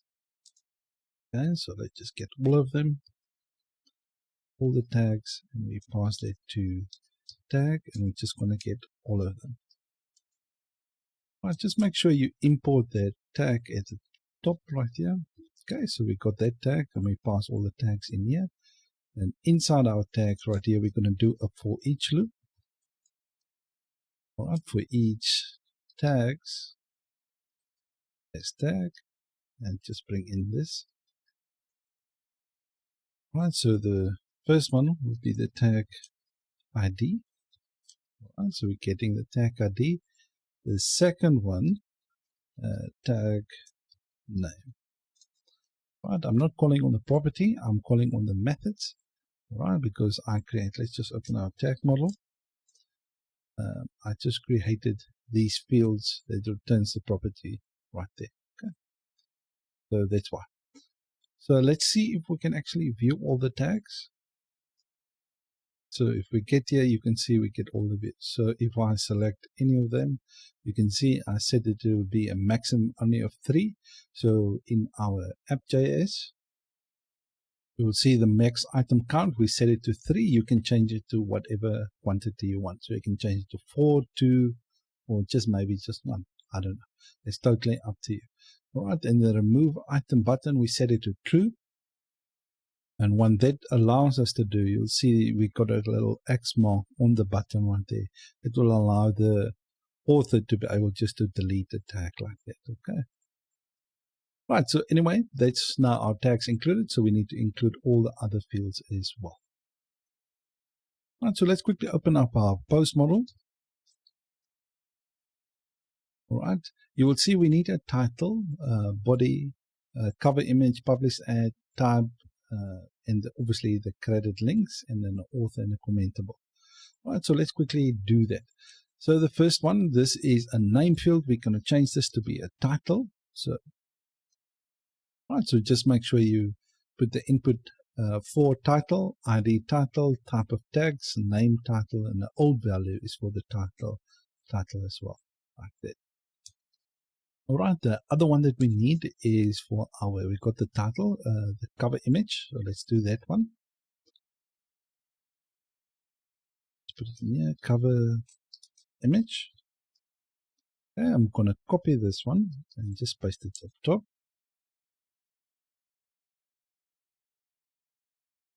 Right, so we've got a cover label for the cover image. The title is basically that. And the ID cover image, this is the name. Actually, this needs to be in this order. Name needs to be in front, actually. Copy that. So it just reads better. So the for and the name. Okay. Then we got the ID, then we got some classes to it, but just make sure the type for the cover image is set to file. We can remove the value, okay, and just make sure that field is required like that. All right, so the next one that we have from the list, we got the title, is our body. Okay, so that will be our text area. So let's just quickly add the body. The body will be a text area. But since we're not going to use a text area, we're actually going to use a WYSIWYG editor to do that. So let's just quickly add a div and just bring in the label. Now the label, this one will be for the body. Just going to just change this to be content. Okay, and let's quickly add that form because I'm going to use the Blade UI kit form to do that.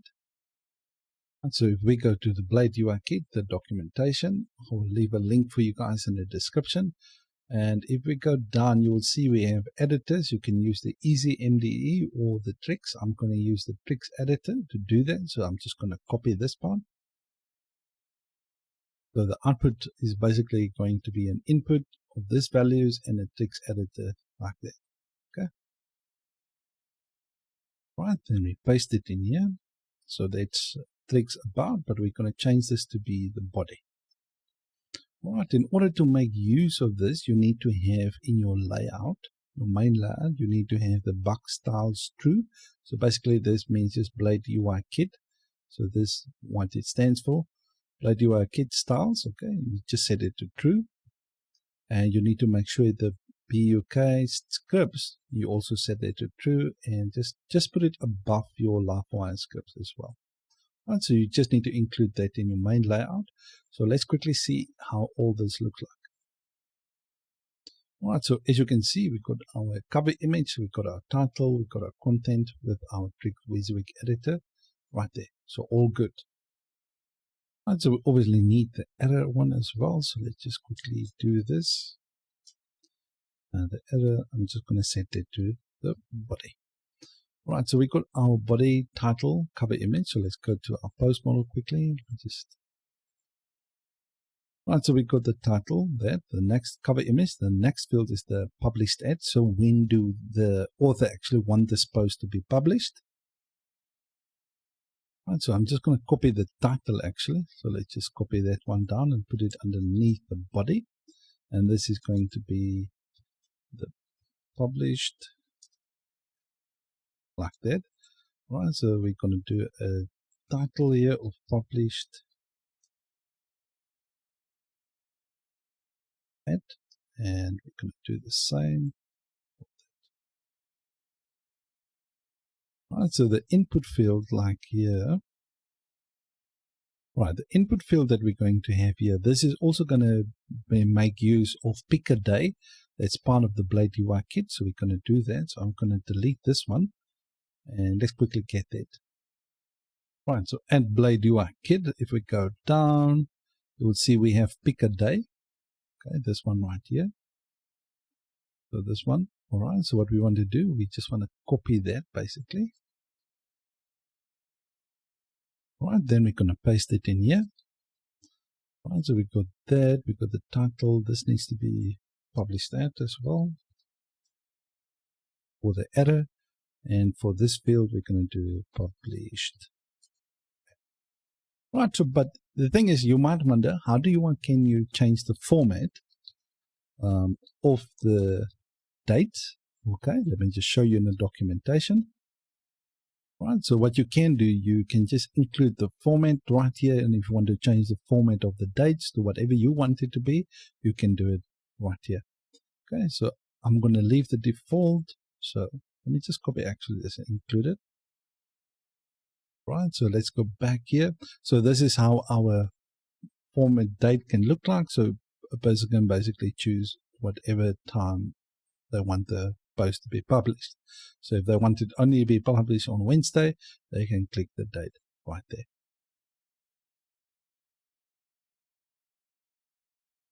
All right, the next thing that we need on the list is the type. of posts. So if it's either standard, okay, so let's go to our migrations. This one right here, let's go to the post migration. Let me just show you. We got either standard or premium. Okay, so we need to be able to, if the author wants to make their post premium, they can just choose it right here. Okay, so if it's premium content, so I'm going to use actually the tags. Let's use this one like that, and I'm going to remove the for each loop. This one right here, and this is going to be type like this, and it's not multiple, so I'm going to remove this choices as well. All right, so we got a type of, let me just put it like this. We're going to have two options. The first one is going to be premium, and the other one is going to be standard. Let's delete this. All right, if you guys are using a num like I did, and if you're following along, just make sure when you pass the date value, the spelling have to be correct. Okay, so if this is premium, you need to make sure that the value that you're passing through is exactly the same. Otherwise, you're going to get an error because SQL, your database is going to expect one of these two values to be filled in. Okay. So now we got that all done. You can obviously add some styling in here because this is going to not look very nice. Right, so as you can see, we got the type and we can standard or premium right there. Okay, but you can obviously add some styling. I'm just going to leave it as is for now. So just to make it uniform with the look and feel of the website. Right, the next fields is going to be the photo created link and the photo created text. We're going to do that quickly. So this is basically if you select an image from a library or stock library, you want the user to, let's say they want to add attribution to the image. So let's say they want to give the author credit or the photographer or whoever. Now let's say you went to Pixabay and you've chosen an image right there and you just want to give this photographer basically credit. You can do that quite easily. Right, for that, I'm just going to copy the title. Just take the title and underneath the tags, okay, I'm just going to copy this one down twice. Now, this will be optional, obviously. So, photo credit text. This is the actual text, and this one is the link. So, photo credit link. Okay. So let me just copy this, copy that. All right, I'm not going to make this field required, so just remove the required and just make sure you include them all. So the photo created text, the photo created like this. Let me just change this. I just basically copied this part right there and paste it in here. Okay. The next one that we need is we want to know if the author, let's go to the post right here, want to allow any comments. Okay.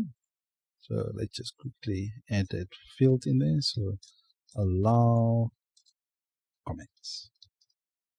Okay, so we're going to have an input. So let's just create a div. All right, so you can obviously add additional styling however you want. I'm just going to help you how to add it in here, and I'm going to add my own styling, but at the back on the background. Okay, and this one is going to be an input field. We can actually get the checkbox from documentation. You will see inputs, and you will see a checkbox right here. So let's just get that one and just copy the checkbox and paste it in here. All right, so this one is going to be is commentable like this, and we're going to add a span tag like this and going to say allow comments. Right, so if the author basically don't want comments to be allowed on their post, then that will be disabled. So, right, so we've got to get that. I'm just going to add a class of text blue, 500, and uppercase. Okay, so let's see what this looks like.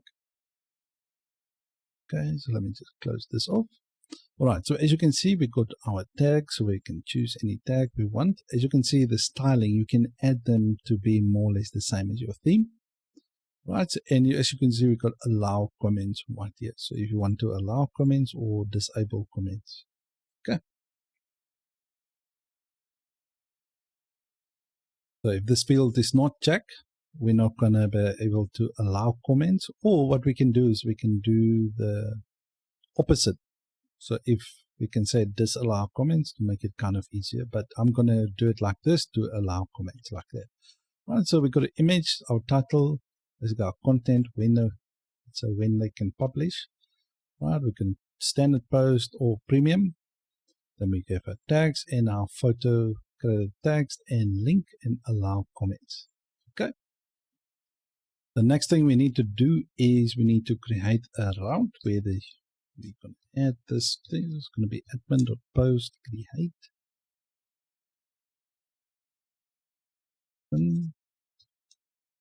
Post create store actually. Right, so this is the Blade UI Kit form, but if you don't have that, okay, you're using a different form, just make sure that you add a method of post, and you need to add an @CSRF field here as well. Otherwise, you're going to get a 419 error. Okay, so just make sure that you do it like this, obviously with the correct route. Right, this route is basically in our admin's route. So admin route right here, you can see we got route.create. So let's just copy this one down and let's do a store method like that. And I'm going to call on the store and let's just create a store. So just make sure this is not a get route. This must be a post route like that. Okay, so when we click that, this form right here, it needs to submit to this route, and this route basically will call on the store method right here. So let me just quickly return the request like that for now, but we're going to do this part in the next episode. So we finished up in the previous episode of actually our create view, this one right here, that actually returns from the form, the route admin.store. Okay, so we get to this one right here. Then we're going to basically just return the request to see what we get. Now, as you can see, we've got our input values, the cover image, title, body, published ad, type, tags, and all the other fields. All right, so let's quickly create our custom request. All right, so I'm not going to use this request. I'm going to create our own request to handle our validation and its own separate class. All right, so open up your terminal. Right, and we're going to do PHP artisan make request, and we're going to make a post request. Right, then we press enter. Right, so as the request is successfully created. Right, in order to get to that request, we go to app HTTP request. You will see we got our post request right here.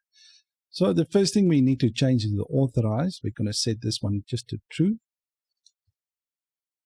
Right, then we have the different rules. All right, the first one is going to be our title. And this field is going to be required. And we can set a max to, let's say, 100 characters, like that. And the next one is the body. And I'm going to make this field required as well. Okay, and then we have a cover image. Let me just move this up because the reason why I'm doing this, I'm just repeating myself, is just for you guys to easily see everything. Okay, so I'm just going to make this field nullable. The reason for that is let's make it sometimes. In this case, let's just make it sometimes. Because if we're going to update the image on the post, we might not change the image, but we only might change the content or the title or anything else. But when we create a post, we're going to require the image, but I'm going to use HTML validation to actually make sure that we get the cover image. Right, so the cover image, and then we're going to make it an image. That's part of the thing. And then we're going to set the MIME types. It needs to be a PNG and an SVG is also okay. So we can set those two like that. Right, I'm not going to set a max value. If you want to basically, not max, size. If you want to set a maximum size for the image, you can put it like here. Let's say you say 4 meg, you can put it like that. Okay, but I'm not going to put anything in there. The next one that we have in here is we've got the cover image. The next one, let's just check the post model. Right, so we got the title, body, cover image published at field. Okay, so let's do that. Right, I'm going to make this one required as well. Okay, because we need to know when they need to publish this post. Right, the other one is the type. Now the type field is going to work a little bit different in the validation. We're going to do a required. But remember, there's only 2 fields that we want in there. We only want the standard or the premium. In order to do that, we can use the in. Okay, and the first one was the standard, and the other one is the premium.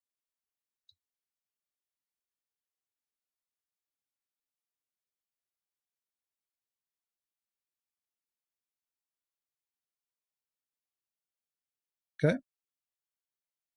Right, which one is next? We've got the photo credit links, those two. Okay. All right, so photo. All right, so I add those 2 fields, and I want them to be nullable. Okay, the next thing that we need in here is for the tags. Okay. The tags, it needs to be an array. Okay. And it needs to be, let's put it nullable, because if we need to update the post, the user might not, the author, the writer, or the admin might not want to change the tags. Okay, so the fields that we might get is nullable. All right, so let's just do it like that. Otherwise, we have to deal with errors. Okay, and we just want to check if the tags actually exist. Okay, so just do this. Let me just check if the tags exist.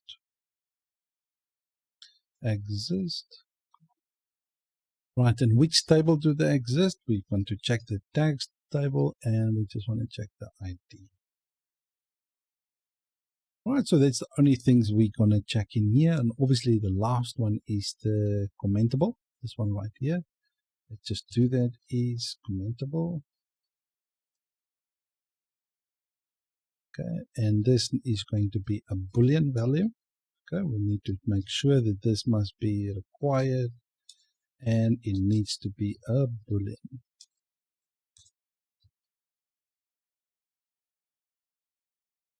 Like that. Okay, so that's all our rules set up. The next thing that we want to do is we want to create a couple of public functions. So this one is going to be for the author. So we bring in the user. Just make sure that you bring in the user model. Okay, this one right there. And then we're going to return this user like that. Right, so let's move on. The next thing that we want to do, I want to create methods for our title, body, cover image, all these different fields. Okay, so let's just go off. Let me speed up the video ahead, but I want to show you in a second when we get to the cover image part. But all right, we can do this in a number of ways. We've got the input, okay, like title, like this. Okay, you can do it like that, or you can do it with a get like this. Okay, and I'm going to use the get. I just wanted to show you can use both. The next one is for the body. Okay, and this is going to be a string. Turn.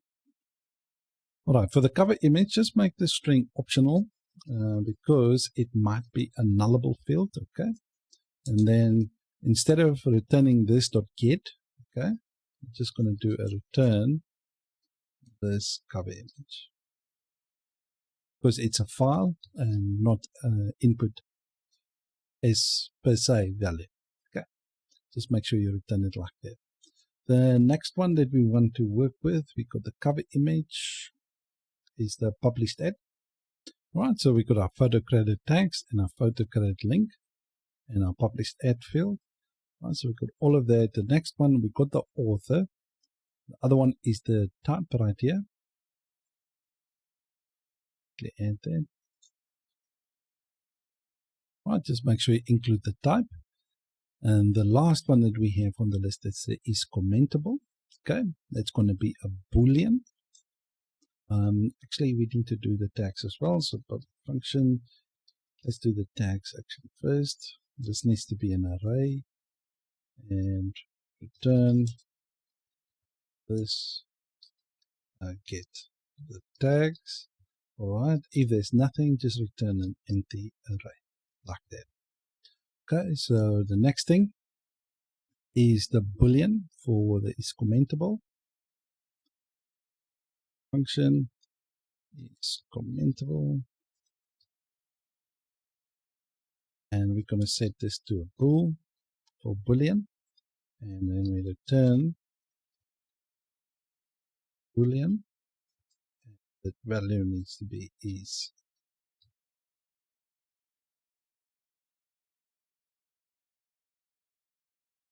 Okay, so we got it all set up.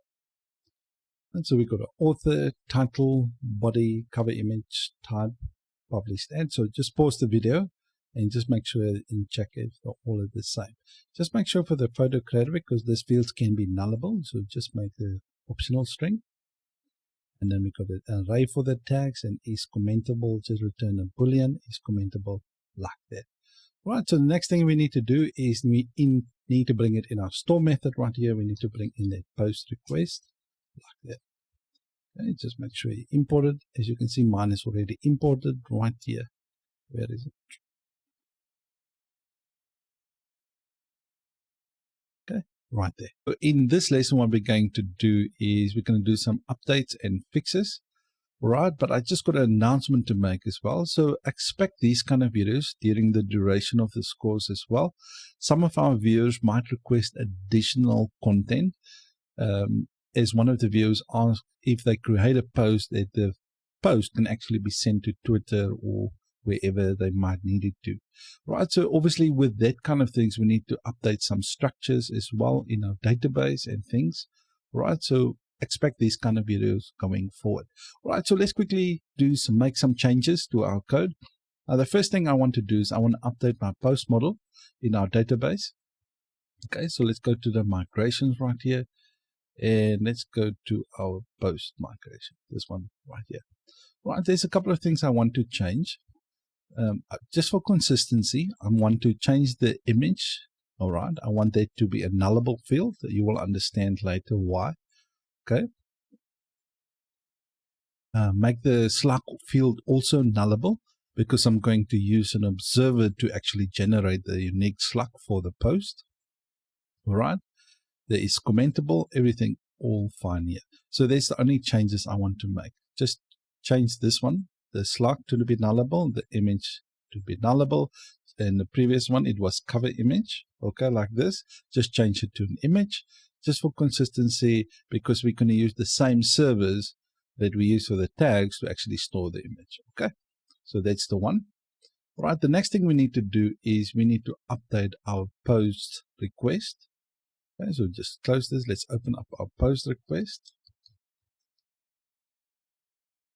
All right, this is the one that we created. Obviously, you need to change the image. Okay, so from cover image, you need to change it to image. Okay, that's the first thing. Just make sure that it's commentable. Just make it a nullable field, Boolean. Okay, so like that. So then everything is good here. The next thing you need to do, I made the author to get the property, but there's no user property that's coming actually in from the form. This is done dynamically, and we just make sure that you call on the user like this. Okay, not the property. Okay, that's the one. images here. That's fine. All right, so the next thing that I want to do, let's go to our post controller. Let's go to the view, the postman we created. Right, just make sure you bring in the has files if you're using the form, because remember, when you send an image, it's going to send as a file. Okay, this one right here.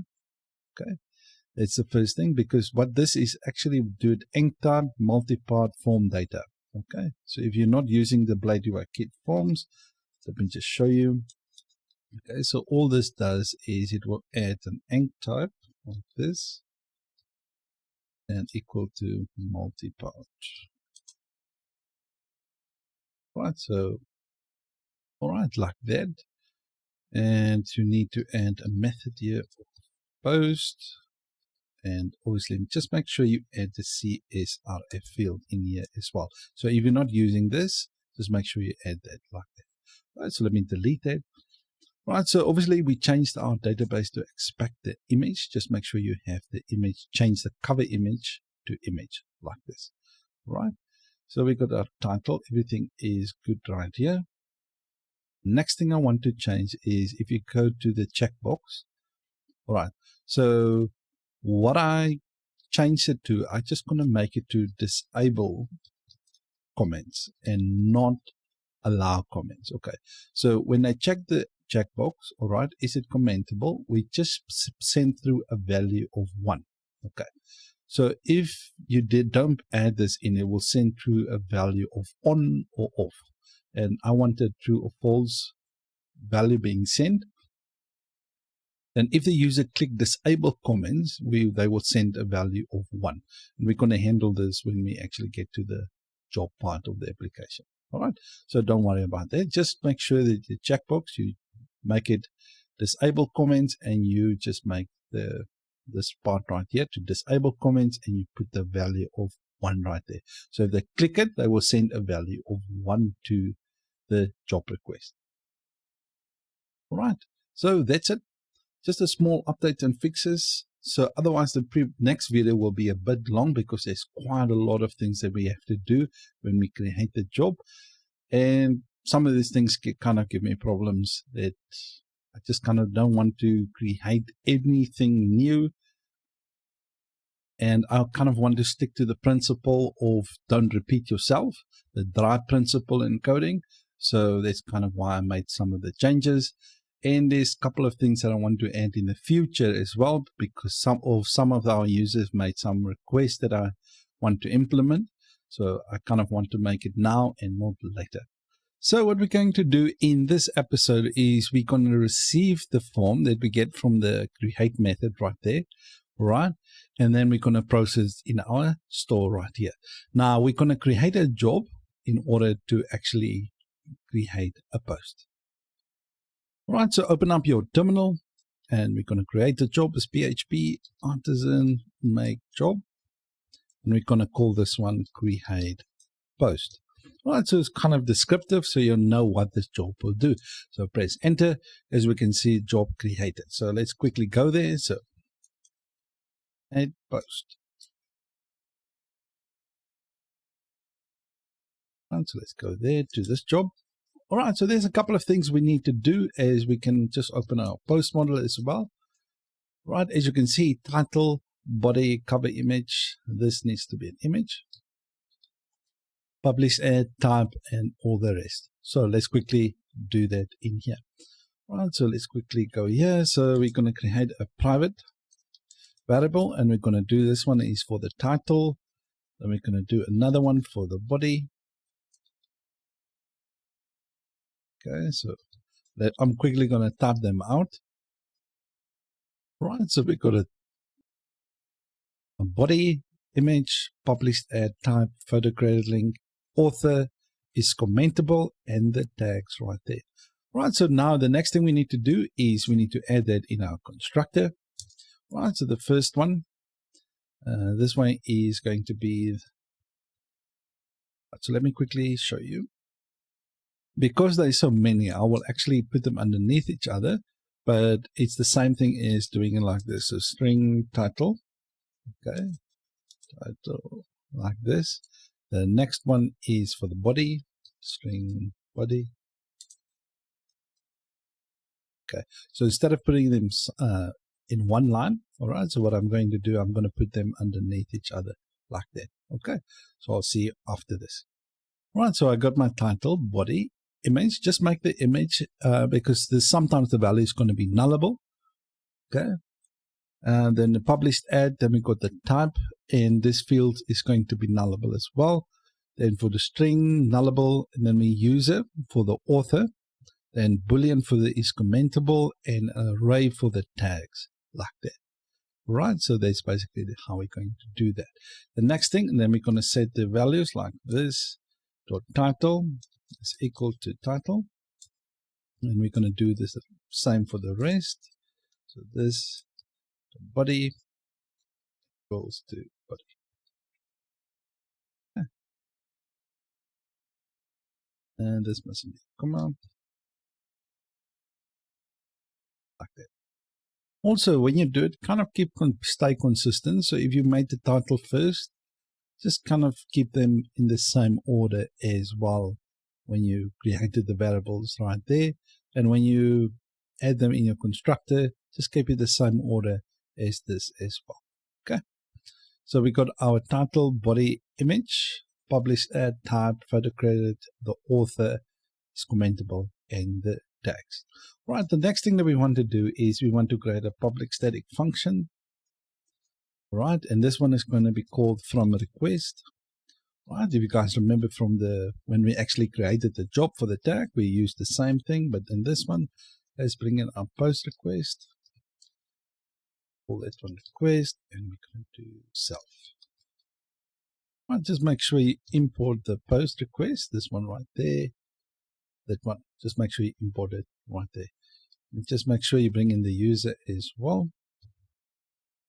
App models user, that one right there. Okay, so the next thing that we want to do is we want to basically return a new static.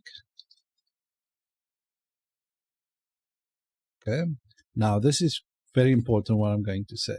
Just make sure that, like I said before, just make sure the order you put them in here, and then put them in the same order here, and you're going to put them in the same order in your static right here.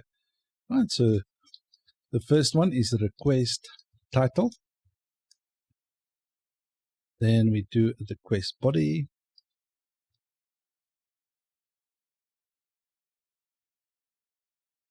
Okay, and the other one is like the published ad date. I'll see you after this.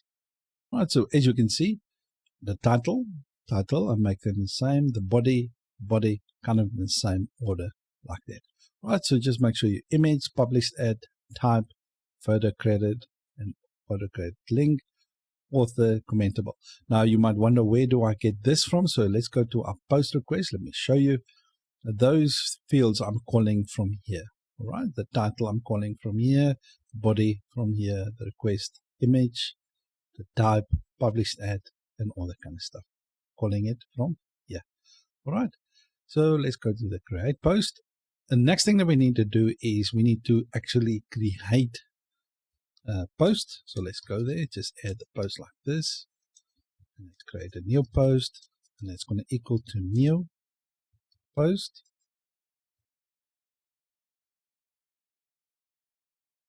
Right, let's start over the first one.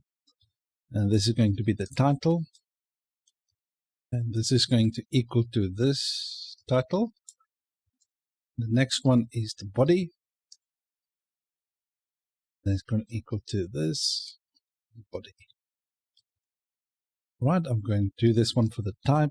And that's going to equal to this type. Remember, the type is if it's a standard post or it's a premium post, because we're going to determine if the user is subscribed to a plan. If they subscribe to a plan, they can be able to view a premium post. Right, the next thing is the photo. The photo credit text. The other one is a photo credit link. Okay. The other one that we're going to add here is commentable. Okay. Now the is commentable. This one is going to be if this is basically true. Okay. Commentable.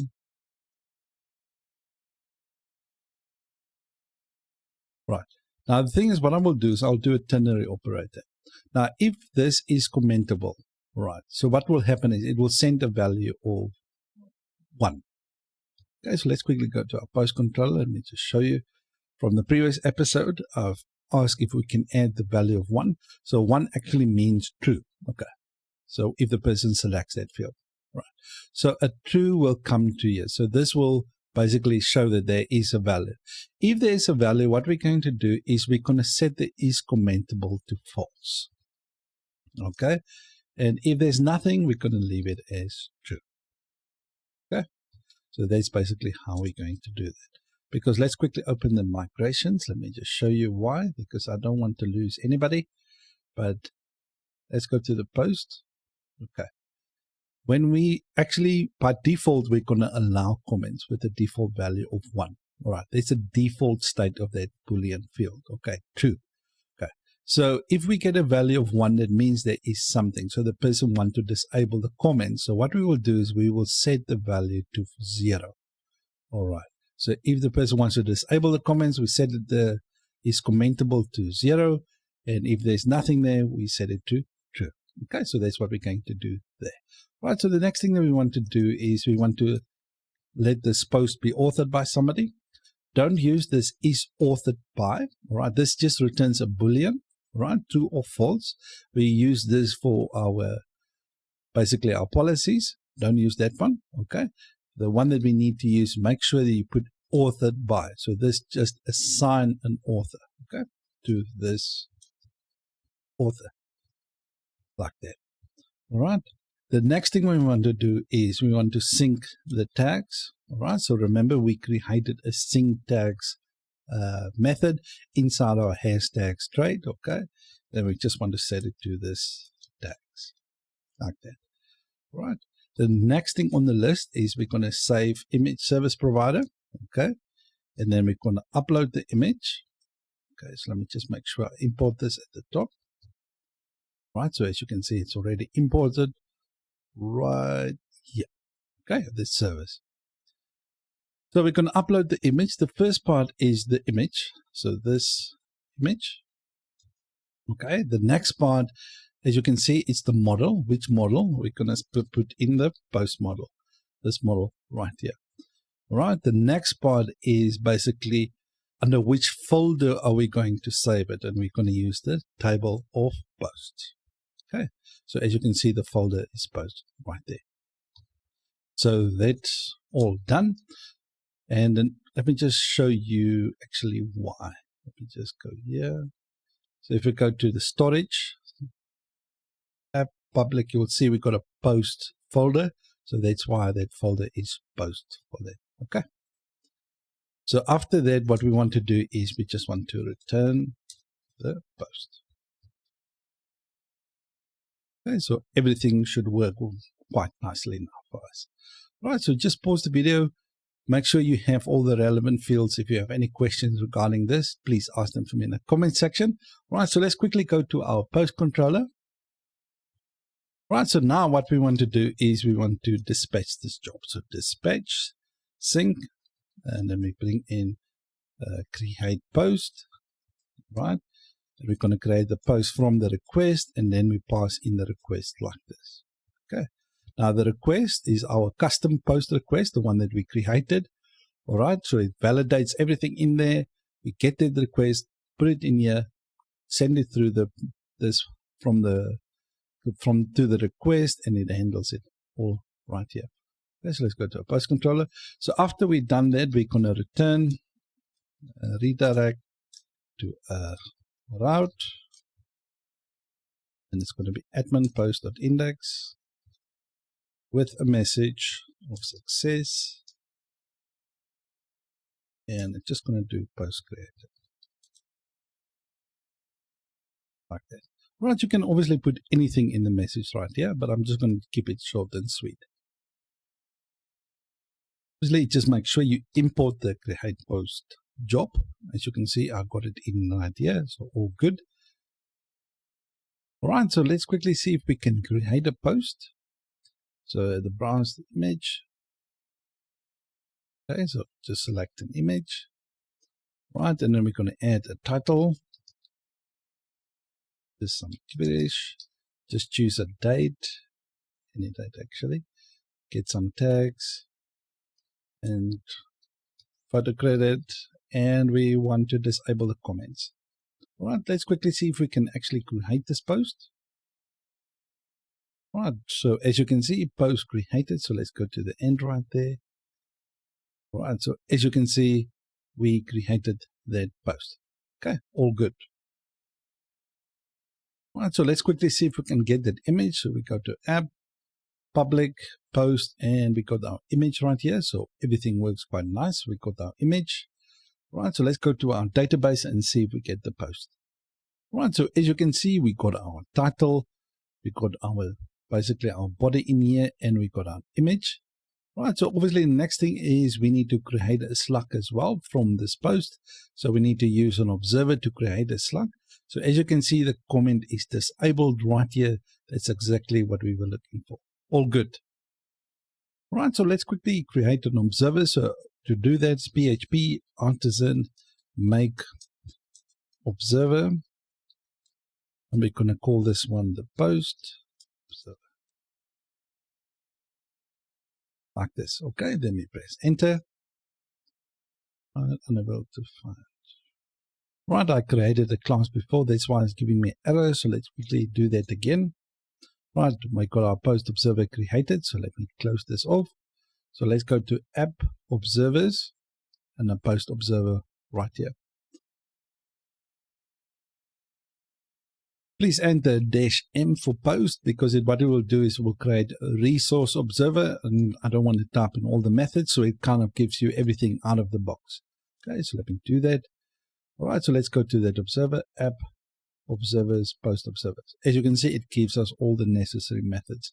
So when a post is created, what I want to do is I want to post slug. Okay, I want to equal to a string slug. Right, just make sure you import this at the top, right here, eliminate support, right here. Right, so the first thing we want to do is for the post slug, okay, what we want to do is we want to take the post name, okay, and then we want to concatenate basically a hyphen, like this, and with the current timestamp. So now, timestamp. Okay, the reason for that is because every post is going to be unique. I want a unique slug. Okay. Now, we have different authors, and they might more or less have the same post title, and I don't want to take the risk for that. So what I want to do, every post I want to create a unique slug, because later on they might write a post, let's say in a year, with the same title, but what I want to do is I want a unique timestamp for their title. All right. So the next thing what we want to do is we're going to do a post save. All right. Just to give you an explanation of how this will actually look like, it will be, let's say the title is John Fish Jones. All right. And we're going to add a hyphen and then the current timestamp, something like this. All right, so that's basically how the slug will look like. Just a unique slug. So if the other person have the same title, maybe in a year or 2 years, it's not going to be the same because of the timestamp right there. Okay, so that's our observer. The next thing we need to do is we need to register this observer. So let's go to our app providers. We go to our event service provider. Right, in your event service provider, we register the tag observer right here. And I just want to add the post observer as well. Okay, so just make sure you bring the post observer class right there.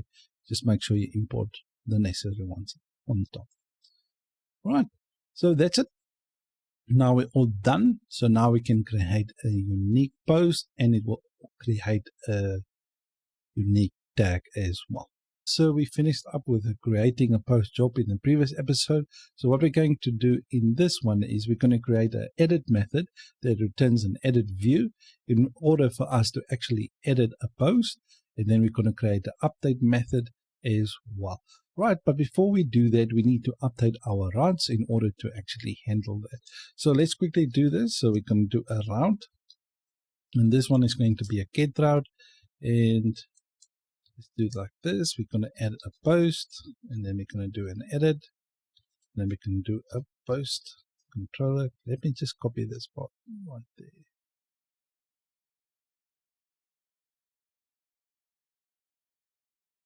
Right, so we paste it in there. Okay, so now we got it our post. Now the thing is, I'm not going to add the slug like this. Okay, now the reason for that is because I'm going to add the route key name in our post model. So let's just quickly go there. So post model.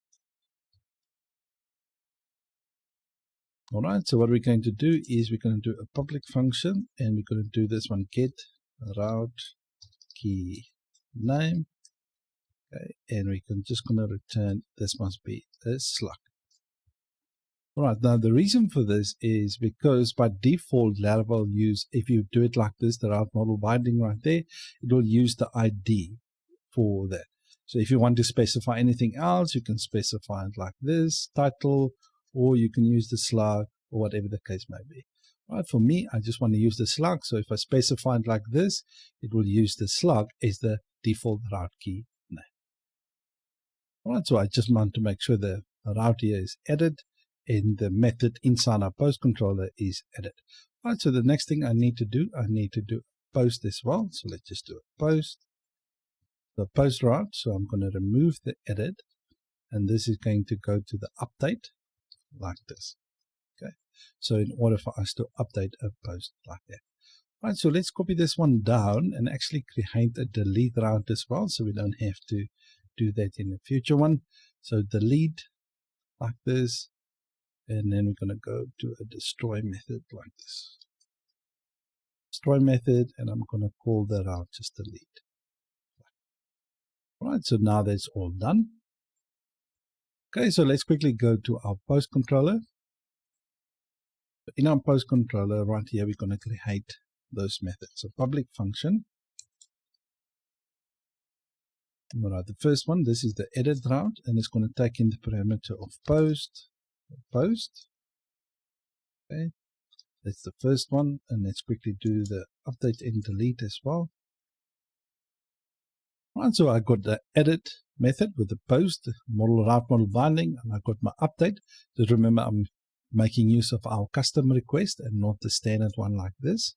Okay, so the one that we created, and then obviously add the post in. Then we have our destroy right here with the post like that.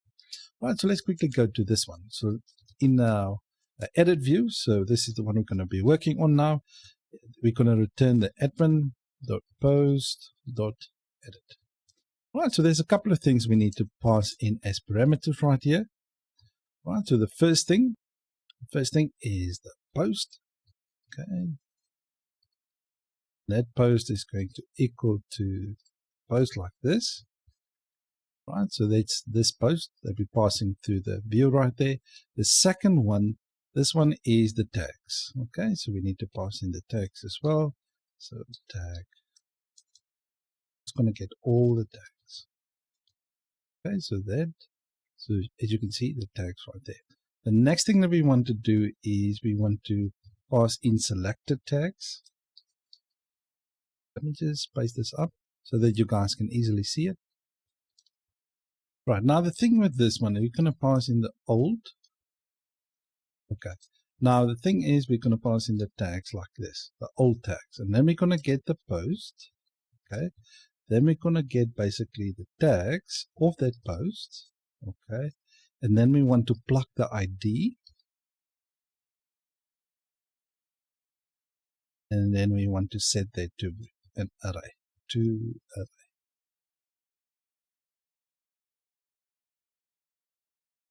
Right, so that's all done. So basically what we're going to do for the selected tags, we're just going to get the old tags, okay? Then we post them to the tags, we plug the ID, and we take it like that. Okay, so that's all done. So let's quickly create this view, this edit admin post. Okay, so let's quickly go there, resources, views, admin, post, and let's create a new file, and we're going to call this one edit.blade. Right, so what we're going to do is I'm going to copy the create one. So let's just copy everything in our create and paste them in here. Right, so there's obviously a couple of changes we need to make here. Right, the first one is we're going to start off with our form right here of this. Actually, this needs to change to edit. Right, our header. This part right here, this admin.post.update, we're not going to have that anymore. So this needs to be our update. Okay, just remember we're passing in the post. So let's just quickly get the post. Right, just remember, like here, I'm passing the post to the view right here. Okay, let's see if I get there. This one. Right, so I'm getting to the right one. So just remember you have to pass the next thing we need to do is we need to do a method.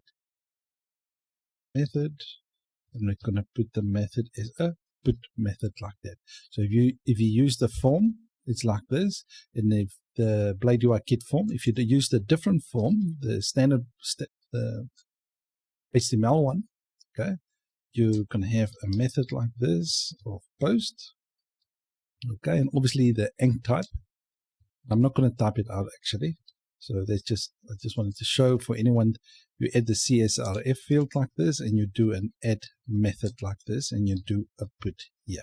Okay, so just do it like this. Okay, if you're not using the Blade UI Kit forms. Let me delete this. All right, so the next thing that we want to do, the image we will leave as is. The title with the value right here will change to the post title like this. Okay, like that. Right. Now, if anyone is asking why I'm doing, if they're new to the channel and they see me calling on a method, right here, I'm not the property. Let me just go to my post model. You will see that I created methods inside my model that returns the property.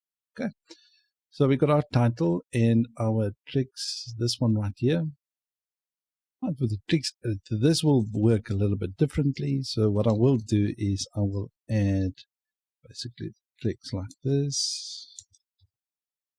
Right, just a closing tag for the tricks editor. And between that, what we will do is we will do a post and then we're going to do the body. Right. So now that part can be edited. Right, so the next thing that we got that in, we got our published add date. Right, so what we want to do in here is we want to pass in the value of that, and we're just going to get the post and published add. You can either call the property, but in my case, I created a method inside my post model called published add that returns that property.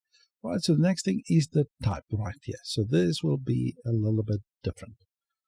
Okay, so what we're going to do is, right, so what we will do in here is we're going to do an if statement like this.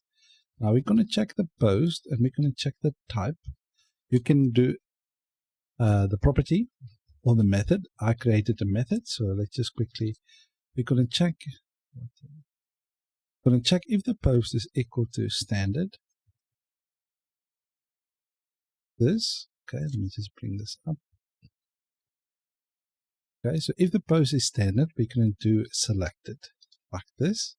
Okay, and if the post is premium, so let's just copy this one and we're going to add it just after that. Now, instead of standard, we're checking on this one for premium like that. So in this case, we check if the post is standard, we put selected. If the post type is premium, we check this one like that. Okay. So that's why I actually give us some room right there because it's kind of difficult to see. Right, so the next thing is for our tags.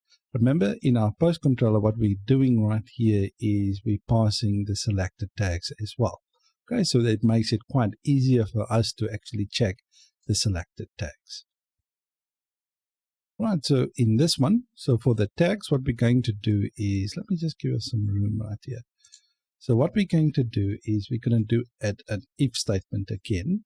All right, and the condition is we're going to check in the array.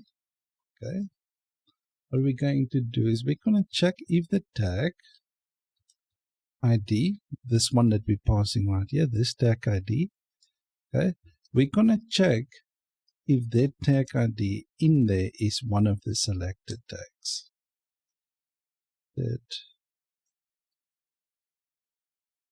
Right, the selected tags, this part right here is this one that we're passing here. So let me just make sure I put in the correct spelling. That, like that, okay? So if in the array that tag ID is part of that, we want to just use selected like this. Like that, okay? Right, so let me just see if I can put them on a separate line. No, it keeps moving it up. Right. So as you can see, this is the end of that option right there, because this might be a bit confusing. Right, like this, because it's going to auto-format it. So I just wanted to show you exactly how it's written. So in this all part is the opening tag of our options right there. Okay. So in it, just after the value, we check if in the array, this tag ID of this one right here is in this selected tags. We put selected, and then we put end if, and then we just put the tag there, right there. Right, so it's going to auto-format it back, so that's all good. Now for the photo credit, we're going to do the value right here is just going to be the post photo credit. Just remember, I'm using a blade component, so this values get passed to that component, so that's why I don't need to actually add the blade syntax in there. Right, so this is for the photo credit tags. I'm going to do this one for the link as well. Let's add that link like that. Right, so disable comments. Right, for a checkbox, what I will do, I'm going to remove this. Right, so this is giving me a bit of an issue. So I'm just going to put the normal input field like this. And I'm going to do a type for checkbox. Okay, so input, type of checkbox, name. Right, so what we want to do is we're going to do another if statement like this. So if the post is commentable,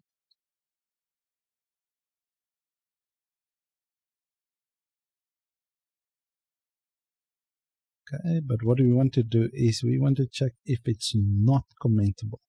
Then we want to do checked. All right, so just remember when this is the opposite of if someone can comment. So we're checking if the post is not commentable, then we make the input field as checked. Right, so I just want to go over that again. Just remove the X checkbox, okay, and just put input, type of checkbox. Everything else can stay the same. Okay, then we do an it. Let me just move this to the next line. This. Right, so basically what we're doing is we're going to check if the post is not commentable when we do a check. So that means a person cannot comment, means comments are disabled. So, okay, so let's see if we can view everything. All right, so as you guys can see, the data is coming from the database. We have the title, we have the content, we have the published, and that's all good. Standard post. As you can see, the tags are selected. And as you can see, the comments are not disabled in this case. So quite good. Very, very nice. All right, I just added basically another post. As you can see, it updated the comments there as well. So all good. Now the next thing that we need to do, I need to change this to update. All right, so let's quickly change this button to update like this. All right, so now when we press enter on this form, it's going to go to our update right here. So what we want to do, let me just quickly do this like this.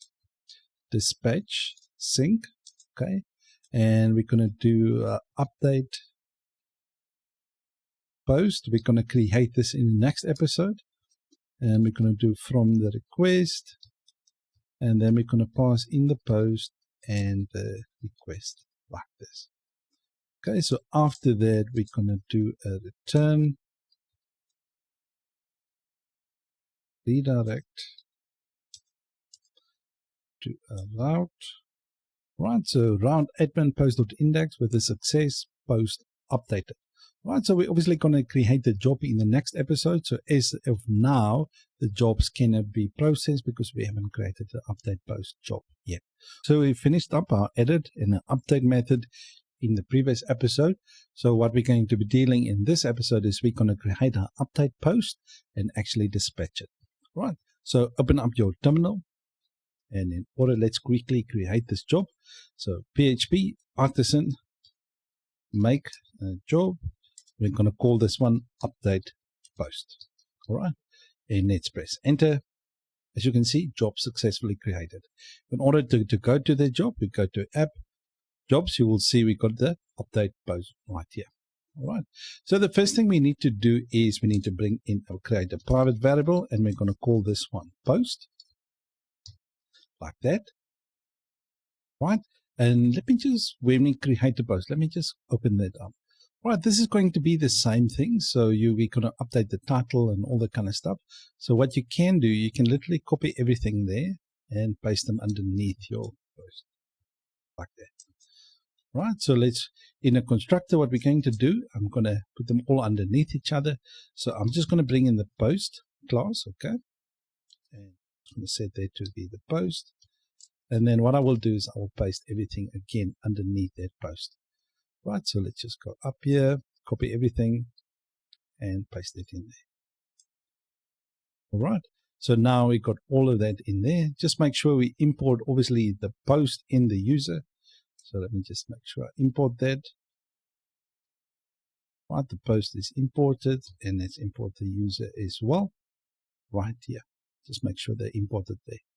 All right, the next thing that we want to do is we want to set this. The only difference between your create post and your update post is you just bring in basically the post variable like that. Right, so let's quickly just update this as well. So we're going to set this post equal to post like that. Right, so I'm going to do the same thing. I'm going to go to the create post, go inside the constructor, and just copy everything like that. Just copy and paste. Right, said that all. Right, the next thing we need to do is we need to create the public static function. All right, and we're going to call this one from request. And then we just pass in the post like this. And then obviously we're going to bring in our post request like that. And we're going to set it to the request. And we're going to call this one self like that. And then what we do is we're going to return a new static. All right. And the first one right here, this one will be just the post like this.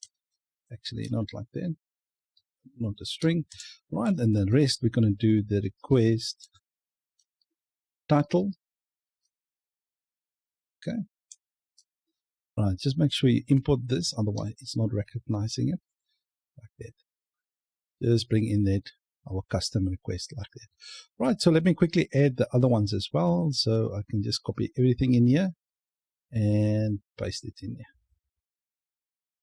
Easy peasy. Right, the next thing we're going to do in here is we're doing the post like this. Let's make sure. Right, so what we want to do now is we just want to select that post. We pass through the constructor. And then we just want to call update on it. Okay. So now we got that all done. So the things that we're going to update. So let's go to our create post right here. You'll see we got the title, we got the body, we got the type, photo credit tags, link, and is commentable right here. So we just want to copy everything again. Just copy that and paste it in here. Right. So we obviously don't have to update the author.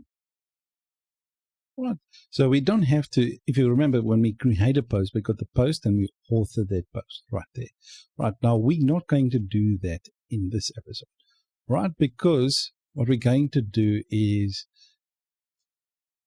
just sync the tags like we did in the post right here. So we can, this one right here, we can just sync the tags, and obviously if there is an image, then upload the image and delete the old one and so on. Right, so let's quickly do that.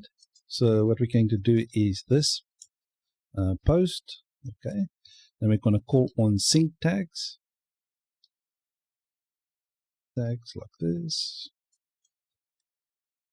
Right. And then we add just this tags like that. Okay. The next thing we want to do is we want to check if there's a image. All right. So if the user updated the post image, what we want to do, if they do want to update, we will delete the old image and then just save the new image the author might want to add to the post. Okay. So let's do that. All right. So what we want to do is we're going to write an if statement and we want to check if the image is not null. So is null like this. All right. We're going to check is null and we're going to check for this image. All right. So if that is not null, we want to check the file. Okay. We're going to do a file and then we're going to call a static delete on that. Okay. Then we're going to go to the storage path, not the string, storage path. Right, so in the storage path, what we want to do is we want to go to the app file, like this, / and then we want to concatenate basically this post image. All right, just to kind of show you where that is. So if you go to your storage folder under app, you'll see public and then obviously the post right there. So we're just referencing this app.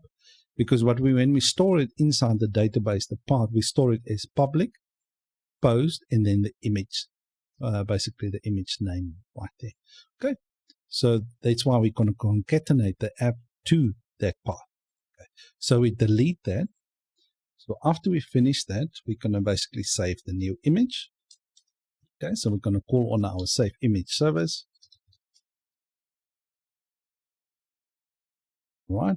And on that, we're going to call the upload. Let me just make sure I can import this. Right. We've got it imported right there. And then we're going to call on that upload image. Now, the first thing we're going to do is we need to upload this image because that's the image we need to upload. This image.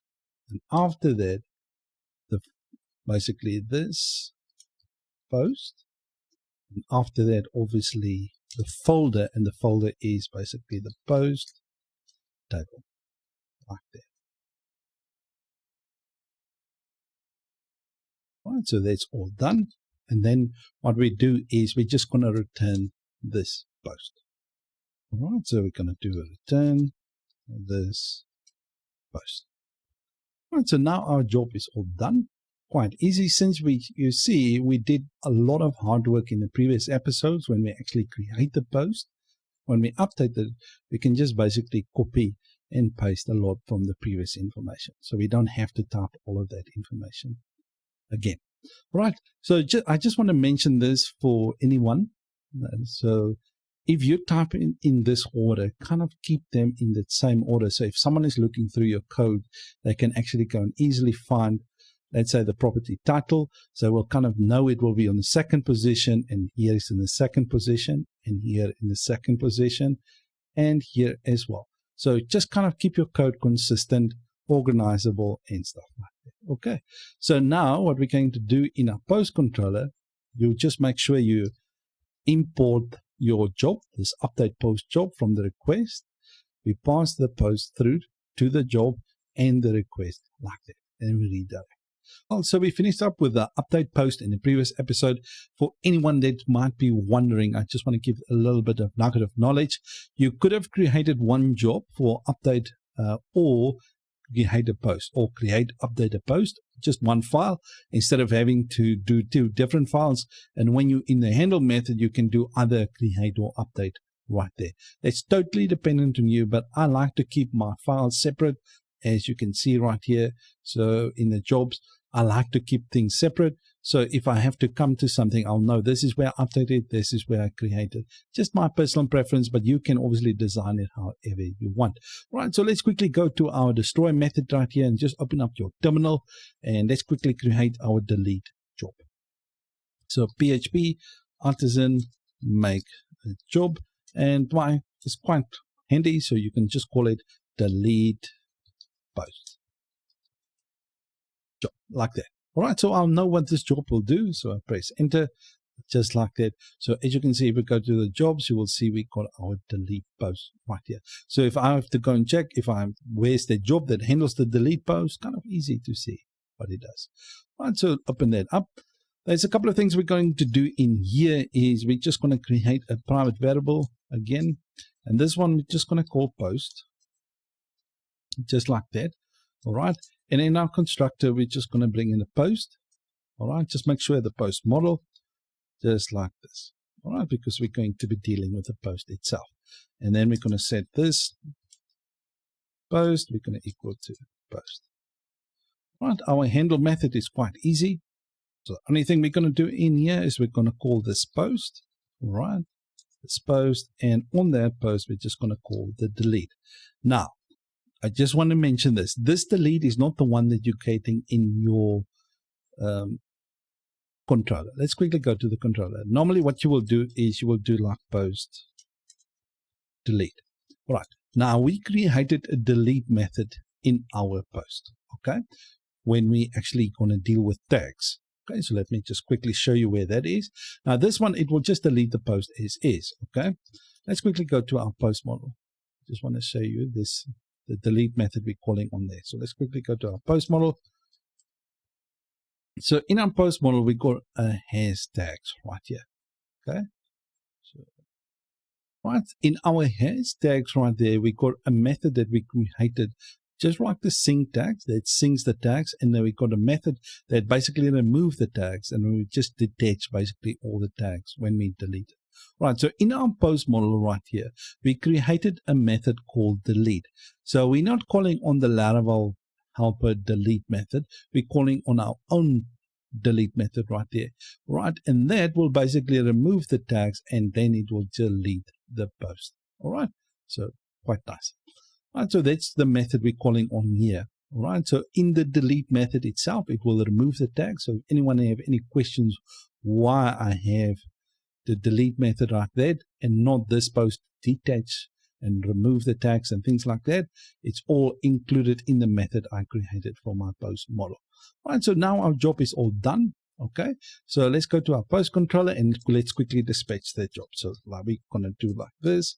So this dispatch sync. All right, and then we're going to call this one new, and then we're going to call delete post like that. All right, and then we just pass in the post. Okay, and that's it. And then we're just going to redirect the user.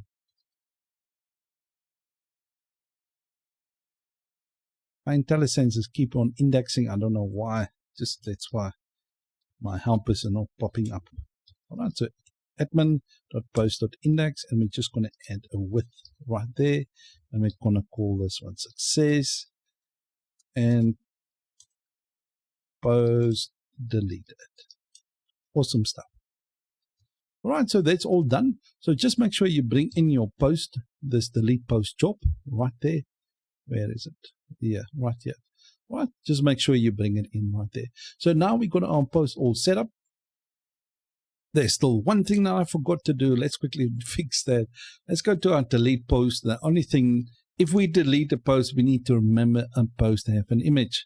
So let's quickly do an if statement. We're going to check if there's not null. Okay, so is null like that. And what we're going to do is we're going to check this post image. Okay, so if it's not null, then we're going to basically do the same thing. We're going to do a file. All right, and we're going to call delete on that file. All right, and then we're going to go to the storage bar like this in the app folder, and we're going to concatenate this post image like that. Right, just make sure you import this. This is the facade illuminate support facade image file. That one right there. Right, let's make sure it's imported. The file, no, not this one. Deleted. It must be the illuminate support file. Right, so as you can see, it's imported right there. Right, so that's all done. So before we actually delete the post, we need to make sure we delete the image as well. Right, so now we're finally done and deleting it right there. All right, so we all done with our post controller. So we got the current happening, and we can delete the post, we can create them, update them, and so on. All right, so if anyone is having any questions, the only thing that we need to do, let me just go to our index view right here. All right, there's two methods for the buttons. We got an edit one, and we got the form to delete. All right, let me just explain to you. All right, so this is an X-link warning. I created a component called X-link warnings. Let's go there, resources, views, components, link, and then I got a primary and a warning. The warning is the yellow one. The primary is obviously the red one. All right, and then I made an href to the admin post.edit, and I passed the post variable right there. Right, and then I have the edit right here. So let me just show you how this warning button look like. So if you want to copy that, you can do that. So let's quickly go there to the warning one. All right, it's basically an anchor ref. So if you're following the Blade component series, you will understand this quite clearly now. All right, so we got the attributes, then we merge the class with all these classes right here, and then the slot is basically this part right here that we're passing to the component right here.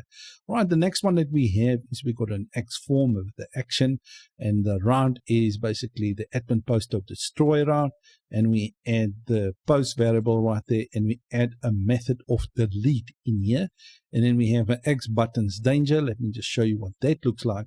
It's a submit button. As you can see, the attributes type, and we have a type of submit. Then we merge that with the classes like this. All right, and then we add the slot like that. So this part right here. All right, and that's it. So basically we have the edit button, and we got a delete button, and then we have that right there. So let me quickly show you what this looks like. All right, so that's that edit button, and there's the delete button right there. I didn't add any models, so if you delete it, it will delete it. So if you want to, you can add that. So if you delete it, just to ask you a question if you want to delete it or not. I didn't add that on because there's so much to do in this course that I don't have time for all of that. That's why I kind of just display this to you, as that is totally preference and totally up to you how you want to do that. All right. The next thing I want to show you is the routes. For anybody that's new, let's go to the admin routes. Right. So we got that get post, that's for the edit, then the post for the update, and obviously the route delete, this is for to delete that. And on that we have the destroy method in our post controller, this one right here that we just done right now. All right, that's it. And so in this episode, what we will do is we'll update our homepage, and especially our latest post part right here, and we want this information to be dynamic right here, and we want to make the load more button functional. Right, there's a couple of things we need to do to make all of this work. I need to update my post factory because I want the images to be dynamic. All right, so I just want them to actually be random and not static and actually come from the database. Right, the next thing is I want to actually seed the database with the relevant authors. All right, so as you can see, if you're using the template, you will see we've got 4 different authors right here. All right, so let's get started. Right, the first thing we need to do is go to our database, factories. Let's update our post factory right here. And the one that I want to update is the image right here. I want that to be public. Let's quickly do that. Right, so it's public post stock, and then I just use random faker element 1, 2, 3, 4, and 5, and I concatenate basically JPEG like that. So I want this basically to be either 1, 2, or 3, or 4, 5 JPEG image. Now the reason for that is if we go to our public folder, let's quickly go there, public images stock, you will see if you're using the template, you will see we got stock 4, 5, 1, 3, and 2 right here. Right, so that's basically the images I want to be random to my post. Okay, so just pause the video, copy this part right here, so that when you save it to the database, you can actually just make it a little bit more dynamic. Otherwise, you will have static, just 1 or 2 or 3. Okay. The next thing we want to do is we want to copy these images. So just copy them. right? And let's put them in our storage folder, app public. Let me just close this. Storage folder, app public, post right here. So let's paste them in that folder right there. Okay, because that's the folder when we're normally going to save a stock image, we will save a post image in there. Okay. Now the next thing, all right, so that's the first thing we need to update. So the next thing is we need to go to the database, the seeder, right, and we want to update our post table seeder. Right, this is totally dependent on you. If you don't want to follow along with this one, it's totally up to you. Right, I just want to create a post for all the users. You could have just left it with the default of the 1 and 2. Right, I just wanted to add ones for the other authors as well. So I create 4 posts for each author. So the first author, that's the admin user, and this is Michelle, and the rest, like 1, 2, 3, 4, and 5. Right, so let's quickly update our user table seeder. Let's go there. In our user table seeder, what I've done is I just added, this is the default for Michelle. I just copied it down 3 times and just changed the to Jane Doe, David Rogue, John Gray, like that. Okay, so that because right now, as you can see, this is the first one. There's 1, and this is 2. This is number 3. This is number 4, and this is number 5. Right, so if you just want to stick to the 2, that's why I'm not doing it live for you guys right here, and because it is totally dependent on you.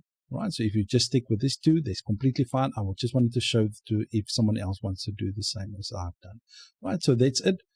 Right, so now our user table seeder, just make sure if you want to update it, you can update it to like this. Okay, so once that is done, I'm going to the config file. All right, under config, you go to your file system. All right, remember I'm storing the image in the database as public. All right, so I just want to add the storage path to storage public like that. Okay, and then once you've done that, all right, so let's say you only store it in the database. Let's go to the storage folder. Let's say you only store it in the database as post in the name right there. Don't do this. Okay, but if you do, okay, did store them like how I did it, all right, then just add the public right there. Open up your terminal and just do PHP artisan storage link like this. Okay, since I already created, it will just give me that right there. Okay, all good. All right, so after you've done that, let's quickly seed our database. So PHP artisan migrate fresh.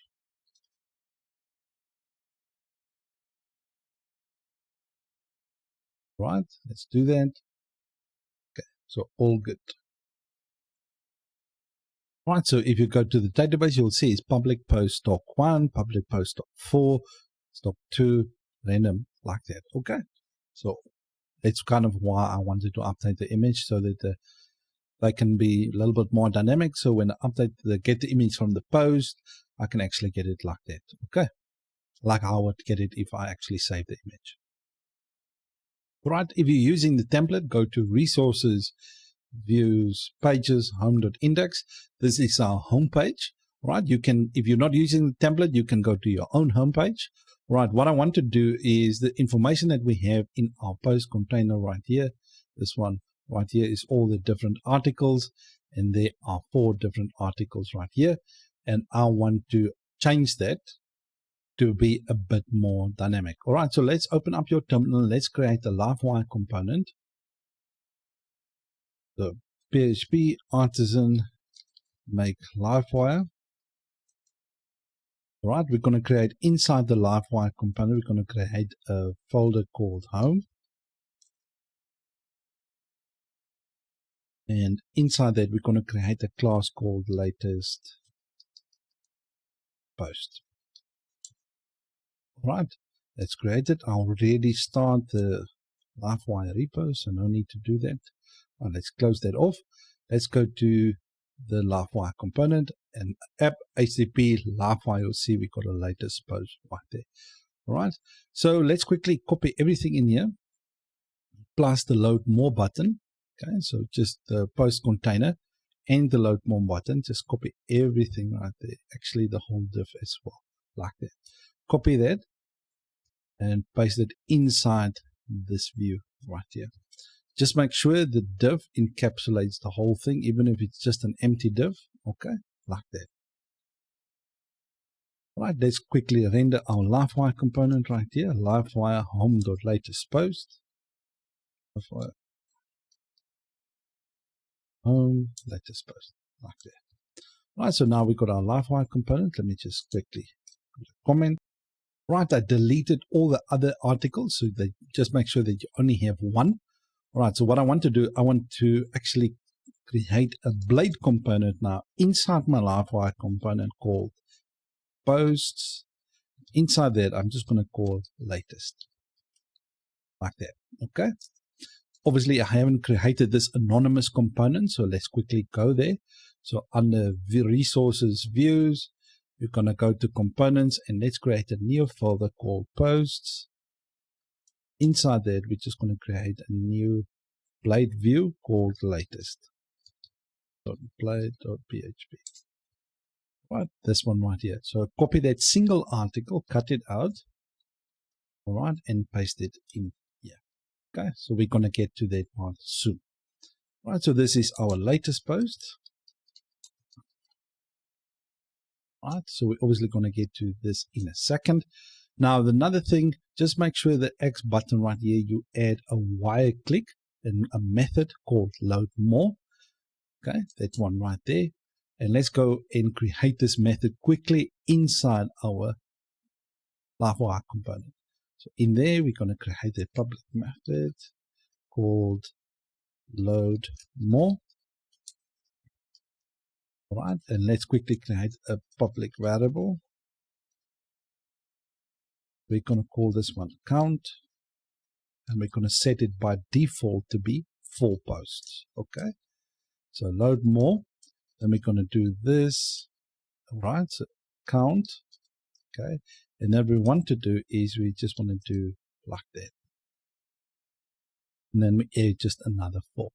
Right, so basically what will happen is if we click this button, the load more button right here, so what will happen now is it will call on the method, it will check the count. Let's say the count is 4, we will just add 4 to it. Okay. Right, the next thing we want to do is we want to pass all the posts. Okay, so let's just do that. And in our render view right here, we just want to pass all the posts, okay, the latest ones. And let's quickly create a post variable like this. Just make sure you bring in your post model like that.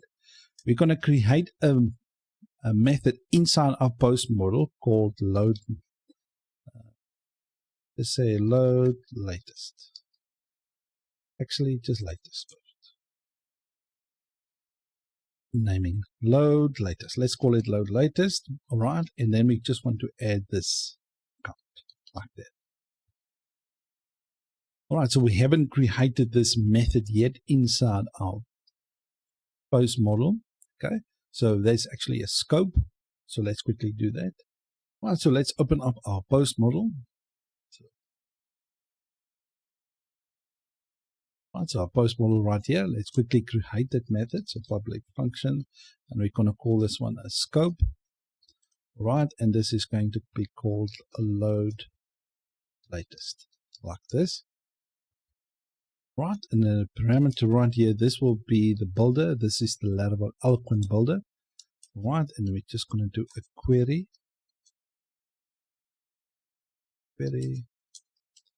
And then the count, we're going to set by default to 4. Right, let's return the query. And we're going to check where not null. Not null.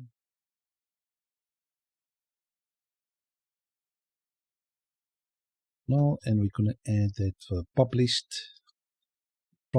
add date must not be null. Okay, so if the published add date is not there, we don't want to get that post. All right, and then we want to check where the published add date is equal to or greater than today. So okay, so greater or equal to less than, pardon me. All right, and then we're going to create a new date PHP method date time like that.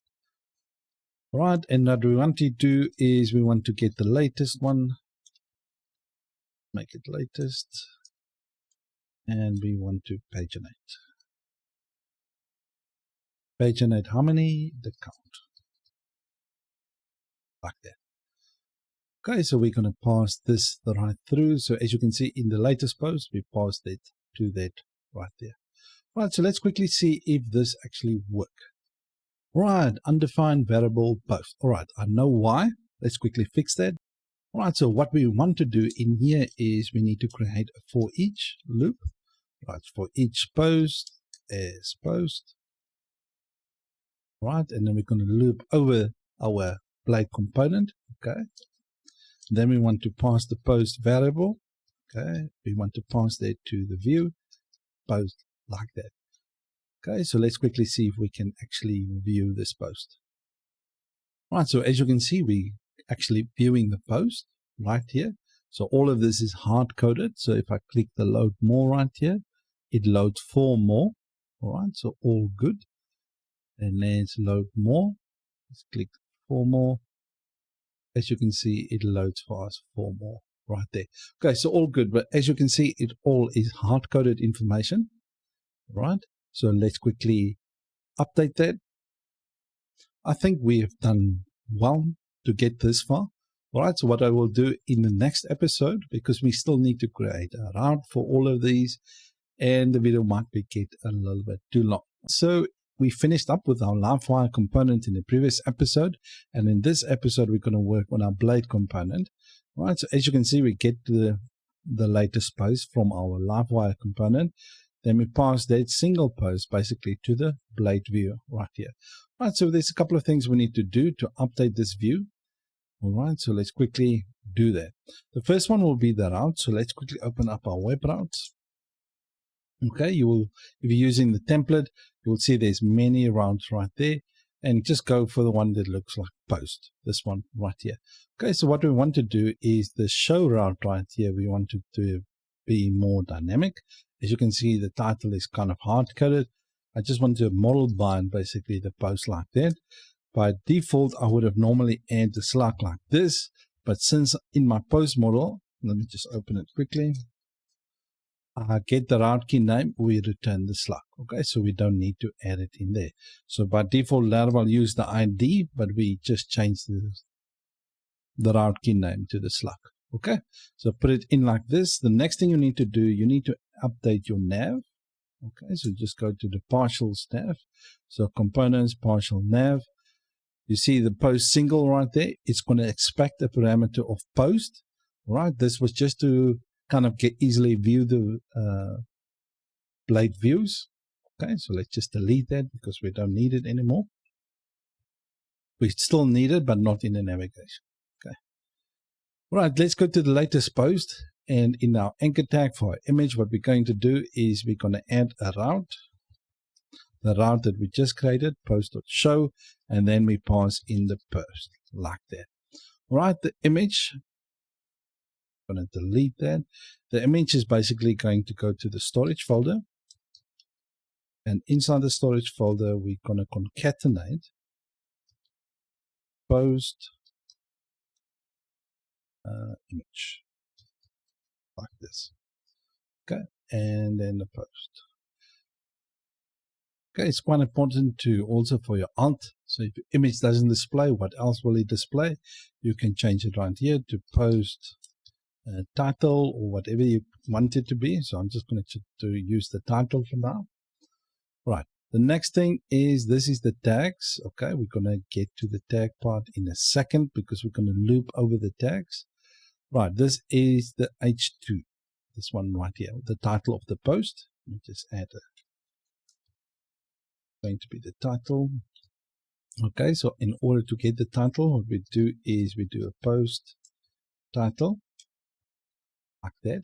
And this is the excerpt of the post. We can do this like this. So post excerpt. right? Now we're calling on the exit method inside our post. Let's go to post quickly. Model right here. You'll see we're calling on this method right here. So by default, it's 250. Okay. So we can change that to any amount we want. Okay. So I'm going to just put it, let's say 500. Okay. The reason I put it so high, you will see in a second in the database, seeders, plain table, seeder, post table, seeder. The post factory, I made the paragraphs 10, so there's a lot of text in there, right? So if the person actually types in a lot of text. Okay, so that's my accept. You can leave it at 250, 300, whatever you want.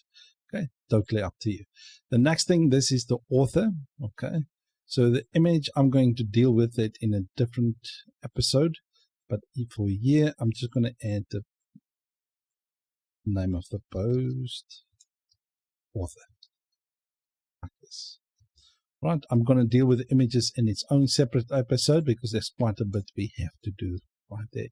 All right, in order to read more the post, okay, we're going to add an href. I'm going to equal that to a route.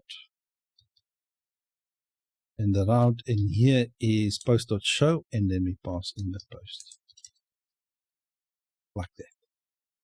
Okay, and for the author, I obviously forgot to add the name as well. So post author, that's going to pull in the relationship, and we just get the name of that. Okay. Right, another thing that I want you to do as well, just make sure for the image, just asset, storage, just make sure you enter / right there, and then concatenate the post image like that. Right, so this is our tags, and this is our title, this is an excerpt. Made it 500, but I think let me just leave it at 250. All right, and then we got the author's image, but for now, I'm not going to be working on that. We're going to get to that in a separate episode. And when we read more, we will actually go to the right post. Right now, here comes the tags. Okay, so I want to create a flex div. Okay, so let's bring in the first tag like that because we're going to loop over the tags. Right, so we're going to create a for each loop, and for each post tags. Okay, as tags, as tag. Okay, let's move this in there. Right, so what I want to do is I want to create a space X between the tags of, let's say, 4. Right, and then we can just do a tag name like this. Okay, so we bring the tag name like that. Right, so we loop over the tags when we need to go to obviously the route of the tags, route, but we're not going to deal with that now. Let's leave it as is for now. Let's just loop over the tag. Right, so as you can see, we got the post, single post right there, is the image right there. We got the tag, health, fitness, and we got the title and the body right here. And obviously the admin user, the first one, the admin user, obviously the second one, third one, and then 4 posts because we created 4 posts for each. As you can see, Michelle Jones now and things like that. Okay, so all good. So we get the different posts right here. Now, the next thing I want to just mention to you, if you guys want to, this is totally up to you. If you, let's say I'm scrolling here, and if I scroll to this point and it wants to load more posts, instead of me actually clicking the load more button, right? If you guys want that, please leave it to me in the comment section and I will show you how to do that as well. But if you don't want to, it's all fine. So I don't want to add unnecessary things people might not want actually, right? So that's it. So that's basically our view right there. We're obviously going to add all the different routes because once I get to the tags, then I can be able to upload it right here. So right now, if I click this button, I will go to the single post, right? So let me click it. As you can see, we get to this view right here. Obviously, everything is still hard-coded, but we're going to get to that on its own episode and deal with it. And we make it more dynamic when we get there.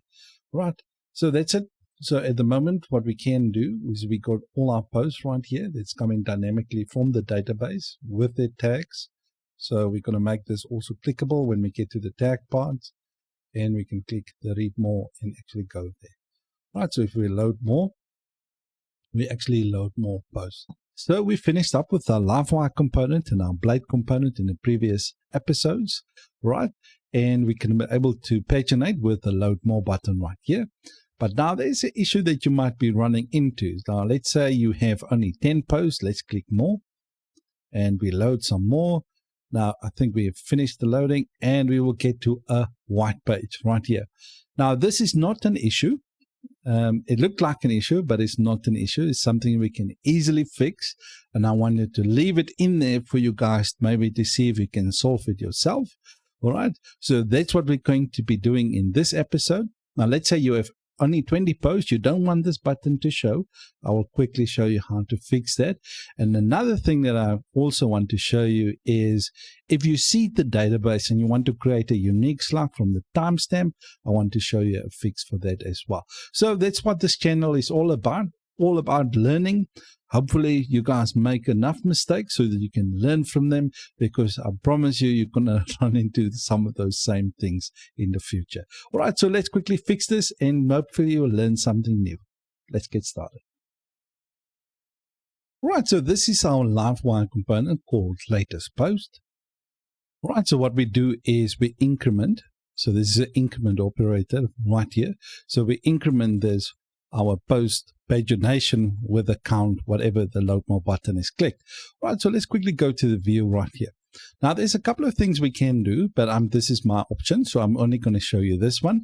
What I'm going to do, I'm going to basically check if the post has more pages. Right, meaning like if you have page 1, page 2, page 3, or page 4 in pagination, I want to see if there is any more pages. If there are more pages, we want to load this button. If there's no more pages, we want to show something else. Okay, so what we're going to do is we're going to do an if statement. So if the posts, remember we're passing the post variable right here, this one right here, we receive it in this Livewire component. We're going to check has more pages. All right, now you might be wondering, where do I get this? I will quickly show you. So just do it end if. Okay, so let's do that. So let's quickly show you where that is. Right, we're going to go to vendor. Let's go for the Laravel framework, source, and contracts. Under contracts, I think pagination must be a pagination right here. And you go to the paginator, this one right here. Okay, so as you can see, we got the has more pages right here. Right, so determine if there are more items in the data store, like that. Okay, so what this does is, let me just show you how to get there quickly again. Under the vendor folder, you go to framework. I think Laravel first, Laravel. Then you go to framework. Under framework, you go to source illuminate. Under there, you're going to look for contracts. Under contracts, the pagination. And you go to the paginator, this one right here. So you can obviously see all the different methods that's available for you right here. Now, the one that I want to check if there's more pages. Okay. So if there's none, please don't load anything else. All right. Basically change the button to be something else. All right. So what we're going to do, if there's more pages, we're going to say load more. Else. All right. So let's add an else statement. I just want to create, let's do it like this. Move it inside the div. Otherwise, I'm going to create another div like that.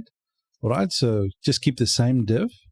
All right. So what I'm going to do, I'm going to create just an H2. Let's do an H2. No. And we can say no more posts. No more posts. Okay. We can obviously style it a bit. Let me just quickly style it. Like that. All right, so that's kind of the styling we're going to go for. So if there is more pages in that post, we want to load more. If there's none, we're going to just show this. Otherwise, you're going to keep on loading, but there is no more post to load. All right, so I kind of wanted to leave that in for you guys so that we can learn something new. All right, so let's see if this works. All right, so currently we have 4 posts loaded. So that's the default. That's good. So let's quickly load 4 more. right? So that's good. So we get 4 more. Let's load another 4. Okay, that's all good. And as you can see, no more posts. So we cannot click the button in order to get an error where the text basically goes white. Good. This doesn't look very nice. I'm just going to give it some padding, but don't worry about that. All right, so I just give it some padding. All good. Now, what I want to do now is I kind of just add a while loading state. So let's quickly do that. I'm just going to add a div. All right, let me just do this.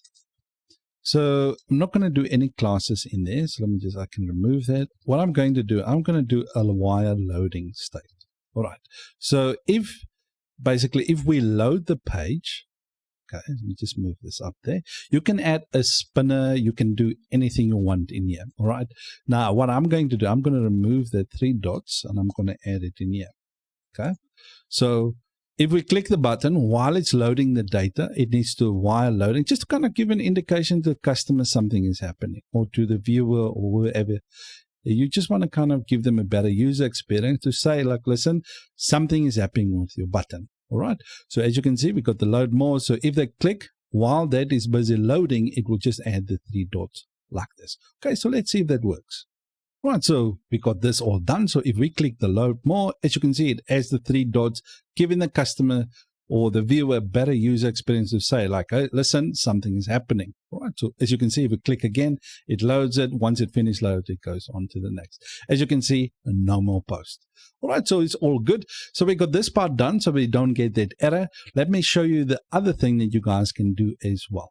So you can obviously add a spinner or whatever you want in there. I just wanted to make it simple so I don't keep the videos too long. It's totally up to you. All right, so we're done with this part. The next thing I want to show you guys, just to maybe if you want to learn something new, let's go to our post factory.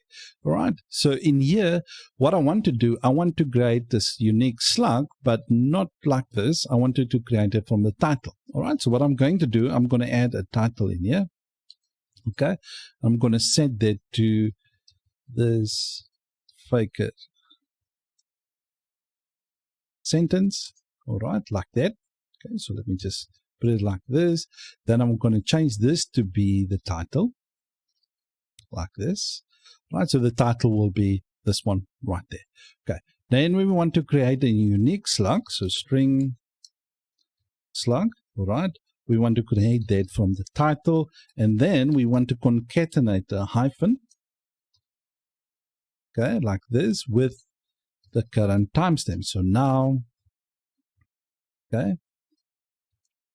timestamp like this. Now I want to just post this to you guys. Okay. The thing is now, if you're using this, what it will do, it will create a timestamp of the current time, not in seconds, not in anything else. So if you run the migration fresh, just remember mine does it in milliseconds. All right. So every post will basically look like they have the basically the same timestamp. All right. So if you don't want that to happen, you can actually get a better precision. So you can actually say get precision timestamp like that. All right. And then we can set, let me just show you where I get this actually from. All right. So we can get a precision timestamp that is from the trades and it's from the carbon instance. So basically under Nestbot. All right. Then you go to carbon, source, carbon, and under trades, you will see under timestamp, you can see you can get precision timestamp. Now, there's a couple of ones. For me, since when I migrate and seed my database, I need it to be done in milliseconds. So as you can see, one of the 100-second precision, 1 out of a 10th, a second precision. All right. So as you can see right there, micro maximum precision. All right, so obviously the timestamps increase. Now, the thing is for me, since I want it to be unique and I need to be in milliseconds, I'm going to use, let's say the 3 or the 4. Let me use the 4, just to kind of give it a more precision in terms of seconds. Okay, so let's quickly go there. So get precision timestamp. I think I need to spell that correctly. Get precise timestamp. Okay, that's the one. Okay, just put it in here. All right, so if we put it, if you come here, if we put it as a 0, it will get it more or less the same as just a default timestamp.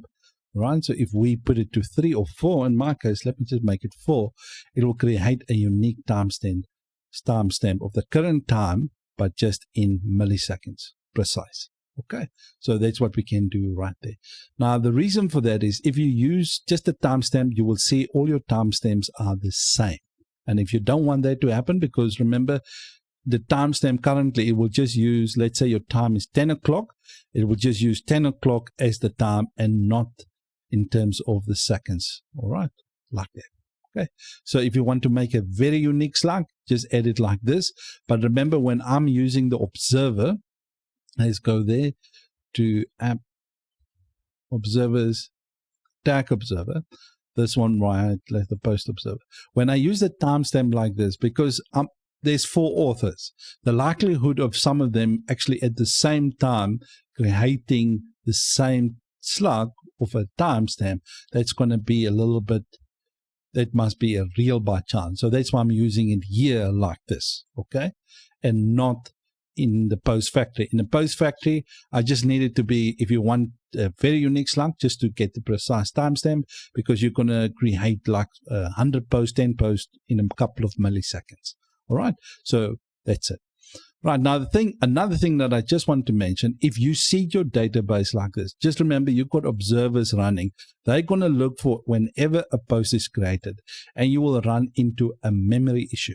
All right, now in order to not do that, you're going to go to your providers. Let's go to providers, event service provider, and just make sure you comment them out like this. Right, so whenever you see the database, just remove this. Otherwise, you're going to run into a loop.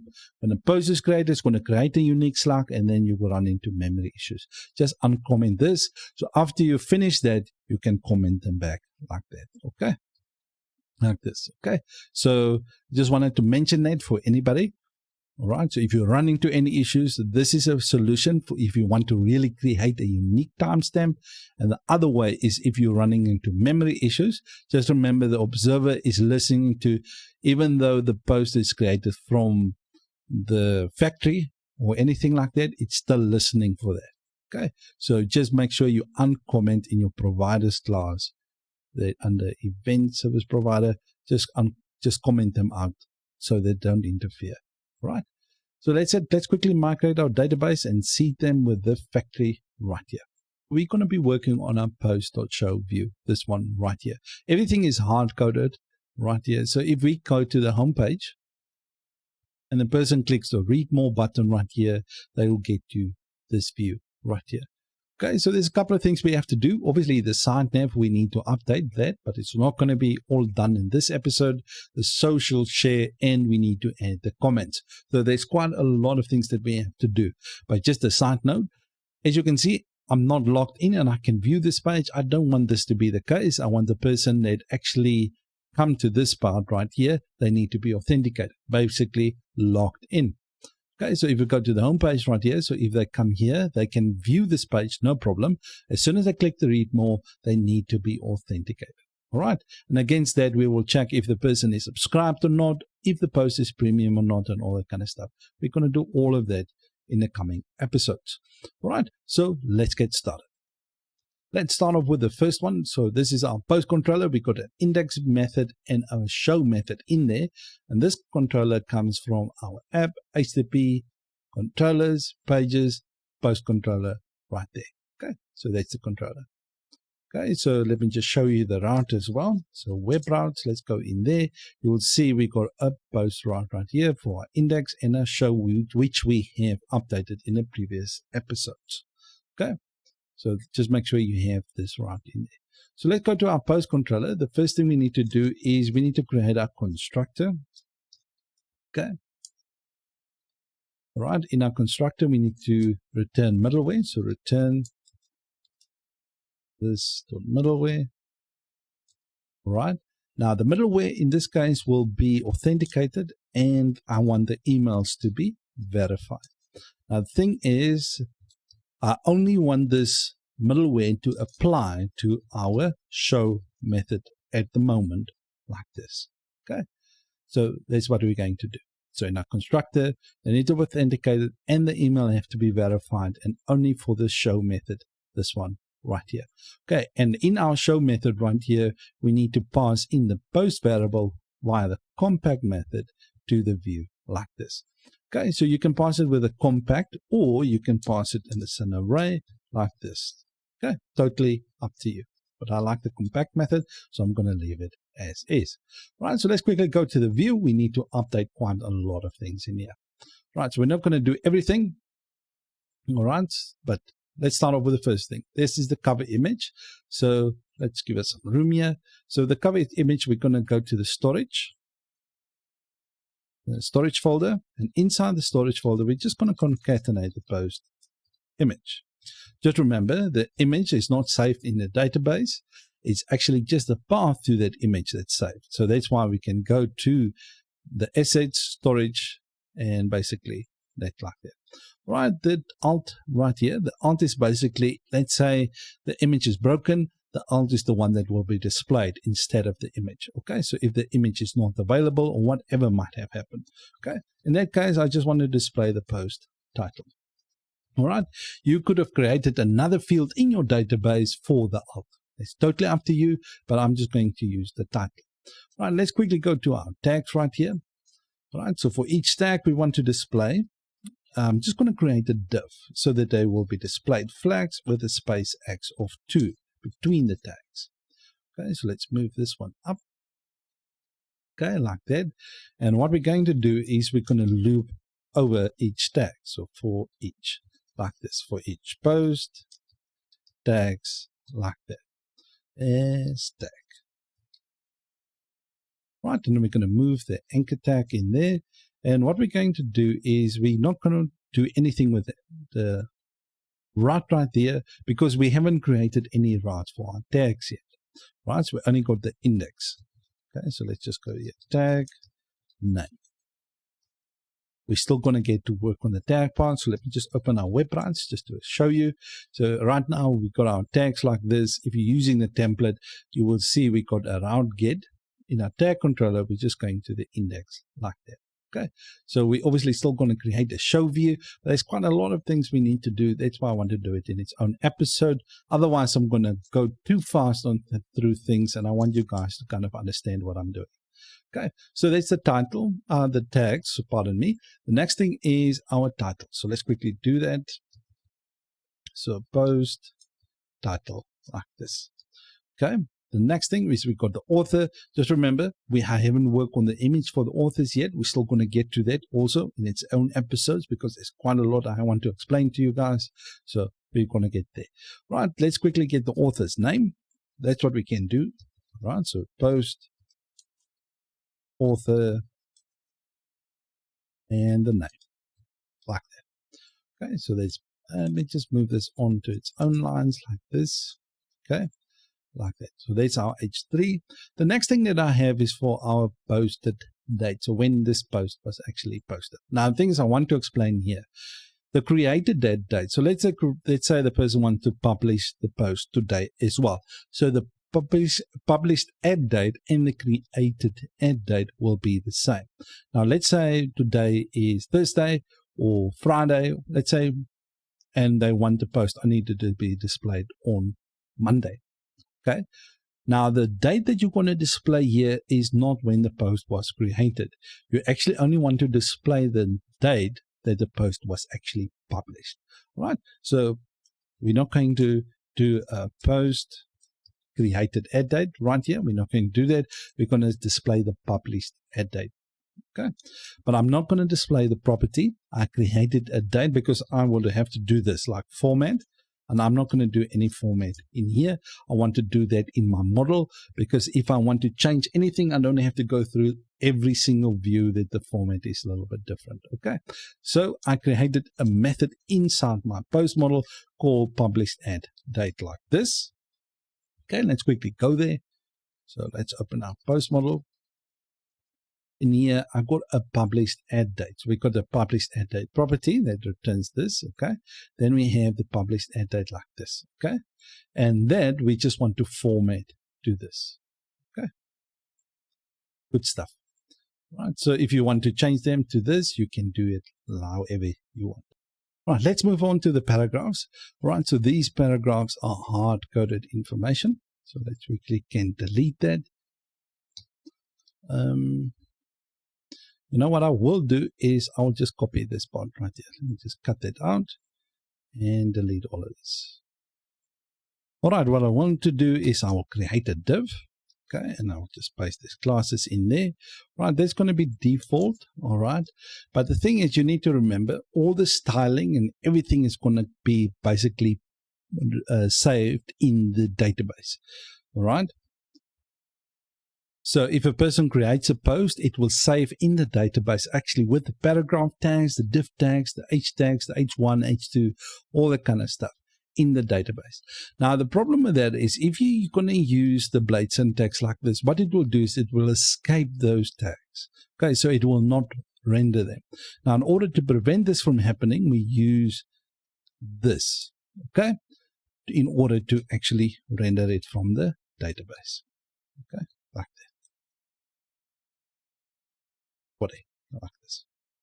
Right, so let's see if we can actually view the posts. Right, so I'm just going to click the read more. All right, so I need to be, all right, so they want me to be authenticated, which is what we're looking for, john@example.com. Right, so as you can see, we got the image, we got the tags, we got the title, we got the posted ed date. So that's the correct format we're looking for. Now, as you can see, all the tags are basically squished in because of the post factory. We didn't create any spacing between that, but it's all good as we can just display that for now, like this. Right. So obviously when a person is going to create the post, they're going to create it with spaces and the right fonts and everything. Okay. The next thing we're going to be working on is different stuff on this view right here. So that's it for now. We finished up with actually getting the post from the database. So what we're going to do in this episode is we're going to allow the users to share the post to Facebook, Twitter, WhatsApp, or Telegram. You can obviously add more if you want to, but I'm just going to stick to these four for now. All right, so let's get started. All right, so this is the view that we have when we saw the post. We finished with this one up in the previous episodes, and you will see we have our social share buttons right here if you're using the template. All right, so share the post, and we had a flex div there with all the different buttons right here. Now, I'm going to get to this part, but before we continue, we need to go to our head section. So our guest layout, this one right here, where we created partial for our head. Let's go there. Okay, so in this part right here, what we're going to do is we're going to create metas for Facebook and for Twitter. All right, so there's a couple of metas we need to add in here. All right, so I'm not going to type them all out. I'm just going to explain them to you. Otherwise, the video will be too long. All right, so let's start off with the first one. We got a meta property for OG description. So this is the description of the post that you want to be displayed when you share actually the post. The image, this one right here, is the image that we want to actually display when we share it on Facebook.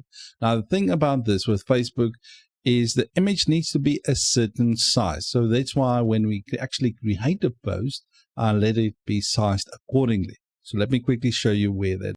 Right, so if we go to app services, our save image service right here, you will see this size right here for 200 by 630.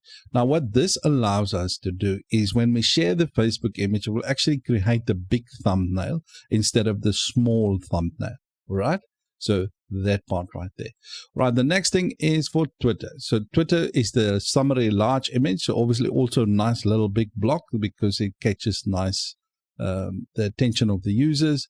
Now Twitter site, now this one I would, if you having, let's say you've got a Twitter account, I don't have any social media except my wife is managing my Twitter, my Facebook actually for Angel J Academy. I don't really like social media. Right, so in this case, if you have a Twitter account, you can, the Twitter handle, you can add it right here for let's say your blog, if it's Twitter, you can add it right here. The next thing is the Twitter image. All right, this one right here. You can use obviously the same image. Okay, so if you heal meta image, you can actually bring that meta image in here. Right, So if you just kind of want to do the same thing. Now, the next one is the Twitter description, and you can add it like this. And the other one is the Twitter title like this. Okay, so when we yield it, we're going to go to the show method up here, and we can actually just above the section, just underneath that main div, we can add the section like this, which we're going to get to when we get to that part in a second. Right, so just make sure you update this right here. So when you share your social media, it's going to use this format for Twitter, and it's going to use that one for Facebook. Okay, WhatsApp is not a problem, and Telegram is not a problem. They're going to work from this as well.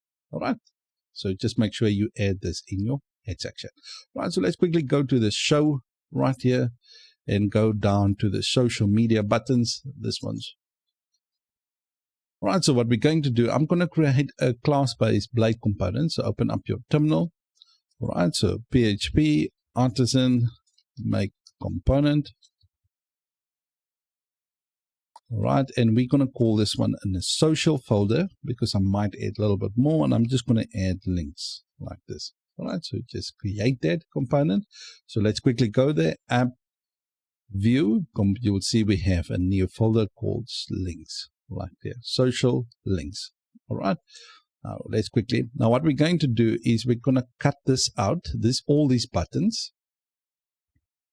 You know what I'm going to do? Actually, I'm going to just cut them all out with the div. Now let's leave it the div. Let's just cut out the links. All right, but I'm going to cut them out with a div. All right, now in order to paste it, let's go to resources, views. All right, components, you will see we got a new social folder right there, and inside that links, this one right here, and we just paste that div with that buttons in there. All right, so let's go to the links. As you can see, it goes to this view right here. So this is the class right there. Okay, let me move it up there. All right, so the next thing we want to do is we want to render that component. So we're going to do x social dot links. Like this. Okay, so now we got our component in there. Okay, let me just add this social share. Right, so if I go, my eyes go over the page, I will know immediately where it is. Right, so we got our links right there. Now there's a couple of things I want to pass to this component. The first one is the post. I want to pass the post to that component, and we're just going to do post like this. The next thing, I want to pass in the URL. Okay, the URL, I'm just going to do a Blade syntax right here. All right, and we're going to do the request URL. Now, this request URL is actually the current URL of that post that we're passing to the component. All right, so let's quickly go to the component right here. So in the links, we need to receive those. Let's just quickly create public variable, and the first one is the post, and the other one is the URL. Okay, so let's add that in our constructor, post, and URL, and set it. All right, so you just set them like this. Just remember, whatever is set in the public variable right here will be automatically be available in the view. Right, so let's quickly go to the view right here. So there's a couple of things I want to be done in here. Let's start off with the first one. This buttons.social. If you're using the template, just make sure we need to change this to an anchorref because we need to add an href in there. All right, just make sure you can add them like this. I remove the classes to there because it was like this. Let me just actually paste it in here. This is what it's supposed to look like this, and it was button like this. Okay, just remove the button and just replace it with an anchor tag, and you can leave the classes, but this kind of looks easier when I look at this like this. So I know that's the classes where I'm going to change it, and it just makes it easier for me. Right, so we need the anchor tag to add an href to it. Okay, so just update that accordingly. All right, the next thing we're going to do, let's start off with the first one. Let me just call this one Facebook and Twitter like this, just kind of easy to see. All right, now the thing that I just want to mention here, this is completely down to personal preference. If you want to use a package to actually handle your social media, It's quite fun. If you want to use a JavaScript library for the front end to share the social media, is completely fine. Everything is totally up to you. Now, for me personally, I like to do things like this. So if I want to add something later or do something custom or whatever the case may be, I can do it. All right. It's just totally my preference. Now, the thing about this is if you actually using packages, that's why in the beginning phase, if you develop, try and use as less packages as possible so you can kind of learn the code. Even if you have to go and read the package code and try and replicate it on your own so that you can just understand the code and just get a deeper knowledge of what is going on. Otherwise, let's say tomorrow the package doesn't work anymore, or nobody updates it and it's not compatible with your Laravel version, and then you're going to be stuck. You don't know how to implement it yourself. All right? It's just my opinion. Totally up to you. And just kind of learn things the hard way and stuff. All right. Enough of that. Let's continue. All right. So this first thing, we're going to do an href because this is for the Facebook one. All right. For Facebook, it's a little bit different. So there's a couple of ways to do this. There's the way where you need the app ID in order to share, and there's the other one where you can just do the share. All right, that's the one I'm going to choose because I don't want to register with Facebook and actually create an app ID, and this is the one I'm going to be working with. So let's quickly do an href, and then we're going to do HTTPS, okay, / and then we're going to go to www.facebook. And what we're going to do, facebook.com, and we're going to forward that to sharer, okay, sharer / sharer, and then we're going to add .php, okay. Now you're going to add a question mark, and then you're going to do U, okay. Now the U stands for basically the URL that you're going to send, okay. So we're going to do an equal, and then what we're going to do is we're going to bring in that URL, the current URL that we pass to our component right here that we received as the request URL from the component there. Okay, so let's go to the links. Okay, that's the only thing you're going to need to do for Facebook right here. Now, the reason for that is you don't need to add more because if you remember the head section right here, it's going to receive a lot of the right information from here. Okay. Let's quickly go back to our links. Let's move on to the next one. This one is for Twitter. We're going to add an href. We're going to equal that. And we're going to do the same thing. HTTPS for secure connection, W. And this one doesn't have a W. And this one's going to be Twitter. Okay, twitter.com. And then we / and this one is going to be intent. Okay. And then we intend to tweet. What do we intend to tweet? Question mark. Then we're going to add the URL. Now the URL is basically, like I said before in Facebook, the current URL of our post, right? And then we're going to add, after that, we're going to add the text. Now the text is basically what the URL is for. Okay, so we add that, do question mark, and then we can just do the post that we receive. Okay, and we're just going to add the title like that. I'm just going to minimize this so just to give us some space so we can easily see things like that. Okay, so HTTPS, twitter.com, intent for to tweet, the URL is this URL, and the text is the post title. All good. Now the next thing for WhatsApp. WhatsApp is a little bit different. So we're going to do an href, okay. Okay, and then we're going to do the same thing, HTTPS, okay, / and it's actually just a WA-me, WhatsApp me, and / and now this one is going to do question mark, and we're going to add the text. Okay, so what text do we actually want to display when we send the WhatsApp? Now the first thing is we're going to do that for the post title. All right, and let's just add some space in here, and this one is going to be the URL. Okay, so it will just share the text with the post and the URL like that. Okay, so the next thing we're going to do for Telegram, just do an href like this, and we're going to equal that to HTTPS, You see, now the next thing that you can do as well is, let's say you have a different project. You can literally just copy everything in here and just let it be something else and make it useful. All right, or you can code a whole PHP method or thread in order to do this. Okay, now we're going to do telegram.me / and then we're going to add share / the URL. We do a question mark URL, and then we pass in the URL like this.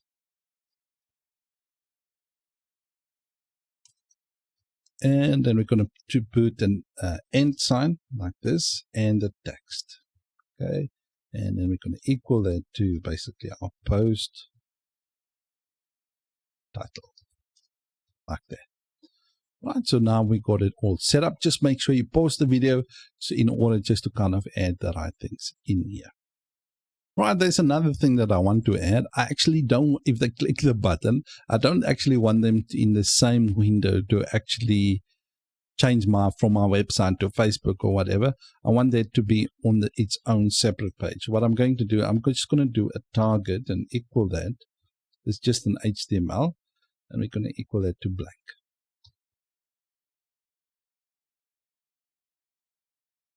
Right, so what this will do is we'll put them actually on its own new window instead of actually let the user leave our website. Okay, so let's just like that. Right, just make them new.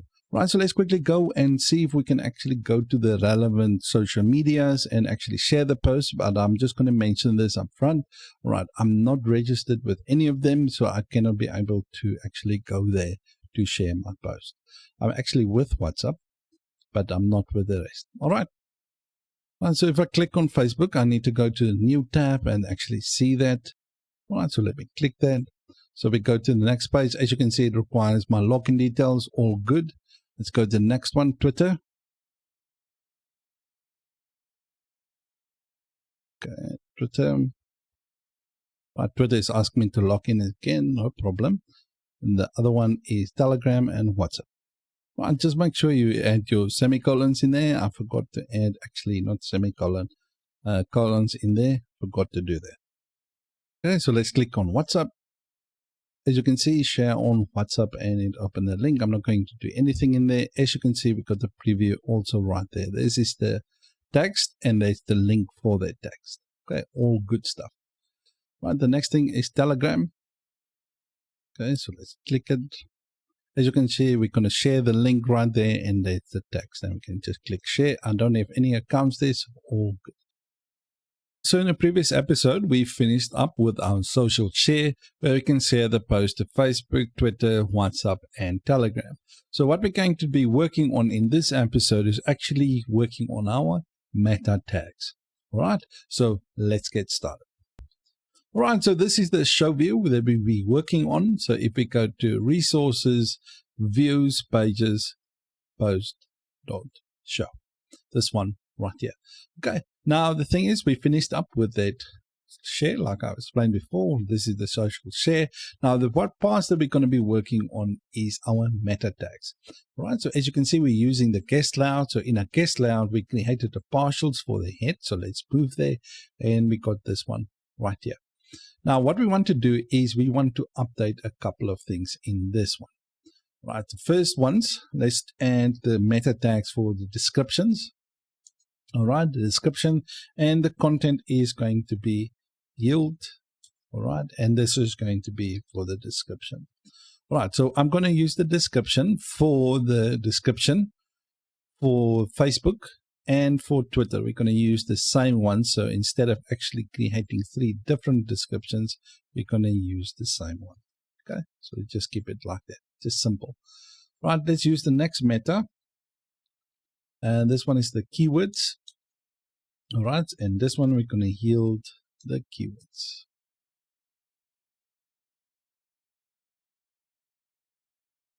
Now this one is for Facebook. Let me just quickly do this. Facebook and Twitter. All right, so the next thing that I want to update is we got our image and we got Twitter image, a Facebook image right there, and we've got a Twitter image. I want to use the same image for both, so I'm just going to do meta image. Okay, so let's just change the Twitter image and let it make use of the same one, same image. Okay, just to kind of make things simple. I don't want to create too many sections basically underneath the post. Okay, just to kind of make things a little bit simple. Right, so we've got a title, we've got an image description, so they use the same. This is going to be a title, so I'm just going to kind of use the same title that we use for this. So I'm just going to name it title like that. Right. Now that's the first one. So we got the same image. As you can see, I created a config file for the settings Twitter handle. All right, let me just show you what that looks like. Let's go to the app, config, and you will see I got a settings table. All right, then I got a PHP tag. Then I'm just going to return Twitter handle. All right, so in my environment file, just wanted to show for you guys that want to. Right, so if you can basically in your environment file, you can set at Twitter handle, whatever handle you want. And for the Facebook ID, you can do it like this. Okay, it's totally up to you. And then in here, you can obviously add the Facebook. Since I'm not going to make use of it, I just wanted to show you guys just a little bit information so they can help you. And you can just do app ID. Right, so if you're using a different one, you can obviously add the app ID in here. Right, but I just wanted to show you that since I'm not going to make use of it, I just wanted to show you if you want to add that a little bit more dynamic. Okay. Right, so we got a card side image. The next one is the title. I don't want the title to be static right throughout the page. What I'm going to do, I'm going to yield the title. Okay, so as you can see, I'm yielding the title for that as well. Okay, so I'm just going to add the title. If the title is available, okay, use bold. If it's not available, use something. I need to say that the opposite. If the title is available, use the title. If not, use bold. That's kind of the default state for the title. Okay, that's it. Right, so now this is all done. So now it expects all the necessary fields. So now I can close my head section. All right, and that layout and the links. Right, so now in our layout for our show view right here, we're going to have to add a couple of things. Right, so let's start off with the first one. We're going to do a section. The first one, this is going to be the title. Now the title is going to be bold, right, with a forward slash, with a pipe actually. And then we can just do blog or post or whatever the case you want to do. And we're just going to do the post title like this. Actually, let's just make sense to add doubles. Okay, otherwise everything will be interpreted as a string. Okay, let's move on to the next one. This one is the section for the keywords. Right, so what I want to do, I'm just going to remove that and I'm just going to add here end section. All right, what we're going to do is we're going to do a for each loop. Okay, so for each tag, we're going to use as a keyword. So post tags, okay, as tag. And we're going to loop over that.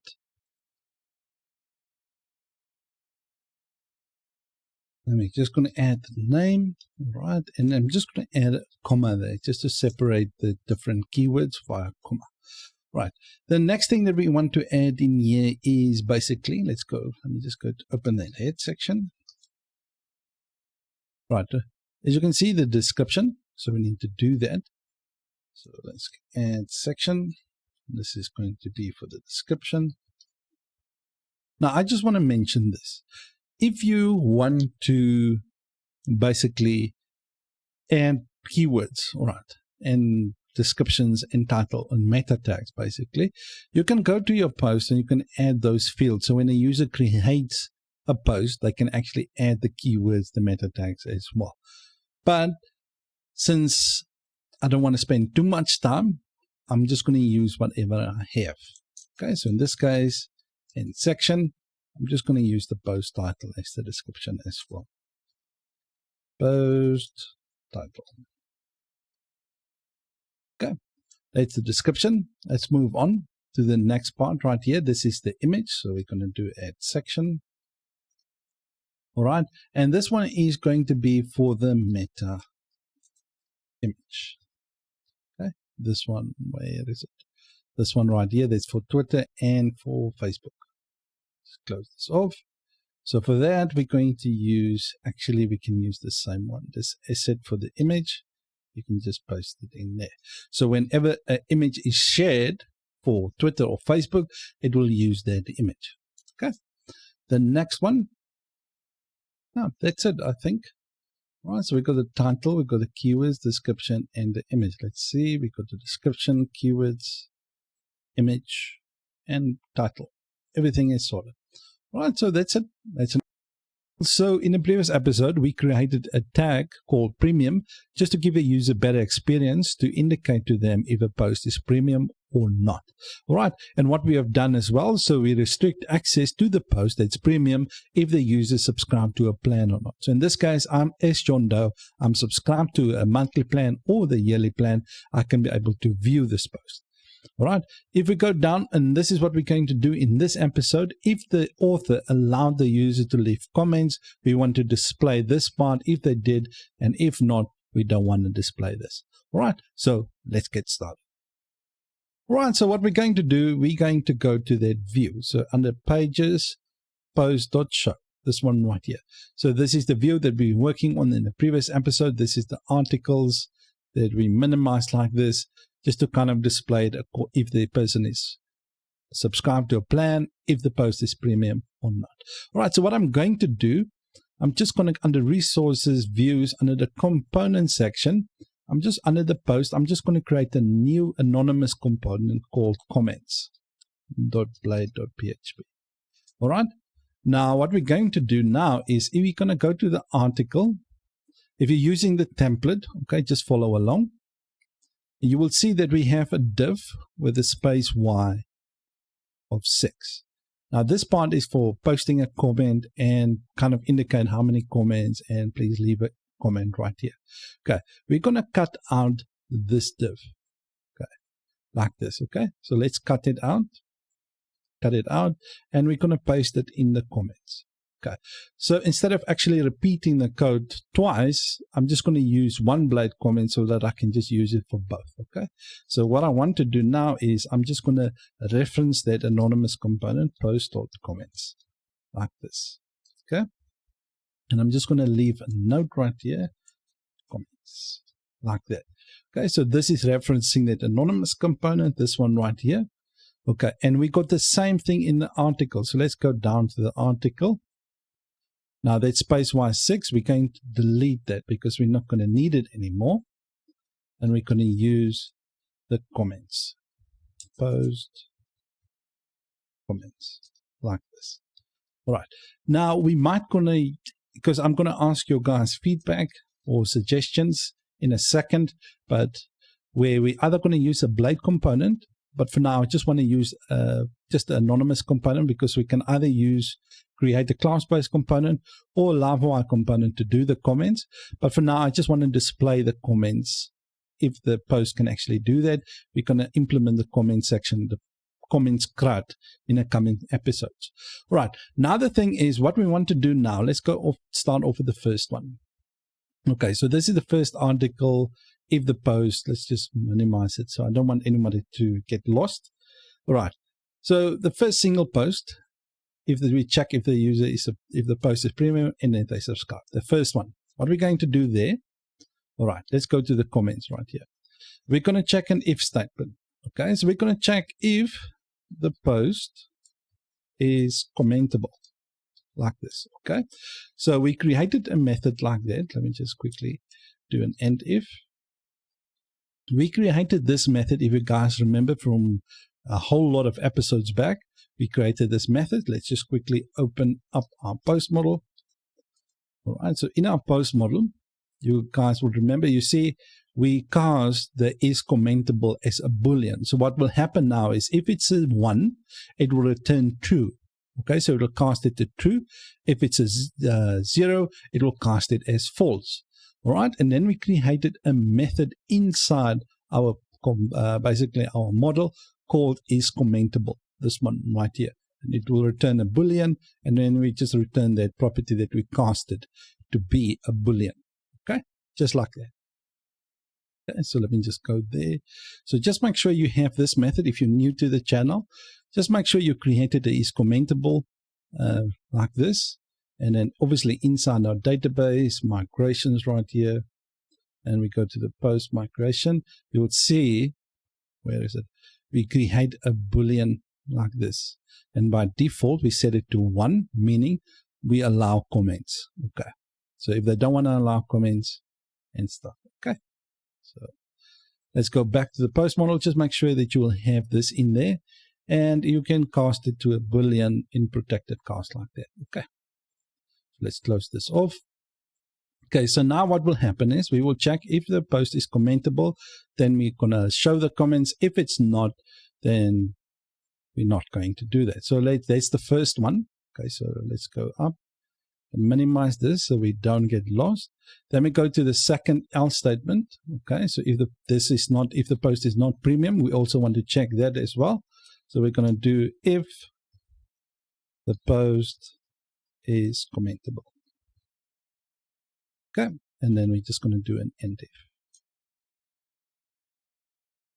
Okay, just like that. All right, so let's quickly see if we can view the comments part right here or not. So just to kind of make it easy for us, because someone might not see it quite easily. So what I'm going to do is I'm just going to dump an H1, just for simplicity's sake. In here, I'm just going to dump, and I'm just going to do post is commentable. Okay, just to kind of make it easy for you guys to see it. So just an H2 above in the grid right there. And things are not going to look that pretty, but we're not going to mind. All right, so as you can see right here, so this is the one post. Let's go through. We dumped, so that means true. So comments are allowed. So let's go down. As you can see, we can view the comments right there. But don't worry about this for now. We still don't worry about the styling. I just wanted to check that. All right, let's go back and let's check something that's not. So as you can see, it says there's no comments allowed. So let's go down. As you can see, there's no comments underneath there. Okay, so I'm just going to remove the dump and then just view it. All right, so as you can see, everything is good. And there's no comments underneath this post. All right, so it works as I want it to work. So let's just go back to the home page. Let's go to one that allows comments. Let's just use the premium one. And as you can see right here, we can view the comments right there. So we're going to give the authors kind of freedom. So if they want someone to actually view the post, we can do that. And basically comment underneath it, they can do that as well. So what we also want to do later on in the episode, let's say the moderator comes or the admin, and we're going to leave like close the comments, then we can just turn off the comments in there. So just click it and just turn off the comments. But we can do that going forward if we want to. All right. So that's it for this episode. But I want to ask you guys this. All right.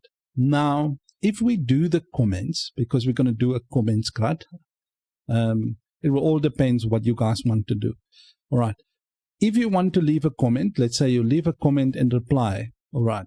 Now, if you want to reply to a comment and reply to another comment like nested comments, please tell me if you want that, or just want to reply. They can only reply to the post and not to comments and stuff like that. Okay. So please leave there a link or comment for me in the, just a comment, not the link, pardon me.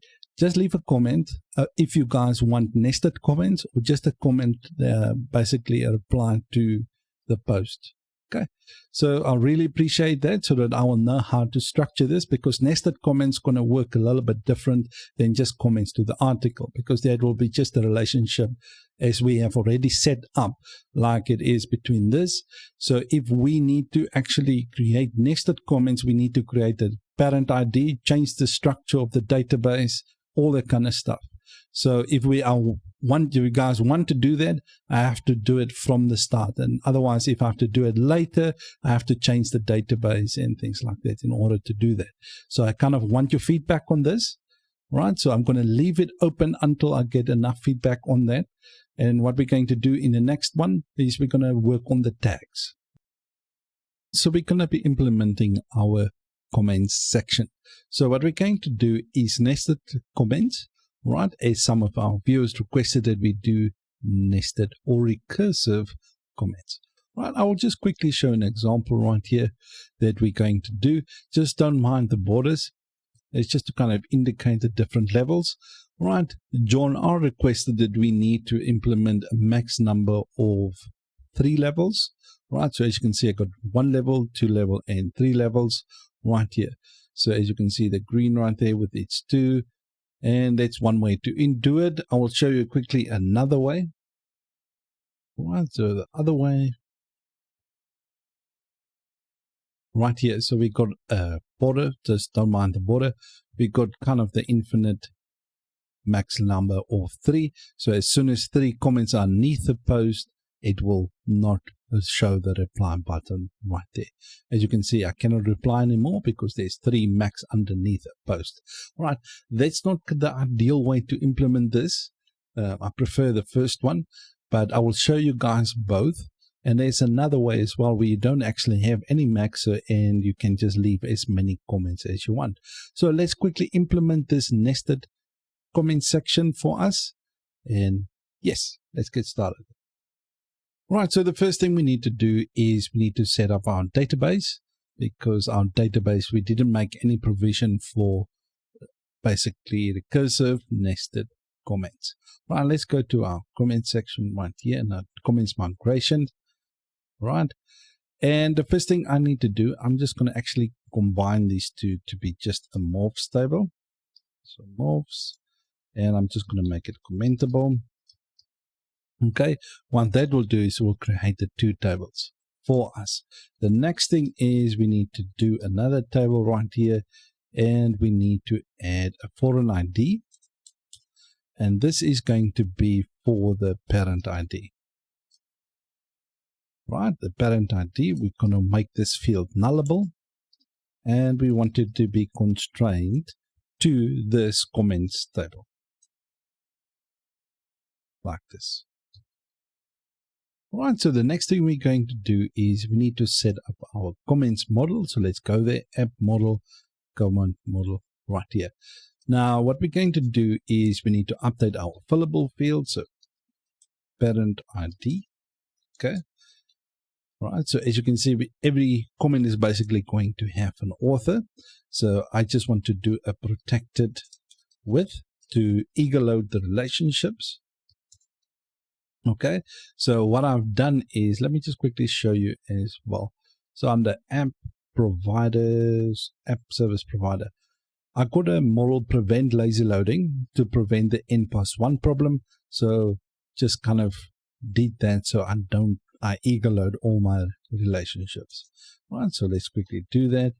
And this is going to be the author relations. Let's make sure I spelled it correctly. Author relation. Let me just copy that and paste it in here. Don't want unnecessary errors. All right.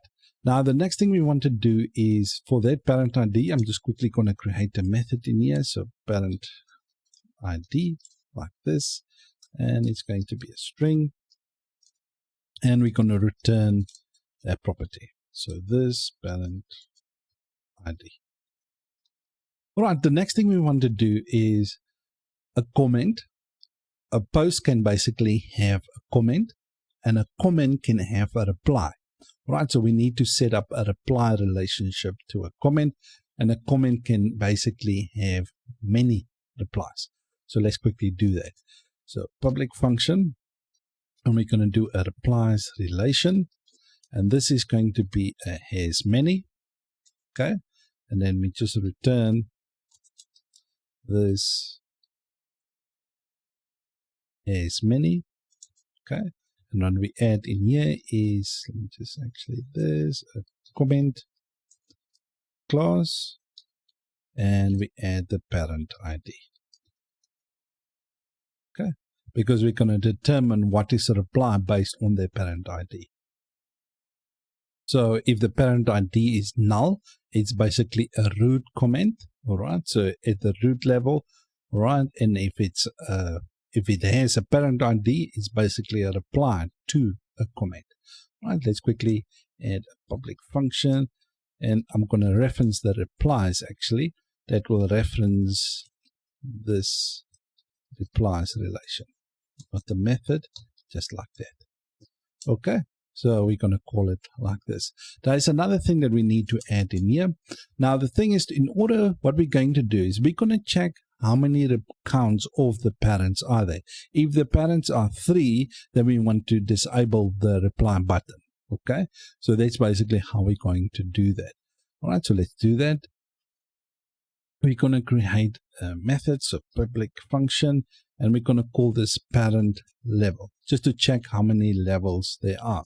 And what we're going to do with that is we're just going to return this dot replies relation, and we want to just get the count like that. Okay, so it will check, but we're going to get there. Just bear with me. I will explain. You will kind of see what the craziness. All right, let's do another one, another public function. We're going to call this one max parent level. Right, and we're going to return a boolean. Okay, and then we're going to do it like this: return this parent level, this one right here. We're going to check if that is equal to, we're going to create in our settings folder config file. In the settings, inside there, I'm just going to do a comments. Inside there, just a max, the max amount of comments. Or you could call it just level or whatever the case might be. Let's quickly update that. So on the config file and the settings right here, I'm just going to create a let's do settings comments like this. And I'm just going to call this one max. We can create an environment file as well where we can set it, but it's kind of pointless to do. So I'm just going to set it to 3 like this. So the max level is 3. Just do this. Just need to remove that semicolon right there. So let me just close this off. So what now will happen? Let's say the parent level count. Let's say this returns 3. Okay. Then it will check in here. Let me just copy it down. It will check if this is 3 is equal to 3 like this. Okay. So if it's like that, it will say yes, it's true.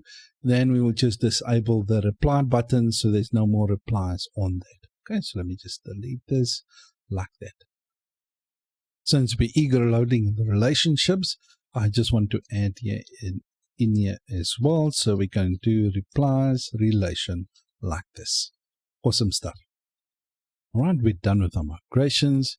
We're done with our comment model. The next thing we need to do is we need to update our trades. The app trades right here, our HasComments trade. All right, so you need to add where null the parent ID like this. Okay, before it was like this, just add your parent ID like that. Right, so where null. So this is basically the root comments where we're going to just get where the parent ID is null. You're just going to get it like that. Right. Another thing that I want to do, app models comments, this right here.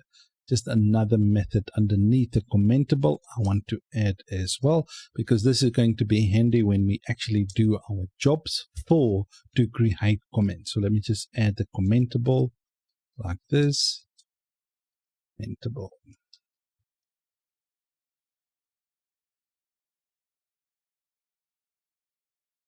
Right, and what we're going to do is we're going to return this comments relations, commentable relation, and what we want to do is we want to associate basically the commentable like this. All right. For those that might be new to the channel, I just want to quickly just show you that you need to set up your morph maps as well. So under providers, your app service provider, just make sure that you set up your morphs relations like this, right? So the post table will reference this. Let me just make it like this so you guys can easily see it. All right. So your post table. So basically what this does is it will just create something like this, posts. Okay.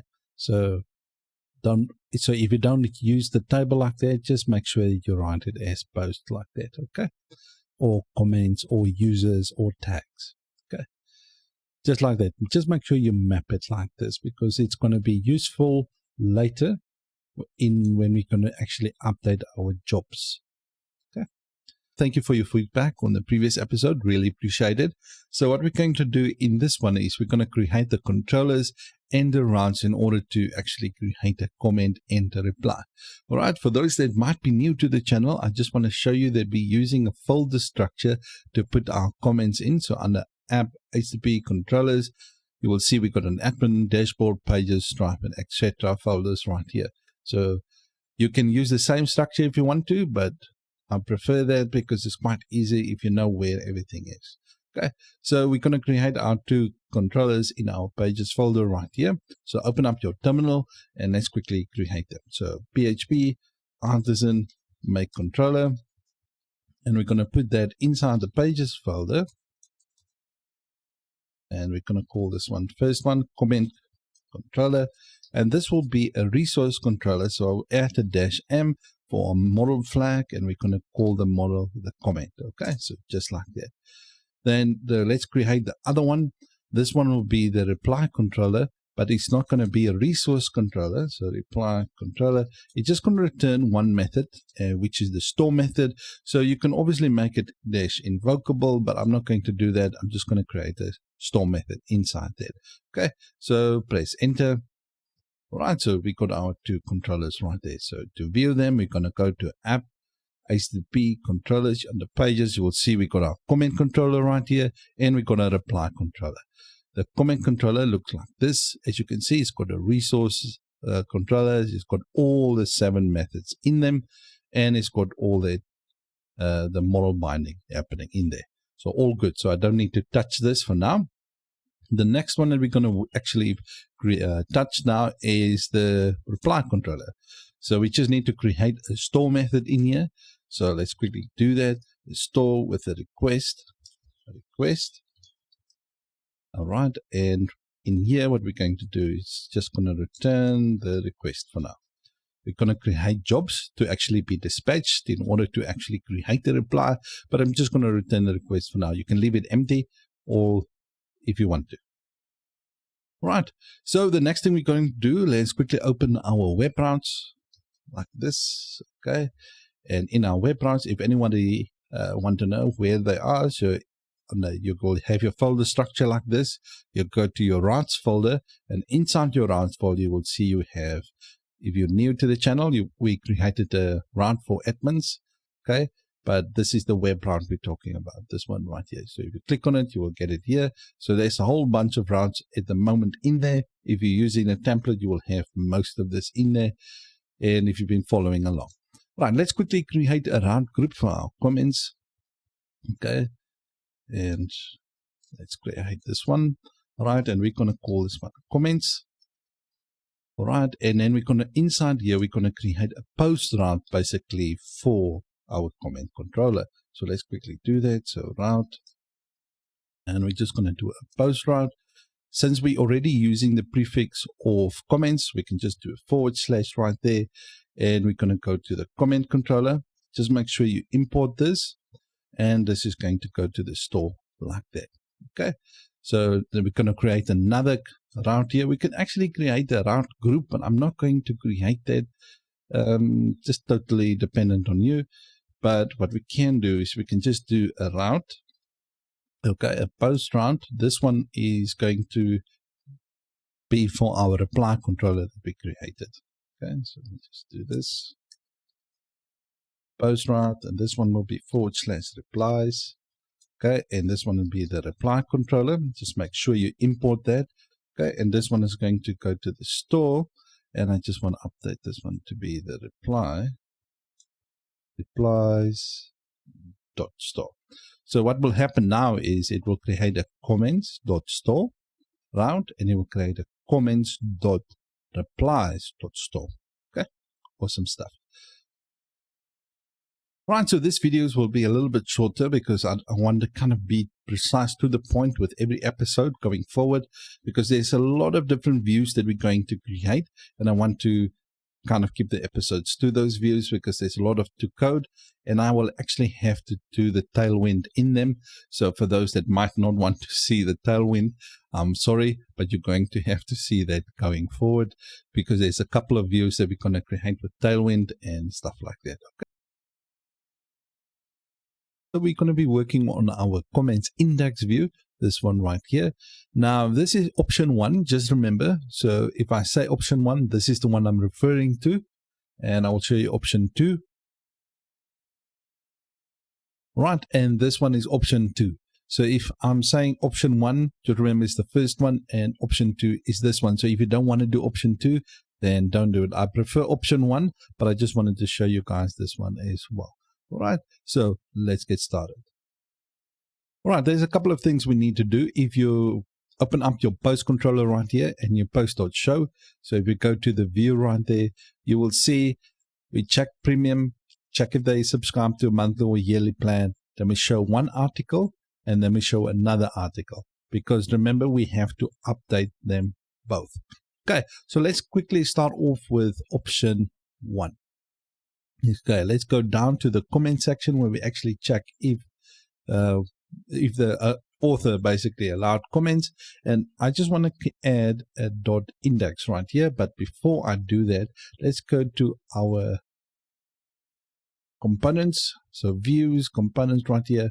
You'll see we have a post folder. So in there is this comments that we're referring to. We're going to create a new folder in there, and we're going to call this one comments, and create another one for replies like this. All right, for option 2, this is not necessary, but for option 1, it is. Okay, because we want to create indents and all that kind of stuff, but we will get to that. All right, so inside the comments folder, we're just going to create a new file and call that index.blade.php. Just remember, all of this is in our components folder right there. Okay, so I just want to copy everything in here. Let's just copy that and paste it in here. Okay, because we're going to use more or less the same structure template, okay, for that. So we're going to do that. Now in here, we're just going to refer to the .index.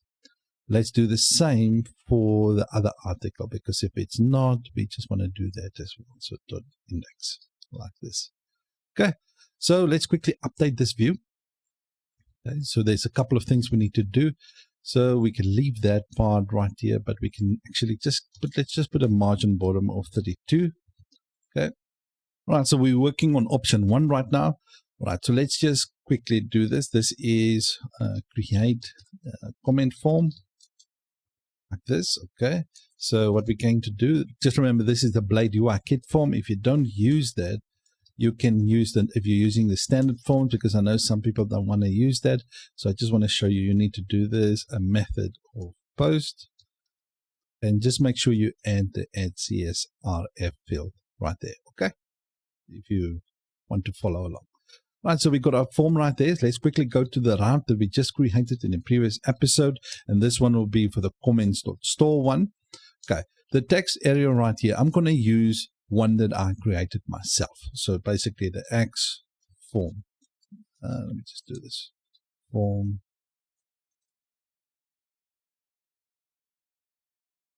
Okay, and inside there we can just go to the text area. Okay, let me just quickly show you. Let's quickly go there. So basically it's got an opening and closing PHP tags. All right, that it's got the classes right there for this. Basically this text area. Then we merge those classes with that class, and then we add the slot like this. Okay, so let's quickly go there. So I'm going to use this, and what I'm going to do, I'm going to add a name, and this one is going to be for the body, and we're going to add a placeholder.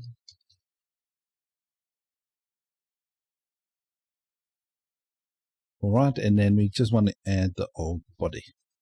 Old body like this.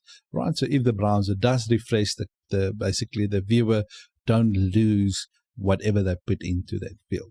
Okay, so we can actually delete this one now. I don't need that. Right, so we got that all set up. The next thing we need to do, there's a couple of fields we need to put in here. We need to put input hidden fields. So let me just actually do this.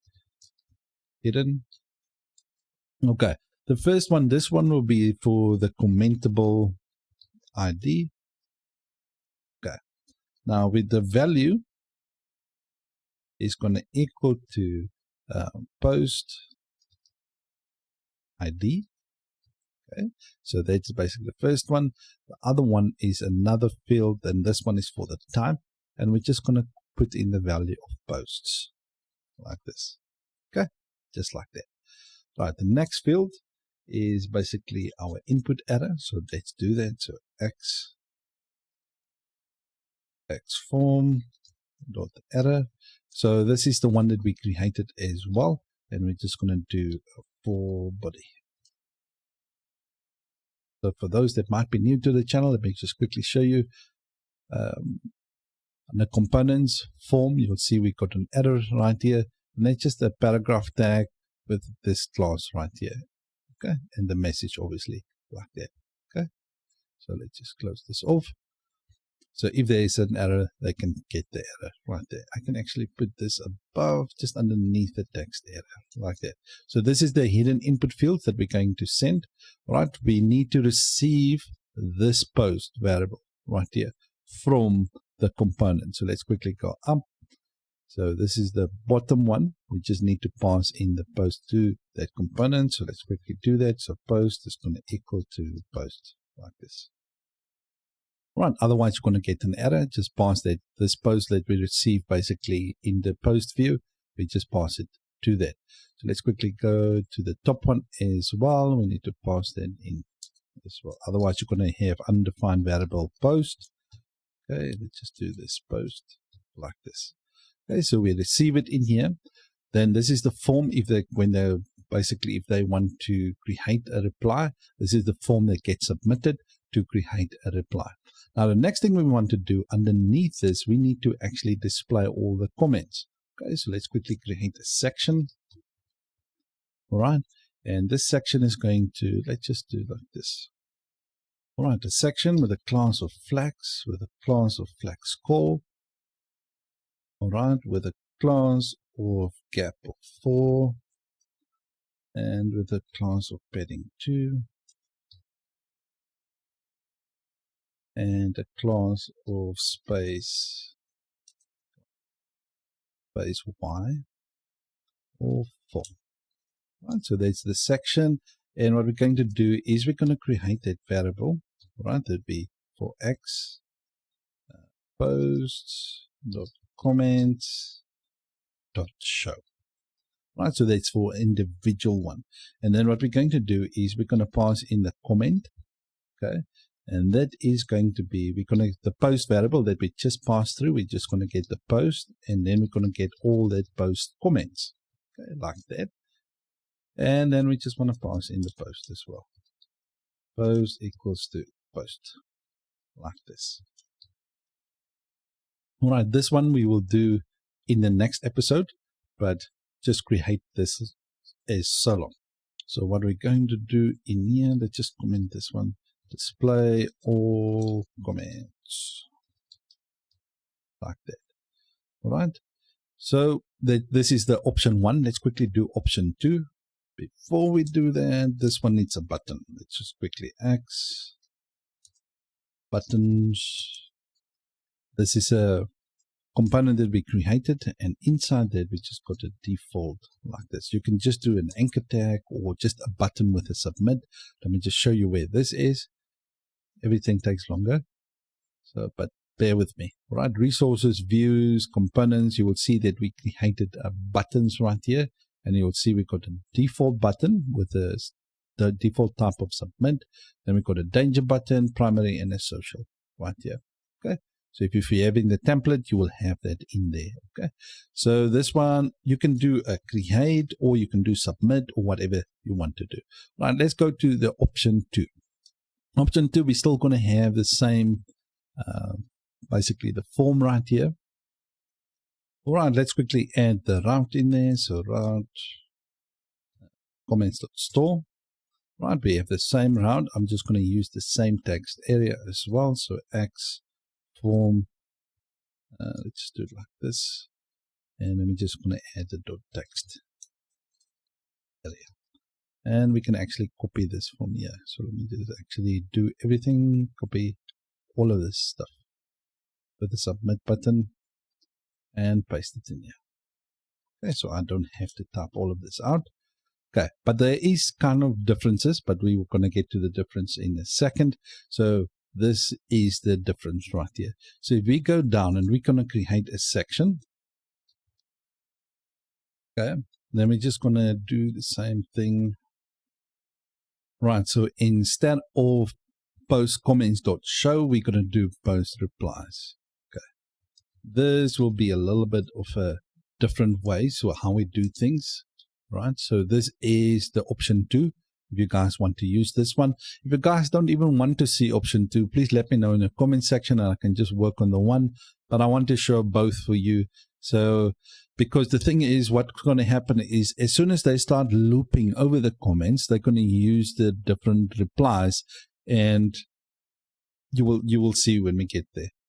The whole point is not to try to get people confused, but this is my preferred option. And this is option number 2 right here. The only difference right here is the display the comments at the bottom. You can literally copy everything in here and paste it in there. Just change this replies, but you guys it will make sense. That's why I said I wanted to kind of make the videos just precise to the point. Otherwise, we're going to get confused. If you don't want to do option 2, just stick with the index. Okay. Don't do this one right here. So we're going to continue where we left off and actually create these components right here. So this one in option 1 and this one in option 2. But I just want us to update from the previous episode. This was singular. Just make sure you turn it plural. Just put an S in there because we're going to receive all the post comments right there. Okay, so let's quickly create these components. So, and the first one is under post comments.show. So this one is for option 1. So let's go there. New file show.blade.php. Right, this one right here, and let's create the other one. The other one is just post replies. Okay, so let's just create that post and just add the replies. So new file replies.blade.php. Okay, but let's work on option 1 first. This one is option 1, and let's go in there. So at the moment, what we're going to do is we're going to do a for each loop. So for each comments, okay, so comments as comment. All right, so what we want to do, because we're going to receive all the comments here, so then we loop over all that comments. Okay, so what we're going to do now is we're going to create a div with a grid. Let me just put one div, just one class in there, and add all the rest. This will be item center, grid called 12. Just add that in there, a padding of 2, and shadow. Okay, so we got that in there. So the first one, this one will be the avatar. So for the person leaving the reply. Okay, so we're going to add a call span of 1. Okay, for that div. And we're going to create a component in here called xUser.avatar. But we're going to create that in a second. But for now, we're just going to leave it as is. And we're just going to pass actually the user. Let's pass in the user as the comment. The comment author. Just want to get their avatar for that user. This is the body section of the comment. So let's just go there. And this one is going to be a call span of 11. All right. And let's just give it some spacing between the elements. Space Y 12. Right. Let's start off with the H2. All right, so this will basically be the author of the comment. All right, we're going to give it a text of small. extra small. Yeah, let's make it extra small and a font of bold. Font bold. And what we're going to do is uppercase, like this. And then we're just going to add the comment author and just get their name. Right, let's move on to the next one. This one is basically the comment body. So basically what the person said. So let's just quickly add it in here. So comment body. All right. And let's just quickly add the class. So if anybody is new to the channel, I created methods inside my model that returns the property. So you can obviously just return the property like this. All good stuff, right? Just totally up to you. Right, so text base and text gray. Let's just do a text gray of 600, like that. Okay, let's move on. Now, the thing is, what we're going to do now is we're going to add a reply button. Let me just actually add here. So reply button. But what we're going to do is we're going to use Alpine.js to actually toggle the text field. So if the person clicks the reply button, they will get the text area, so where they can fill in the comment and hit the reply. Okay, so that's what we're going to do. But the first thing what we're going to do is we're going to check if the max parent, max level, basically to check how many parents are inside the comment field. So if the parents is more than 5 or more than 3 or more than 4, depends on what you set it to, then the reply button will be hidden. So what we're going to do is we're going to allow the if, let's just create an if statement. All right, so if the comment, is not max level, so basically max level, this is the method that we created inside our model. So if the comment is not max level, all right, then show the reply button. Okay, so let's just do an x post dot reply. All right, we're still going to create this as well. So then we're just going to pass in the comment. We're going to equal that to the comment and the post as well. We need to pass both the post and the comment.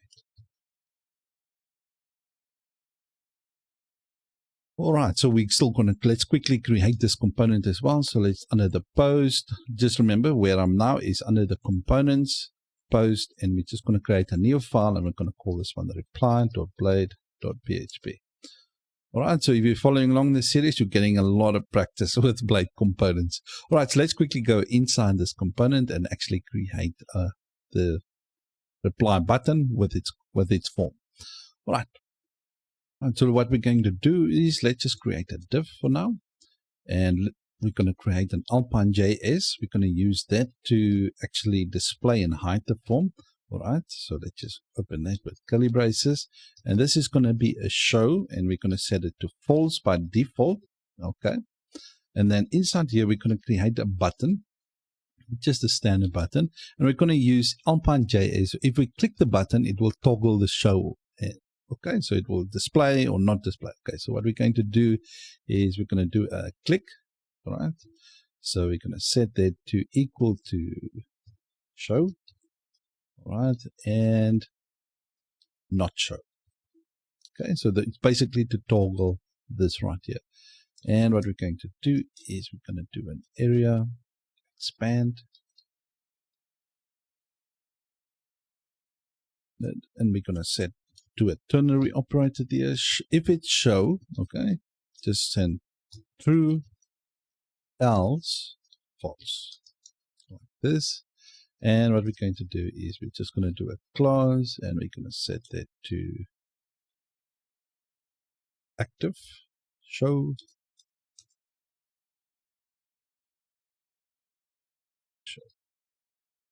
And I need to put that in there, just remove the one from the end right there. Okay, just give us some room so that you guys can easily see it right there. Okay, so it's quite a lot to do in here. So basically, if we click the button, it will toggle the show, and then we area expand it to true. If its show is there, just put true, else put false, and this needs to be this, and this one as well. Okay, like that. All right, and you can obviously add a lot of styling, and I'm a bit too lazy for that. I'm just going to add the reply. Just put the reply in there or whatever you want to do. Okay, whatever you want to call it, but I think best is to make it a reply. All right, let's move on. So this is the div that we're going to toggle. So let's quickly create the div. Okay, so this one right here. So this is the div that we will toggle, and we can just going to add an x show of equal to show. All right, so if the person clicks this button, they will toggle this div right here. All right, so the first thing we need to do is we're going to create an X form. So this is the Blade UI Kit form. All right, so if you don't use that, then you just use your standard form like this. Okay, so form with a method of post. Okay, so the ones that's following this series, please just bear with me. There's someone that might be new that only found this video, so I just wanted to explain. Otherwise, they might not understand what I'm doing. Okay, so just that's the standard form. This form looks like that. Okay, but this is just the Blade UI Kit form, so let me just leave it like that. Okay, so the X form, what we're going to do is we're going to have a route. Okay, so equal to an action, and the route that we're going to have is basically the replies. Okay, so it is the replies, comment replies dot store, that one right here. Now what I'm going to do is I'm going to add a class in here as well, just to kind of give some spacing. So space y of, let's say 4, like this. All right, and then we can basically copy the previous one. So let's quickly go into show, and where's that form? In the index. I can basically copy everything in here. Just copy it just to make our jobs a lot easier. So let's go into the reply line there and paste it in here. Okay. Now there's a couple of things I want to change in here as well. I want to add another input, hidden input field. So input, let's just do it like this. And that's you Emmet. Let's hit it. Okay. And this one is going to be for the parent ID. Okay. So if you can see, this one doesn't have a parent ID, so I'm not going to put the input field right there. And in this one, I'm going to include a parent ID. And the value is going to equal to the basically the comment that we're getting from the here, right here. We're going to use that ID right there. Okay, so the comment ID like this. Okay, and then we obviously can just say create or reply or whatever the case may be. You can call it whatever you want right there. Submit, reply, whatever the case might be. Right, so now that's all done. Just pause the video to make sure that you have everything in there. Okay, so this is the reply. Okay. All right, so now index view, the show one right here, you're going to go back to option 1. And underneath the div, we're going to create an if statement right here. So just not that. Don't want to if else. What we're going to do, if the comment, all right, has replies. Okay, so we want to check if the comment has replies. Okay, and then we want to run another, basically another set right here. Now this is only for the option 1. Okay, so comments dot the replies. Okay, like this. The other one is quite easy. So what we're going to do is we're just going to plant in the comment, and we're going to do the comment replies. And obviously the post as well. Okay, as you can see, this one, option 1 is a little bit more work, but we're going to get to that part. All right, so this is the first one, which we're obviously going to deal with in the next episode. Okay, so let's quickly go to the index. This is for the option 1, and let's go to option 2, this one right here, the post replies, this one. So what we're going to do is a lot of copy and paste. Okay, so what we're going to do is let's go to the show one, this one right here, and copy everything in there, okay, and paste it inside the replies right here. Okay, the show one like this. But now instead of having it at the end of the closing div, as you can see at the end of the closing div right there, we're going to move it up a bit. Okay, and this one will just go just underneath the reply button. But instead of the comments.replies, we're just going to remove this, and it's actually going to be the same one that we're referring to. Okay, so the option 2, it will actually refer. So as you can see, we're looping over all the comments. So this is the avatar, this is the body, this is the reply button, and then we're actually checking the one that we're currently in. So we're just going to reference that one, basically that same component that we're in, like this. Okay, so as you can see, option, let me just minimize this. I think people might get confused. Let me just close all of this. Let me just explain it. Right, so we're going to work on option 2. Let me just go there. Resources, views, components, post. Okay, under the post, option 2 is this one right here, the comments, right? And you will see it's got a replies, this one right here. Okay, so we're going to go there, around the replies.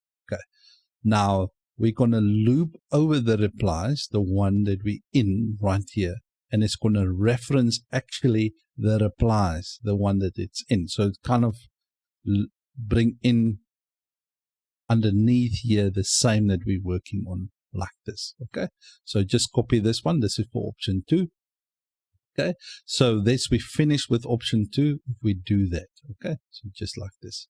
Now the next thing we need to do is just obviously create the avatar, but I will create that in the next episode because I want to actually finish up option 1 in the coming episode. So we're going to be implementing nested and recursive comments for our blog series right here. But I just want to apologize to anybody that watched from video 66 to 71, not the current one. So if the people are new, so they might not even know about that. But I just want to apologize to you. I was not happy with the result at the end. So it was not rigid enough, so it was just kind of fixed at level 3. So I kind of made it more robust. So if someone want to change it to a level 4 or level 5 or even level 6 comments or even infinite, they can do that. All right, so that's what we're going to be doing. So I just want to give you guys a little demo right here. So as you can see, I got a level 1 comment, level 0 actually, because in programming we count from 0 upwards. All right, so this is level 1, this is level 2, this is level 3, but I can change this depending, because right now I can leave a reply right here because I've set this to be at level 4. Right, so let's quickly leave a reply. So level 4 comment. Okay, so if I leave a reply right here, as you can see, the reply button disappear because I kind of set it to be up max level 4. So it's 1, 2, 3, 4 levels, right? So it just kind of makes it more robust. I will quickly show you at the background how that's going to work. But I just wanted to let you know that the views, I will leave a link in the description. So for the views, I'm not going to code the views to kind of make it quite easier for you guys. So there's 3 views. We have the comments, replies, and the reply. So you guys can obviously just download these into, just download the zip file and just copy them inside your components. I will in a second show you where you must paste it in. Okay. So let me just quickly show you basically the structure. Right, so in my env file, I can set the max comments like this to 4 or 3 level or whatever the case may be. I can set it right here. So in my config file, the guys that have been following the series, you can see right here in my environment file, I can basically refer to that. All right, so in my comments, let's go to our app models. Comment model. Right here we have the replies relations, but we created 2 traits as commentable and has replies. So all this kind of work we will have to do. So coming in the next couple of episodes. So look out for that. But if you download the zip file, all right, paste them inside your component folder, create a folder called post, and you paste those 3 in there like this. Okay, so you obviously already have the post in there with the latest replies. Okay, just paste it, these 3 with that latest replies in there. Okay, All right, so this is what it's supposed to look like right now. You will have a comments one. All right, you will have a latest, and you will have a replies, and you will have a reply. So all these ones right here. We're going to go and discuss them more in detail in the coming episodes, because there's some things I've done in here that I need to explain to you guys, but we're going to get to that when we get there. All right, so let me just do this. Just copy them, paste them in here with your latest replies. Okay, so that's the kind of intro to the series. Okay, what we will do in the next episode is we're going to set up our model, this one right here, app models, the comment model. We will set up this one. We will delete some of the other ones that we don't need, but we're going to set up the model. So if you're following on the 66 to 7 video, you will kind of see the same things. You don't need to delete everything. There's just a couple of things that we need to add right there. Okay, so we're just going to set up this model with the migrations file. Also, what we're going to do in this episode is we're going to set up our database migrations for our comments. We're going to set up our comment model, and we're going to create 2 trades basically for our comment model. All right, so let's start off with the first one, our database migration. Let's go there. So database migrations and our comments migration, this one right here. All right, so there's a couple of things we need to do. We need to add the parent ID, so table.foreign ID, and we're going to do that for the parent ID. Okay, so parent ID. All right, and we want to make the field nullable. All right, so if it's null, we know that it's basically the root comment. All right, so let me just make it comments, and we're going to constrain it basically to the same schema. All right, when I refer to root, I mean root like this, and not root like this. Okay, I'm referring to the root comment. Right, let's underneath this, what we're going to do is we're going to add a table for the integer. All right, and this will be the depth. All right, so we're going to work with depths from 0 till whatever level you want it to be, so level 4, 5, or whatever. All right, obviously we count from in programming from 0, so 0 is level 1, level 2, 1 is level 2, and etc. etc. Okay, so that's basically our migrations all set up. Right, just make sure you got the ID field, the body, the morphs table basically for the commentable. So what this will do is we'll create 2 tables for us. In there, it will create one for the first one will be the type, and the second one will be the ID. Okay, like this. Right, so I don't need to do that. Okay, so that's all done. So let's quickly go and set up our comment model. So let me just close that off. So open our comment model. All right, in here, the fillable fields we need to add is the parent ID, and the other one is the depth, like this. Okay, so let's go down. Now, the thing is, what I want to do now is I want to create basically a trade. I want to cut out all of this and put it inside a trade. Okay, so let's just quickly go there under trades. Let's create a new file, and we're going to call this one HasCommentable.php. Okay, this one right here, and we're just going to have a PHP tag and namespace. All right, and we're going to do app trades. This one right here.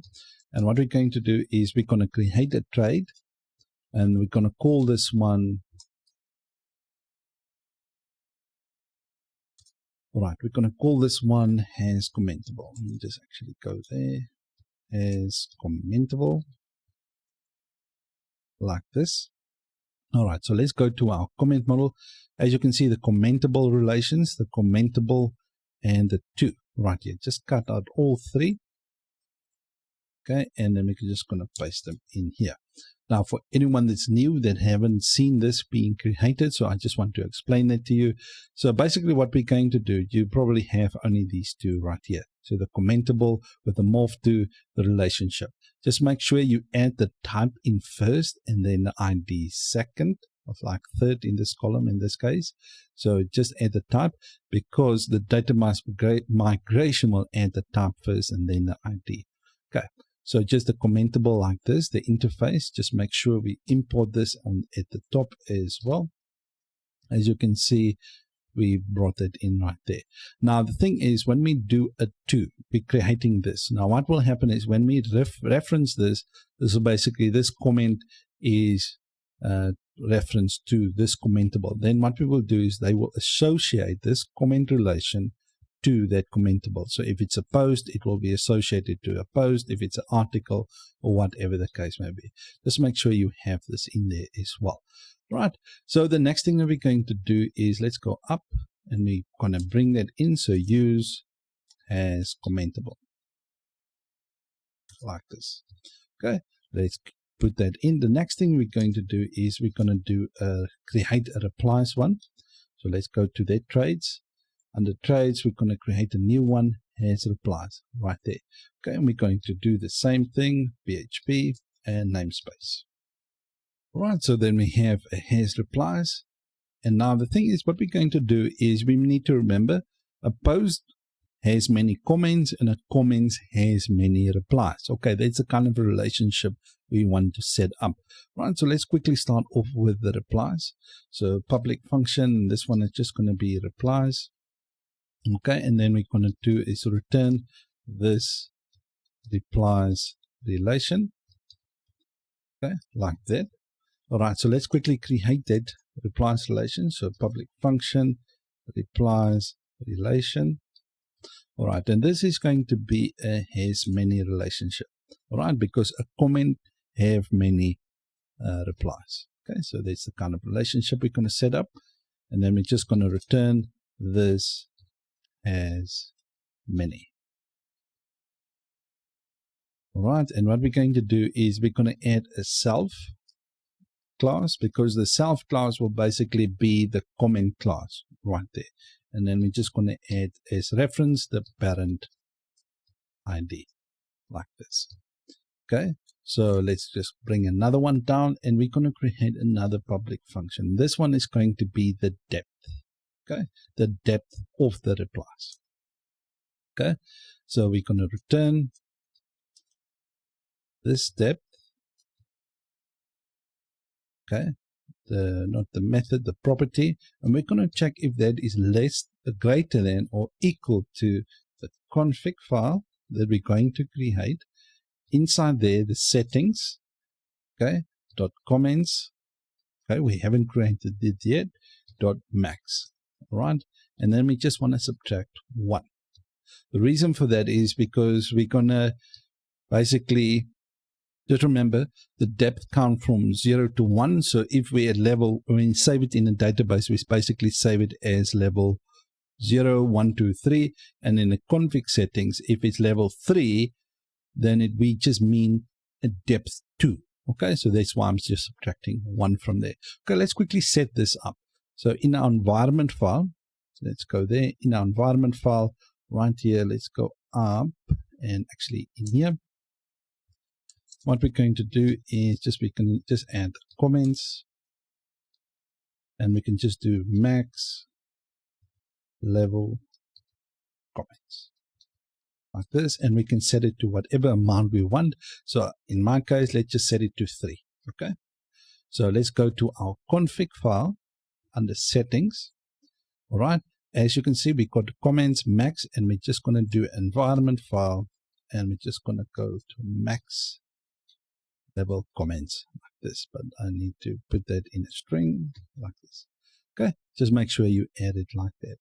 Right, so now we got something to reference right there. So remember, depth of 0 is level 1. So, okay, so that's kind of, we had to subtract 1 so that this depth and this can be equal. Okay, so when we compare the two, then we can compare apples with apples. All right, depth right there. Now think in the comments right here, in a comment model, what we're going to do is we're going to say use as replies like this. Okay, so now we got our depth all set up. Next thing we need to, in our comment model, we need to add our replies relation right here so that we can eager load that relationship. Right, so just this replies relation just refer to this replies relation, this one right here. We just want to eager load that relationship. Otherwise, we're going to have an n+1 problem, right? So the next thing we need to do is we need to create a public function, and this one will be the parent ID. Okay, and we're going to make this an option, a string actually. And we're just going to return this parent ID. Okay. Also, what we're going to do in this episode is we're going to create a comment controller and set up our routes in our web file. Okay, so let's do that. So open up your terminal and let's quickly create our comment controller. So PHP artisan make controller, and you're going to call this inside the pages folder. All right, so for those that are new to the channel, let me quickly show you.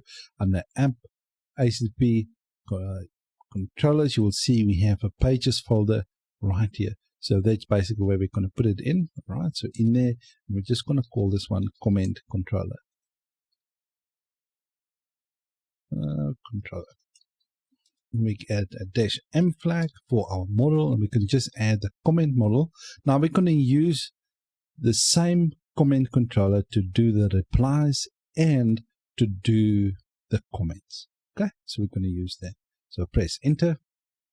All right, controller successfully created. So let's quickly go there, close off that. So on the app, pages, you will see we have our comment controller right here. All right, so we don't need an index. Okay, we can delete that. We don't need a create. We only need the store right here.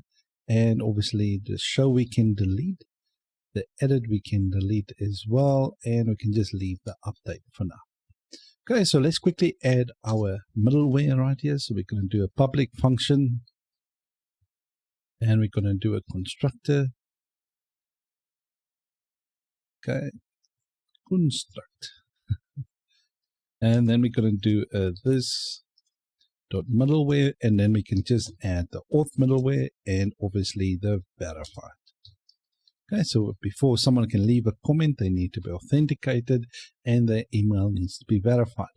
Right, so what I'm going to do here is I'm just going to return the request like this, just for now. We're going to do that. So if we press create, it will get here and we're just going to return the request. We're obviously going to create a job to process the request, but we're going to get to that shortly. All right, so let's open our web route. So let's open it right here. All right, and then we just press enter. Right, so in here you can see, if you follow having the template, you will see a whole lot of files in here for the posts, for the comments, and for the tags. Let's quickly create one for the comments, actually, for the posts and tags. Let's quickly create one. So we're just going to press route, and I just want to create a group. All right, so I'm just going to create a group, and a model in this one is just going to be comments. Okay, and then in here we're just going to do a post route. Okay, so let's do a post route. The URL will just be / the model will be comment, and we can just make sure we bring it in. All right, why did I put a dot in there? Okay, just make sure we import that. Okay, and the next one, this one will be basically the store like this. So okay, so what will happen now is we're going to have a comment dot store, this one right here for that. We're still going to create the other ones because I'm still contemplating if I need to do Livewire or I'm just going to use the standard Laravel for that. Okay, but for now we're just going to continue doing it as is, because I know some people don't want to use Livewire, so I'm just going to do it the Laravel way and go on from there. Okay, so we got that route happening right there. So, and we got the controller all set up. Right, so what we're going to do in the next episode is we're going to create a request, a comment request right here, in order to validate the data that is coming in from the form. Okay, so if we press basically the form, submit the form, it needs to be validated, and then we can actually dispatch the job right there. Okay, so there's 2 more episodes before we can actually create the reply. So in the comments, so we just need to do the request right.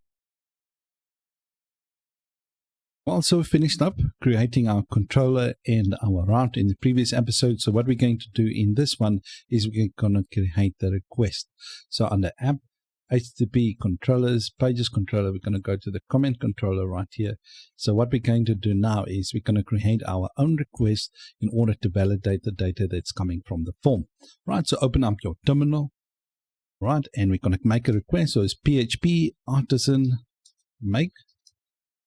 And we're going to call this one request, and this will be basically a comment request like this. Then we press enter, right? So let's go to that comment request. So under app, HTTP, you will see we have a new folder right there called request. Inside that, we have our comment request right here, right? So let's start off with the first one, the authorize right here. You can just obviously just set it to true, okay?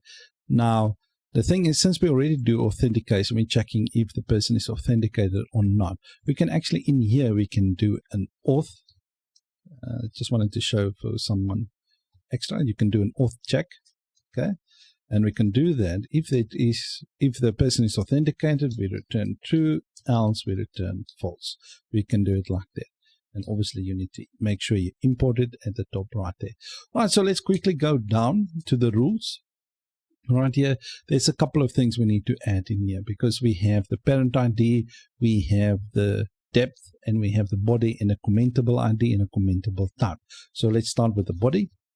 All right, so I'm just going to actually put some space between them so that you guys can easily see things. Okay, so just like that. I normally won't put it like this, but just for viewership is quite easier.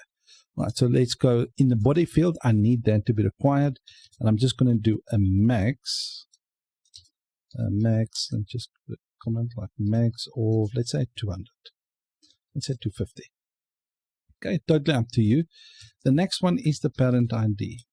All right, this field is only going to be available sometimes, or we can just say it's nullable. Okay, let's just do it like that, nullable. Okay. The next one is the depth, and this field can be nullable as well. Or you can do add sometimes, because it's sometimes there's going to be a value and sometimes it's just going to have a nullable value. But let's just make it nullable like this. Okay, let's move on. The next one is the commentable ID. Okay, let's do that one. These fields are going to be required because we need to know which post does this comments belong to. Okay, so we're just going to do like this one is going to be required. All right, and the next one will be the commentable type. So commentable type, and we're going to set that to be required. Okay, and it's going to be required in. And then we're just going to concatenate the post table. All right, so we just need to make sure we bring in the post model. All right, like that.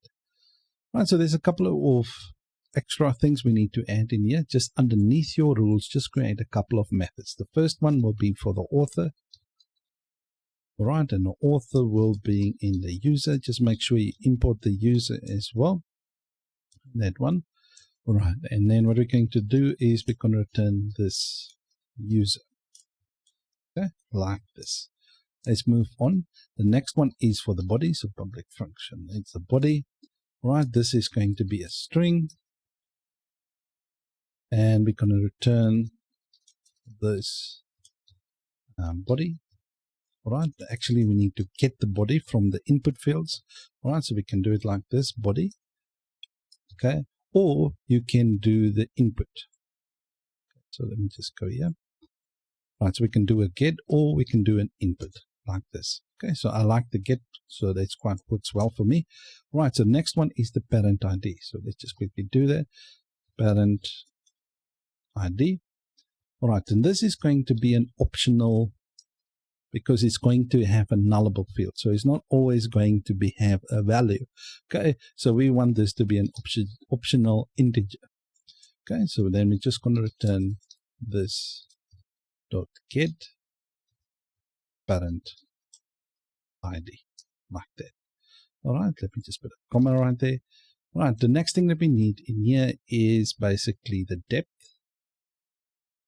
All right, so let's quickly do that. So public function, we just move this a little bit up so it's easier. All right, so this will be depth. Okay, so this will also be an optional integer because the value will sometimes be null. Okay, so I'm just going to do like that. Okay, and then we're just going to return this.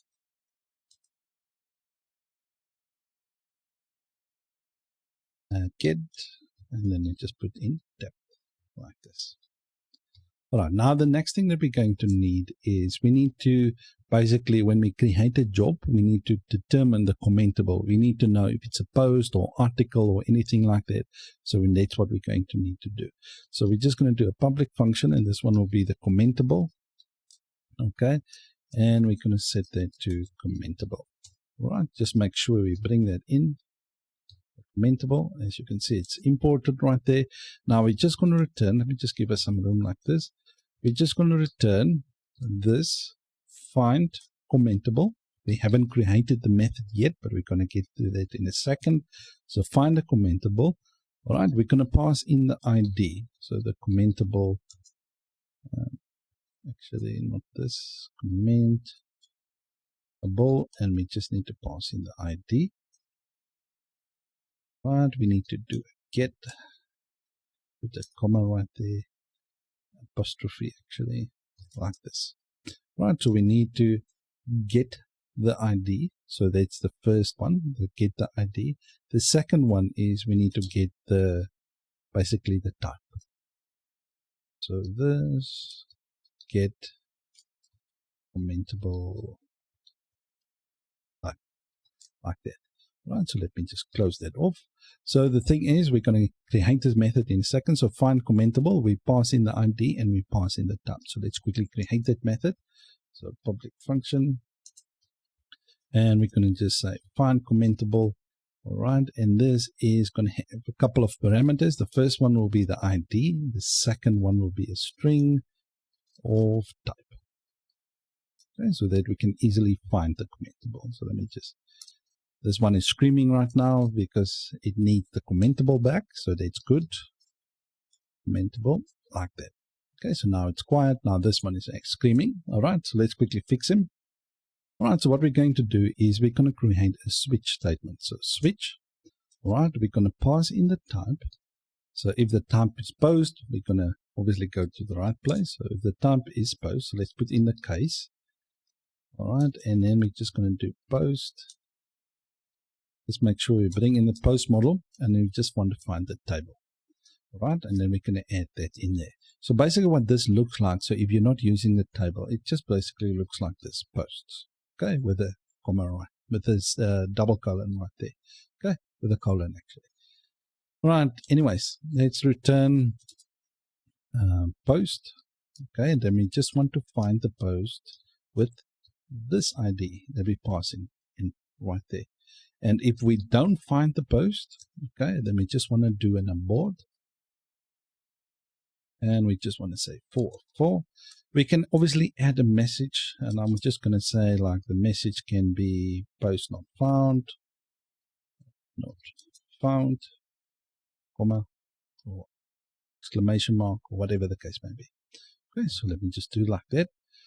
Right, so that's kind of the commentable all finished. So let's quickly close it off. Let's go to our comment controller right here. And actually in our request right here, we just want to do a comment request. We just want to bring in that request like this. All right.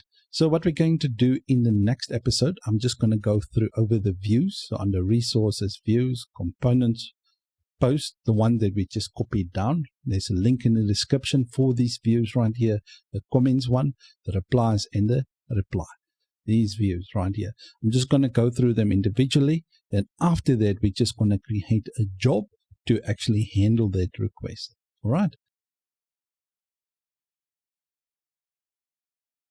Well, so we're going to be discussing the views, right? So if you guys want to download the link for the post.zip, so this one right here, I'm going to go through all these views right now, the comments, replies, and the reply one.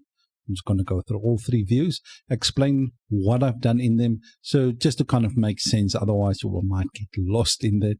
All right. So just download them and paste them inside your components folder. All right. So if we're going to go down, you will see the components folder right here. Under components, you will see the post. You will have the latest right there. So just make sure you have the comments replies in this one pasted in there. All right. So let's quickly go to the view. Let's just open our post controller quickly. Right. So pages one. All right. So this one will go to the pages.post.show to this view right here.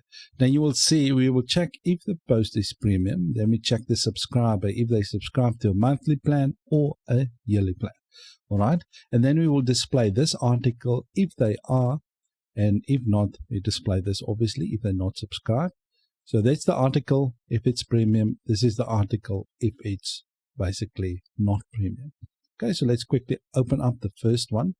So we're referencing in the if the comments, if you guys remember on episode 65, our link will pop up right here in the corner right here for this one. So where we discussed to check if the author allowed the comments to be displayed.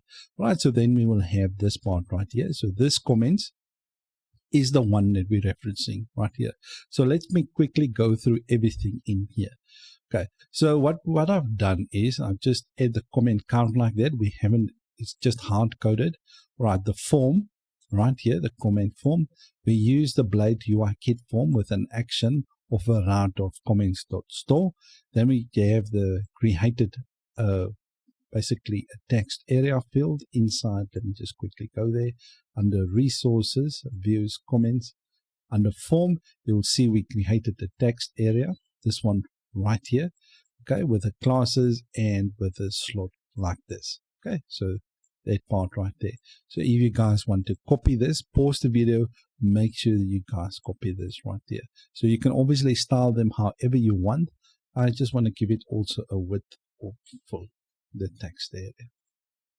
Okay, so just make sure you copy this part right here. So that's basically, let me just go into the comments again. All right, so that's basically the text area. So we add a placeholder of leave comment and we basically add the name of body. Now for the error field, let me just move this up a bit so that it's just right there. So the form error is a component that we created that basically just displayed. If we get an error, we just basically highlight the error like this with this classes right there. Okay, so we reference the name in the body for that one right there. Okay, now the thing is we're going to add by default, let's say they're going to create a root comment. So basically a root with, let me just spell it here. Root level is like this. I'm not referencing a root like this. Okay, so root level being the parent ID will be null. Okay, so with that one, we pass in a hidden input field of the depth of 0 right here. And then for the commentable ID, we pass in the post, all right, and the input hidden field for a commentable type, we just pass the post like this. Okay, so that's the first one. This is for the root level comment. Okay, like this. Now for the replies, it will work a little bit different. Okay, so underneath the div, right there, we have the replies. So let's quickly go to the replies right here. All right. Now the thing is, what we do is I created an opening and closing PHP tags right there with a depth. All right. Now the depth, I will quickly explain that to you now. So what we do is we get the comments depth. If the comment depth is 0 and we times it by 0, it will stay 0. All right. So, but if the depth is 1 times 8, it will just be 8. So basically what that does is we will automatically add a depth to this one right here of margin length of whatever depth we're working with. So basically what that will do is we'll indent the comment with whatever depth we have in there. So basically we're checking if the comment depth is less than or greater than, actually in this case we're checking if the comment is greater than 0, then we run this if statement like this. All right, so that's basically, so then we can just indent basically this grid like this, basically this whole thing we just indent it. Right, the next thing we have is the avatar. Now the avatar is something that we created as well. So let me just go there, resources, views, components. You will see we create a user folder. Inside that user folder, we create an avatar for comment. Just this one right here. So just create the avatar. Now the avatar will have an opening and closing PHP, and we check if the user is set. If the user is set, then we do all of this stuff in here. So then we have a classes with a flex call and all that kind of stuff. Just pause the video, make sure that you copy this and add them in. Okay, because you're obviously not going to have that, because you're only going to have the comments and all that kind of stuff. And you're going to get an error to say that you don't have this component. Okay. Then you pass in that comp user to that avatar component like this. Okay. Then we have an anchor tag with an hash sign. We can obviously still add that later to go to the person's profile. But we haven't created that yet. All right. So we got the image with these classes right here. Then we have a source with the user URL and the username SNR like that. All right, let's move on to the next part right here. We got the comment body. We have all these classes right here. We get the author's name, and then we get the comment body, and then we get the dump the loop depth. All right, now this is basically how we determine the depth of the comment. Now in Laravel helper, basically, if we run, because as you can see, we're going basically over all the comments. We loop over all of them. Okay, now what happens now is somewhere in the loop, Laravel helper, the depth, we can check how many levels deep we are in this loop. Okay, so that's quite nice. All right, so, and that's the depth that we use to basically determine how far the depth of the comments are that we save in the database. Right, so as you can see, I'm dumping it right there. Now what we do is we check if the depth is not this depth, then we just show the reply button. Right, so then we just take the looped depth like here. All right, we just pass the same loop depth that we just dump in here. We pass it to the reply component, the one that I'm just going to get to in a second, and then we pass in the post, and then we pass in the comment to the reply component like this. Okay, so let's quickly go to the reply component. Inside here, we're making use of Alpine.js. All right, so as you can see, the X data show, we set it to false. All right, and then we say to the button, we just added a couple of classes in there. So if we click the button, it will basically toggle the show on and off. Okay, so now the thing is, if they click the button, it will show the form. All right, so now what will happen is if I click the button, this part will show basically the form. Now I added the reply.store, but we're not going to use two different routes. We're just going to use one. So we're just going to change this to comments.store. Okay, so then this is the field. Basically the same thing, leave a reply and all that kind of stuff. We use the same text area, but the only difference now is if we go down right here. Okay, we put in hidden input field of the commentable ID. That's the post ID to know which post we actually referencing. The next thing, the commentable type is obviously the post. This part right here, the parent ID, we're just going to get basically the comment ID that we reply on.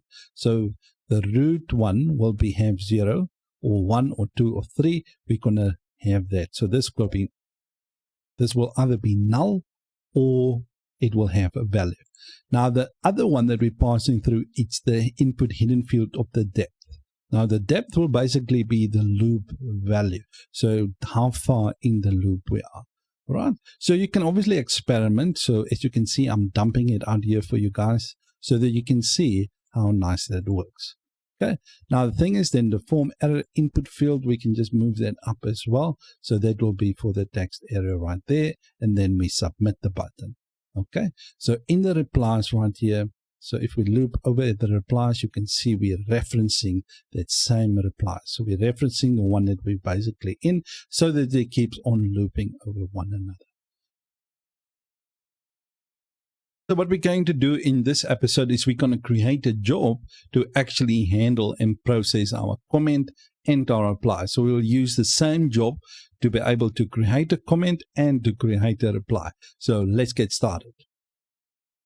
Right, so in your code editor where you have obviously your application open, just open up your terminal and then just press php artisan make job, and we're going to call this one create comment. All right, so then you press enter. So as you can see, job successfully created. All right, let's quickly go to that job. So create comment, this one right here. So there's a couple of things we need to obviously update the constructor, and we need to create a static function from request, and then we're going to execute the job right here. Right, so let's quickly add a couple of fields in here. The ones that we need is we need one for the parent ID, the body, the depth, the commentable, and stuff. Okay. All right, so let's start off with the first one. All right, the first one that we're going to do is we're going to create the one for the body. Okay, and let's add another one. This one will be for the parent ID. So parent ID like this. And then we're going to add another one. And this one will be for the author. Just actually add my constructor and the one for the author. Okay. And then we're going to add another one. And this one will be for the commentable. I'm just going to put a capital. All right, let's add another one, and this one will be for the depth, like this. Okay, so I can just remove this extra comma in there. So private body, just do this, put the comma in there. Right, there's a couple of updates I want to do in my constructor. Right, I want to bring in the user model. So the user model must basically be for the author. So I'm just going to bring my author in. So just make sure I import that at the top. As you can see, the next one is for the commentable. I just want to use my interface for that, the contract that we created. Just bring that in. For the body, that's going to be a string. Okay. For the parent ID, this will be an optional integer. And for the depth, I'm going to make that an optional integer as well. Okay. We can obviously add them in here as well, but I'm just going to leave it as such. All right, so just make sure you have them in the same order, the body, parent ID, the author, commentable, the depth in here as well, because we're going to have them in the same order when we actually create the from request, which we're going to do right now. So let's quickly create a private static function. Static function. All right, and we're going to call this one from request. Right, and what we're going to do in here is we're going to bring in our comment request, the one that we created just in 2 episodes back, and we're just going to do the request like this, and we're just going to do self. All right, just make sure we bring this in at the top right there. As you can see, the comment request, I'm bringing it in right there.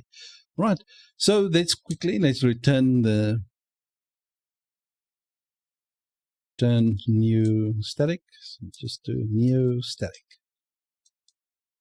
All right, like this. Now the thing is, what we want to do, I'm actually just going to add a semicolon at the end right there. Now the first one will be the request body. So request body, this one right here. Just make sure that you add them in the same order. As you can see, there's body, parent ID, author, commentable. We're going to do them in the same order. Right, the next one will be the request.parent ID. This one right here, but we need to update our parent ID quickly. Let's go in our comment request right here. As you guys remember from the previous episode, I actually made it like this. Parent ID, right? Just make sure that you add them without the underscore like this. Okay. Next one is the request. This one will be for the author.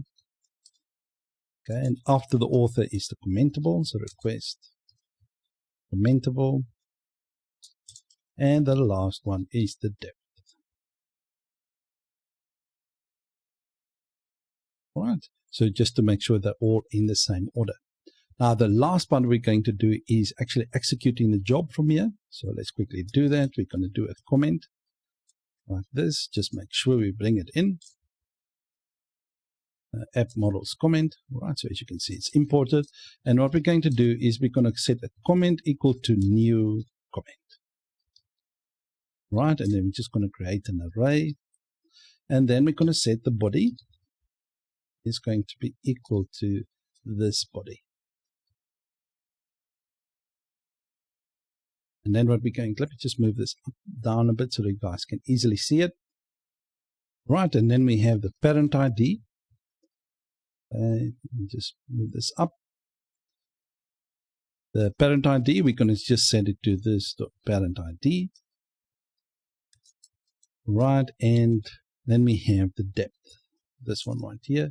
And we're just going to set the depth to this.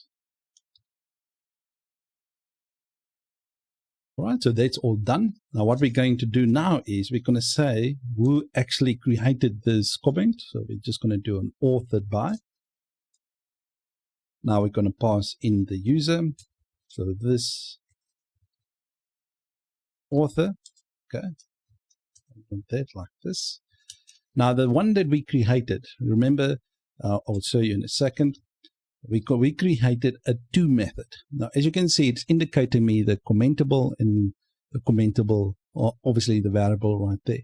Now, the thing is with this is we going to assign this comment to either a post or a thread or whatever the case may be. So we're not limited. Let's say we want to add articles that also want to have comment. We can use the exact same job to do that because we set up polymorphic relationship. Okay, so the commentable to. And we're going to just send it to this commentable. Like this. All right. And then what we're going to do, we're just going to save the comment. And then we're just going to return the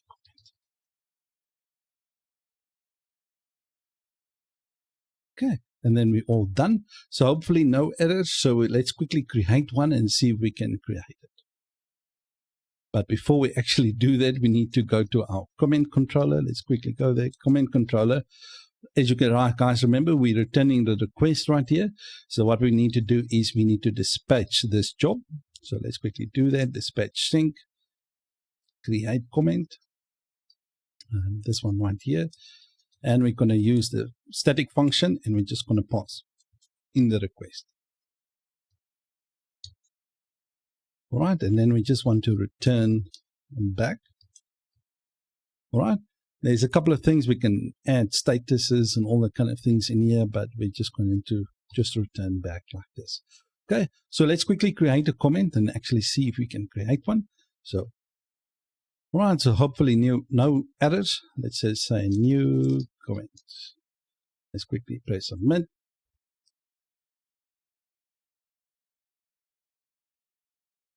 Right, unknown column depth in field list. Right, I forgot to run the migration, so I'll quickly do that and let's try again. Right, so let's quickly type in new comment. Okay, so let's quickly add that.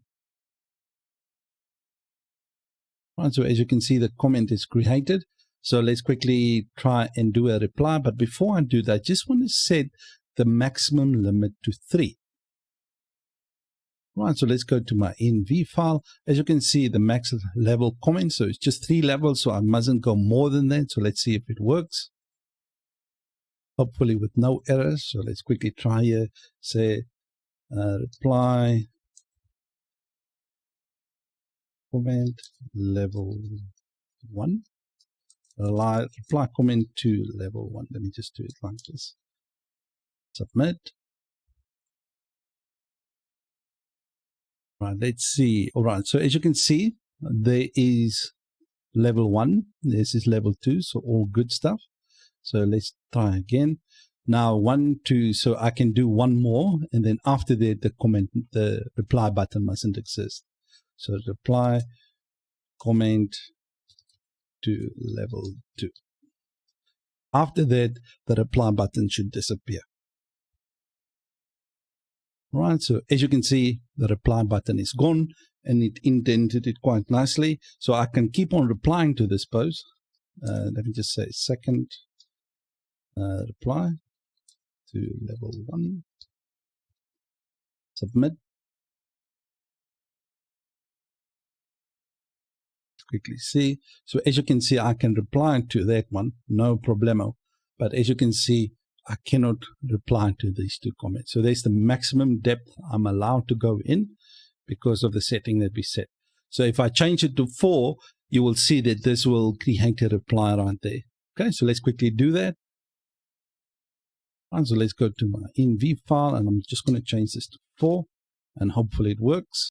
Right, so as you guys can see, now I can reply to this comment. Right, so it's totally up to you how you want to set them up. So what we're going to do in this episode is we're going to work on our tags.index right here. So let's get started. Right, so the first thing we're going to do, under your public folder, you will see images. For the tags, if you're using the template, copy all of them. All right, so just copy all the tags just like that, the images, right? And then you go to your storage folder under AMP public tags right here. Just paste them in there like that. Okay, so that's the first thing. The second thing we do is go to our database, my factories right here under our tag factory. What you do, just add a description right there. Okay, so if you want to, if you don't want to, that's completely fine. Right, it's not going to break anything. All right, let's quickly go to our seeders, our tags table seeder. What we want to do now is, as you can see, the outdoors, just make sure you add the public tags.outdoors. For the create tag, just add, for the health one, just add the health, environment, etc., etc. Just make sure you add them in there. Right, so for the create tag method that we're calling on, this one right here, just make it a string for the name, string for the slug, and string for the image. And then this tag factory, you just reference basically the name, tag, and image. So that's why, like that. Right, so after you've done that, you can just run your seeder again. Okay, all good stuff. Right, so once you've finished, just open up your tag controller. Right, so you will have 2 tag controllers, one for the admin and one for the pages, and you want the one for the pages. Okay, this one right here. All right, so we're going to return a view to pages tags.index. Okay, but what we want to do is we want to pass all the tags to that view. All right, so let's quickly get all the tags. Okay, and then we just bring in the tag model like that, and we're just going to get all the tags like this. Right, just make sure you bring in the model right there. Otherwise, you're going to have an undefined variable, basically tag not found, basically. Okay. Now, the next thing that I want to do, I want to add a show method in here as well. So just add the show, bring in the tag, and just pass in the tag like this.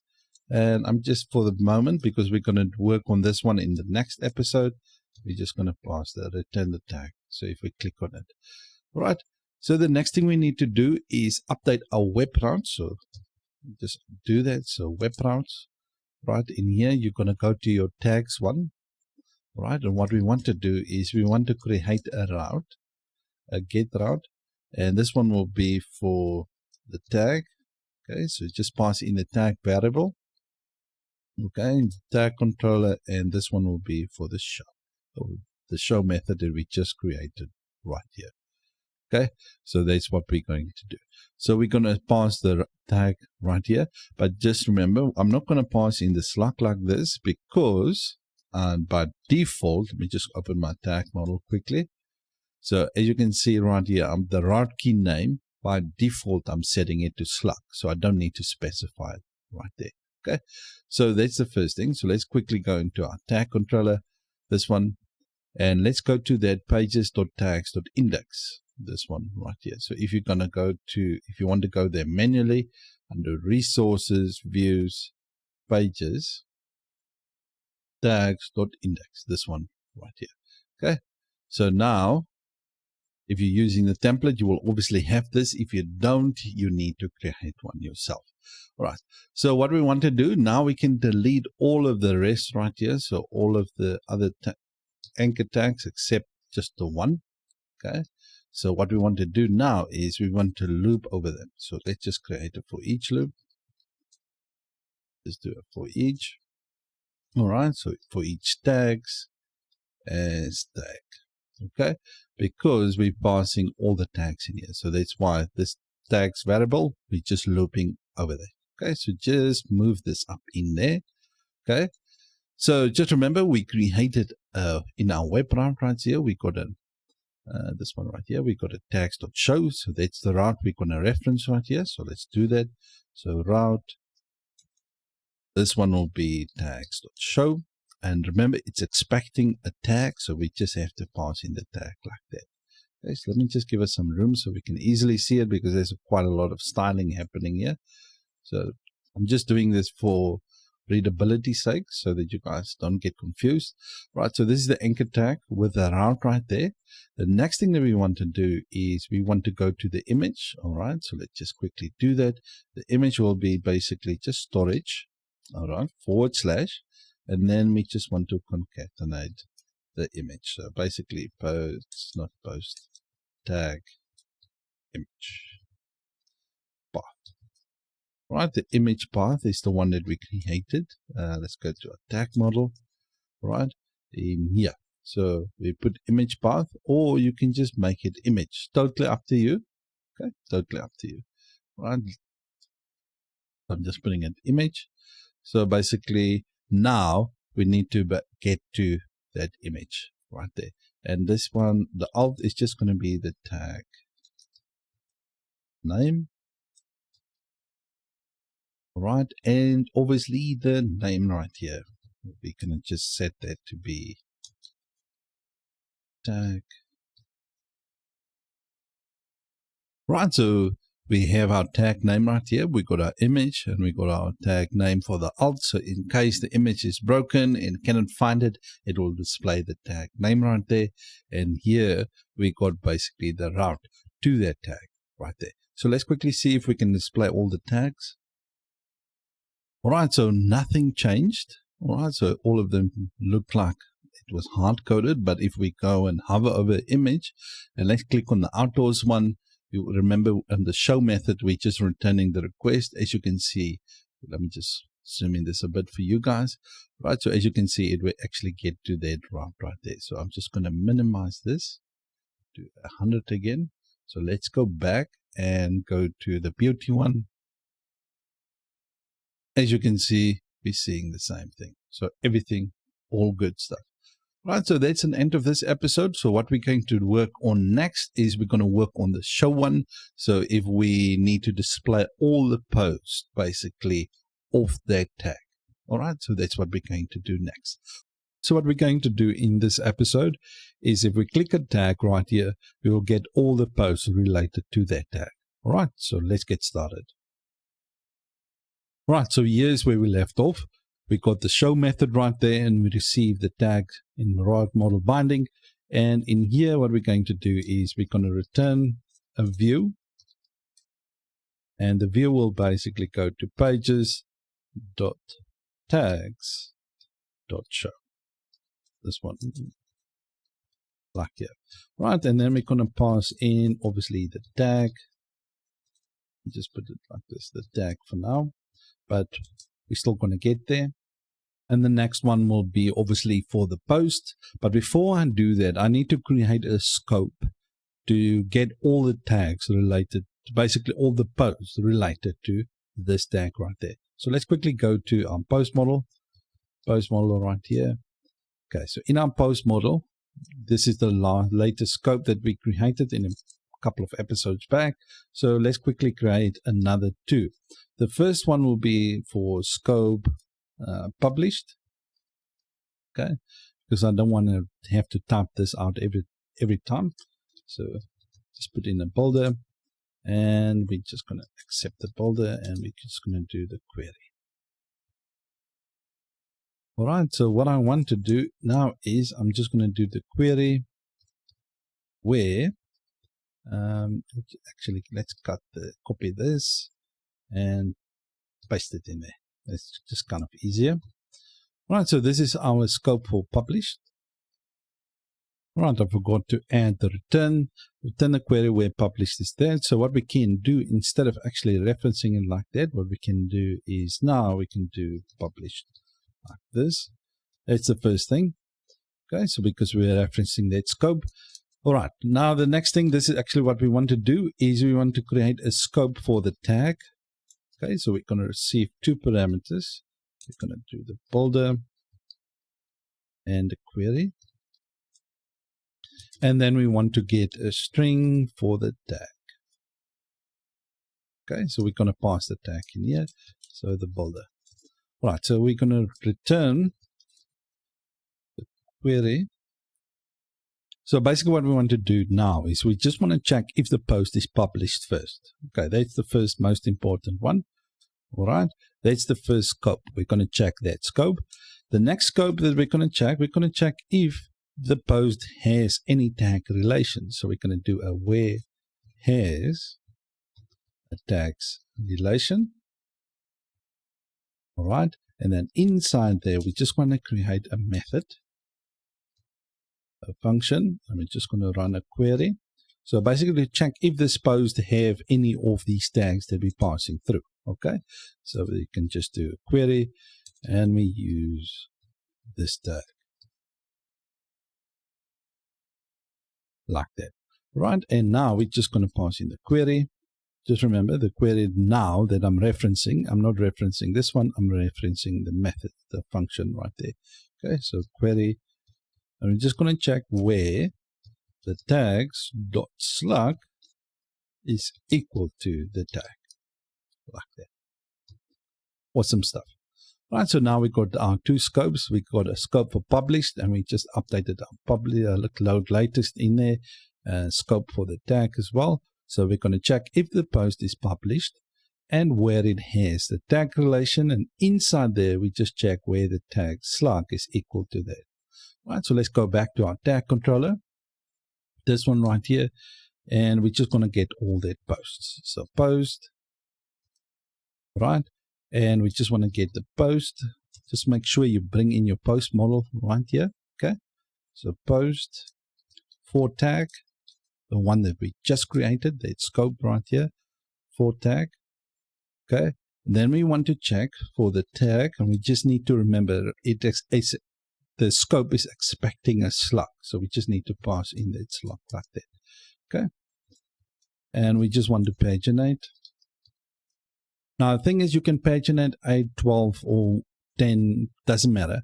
All right, I'm just going to paginate 2 because I want to just render actually the posts, okay, because there's not too many posts for a specific tag. Okay, so I just kind of want to render it right there just to make it easy to see actually the links. Okay, so we got our post for the tag, we pass in the tag slug, and we just want to paginate 2. You can increase this to whatever you guys want to do. All right, now let's quickly create this view right here, pages.tags.show. Okay, as you can see, it's not created. So resources, views, pages, tags. Let's create a new one, new file, show.blade.php. This one right here. Okay, so now as you can see, it's happy because it's created one. Now what we want to do, if you're using the template under pages.post under index, you will see that view that we need is in here. So just copy it. Okay, then paste it in your tags.show right here. Okay, right, let's go start off with the first one right here. So let's go up. So this decor right there is hard coded. What I want to display right there is the tag name. So tag name. Okay, just remember the tag is, we're passing it right here through as well. So we're receiving it in the view right there. Okay, so the next thing is the tags description. So let's do that. Description. Okay, you can call the properties or the method. It's totally up to you. And the image for the tag. Okay, so what we can do is storage / and then we just want to concatenate the tag image path. Okay. Now the thing is, I'm using image path in my tag model, and I'm using image in my post model. Just to kind of keep things consistent, you have to kind of name them the same. So if someone reads your code, they will kind of understand what is going on. So in my tag model, I'm just going to change this back to an image. All right, so what we're going to do for the alt as well, we just need to add in there the tag name. Okay, just give us some room here. So right now the heading right there says latest post, but what we want to do is we can just say post and then just put the tag name. You can be creative. If you want to put anything else in there, go ahead, please. Yeah. All right, so what I want to do now is I want to delete all of them, actually, because what I'm going to use is I'm going to use the latest post template to kind of make it easier for us. Just make sure that you stay inside the container. Don't delete the container, because the container's got styling in it. Every second child, the image will flip. Okay, so let's just do it. All posts. Okay, and what we want to do now is we want to do it for each loop. All right, and for each post as post. Okay, and then we just want to bring in that X post dot latest. I think, yeah, that's the right name. Okay, and then we just need to pass in the post.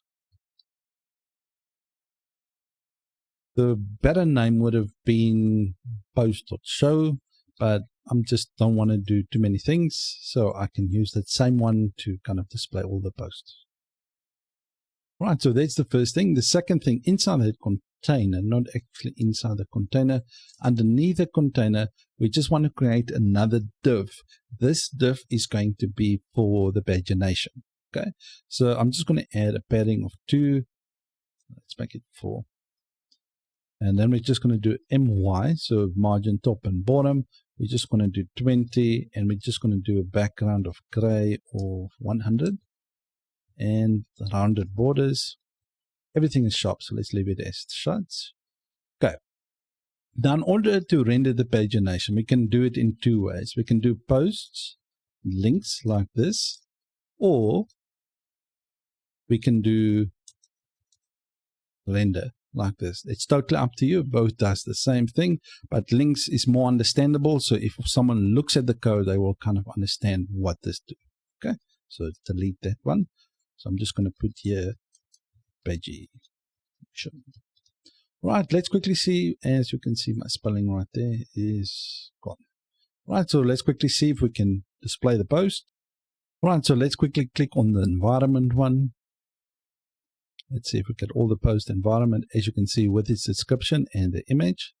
And as you can see, it displays this post with the tags and the read more buttons. And it's got the pagination in there as well. So obviously, if you increase the pagination, everything works quite lovely. Right now, as you can see, the environment is in here. So all good. So what we're going to do in this episode is we're going to have a read time indicator right here, how many minutes it will actually take for a viewer to read a post. Right, so let's get started. Right, so open up your post model. Right, so what we're going to do in here is we're going to create that method called the read time, like this. All right, and then we're going to set it to a minutes variable. Let's quickly create a minutes variable, and we're going to set it to, in PHP, you've got helper methods to determine in a string how many words there are. So we're going to use one of them, string word count. All right, and inside that, what we want to do is we want to create a method called strip tags as well, because this is a helper method by PHP that will actually strip any tags from whatever we put in there. So this body, because remember, we're going to use a WYSIWYG editor that will save actually all tags and everything inside the database. So we don't want to count those as well. We want to kind of strip them. If you guys remember, as you can see with the excerpt, we do the same thing right there. Anyways, we strip that. Then after that, what we want to do is we want to round this off like this. Okay, we want to round it off. But what we want to do is we want to divide that by 200, like this. All right, so let me just explain that, because remember, it's not working from outward, it's actually from out to inner, it works from inner outwards. Okay, so what we're going to do, we're going to get the body, okay, then we're going to strip the tags from the body, okay, then we're going to count the words in the body. All right, and we're going to divide that by 200 because an adult reads between 200 to 250 words a minute. Okay, so that's why we kind of, when we limit an excerpt, we kind of limit that to 200 to 250 words. Okay, so that's just an extra nugget right there. And then what we do after that is we round it off because we don't want any decimal numbers or float numbers. Okay, so what we're going to do then, we're going to return if this minutes that we just created is actually equal to 0, okay, question mark, going to ternary operator, just set it to 1, else set it to the minutes, like this. Okay, so now our method is created. Okay, so that's basically what we're doing in there. All right, so the next thing that we're going to do now is we're going to the show view. So the show is under pages, so under views, actually, views, pages, post, dot show, this one right here, so that we can indicate to the viewer how many minutes it will take them to read this post. Okay, let's start off with the first one. This is the one article right there. Let me just go in there. Underneath your date, just put a span tag with text or gray or whatever you want to decide. And then we're just going to get the post and we're going to call on this method that we created, this red timer right there. Okay, so you can add the minute like this, or with like this, or with an S, totally up to you, right? And then you just put in red like that. Okay, and you're doing the same thing for the other article. So let's quickly go there. This one right here. And we're just going to go time, this one right there. Okay, so let's quickly see if we can view the red time for every post. All right, so as you can see, it will take this one 5 minutes right here. So all good stuff. Another thing that I want to show you guys, let's go to the tags quickly. So if we click, let's say environment again. If you're basically, in this case, we paginate the post, and you will see this right here because we created a div for the links. Okay, so if there is no links, all right, we want that container to disappear. I'll show you how. Right, in order to go there, under resources, views, pages, tags.show, this one right here, and this is the pagination one. So what we can do is we can create an if statement. So an if, in this case, the posts, okay, plural, has pages, plural as well, the method. Then we want to do this, move it in there, and we're just going to delete this right there. Okay, so if the post has pages, show the links. If it doesn't, don't show. Okay, all right, so as you can see, it disappears right there. This video is requested by one of our viewers that asked us if we can limit the amount of replies a comment can receive. All right, so in this case, as you can see, I limit them to 3, and then we get a message right here. Maximum replies reached for this comment. All right, so this is what we'll be building in this episode. There's some bonus extras for you guys as well, so look forward to that. So let's get started. All right, let's start off with our first one, our environment file. So in here, what we're going to do is we're going to create a max replies to comment variable. Okay, so this kind of very descriptive. So if someone have to read your code, they will kind of see what this actually do. So I'm just going to set mine to 2. He or she requested that it is set to 6. Right? So you can obviously set it to whatever you guys want. So for now, I'm just going to set it to 2. All right, so let's go on.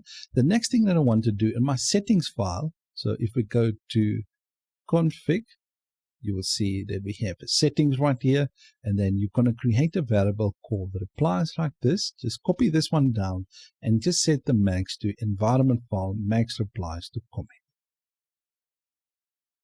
Right, let's move on. The next thing we're going to do is update our comment model. So in our comment model, you will see that we use the HasReplies thread. Now, what we're going to do inside our HasReplies thread, we're going to create a method that will check the maximum amount of replies. All right, let's do that. All right, so open up your, all right, so we've got our HasReplies thread open right here. In order to get there, you go to your app, trades right there, you will see HasReplies. Okay, let's quickly create that method. So public function, and we're going to call this one maximum replies. Like this, and we're going to return a boolean. Right, so what I want to do, I'm just going to return this dot replies relation.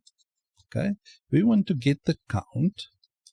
Right, so let's say you have a comment, and every subsequent reply is a replies relation to that comment, and we're going to count how many relationships basically that comment has, and we're going to check. So in this case, and we want to see if it is greater or equal to the config. All right, and then we're just going to go to the settings, and we're going to put in the replies max like this. So that's all we're going to do, just this one method right there. Okay, the next thing we're going to do now is we need to go inside our reply, this one right here. Okay, let me just quickly show you where that is. Under components, post, and then you'll get the reply right there. Okay, so if the comment is maximum replies, or you can say not the maximum replies. Okay, so obviously if we put it like this, if comment is replies, we need to move this H2 in there. All right, but we want to say if it's not, then show the button. If else, show this H2. So let's see if it works. Right, so as you can see, it disables the button and it shows me that message right there. You guys can obviously get creative with your styling and everything like that, totally up to you. So I just want to go in here and I want to remove this dump. So that's basically what the viewer will see. Maximum replies reach for this comment. Hopefully I understood that question well. So let's move on to the next part that I want to show you guys. All right, so if someone wants to know, let's just go down here. If you click the load more button to have actual, a loader indicator right there. So as you can see right here, if you guys want to do that, I'll quickly show you how in this episode. So let's do that. Right, in order to open that, we go to Resources, Views, Livewire, the latest post, this one right here. Okay, so when we click the button, we have the load more button that we click. So what you're going to do, just create a span for the wire loading, and then we add a dot remove, this one right here. Then we remove that button right there as soon as we click the loading. Okay, and then when we do press that button to load more, what we will do is we will show this div right here. Okay, so wire loading, then we add a 200 millisecond delay just to kind of let the user know like something is loading. So in my case, I set it to 200. So you can obviously change it to whatever you want. Okay, so then we can just say loading, okay, like this.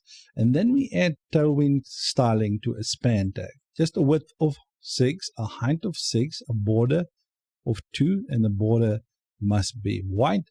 And we put it as rounded full. And then all we do is we add this tailwind property called animate spin.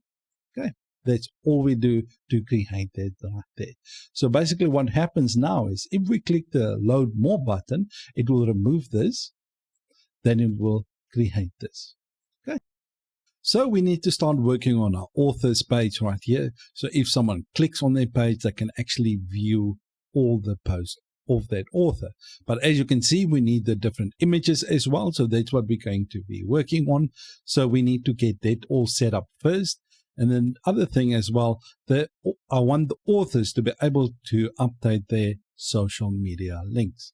All right, so if we go to the profile as it is right now, you will see there's no way we can actually add an image. So let's quickly start this off and create it. Right, so if you're using the template or if you have a JStream installation, in order to do that, we're going to go to the config file, and under that, we're looking for JetStream. Right, so in order to activate the profiles. Now, in order to do that, you go down, you look for features right here, and you can say feature profile photos. So we're going to uncomment that, so it means it's available for us right now. Okay, so just go to JetStream, you'll see stack, you'll see middleware, and you'll see features right here. Just go to profile photos right there. So let's quickly go back. All right, so as you can see, now it gives us an option to actually add an image. But before this will work, it's going to break right now with the default setting because I changed my storage public folder. So I'll quickly show you how to do that. Because if we're going to select an image, it's not going to be displayed because it's looking for storage and obviously the link to this file. All right, so just to show you, so if I click save right now, it's going to save the image. All right, and what will happen, as you can see, it doesn't display it at all because of my setup that I did at the back. So I'll quickly show you all the process so that you can understand this if later on you want to do your own kind of storage setup. All right, so let's go to our storage folder right here, and under app, you will see we got a new Livewire temp. That's all good. But under public, you will see we've got a new file right here called profile photos. This one right here.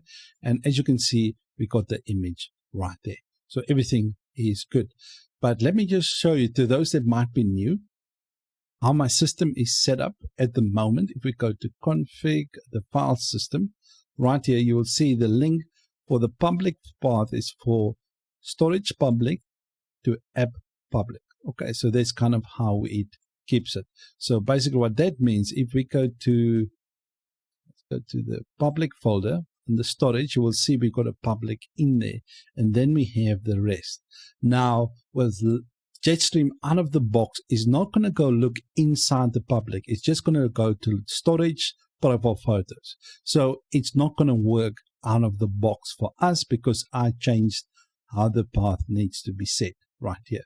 So how Jetstream will look for the profile photos, it will go to app, public, storage. Okay, it's going to look for the storage right here, and then it's going to look for profile photos. It's not going to go look storage, public, profile photos. So I want to fix this. Okay, in order to fix that, it's quite simple. Open up your user model if you're using a Jetstream installation, and if we go up, you will see there's a Jetstream use Laravel Jetstream has profile photo. If we go in that, you will see get profile URL attribute, this one right here. So we're going to copy that whole thing. Just copy it. So get profile URL attribute. If you're following along with my series, then you'll kind of understand what I'm doing right now. So just copy all of that. Go back into a user model, and first thing, just underneath it, appends URL before the INT methods. We just paste it in there. Okay, so the only thing that we're going to do in here is we're going to just change this. Okay, we're going to add a string in there, and we're going to concatenate basically that part right there. But what we're going to do is we're just going to add the public in there, just like that. Okay, just give us some room. So basically what it will do now is it will go to storage.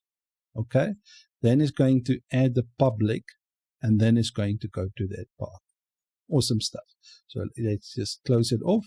All right, just make sure that you get the profile photo URL attribute right there, and then you get just paste it in here and just add the public part right there. Okay, so let me just close this off, and hopefully the image works. All right, so as you can see, now it displays the image right here and the image right there. Awesome stuff. All right, so the next thing that we want to do is we want to, just above this, we want to add the social links. Right, so we want to create a Livewire component that will actually work in the same manner. So if the user clicks save, that they can actually update their social links, whatever the case may be, only if they are author. All right, so that's it for me, guys. Like the video if you like it. If any questions, feedback, or suggestions, please leave it to me in the comment section, and I'll glad to respond to that. In the next episode, we will just work on the profile right here so that we can be able to, when we call on the author, let's go to the home page right here. So if we go here, all the information that we get will basically be coming from the database right there. Okay, so everything is hard-coded right now, but I want the authors to be able to kind of manage their own things, put in their own social links and all that kind of stuff. So what we're going to do in this episode is we're going to allow the authors to basically update their social links right here. So if they want to change any of them, they can do that. All right, so that's what we're going to do. So let's get started. All right, so I'm just quickly going to go over the structure of the profile page that you just saw. We're going to resources, views right here. You will see there's a folder. If you have a Jetstream installation, we'll call profile right there. So click on that. Then you will see we have a show view, this one right here. Then we have the update password, update profile information, all that kind of stuff. The one that we're going to use is the update password one. So because we're going to copy everything in here and paste it inside our Laravel component that we're going to create and we're going to just change some fields to make it quite easier for us. Otherwise, we have to type all of this out anyways. Okay, so the next thing is let's quickly create our Laravel component and reference it in here in our show view right here. Okay, so open up your terminal. We're going to do PHP artisan make a Laravel. You're going to create a folder called profile. Inside that, we're going to create a component called social. Okay, so press enter. You'll see it created a class and a view for us. Awesome stuff. So in our show view right here, what we're going to do, I'm just going to copy the password one up. Okay, so I don't want to have to type all of that. I'm just going to delete all of this. And what I'm going to do is I'm going to add writer. Okay, like this. I don't need to pass any parameters right there. And we just do end writer like this. Okay, now we're going to link that component that we just created. So that Laravel one and profile.show, this one right here. Okay, so I'm just going to do comment social links like this. For anyone that's new to the channel, I'll quickly show you where this is, where we created. So under app providers, under Blade service provider, we created a Blade if statement. So basically this is the syntax. And basically we just wanted to return, check if the authenticated user is the writer. Okay, so now we need to work with our Laravel social view, that one right there. So let's go to resources, views, Laravel profile.show, this one right here. So what I'm going to do, I'm just going to copy everything from the update. So if you go to the profile update password form, we're going to use that same form. So just copy everything in there and paste it inside your social right here. Now let's change the first thing. So update, I'm just going to call this one update social profile links, kind of descriptive. And we're going to do the same for here. So update profile, social profile links. Right, and the description, you can be as creative as you guys want. So I'm just showing you the overall thing, what I'm going to do. Now, this is the form. Inside the form, you will see we got the current password, and a password confirmation. We just want to delete the password and the password confirmation. Okay, just like this. Okay, so then we're going to have one form. So this one will be for Facebook. Okay, so let's start off with Facebook. So I'm just going to copy everything like this, and I'm just going to change that to Facebook. And the current password, I'm just going to change this to Facebook. Like that. Just kind of make our jobs a lot easier. Let me give it some room in here. So this will be a type text and not password.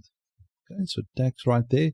And the autocomplete, we're just going to remove that and just leave the Y model defer. Right, the defer basically means if we press the submit button, then this input field will only work. Otherwise, if we leave it off right there, it will update and send AJAX requests to the server automatically. And we don't want that to happen. We only want this to happen as soon as we press the save button right there. Okay, so now we got our Facebook right here. So let's just copy that one for 3 times down. So this other one is going to be for Facebook, the other one for Instagram and LinkedIn. Okay, see you guys after this. Right, so I update all of them. So we got the Twitter one. So just make sure that Twitter for the input fields and the errors right there. For the Y model.defer, we're just going to make it sure that we go to the profile.twitter. Okay. So what we're going to do is we're going to check inside the array for Facebook, inside the profile array for Twitter, inside the profile array for Instagram, and profile array for LinkedIn. Okay, just make sure you copy them all like this.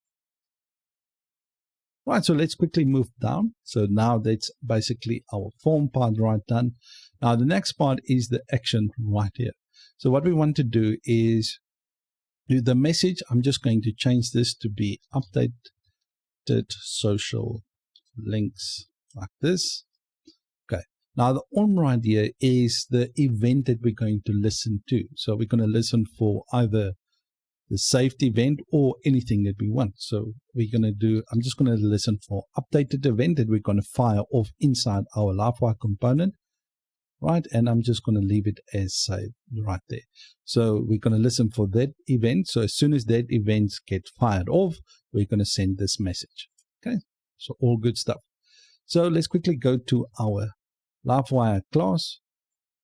So on the app HTTP Livewire's profile social class right here. So let's start off with the first one. This we need to get in the user. So we're going to create a public variable and we're going to call this one user. But I'm just going to make sure I bring in the user model and I'm going to set this to the user. The next thing is we need to public and we're going to call this one profile and we're going to set that to an array. This. Now the public mount method, we're going to create that. So this works like the constructor in any PHP class, but in Livewire, instead of the constructor, because the constructor is used somewhere else, we use basically the mount method like this. Okay, and we want to set this user. Okay, we want to set that to the authenticated user. Just pass in like this. And the next one is this profile. We want to set to the authenticated user's profile,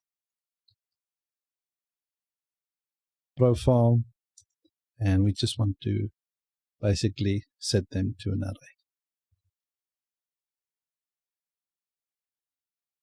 As always, just make sure you import the classes at the top, otherwise you're going to get weird errors. Right, the next thing is we're going to do a public function. Now this is the form that we're going to handle. So let's go to the social page right here. So the social update, social profile link, just copy everything in there because this is the submit. So we need to get this right here and paste it in there. Okay, so we're referencing that form right there. Okay, now inside here what we're going to do is we're going to say this user. All right, what we want to do, we want to get that user's profile and then we want to run update on that profile. Okay, and let's just do it like this. Right, we want to set Facebook. We want to set that to this profile. And we set it into array. We just want to set this to Facebook, the one that we're going to get. Right, so I'm going to copy this down again, so just like this, and we're going to do the same for Twitter. Let's do that. Twitter, Instagram, and LinkedIn. Right, so when we're done with that, what we're going to do is we're going to fire off an emit event, so emit, and we're going to call this one updated. Right, so if we go back to the form again, let me just close off the show view and the password. So in here, I'm going to listen for that updated event. So this updated and this updated is the same thing. So if I call this one soap, I'm going to listen for that soap event right here. You can literally call it anything you want. Okay, so I'm just going to listen, but kind of descriptive. So updated, and I'm just going to call this one updated. Okay, so as soon as we get the form, so we get the profile, we update the details right there, and then we emit that event to actually say if basically the profile is updated. Now the next thing I want to show this, if you guys want to format it, so let's just go to resources, views, under the vendor folder, under components, you'll see the action message right here. So this is the props of on. So if you guys want to change anything in here, so if you want to change the duration of the display, so in this case, You can change how long the message will appear. So if you guys want it to be 6 seconds or only 2 seconds, by default, if you're using the Jetstream installation, you can change it right here. Okay, so if you want to change this classes as well, so if you want to, so the attributes merge right here. This is responsible for the look of the message. Okay, so I'm just going to make this a little bit lighter, actually, to 400 right there. So you can change it right here. Okay, so let's quickly see if this all works, and hopefully, fingers crossed, it works. Right, so this is coming from the database. So let me quickly change this to just Joan and press save. As you can see, updated social link. So everything works quite nicely. You just press that again, put an S to kind of make it consistent. All right. So in this episode, what we're going to do, if you're using the template, we're going to work on the authors page right here. So we're going to get all this information from the database. And if we click on this, we need to go to their respective profiles. Right, so we finished up actually allowing the authors to actually update their social medias right here. So if they don't have one, we want to actually not display it right here.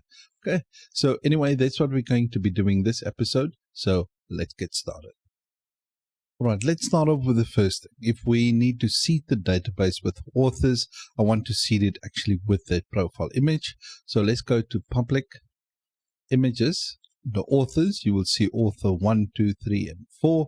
So if you're using the template, you will have this. Just copy all of them. Okay, just copy that. And then we're going to go to storage, app, public, and profile photos, and just paste them in there, right there. Okay, so we got that all done, because remember, we've got a storage link. So under public, storage, we got a profiles right there. So we got the link right there. Okay, so the next thing we're going to do is we're going to go to the seeders, the user table seeder. Right, then for the writers, okay, so just make sure if you have all 4 of them, just paste basically the profile path of that image. Like Michelle Jones, I put the profile path. Let me just give it some room here so I don't confuse anybody. Okay, so for Michelle Jones, I put a profile path to that image. And for Jane Doe, I put her profile image. For David Rogue, I put his profile image. And for John Gray, his profile image. Just like that, okay? Just the path to that image. Like this, okay? Right, so the next thing is obviously to migrate and seed our database. But before you do that, just make sure under your event service provider, you turned off the tag observer and the post observer. Otherwise, you're going to run into an infinite loop. Okay, so just stop that one. Okay, so just comment them out, then seed the database. Okay, so PHP artisan migrate fresh and dash seed. Okay, so let's just do it like this.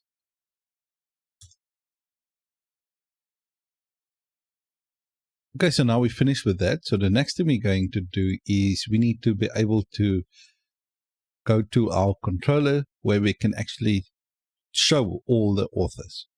Right, if you're using the template, you're going to go to app, HTTP, controllers, pages. You will see we have an author controller right there. Okay, so with the index page, and we're going to have a show. We're going to get to the show in the next episode where we're going to get the author and get all the posts of that author. But for now, we just don't want to display all the authors. Okay, so there we just return a view pages authors.index. So what we want to do is we want to pass along all the authors to that page. Okay, so let's just get all the authors. All right, and what we want to do is we want to bring in the user. All right, where, okay, the type is equal to the user's writer. We want to get that, and then we just can press get. So basically what this does is we'll get the user where the type is a writer right there, and then we're just going to get the authors. All right, so the next thing we're going to do is we need to go to that view. So to get to that views, under resources, views, pages, authors.index, this one right here.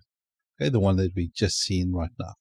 Okay, so what are we going to do is we're going to loop over all the authors and just display their profiles. Okay, so let's do that.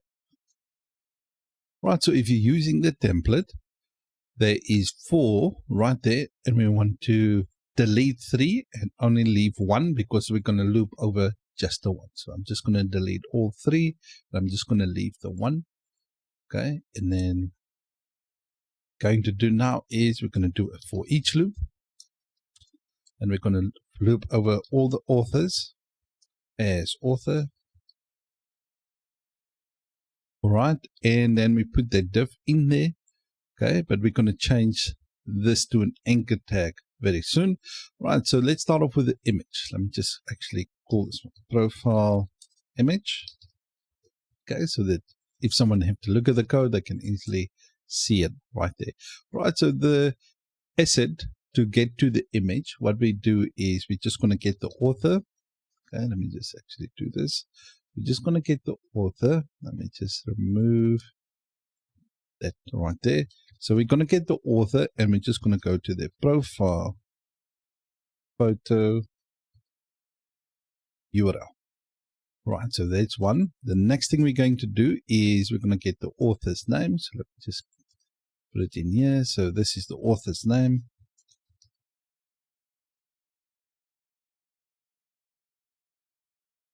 Right, we call on that property. The next one, this is the bio for that author.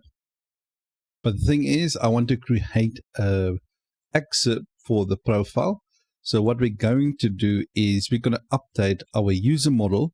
When we call on that, it's actually going to get the profile and an excerpt of that profile. So let's quickly do that. So let's open up our user model. So in here, right here, I'm just going to add a new one. Let me just call this one social. All right, so let's start off with the first. I'm going to create a public function, and I'm going to call this one bio profile. Right, and what we're going to do is we're going to return this profile. We're going to call on that has one profile of that user, and we just want to get their bio. Okay, so the bio, remember, I already created. Let's just quickly open our profile model. So in our profile model, we created public methods that return their properties. Okay, so that's what I'm calling on right here.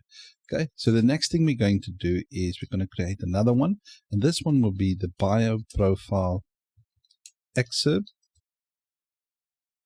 Okay, so what we're going to do is we're going to return a string limit,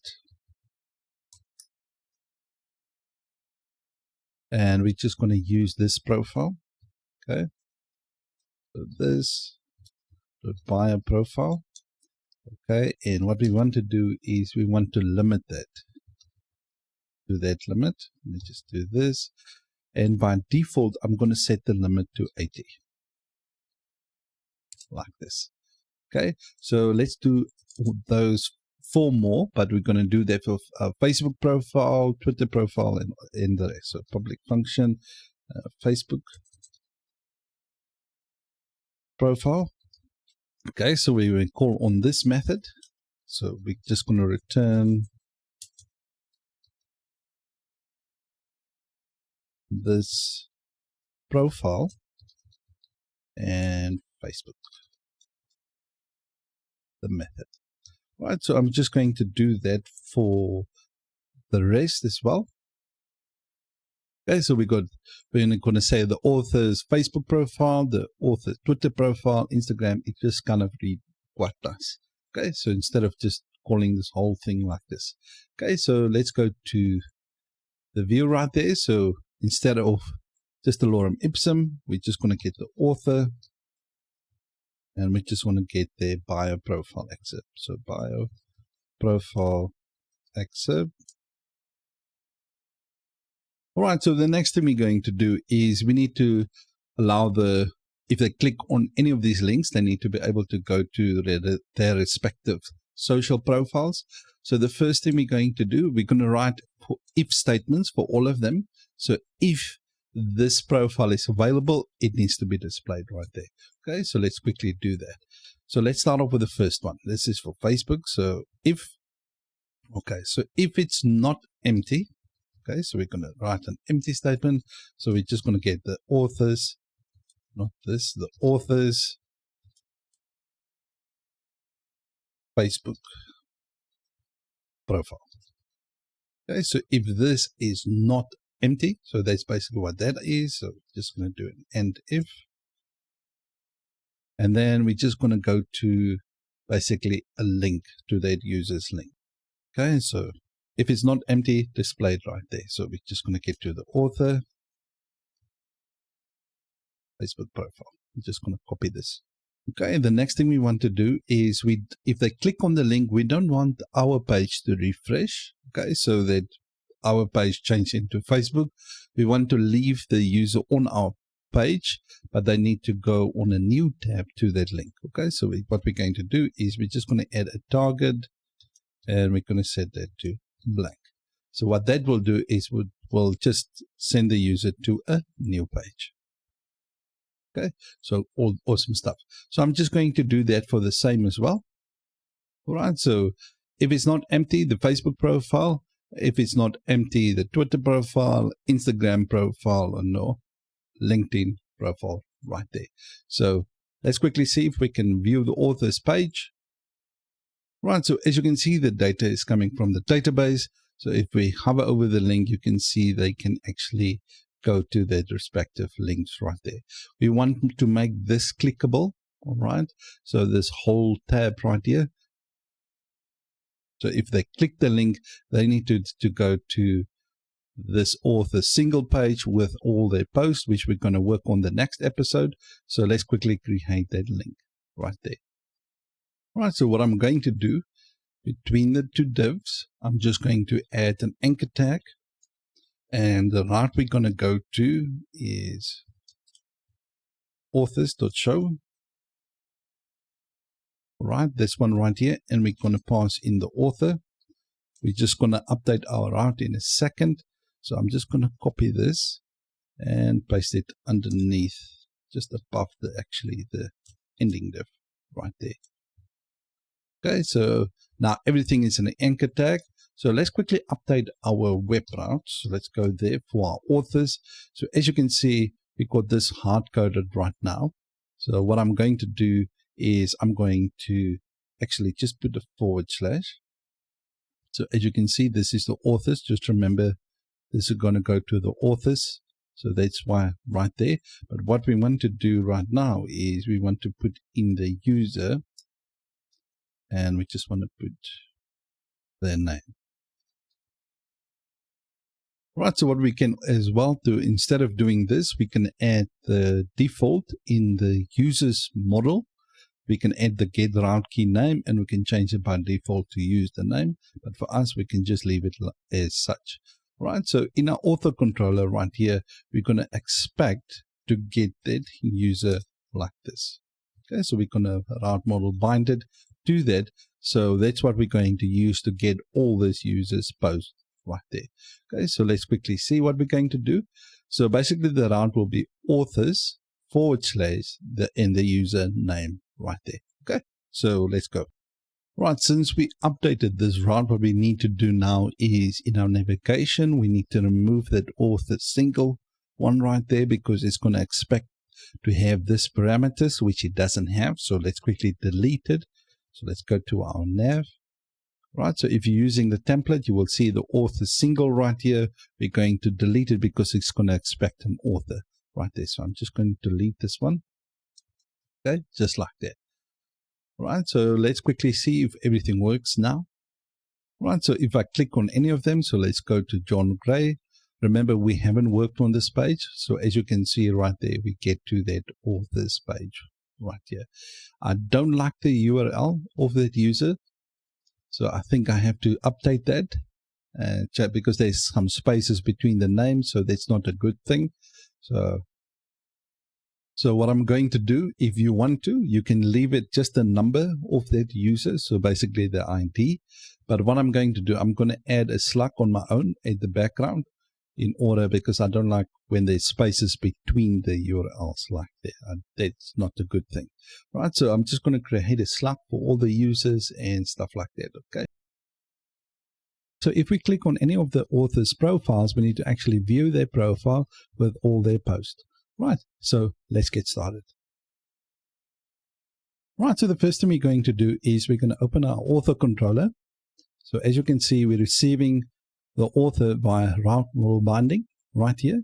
Okay, so then we have to pass in to the view. We need to pass the author. So we're just going to create an author variable. And we're going to set that to the user. And the next thing what we want to do is we want to get basically all the posts of this author. All right, so let's do that. So what we want to do, we want to get the posts where, all right, the author ID. So let's just quickly open our post model so people can understand. So let's go to our post table actually. So as you can see, by default, we have an author ID for the authors right here. So we're going to check where the author ID is equal to the current user's ID. Right, so let's do that. So we're going to check where the author ID is equal to this ID, like that. Okay, and then what we want to do is we want to paginate that. So paginate. And I'm going to set it by default to 4. All right. You can obviously do more, but I'm just going to set it to that so that we can actually view the pagination. All right. So just make sure you bring in your post model. So as you can see, I got my post model, I got my user model in here for that. All right. Otherwise, we're going to get an error. All right. So let's go to the view. All right. The view, if you're using the template, you go to pages, authors.show, this one right here. Okay, so let's start off with the first thing, the author's name right here. Okay, let me just actually remove this. All right, the author's name, we're just going to add the author name like this. Okay, just like that. The next thing is we want to display how many posts. Okay, so let's just do that. So we're just going to add a count and we're just going to add the post like that. All right, the next thing is for the socials right here. All right, so what we're going to do is we're going to write an if statement again. So if, all right, and we just want to check if it's not empty.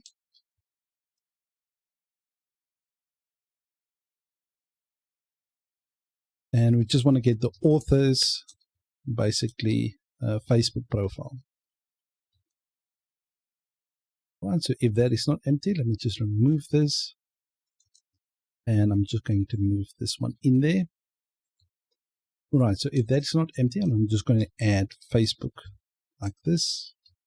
And I'm going to do that the same for the rest, but I just want to add the URL in there as well, so that they can be able to just to click to it. And this must be the method, not a property. Right, so I'm just quickly going to do that for the rest as well. Right, so that's all in right now. So we go to one for Facebook, Twitter, Instagram, and LinkedIn. If you have a better way to do it, you can by all means do that. Right, so that's our post right there. So that's the count. The next thing we want to do is we want to actually bring in the author's name right here. So we're just going to get the author's name.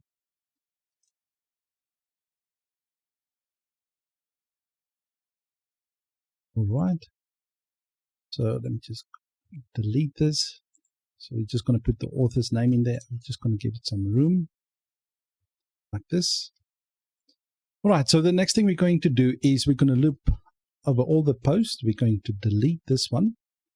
All right, and what I want to do is I want to use the same one, the same single post that we used for the front end, for the home page actually.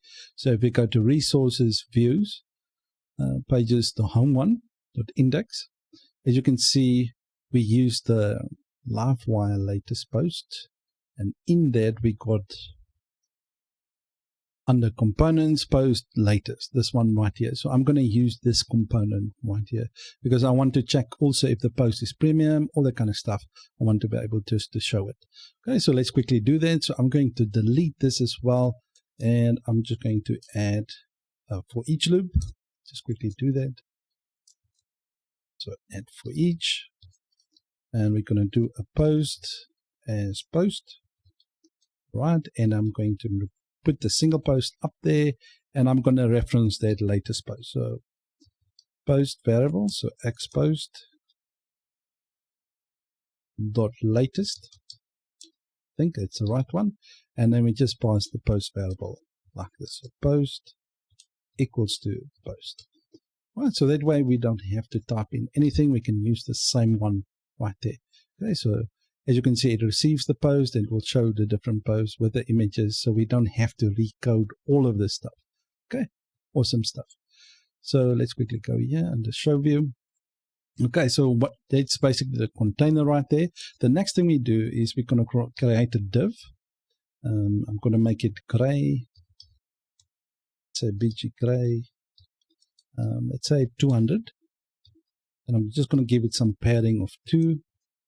Right, and we're going to write an if statement. So if, right, and the condition is basically the post has pages. All right. So what that's going to do is going to check if there's any links. Okay. And then we want to display this right here. So we're just going to render. So post links like this, or you can do the render like this. Okay. Both ways work. And I'm just going to stick with links. So if someone looks at the code right here, they will understand it's the links. All right, so as you can see, we're showing 4 posts. This is wrong. This needs to be 8. I will fix that in a second. I'll show you guys how. So as you can see, we got all the posts of Michelle Jones right here. Now, the next thing, as you can see, we got the pagination as well. So I don't like the styling. I'm just going to add some more styling to it. So if we go to page 2, as you can see, we're still on Michelle Jones's page with all the social links right there. Okay, so everything works. So I'm just going to add some more padding. I'm going to update my total. So this is a bit wrong because this total is just if we don't use pagination. So what it does, it checks on the pagination, and I want to just get the total post. Right, so let's quickly do that. Right, so what I'm going to do, I'm going to remove the count, and what I'm going to do is we just to add the post total. So use this for if you use pagination. Right, I forgot to add that right there. Okay, so anyway, it's a good thing so that you guys can learn something new. Right, so if we go down, I'm just going to add some padding of 4 and margin bottom of, let's say, 20, just like that. All right, so as you can see, we got 8 posts right there, so everything is good. Right, so let's move down. Right, so we see the pagination as well, so everything works quite nicely. All right, so I'm just going to add the profile bio in here as well. So let's quickly do that. Right, let me quickly add, this is just for the bio. So let me just quickly add bio like this. And I'm just going to create a div.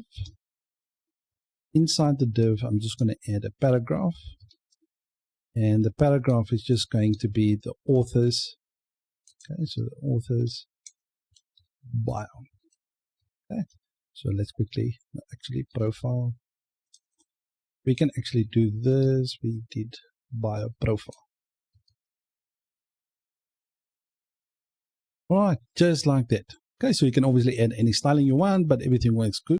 All right, the next thing that we have a problem with is the image, because this is not updating. So we're just going to add the image of the author. So just the author profile photo bar. All right, we can obviously create a method for this, but for now, if you want to, you guys can.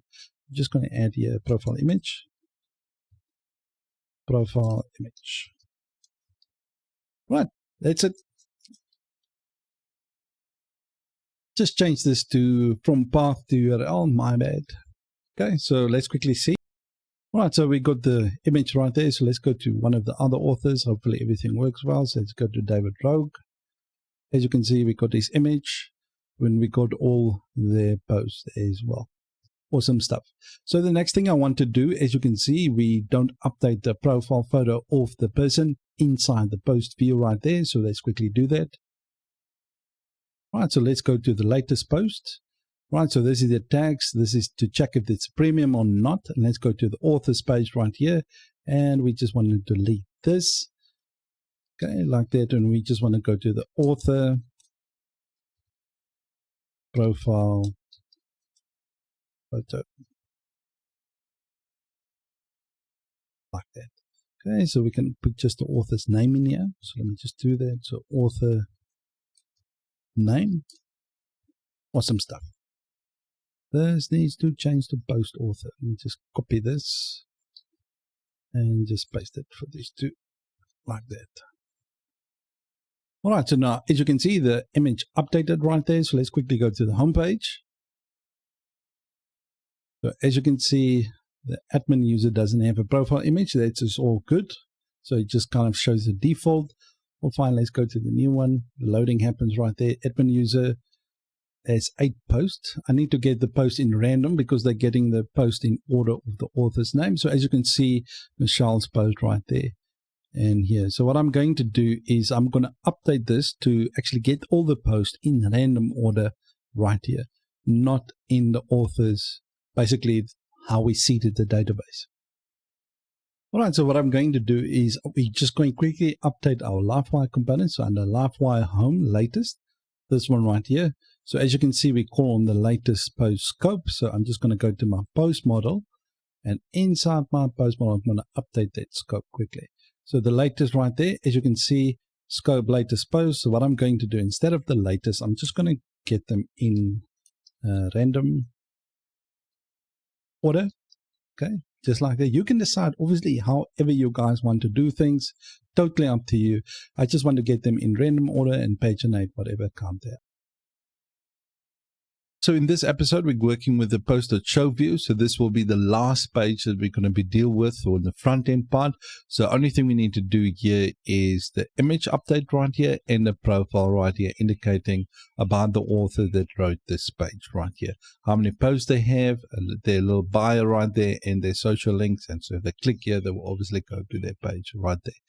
Now, we're not going to do the popular post or the tags. I'm going to leave that totally up to you guys. All right. So let's get started.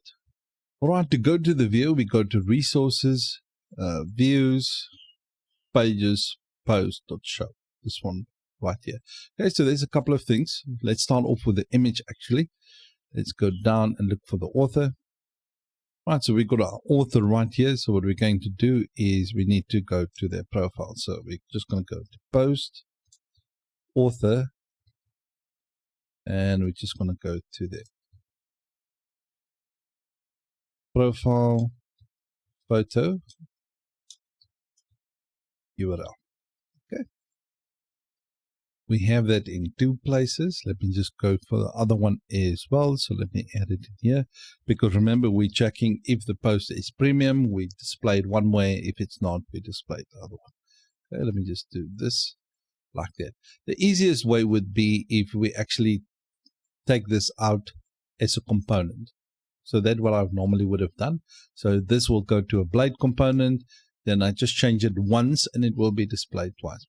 Okay, just like here. But anyways, let's move on. The next thing we need to do is we need to work on our side nav right here. So I need to pass in the author. Okay, so I'm just going to pass in the author, and the author is going to equal to the post author like this.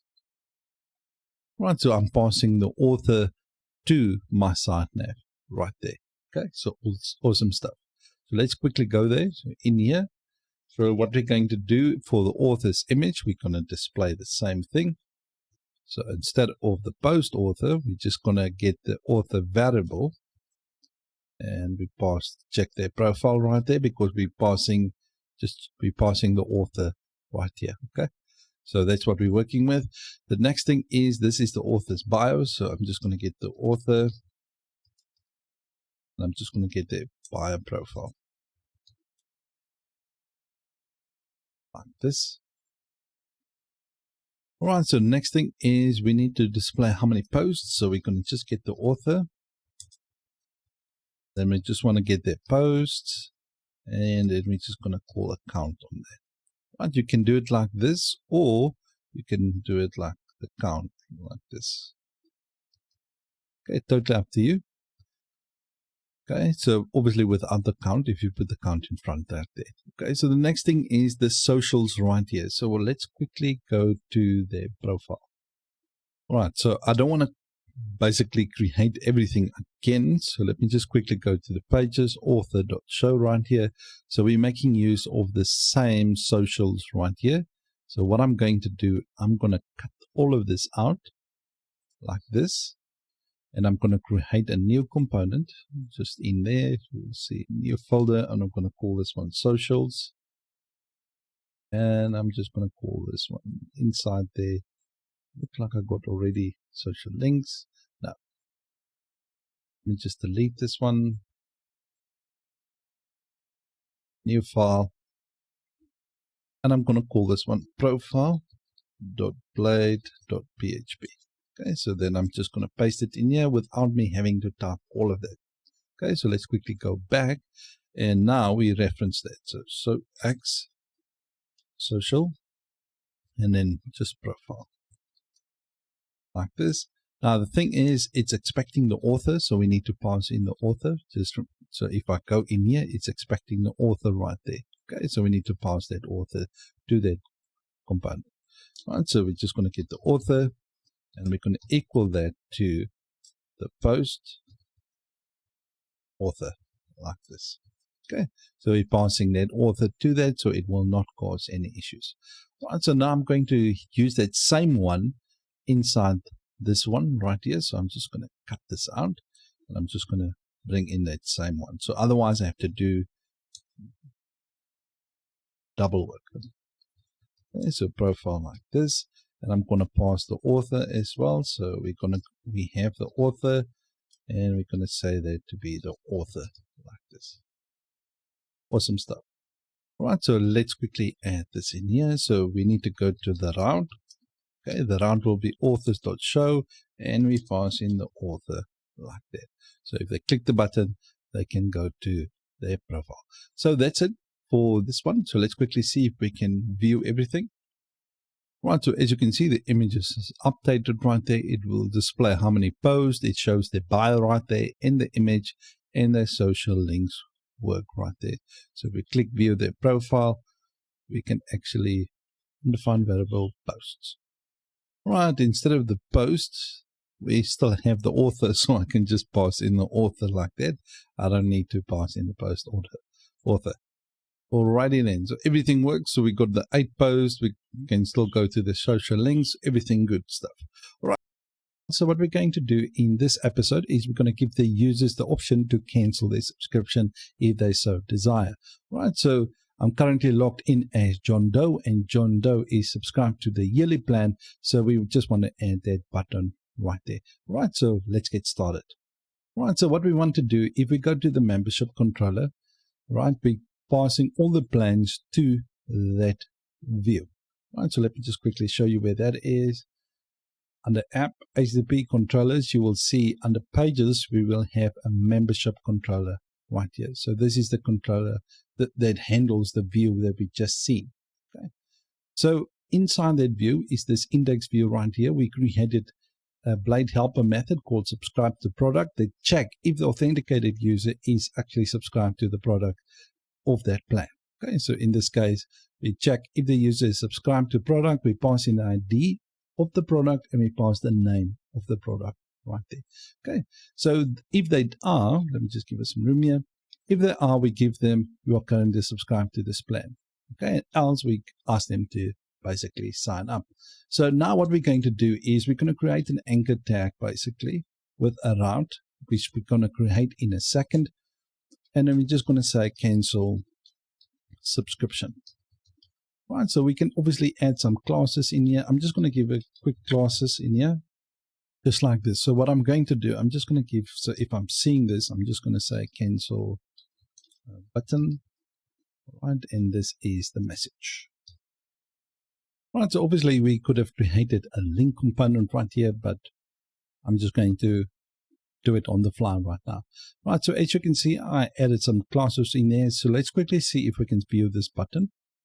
Right, so now we got our button right here. So let me just make it a bit bigger. So we got the button right here. So if we click this button now, what's supposed to happen now is we need to get a cancel subscription, right? So a message even up here to actually cancel the subscription. So what we're going to do is we're going to create a subscription controller with an update method, or destroy method actually, that destroys the subscription and all that kind of stuff. Right, so let's open our terminal and create a subscription controller. Kind of a tongue twister for me at the moment. So PHP artisan make a controller, and we're going to go inside the pages controller, pages folder, and then we're going to create a subscription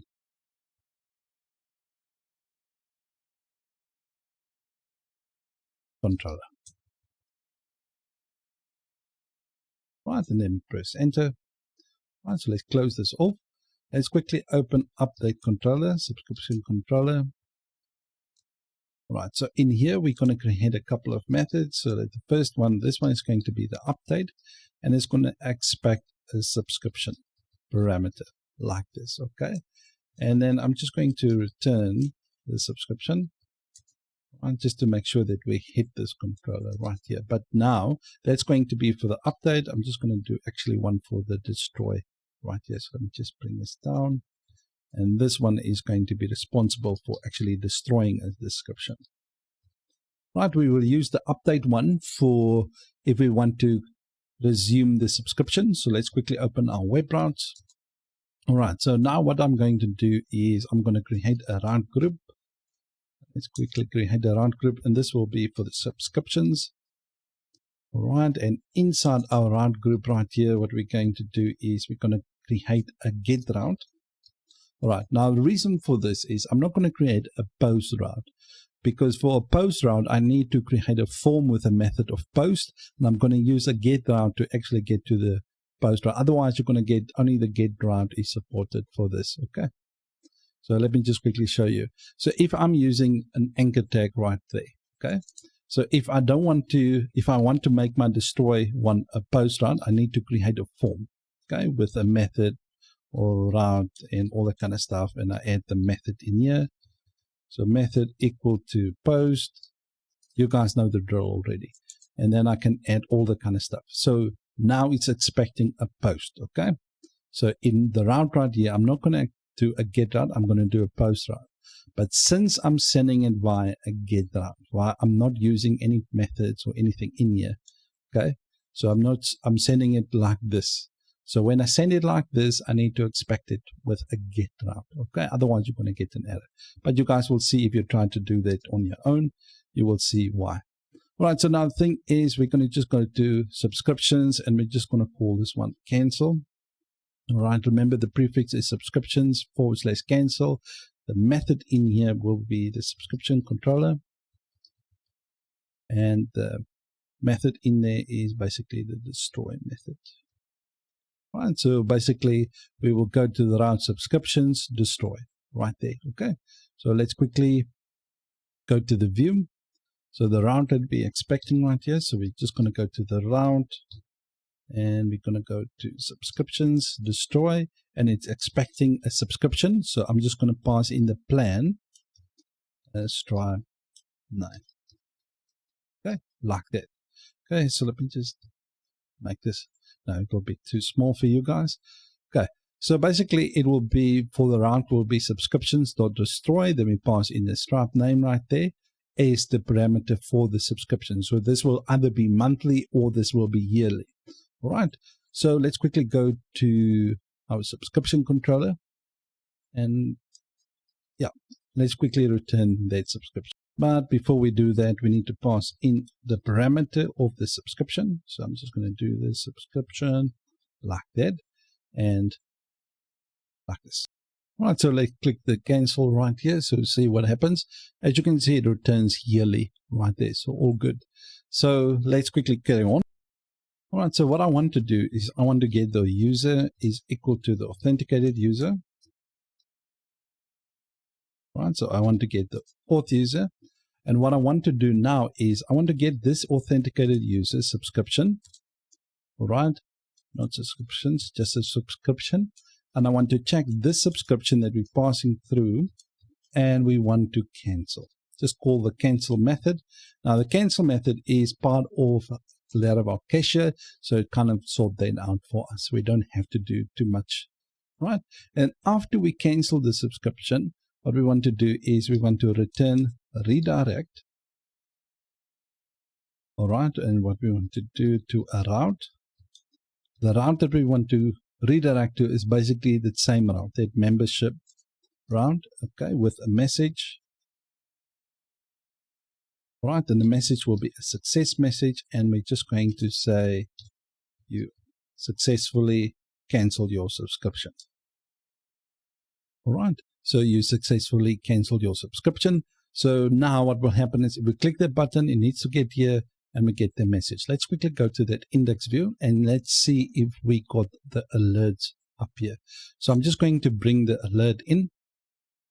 All right, so what I'm going to do, I'm going to remove the fade up or anything like that because it's going to give me a bit of an issue. So what I'm going to do now, I'm just going to say this one alert message, this, and then we're just going to bring in that component. So X alerts main, just like this. Okay, so let's quickly see if we can cancel subscription and get a message. All right, so let's press the cancel subscription. Okay. All right, so as you can see, we get our message right. You successfully canceled your subscription. So in the previous episode, we allowed the users to cancel their subscription. So if they click this button, actually what will happen is they will add an ends add date on the subscriptions table, basically on their subscription. Now the thing about this is it only seems fair if the person paid for the whole year and they cancel their subscription, they still will be valid to still have their subscription until it obviously ends. So that's what we're going to do. So we're going to give them a message to let them know, listen, when their subscription basically will end. There's a couple of ways to actually do it. If they cancel the subscription, they're completely canceled, but that's not a fair option for me in my personal opinion. So if someone paid for a year, they must be able to use their subscription for that year, even if they do cancel their subscription. And also what we're going to be implementing is actually a resume their subscription button as well. So we will give them indication when it will end and another button right here. So if they want to just resume their subscription. All right, so let's get started. All right, so this is our membership.index view. As you can see, this is the message that we get, and this is the cancel button. Now, the other thing I want to do is I don't want to get the auth user. I actually want to get that user basically from our membership controller. So what I'm going to do is I'm just going to get the user. I'm going to assign that to be the authenticated user. All right, and then I'm just make sure that you bring in your auth facade right there. Otherwise, you're going to get an error, and I'm just going to pass that through to the view. Okay, so just like this, compact, and just put users in there. Right, so let's go to the view. So wherever I'm using auth user, all right, I'm just going to use the user like this because I'm passing it from the controller. Right, the next thing I'm going to do in here is I'm going to check if the person is on a grace period. So meaning, let's say they're halfway through their monthly subscription and they cancel their subscription is still valid till the end of the month. So I just want to check to when the subscription basically will end. So I'm going to create another blade. So the blade service provider right there, I'm going to create another method in here. Okay, call it blade if. Let me just copy this one down. It will be kind of easier. So otherwise, I have to type out all this stuff. Right, and I'm going to create one called on grace period. So on grace period. Right, so if the person is on grace period, now the thing is, what we want to do is I just want to put in the plan, the current plan of the user. Right, and then I just want to check the authenticated user. So I'm just going to do auth user. All right, I just want to check if that user is basically their subscription. subscription is on a grace period. So I'm just going to add the plan in here, the plan that we're passing through, and we just want to check if that plan is on grace period.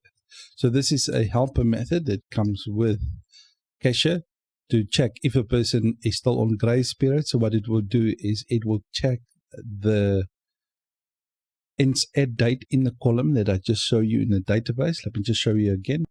All right, so what it will do, it will check the ends add date right here. Okay, so it will come to this column and check basically when that subscription will end. Right, so that's the on grace period between now and this date. Right, so after we finish with that, we're going to go inside here, and what we're going to do, we're going to do, if they're on grace period, okay, then we need to show something else. Right, so let's quickly do on grace period. Now, as you can see, it's in there. Now, what we want to do now is we need to just want to add the plan Stripe name through like this. So I'm passing the Stripe name, and I'm just going to do an end on grace period. Okay, just like that. Now, the thing is, we're going to add the subscription button, everything inside in a second. But what I want to do is, if they're on a grace period, we just want to give them a message to say when their subscription will end. So I'll just say your subscription will end on, then we're just going to give a message. Then we're just going to get that user that we just passed through from the controller. So let me just quickly show you. So we're just getting authenticated user right here, and we pass it through there. That's the user. Okay. So basically what I'm going to do, I'm going to check their subscriptions, not with an S, just a singular. And I'm just going to add the plan Stripe name in here. Right. I'm going to check that your subscription. Then we're going to go to the ends add, that column right there in the database. Okay, that property. And then we just want to format that to a more readable date for the user. And I'm just going to use D, smaller case, DFY. Okay, just like that. And I cannot make this any smaller. So I'll just do it like this so you guys can easily see what I've done. Right, so your subscription will end on, and then we obviously going to get the date of that subscription for the user right there. Okay, so let me make it a bit bigger again. Right, so that's the message. Now, the next thing we want to do is we want to add a resume subscription button right here. Okay, but let's quickly see if we can view this right here. But I'm just going to give it a class as well. Let's give it a padding of 2 and BG. Let's make it BG black, or just not give it any background. Right, just make sure you put an ends, not end. Okay, let me just show you where that is so that you guys can understand. Right, so in the database, it is ends at, just make sure that date is the same. You spell it the same. Okay. Right, so let's quickly see this date.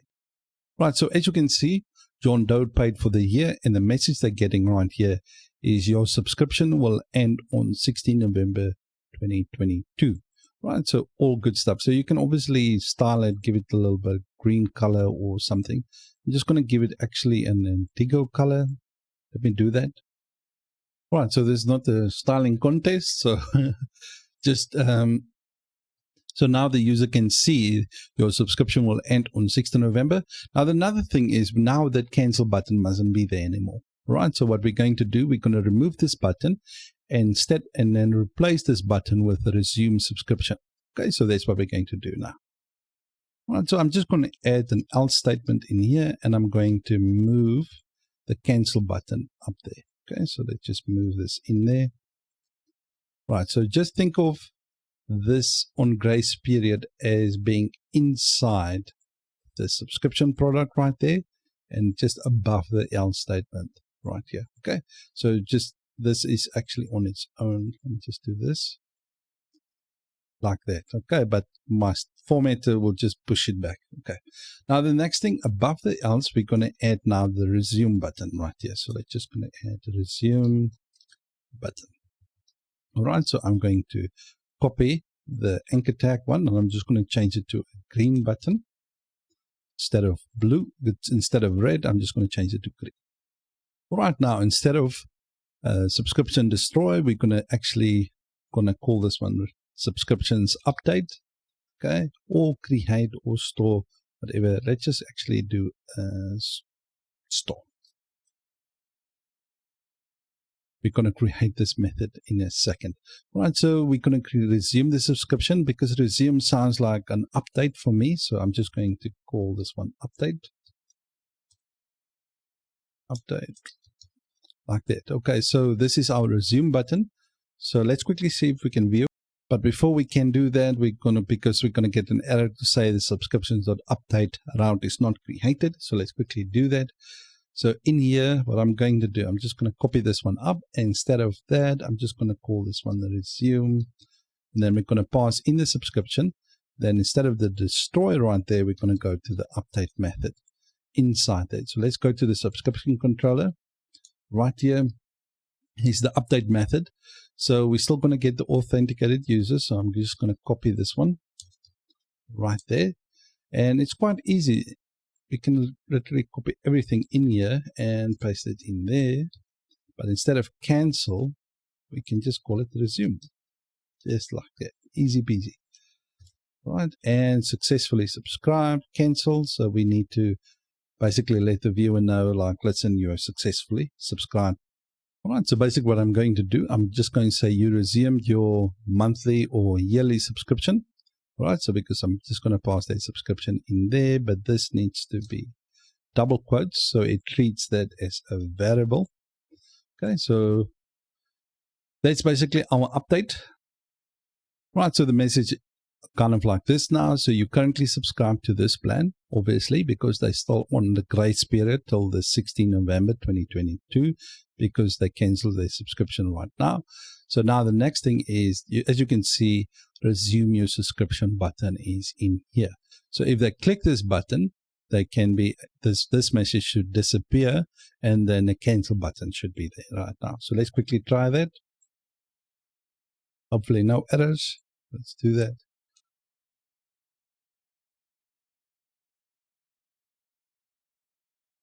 All right, so you successfully resumed your yearly subscription. So we're going to be implementing trials in our blog series right here. So we can do trials in two ways. We can do them with the payment upfront, so meaning the customer have to actually sign up with the details. And the next one is obviously if they just register their account, they get a free trial. Right, so we can do it in two ways. So in this episode, we're going to do it with payment upfront and the other one without. So let's get started. Right, so let's open up our payment controller, the one that actually handles creating a subscription. So that's two ways we can do this. If we go to your store method right there, you'll see here we got the customer, all right, the user right there, and then we have a plan. We get the plan, and then we get that user. Then we create a new subscription with this plan and the Stripe ID right there, and then we're going to create the subscription. All right, now before we create, we can add it in two ways. We can add a trial days. We can add it like this, and you can choose however many days. Let's say 7, 10, 20, doesn't matter. Right, so I'm just going to do a 30-day trial. That's one way to do it. Or you can add trial until, like this, and then you can use the carbon helper now, and then you can add weeks, right? Not centuries. So you can add weeks, or you can add days, right? So you can specify the amount of days, or you can add months. So in my case, I will just add a month, all right, just like this. So instead of that, I'm just going to do it like that. So now basically what will happen is as soon as we create a new subscription, we will have a trial until, then we add the day, basically a month to that, and then we're going to create a subscription. All right, so let's quickly save this, and let's quickly sign up with John Doe to see if we add a trial. All right, so let me quickly sign up with a monthly plan. Right, so I'm going to add quickly a couple of details. So see you after this. All right, so as you can see, I'm currently subscribed to the monthly plan right there, and I have my cancel subscription button right there. Now, the thing is, I want to show you in Stripe's dashboard. Right, so as you can see, we have a trial ends at status under subscription. Before they actually charge the customer, they will wait until this trial ends right there. As you can see, the billing is on auto, and you can see the product is the monthly plan and when it was created right there. So it'll fill in this field right here. And in the database, it will also add a trials end at for us. All right, now what will happen now is, as you can see, that the Stripe status is set to trialing, and you will see when the trial is going to end right there. As you can see, on the 17th of December, a month from now at that time. Now, the thing is, let me quickly show you another table. Let's go there under the users table. You will see there is a trials end at right here. Now, this trial ends at is for the global one without the customer actually putting in their Stripe details. Okay, so their credit card or anything like that. We're going to use this one in the next episode. So under the users table, you will see there's a trials end at right there. We're going to use this for the global free trial without actually having to sign up the customer's details. All right. So now the thing is, this is not the message we want to display to the customer. All right, because they might think that they're already paying where they're on a free trial. So what I want to do now is, I want to give a customer a message right here to tell them, listen, your trial will end on December, right? And then after that, then we want to display this as soon as their trial ends, right? Just to give the customer a better user experience, right? So let's do that. All right, so let's quickly open our index for our membership. Let me go to that view right there. So as you can see right here, we got the subscribing to a product. Then we check if basically they subscribe. We check if they're on grace period, if they cancel their subscription, all that kind of stuff. I'm going to make this, unfortunately, a bit smaller so that you guys can easily see everything, because I'm going to type quite a bit in here. Right. Now, the thing is, let's quickly open our Blade service provider. All right. Now, I'm going to create another method in here called on trial. All right. So let me just quickly go to on grace period and actually just copy this one down. Now, I'm going to create a method called on trial. All right, so what we want to do is we want to pass in the user, and we pass through the plan. Okay, so what I'm going to do, I'm going to check if the user, all right, is subscription plan, all right, and then we can check if they're on trial. That's one way to do it, like this. All right, so we can check if the current user subscription plan is on trial, or we can just pass it like this, or if the user is on trial, just like that, without that, and we just pass in the plan like this. So that's the two ways we can do it. Let me make it a bit bigger. So there's the two ways we can do it. We can do it on trial like this, all right, or we can check it like this. Totally up to you. So I'm just going to use this one right here. Okay, so let's quickly go in our index view. This one right here. So now the thing is, now it's going to get a little bit tricky. All right, so let's quickly get our first one message right here. So we're going to get our on trial like this, and we're going to pass in the user, and we're going to pass in the plan, and we're going to get that Stripe name. Right, and then we can just do end on trial. Right, so what I want to do now is I want to give a trial message. So let's do the message, trial message, like this. Right, and then we're just going to copy this part right here and paste it in there. Right, now the thing is, what we're going to do now is we're going to let the user inform them basically when the trial will end. So I'm just going to do a background green. Let's say 400. Right, so now you currently, let's just change this to your trial will end on, all right, and then we're going to get the user, all right, that we pass through, the authenticated user, because if we go to our membership control, let me just quickly open that member. Control M.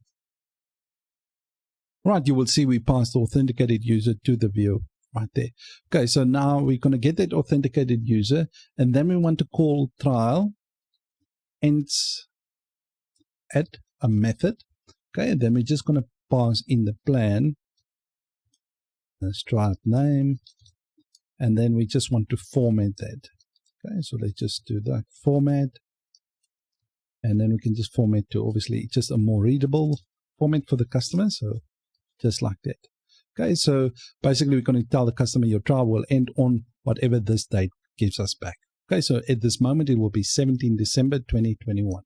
Okay, so that's the first thing. Now on trial right there. Now the next thing is we're going to add an else statement right here. So we're going to add an else. Now everything underneath this until the end of grace period. Right, so let's copy everything right here until the end of grace period right there. So let's just cut out everything like this. Right, so the end trial ends there, and then we add that in there. Okay, so that's why I wanted to make this a little bit smaller. All right, so this is my normal size window to work in. So let me just, hopefully you guys can see. So this is the on trial, and this is where it ends. Okay, so the grace period, everything in here moves up. Then we got our message right there, and then we got our trial date right there, and there's our end on trial right there. So let me just move this in. Right, so this is our else statement like this. Okay, so this is kind of just a little bit easier to see. So that's our subscription. Then we check the trial. Then we're going to say if the person is basically on trial, then we're going to just say your trial will end on whatever this date is. Then we're going to do an else statement. If they're not on a trial anymore, then we want to show them, listen, they currently on this plan with this cancel button. If they're on a grace period, we want to show them this. And then here's our end trial, and this is the else for our sign up right there. Okay, so I'm just going to make this smaller again, bigger again actually. And then it's going to move it up. All right, hopefully you guys could see everything. Just pause the video and kind of just make sure that you have that in there. All right, so let's quickly see if we display this message to the customer. All right, so as you can see, your trial will end on 17 December. Then you can add extra information right here, and then we will charge your credit card or whatever you guys want to add in there. I just wanted to do it just as simple as possible. Right, so you can just change it right there. So after the trial ends, basically what will happen now is they will see that you are currently subscribed to the monthly plan, and you can cancel the plan. What we're going to do, every time a user registers on our site, what we want to give them a free 30-day trial. So and a message to indicate when this trial will end. And if they want to subscribe, they can just click the button and actually subscribe to our blog. Right, so let's get started. Right, so the first thing we need to update, so every time a user is created, so let's go to under App Actions, Fortify, Create New User right here. We want to add that trial in here. So what we want to change is the trial ends and date right here, and we want to set that to now. We're going to use a carbon instance, and we want to set that to basically add a month. You can obviously change this to add a week if you want to. All right, totally up to you. And I'm just going to do a 30 days, so I'm just going to add right there. So if you want to be more specific, you can do add days like this, and you can say maybe 10 days, 15 days, or whatever the case might be. For me, I'm just going to do a month, and I'm just going to copy this. All right, so I'm just going to copy this. We're going to use this in my factory as well. So if we go to Database Factory, under the User Factory, right here, I just want to add that because I don't want to create a new user every time. So just to test this out, so I wanted to automatically add every new user when I seed the database with this right here. So let's quickly seed the database. In order to seed the database, we're going to just do PHP artisan migrate fresh, and then test seed like this. Right, so let's quickly do that. Right, all done. Now the next thing I just wanted to show you and explain to you where everything is coming from. So if we go to database migrations, if you've done a JetStream Laravel Cashier installation, what you will have is you will have your users table. Okay, so as soon as you install Cashier, you will see a customer this one right here. So this customer columns will be added to the users table. Now this one, trial ends at right there, is the one that we're talking about. There's another trial ends at in the subscriptions table. I'm just doing this for the people that are new to the channel, right? So they haven't watched the previous episode. So this one is for the subscriptions times at. So this one we use if we actually charge the customer, right? And we're working with Stripe, so we get all the details, all the credit card information. Then we add a trial for them right here. Now this we only do if the customer needs to pay up front. All right. Now the other one, this one right here for the customer column one, this one is if we don't charge the customer up front. Okay. So then we automatically give them this trial right there. Right. So let's move on. The next thing we need to do is we need to update our user model. Right, this one right here, because we want the trials end at date to basically be cast to a Carbon instance. So we're just going to do trial ends at. I just want to cast this to a Carbon because we want to do calculations with Carbon, nice helper methods. So in order to do that, I just want to do this like this. Otherwise, by default, it will be cast as a string, and I don't want to make use of that. I want to be cast to Carbon instance. All right, so let's quickly save that. So after we've done this, I want that message to basically appear in our layouts file, layouts, and our guest layout right here. Okay, so this is basically how everything looks like. So above my slot right here, I want to display that message. Okay, so let me just do that. All right, so the first thing I'm going to do, I want to make sure the person is authenticated. I don't want to display the message if the person is not authenticated. Otherwise, you're going to get an error to say the authenticated user is null. All right, so now we're going to do an if statement inside here. Now we're going to check if the authenticated user is on a generic trial. So this is a helper method in Laravel Cashier.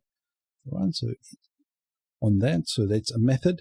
So we're going to check if the person is on basically a trial like that, please give this message. All right, so we inside here, we're going to do a div with a padding top of, let's say, 16. And inside that, we're going to do another div with a padding 2 and a BG green of, let's say, 500. You can decide however you want. Okay, and inside there, we're going to do an H2. Now, this one, let's just give it a class actually. We're going to do a container, Amex auto, okay, and text white. Right, so now that's our H2, and inside here we can just say you are currently on a free trial, that will end, and we can just specify in how many days. Now the thing is, since I said to you guys we want to make sure that we cast it to Carbon, now we can make use of that Carbon. So we're going to use now.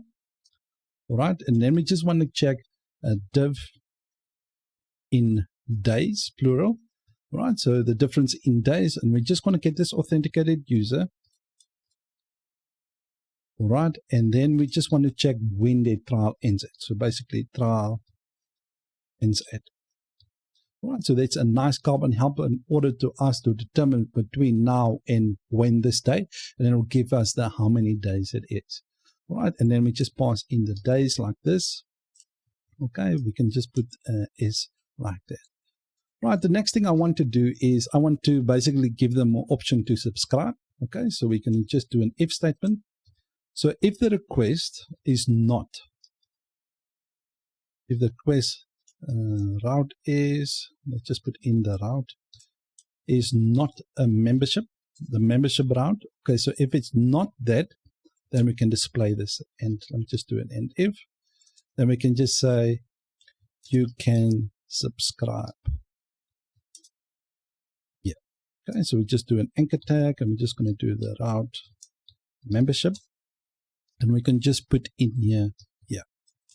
Okay. Just like that. Now, what we're doing now is we check if the person is authenticated, and then we check if they're on a generic trial. Let me just quickly show you where this is. Let's open our user model, because it's easier to take it in if we understand it. So in the billable, so under the user model, go to the billable trade right there. You're going to go to manage subscriptions, I think, and as you can see, here's the method. Determine if the Stripe model is a generic trial. The generic trial is, like in quotes right there, it just means the trial ends at date is not in the subscriptions, it's in the model itself. So as you can see, the trial is at the model level right there. Okay, so then it will just check that right there. Okay, so awesome stuff. So let's close that off. I just like you guys to understand it. And now the thing is, I don't want this message to be displayed if we're on that membership route right there. Okay, so let's quickly see if all is working well. Right, so as you can see, I'm logged in as John Doe. As you can see, you are currently on a free trial that will end in 29 days. You can subscribe here. So if we click that button, we need to go to the membership right here so we can sign up, and you can see the message disappears. All right, so I don't want that message to be if they're actually on the same route. There's no point in that. All right, so now the thing is, if they do sign up, I want this, let's say the trial is 14 days left. I want that message to basically disappear as soon if let's say the customer signs up here. So in order to change this, we need to go to our payment controller and just set this trial ends at date to null. So let's do that. All right, so let's quickly open our payment controller. This one right here. Now, if you guys remember from a previous episode, this is what we did right there. But what we want to do now is we want to just update basically the authenticated user. So we're just going to do the authenticated. All right, so what we can do is we're just going to set the user, and we're going to just say update. All right, so update that user, and we're just going to say trial ends at. And we're just going to set that basically to null. Just like that. Right, so after we created the new subscription, and then we just want to update that user, and we just set the trial ends at to null, and then we redirect them to billing, and we just say thank you for subscribing. Now the thing is, yes, everything is good. This is lesson number 85 and the last lesson of the series. So what we're going to do in this video is we're going to allow the users to basically view their invoices and download the invoices. All right, so let's get started. Right, so the first thing we're going to do is we're going to create a billing controller with a billing index view, and then we're going to create the route. All right, so let's quickly open up our terminal. All right, and let's quickly create our billing controller. In order to create the controller, we just do PHP artisan make controller. Now in this case, we're going to call it a billing controller. So, but it will be under our dashboard folder. And then we just do billing controller. Okay, so that's totally just like that. Right, since I already created one, so let me just quickly show you where that is. So let me just open it up. So billing controller right here. So this is basically the one after you finish. Right, so in that, we're just going to have an index here. So let's just quickly create a public function, and this will be an index. All right, but before a person can access this route, we just want to add middleware. So let's just do a public function, and we're just going to add a construct in here like this. And then we're just going to return this middleware. So let's just do like this middleware. All right, and the middleware, we just want to add the person must be authenticated, just like that. Right, just to make sure that nobody accesses this route without being authenticated. Right, now the thing is, what we're going to do in this, we're just going to return a view. Right, so with the index, we're just going to return a view, and the view is going to be dashboard.billing.index. All right, just like that. I already created the view. So if you haven't created the view, in order to do that, we go to resources, views, dashboard, billing, index, like this. Okay, so basically what I've done is I have an app layout. Okay, so we use the app layout because the app layout is kind of for the dashboard part. Then we added a slot for the header, and we just put an H2 with some tailwind styling, and then we just put it billing like this, because we're going to add a table in here to basically loop over all the invoices. Okay, just like that. Right, now let's quickly pass the invoices to the view. All right, so let's just do that.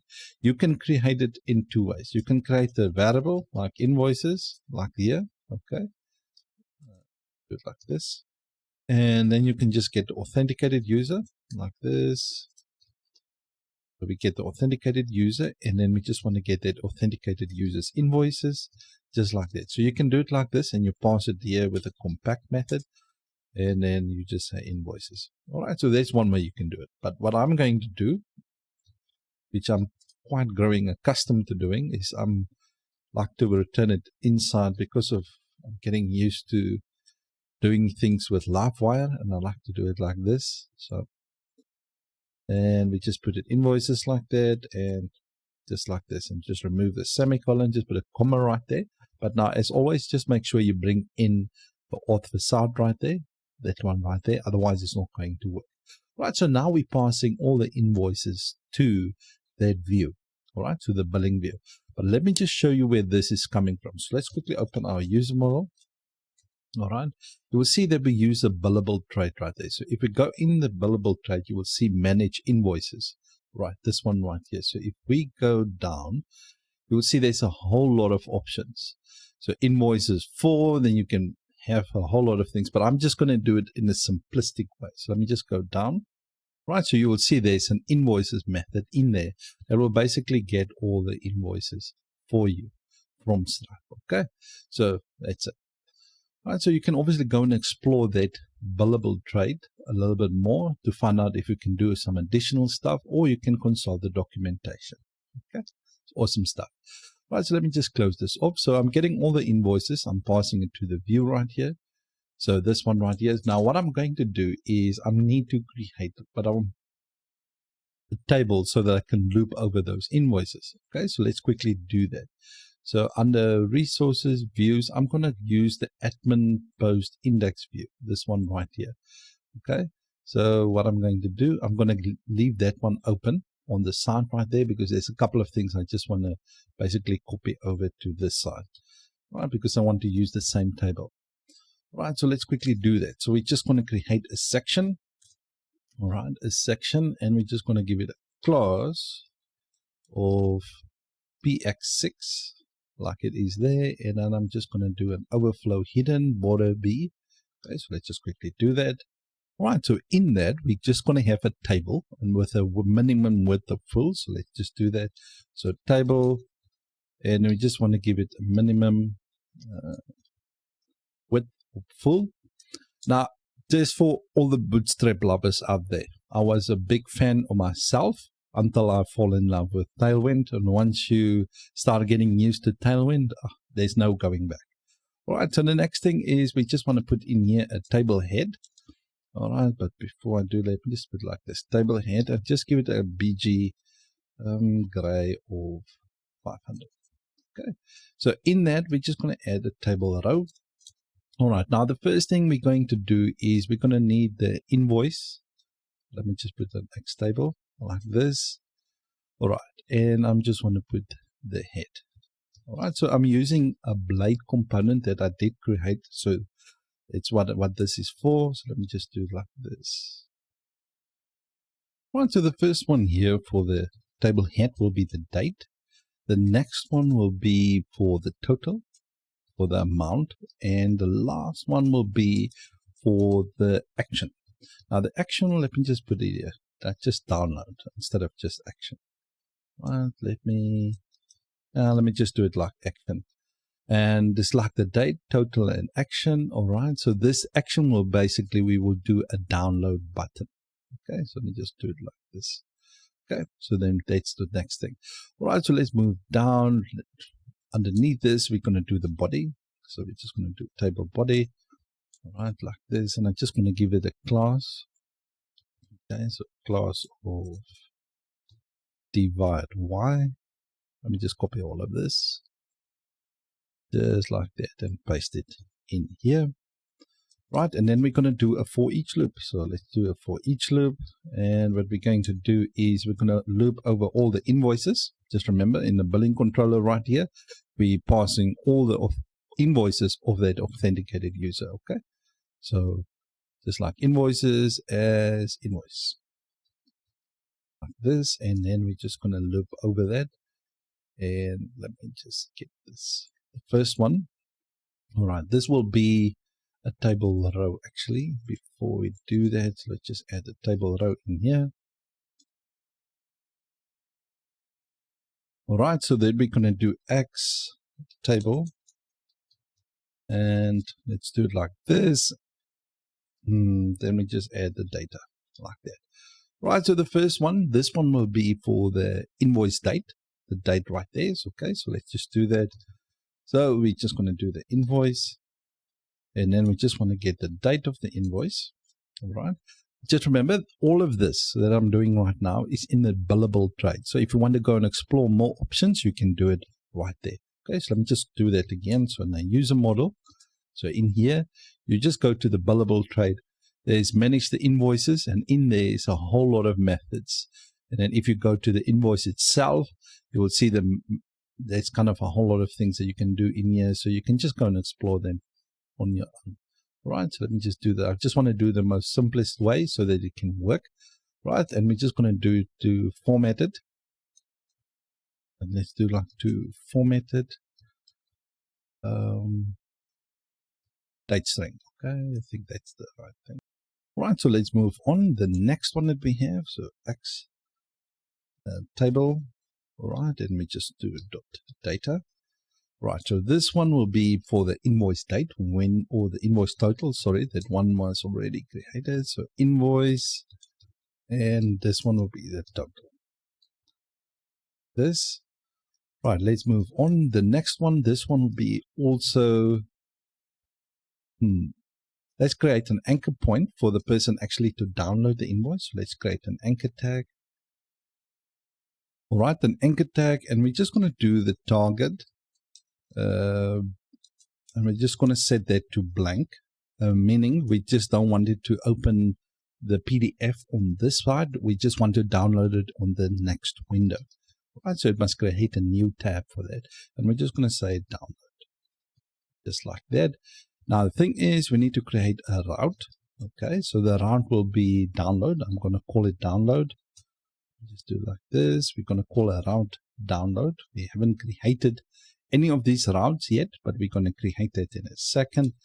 Now we need to pass in the invoice ID and just do it like this. Invoice ID, like this. Okay, so we got the invoice date, we got the total of the invoice, and then we have a download button so that they can download the invoice.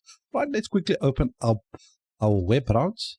Right, so let's quickly create the two routes. Now the first route, this one will be a get route to get the index. All right, so let's do a route get. All right, so this one will be basically go to the billing. All right, and we're just going to do billing invoices, just like this. Okay, invoices, and then we're just going to go to the billing controller. And just make sure we import that, okay, and this is going to go obviously to the index view. So everything is quite good right there. So this will be, let me just do, instead of just index, I'm just going to change this to billing. All right, so let's copy this one down. This is going to be to download the invoice. So I'm just going to put a parameter in here for the invoice, okay, like this, in order to download that. So I'm just going to go to the billing, and I'm just going to, instead of index, I'm just going to create a method in there called download, just to kind of keep things simple. If you want to kind of do it any other way you want to, you can. So I'm just going to create a download. Just remember, this download is in our index that we're expecting right there, but it's expecting a parameter of invoice ID. Right, so this is the invoice ID it's expecting right there. Okay, so index in this right here. All right, so let's quickly create in our site nav, add this route. Okay, so let's quickly go to our site nav. Right, in our site nav, I've created a billing. So right now it's just have a title of billing, site nav title right there, and instead of the profile.show, I just want to add that billing route like this. Okay, just like that. All right, let's quickly see if we can view this. Hopefully it's not ugly. So let's quickly click on that, to the billing. right here. So as you can see, that's the table that we created. So as you can see, the date is when it was created, and this is the total of that invoice, and this is the action, that download button. All right, so now if we click this button, we need to be able to take into a new tab in order to basically download the invoice. All right, but we haven't created this method inside our billing controller yet, so let's quickly do that. Right, so in our billing controller, what we want to do is we want to create a public function, and I just want to call this one download. Right, and I want to pass in the request, and a request like this, and we just need to receive basically the invoice ID like this. All right, and then what we want to do in here is we need to do return basically whatever is needed. So let's just return the request. We just want to return the request user. All of this is in the documentation, so I will leave a link in the description for you guys so that you guys can go and read more about them. Okay, so I'm just going to do a download. All right, but this one is going to be called download invoice. All right, and you need to pass in the invoice ID, all right, as a parameter. Okay, so let me just do like this. And the vendor, we need to know who the vendor is. The vendor is going to be I'm just going to give it a simple name. So this is basically the company name that you want to add. In my case, I'm just going to use Bold Incorporated. It's basically a theme. All right. And the next thing is the product. All right. So product. This is what basically the user is currently subscribed to, and you can call it whatever you want, but I'm just going to get the authenticated user again. Right, so I can use the auth for the site like that, or I can do auth like this. I just wanted to show you guys both ways. The authenticated user, and we just want to get their subscription. Let me just do this subscription. Now the only thing is, if they have multiple subscription, this is not going to work very well.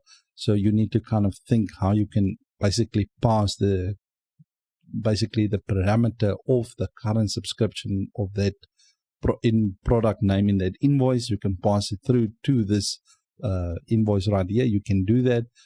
That's actually the best option, but I'm not going to do that right now. I'm just going to kind of do a little bit of hack since there's only one. So I'm just going to get that right there. Okay. So basically what I mean is, if you, let's just go to the billing, to the index view. All right. So what you can do, you can pass a second parameter of basically what this current invoice, the product ID is, or the product name, or whatever. You can pass that to that component to be able to download it. Okay. So then you can receive it in here as well, and then you just pass it in here. Okay, but for me, I'm just doing a little bit of a hack, right? Just like this. Right, so let's quickly see if we can download it. Right, so let's click the download. It will go to the new tab, and it will give us a pop-up right here. So let's hopefully it works. As you can see, it works right here. So now we can just change it to whatever invoice. I'm just going to put ADD, and I'm just going to press save. Let's just save that. All right, so as you can see, successfully saved. So let me just quickly open it up. All right, so as you can see, it gives us the date of the invoice. It gives us the invoice number right there. It gives us that Bold Incorporated. You can even download packages to actually use for invoicing, and then you can always customize it however you guys want. But I just wanted to show you the most easiest way possible to do that. And here is the billing to John Doe, street address, all that kind of stuff. Right. So that's the end of this series, guys. If you think it was worth it, your time, please give the video a like. If you have any questions, please ask them for me in the comment section. And yes, for those that want to get the certificate, please send me the details, email me, and I will have a look at it. All right. Thank you, guys, and see you in the next one. Adios. Hi everyone, trust you all are doing well.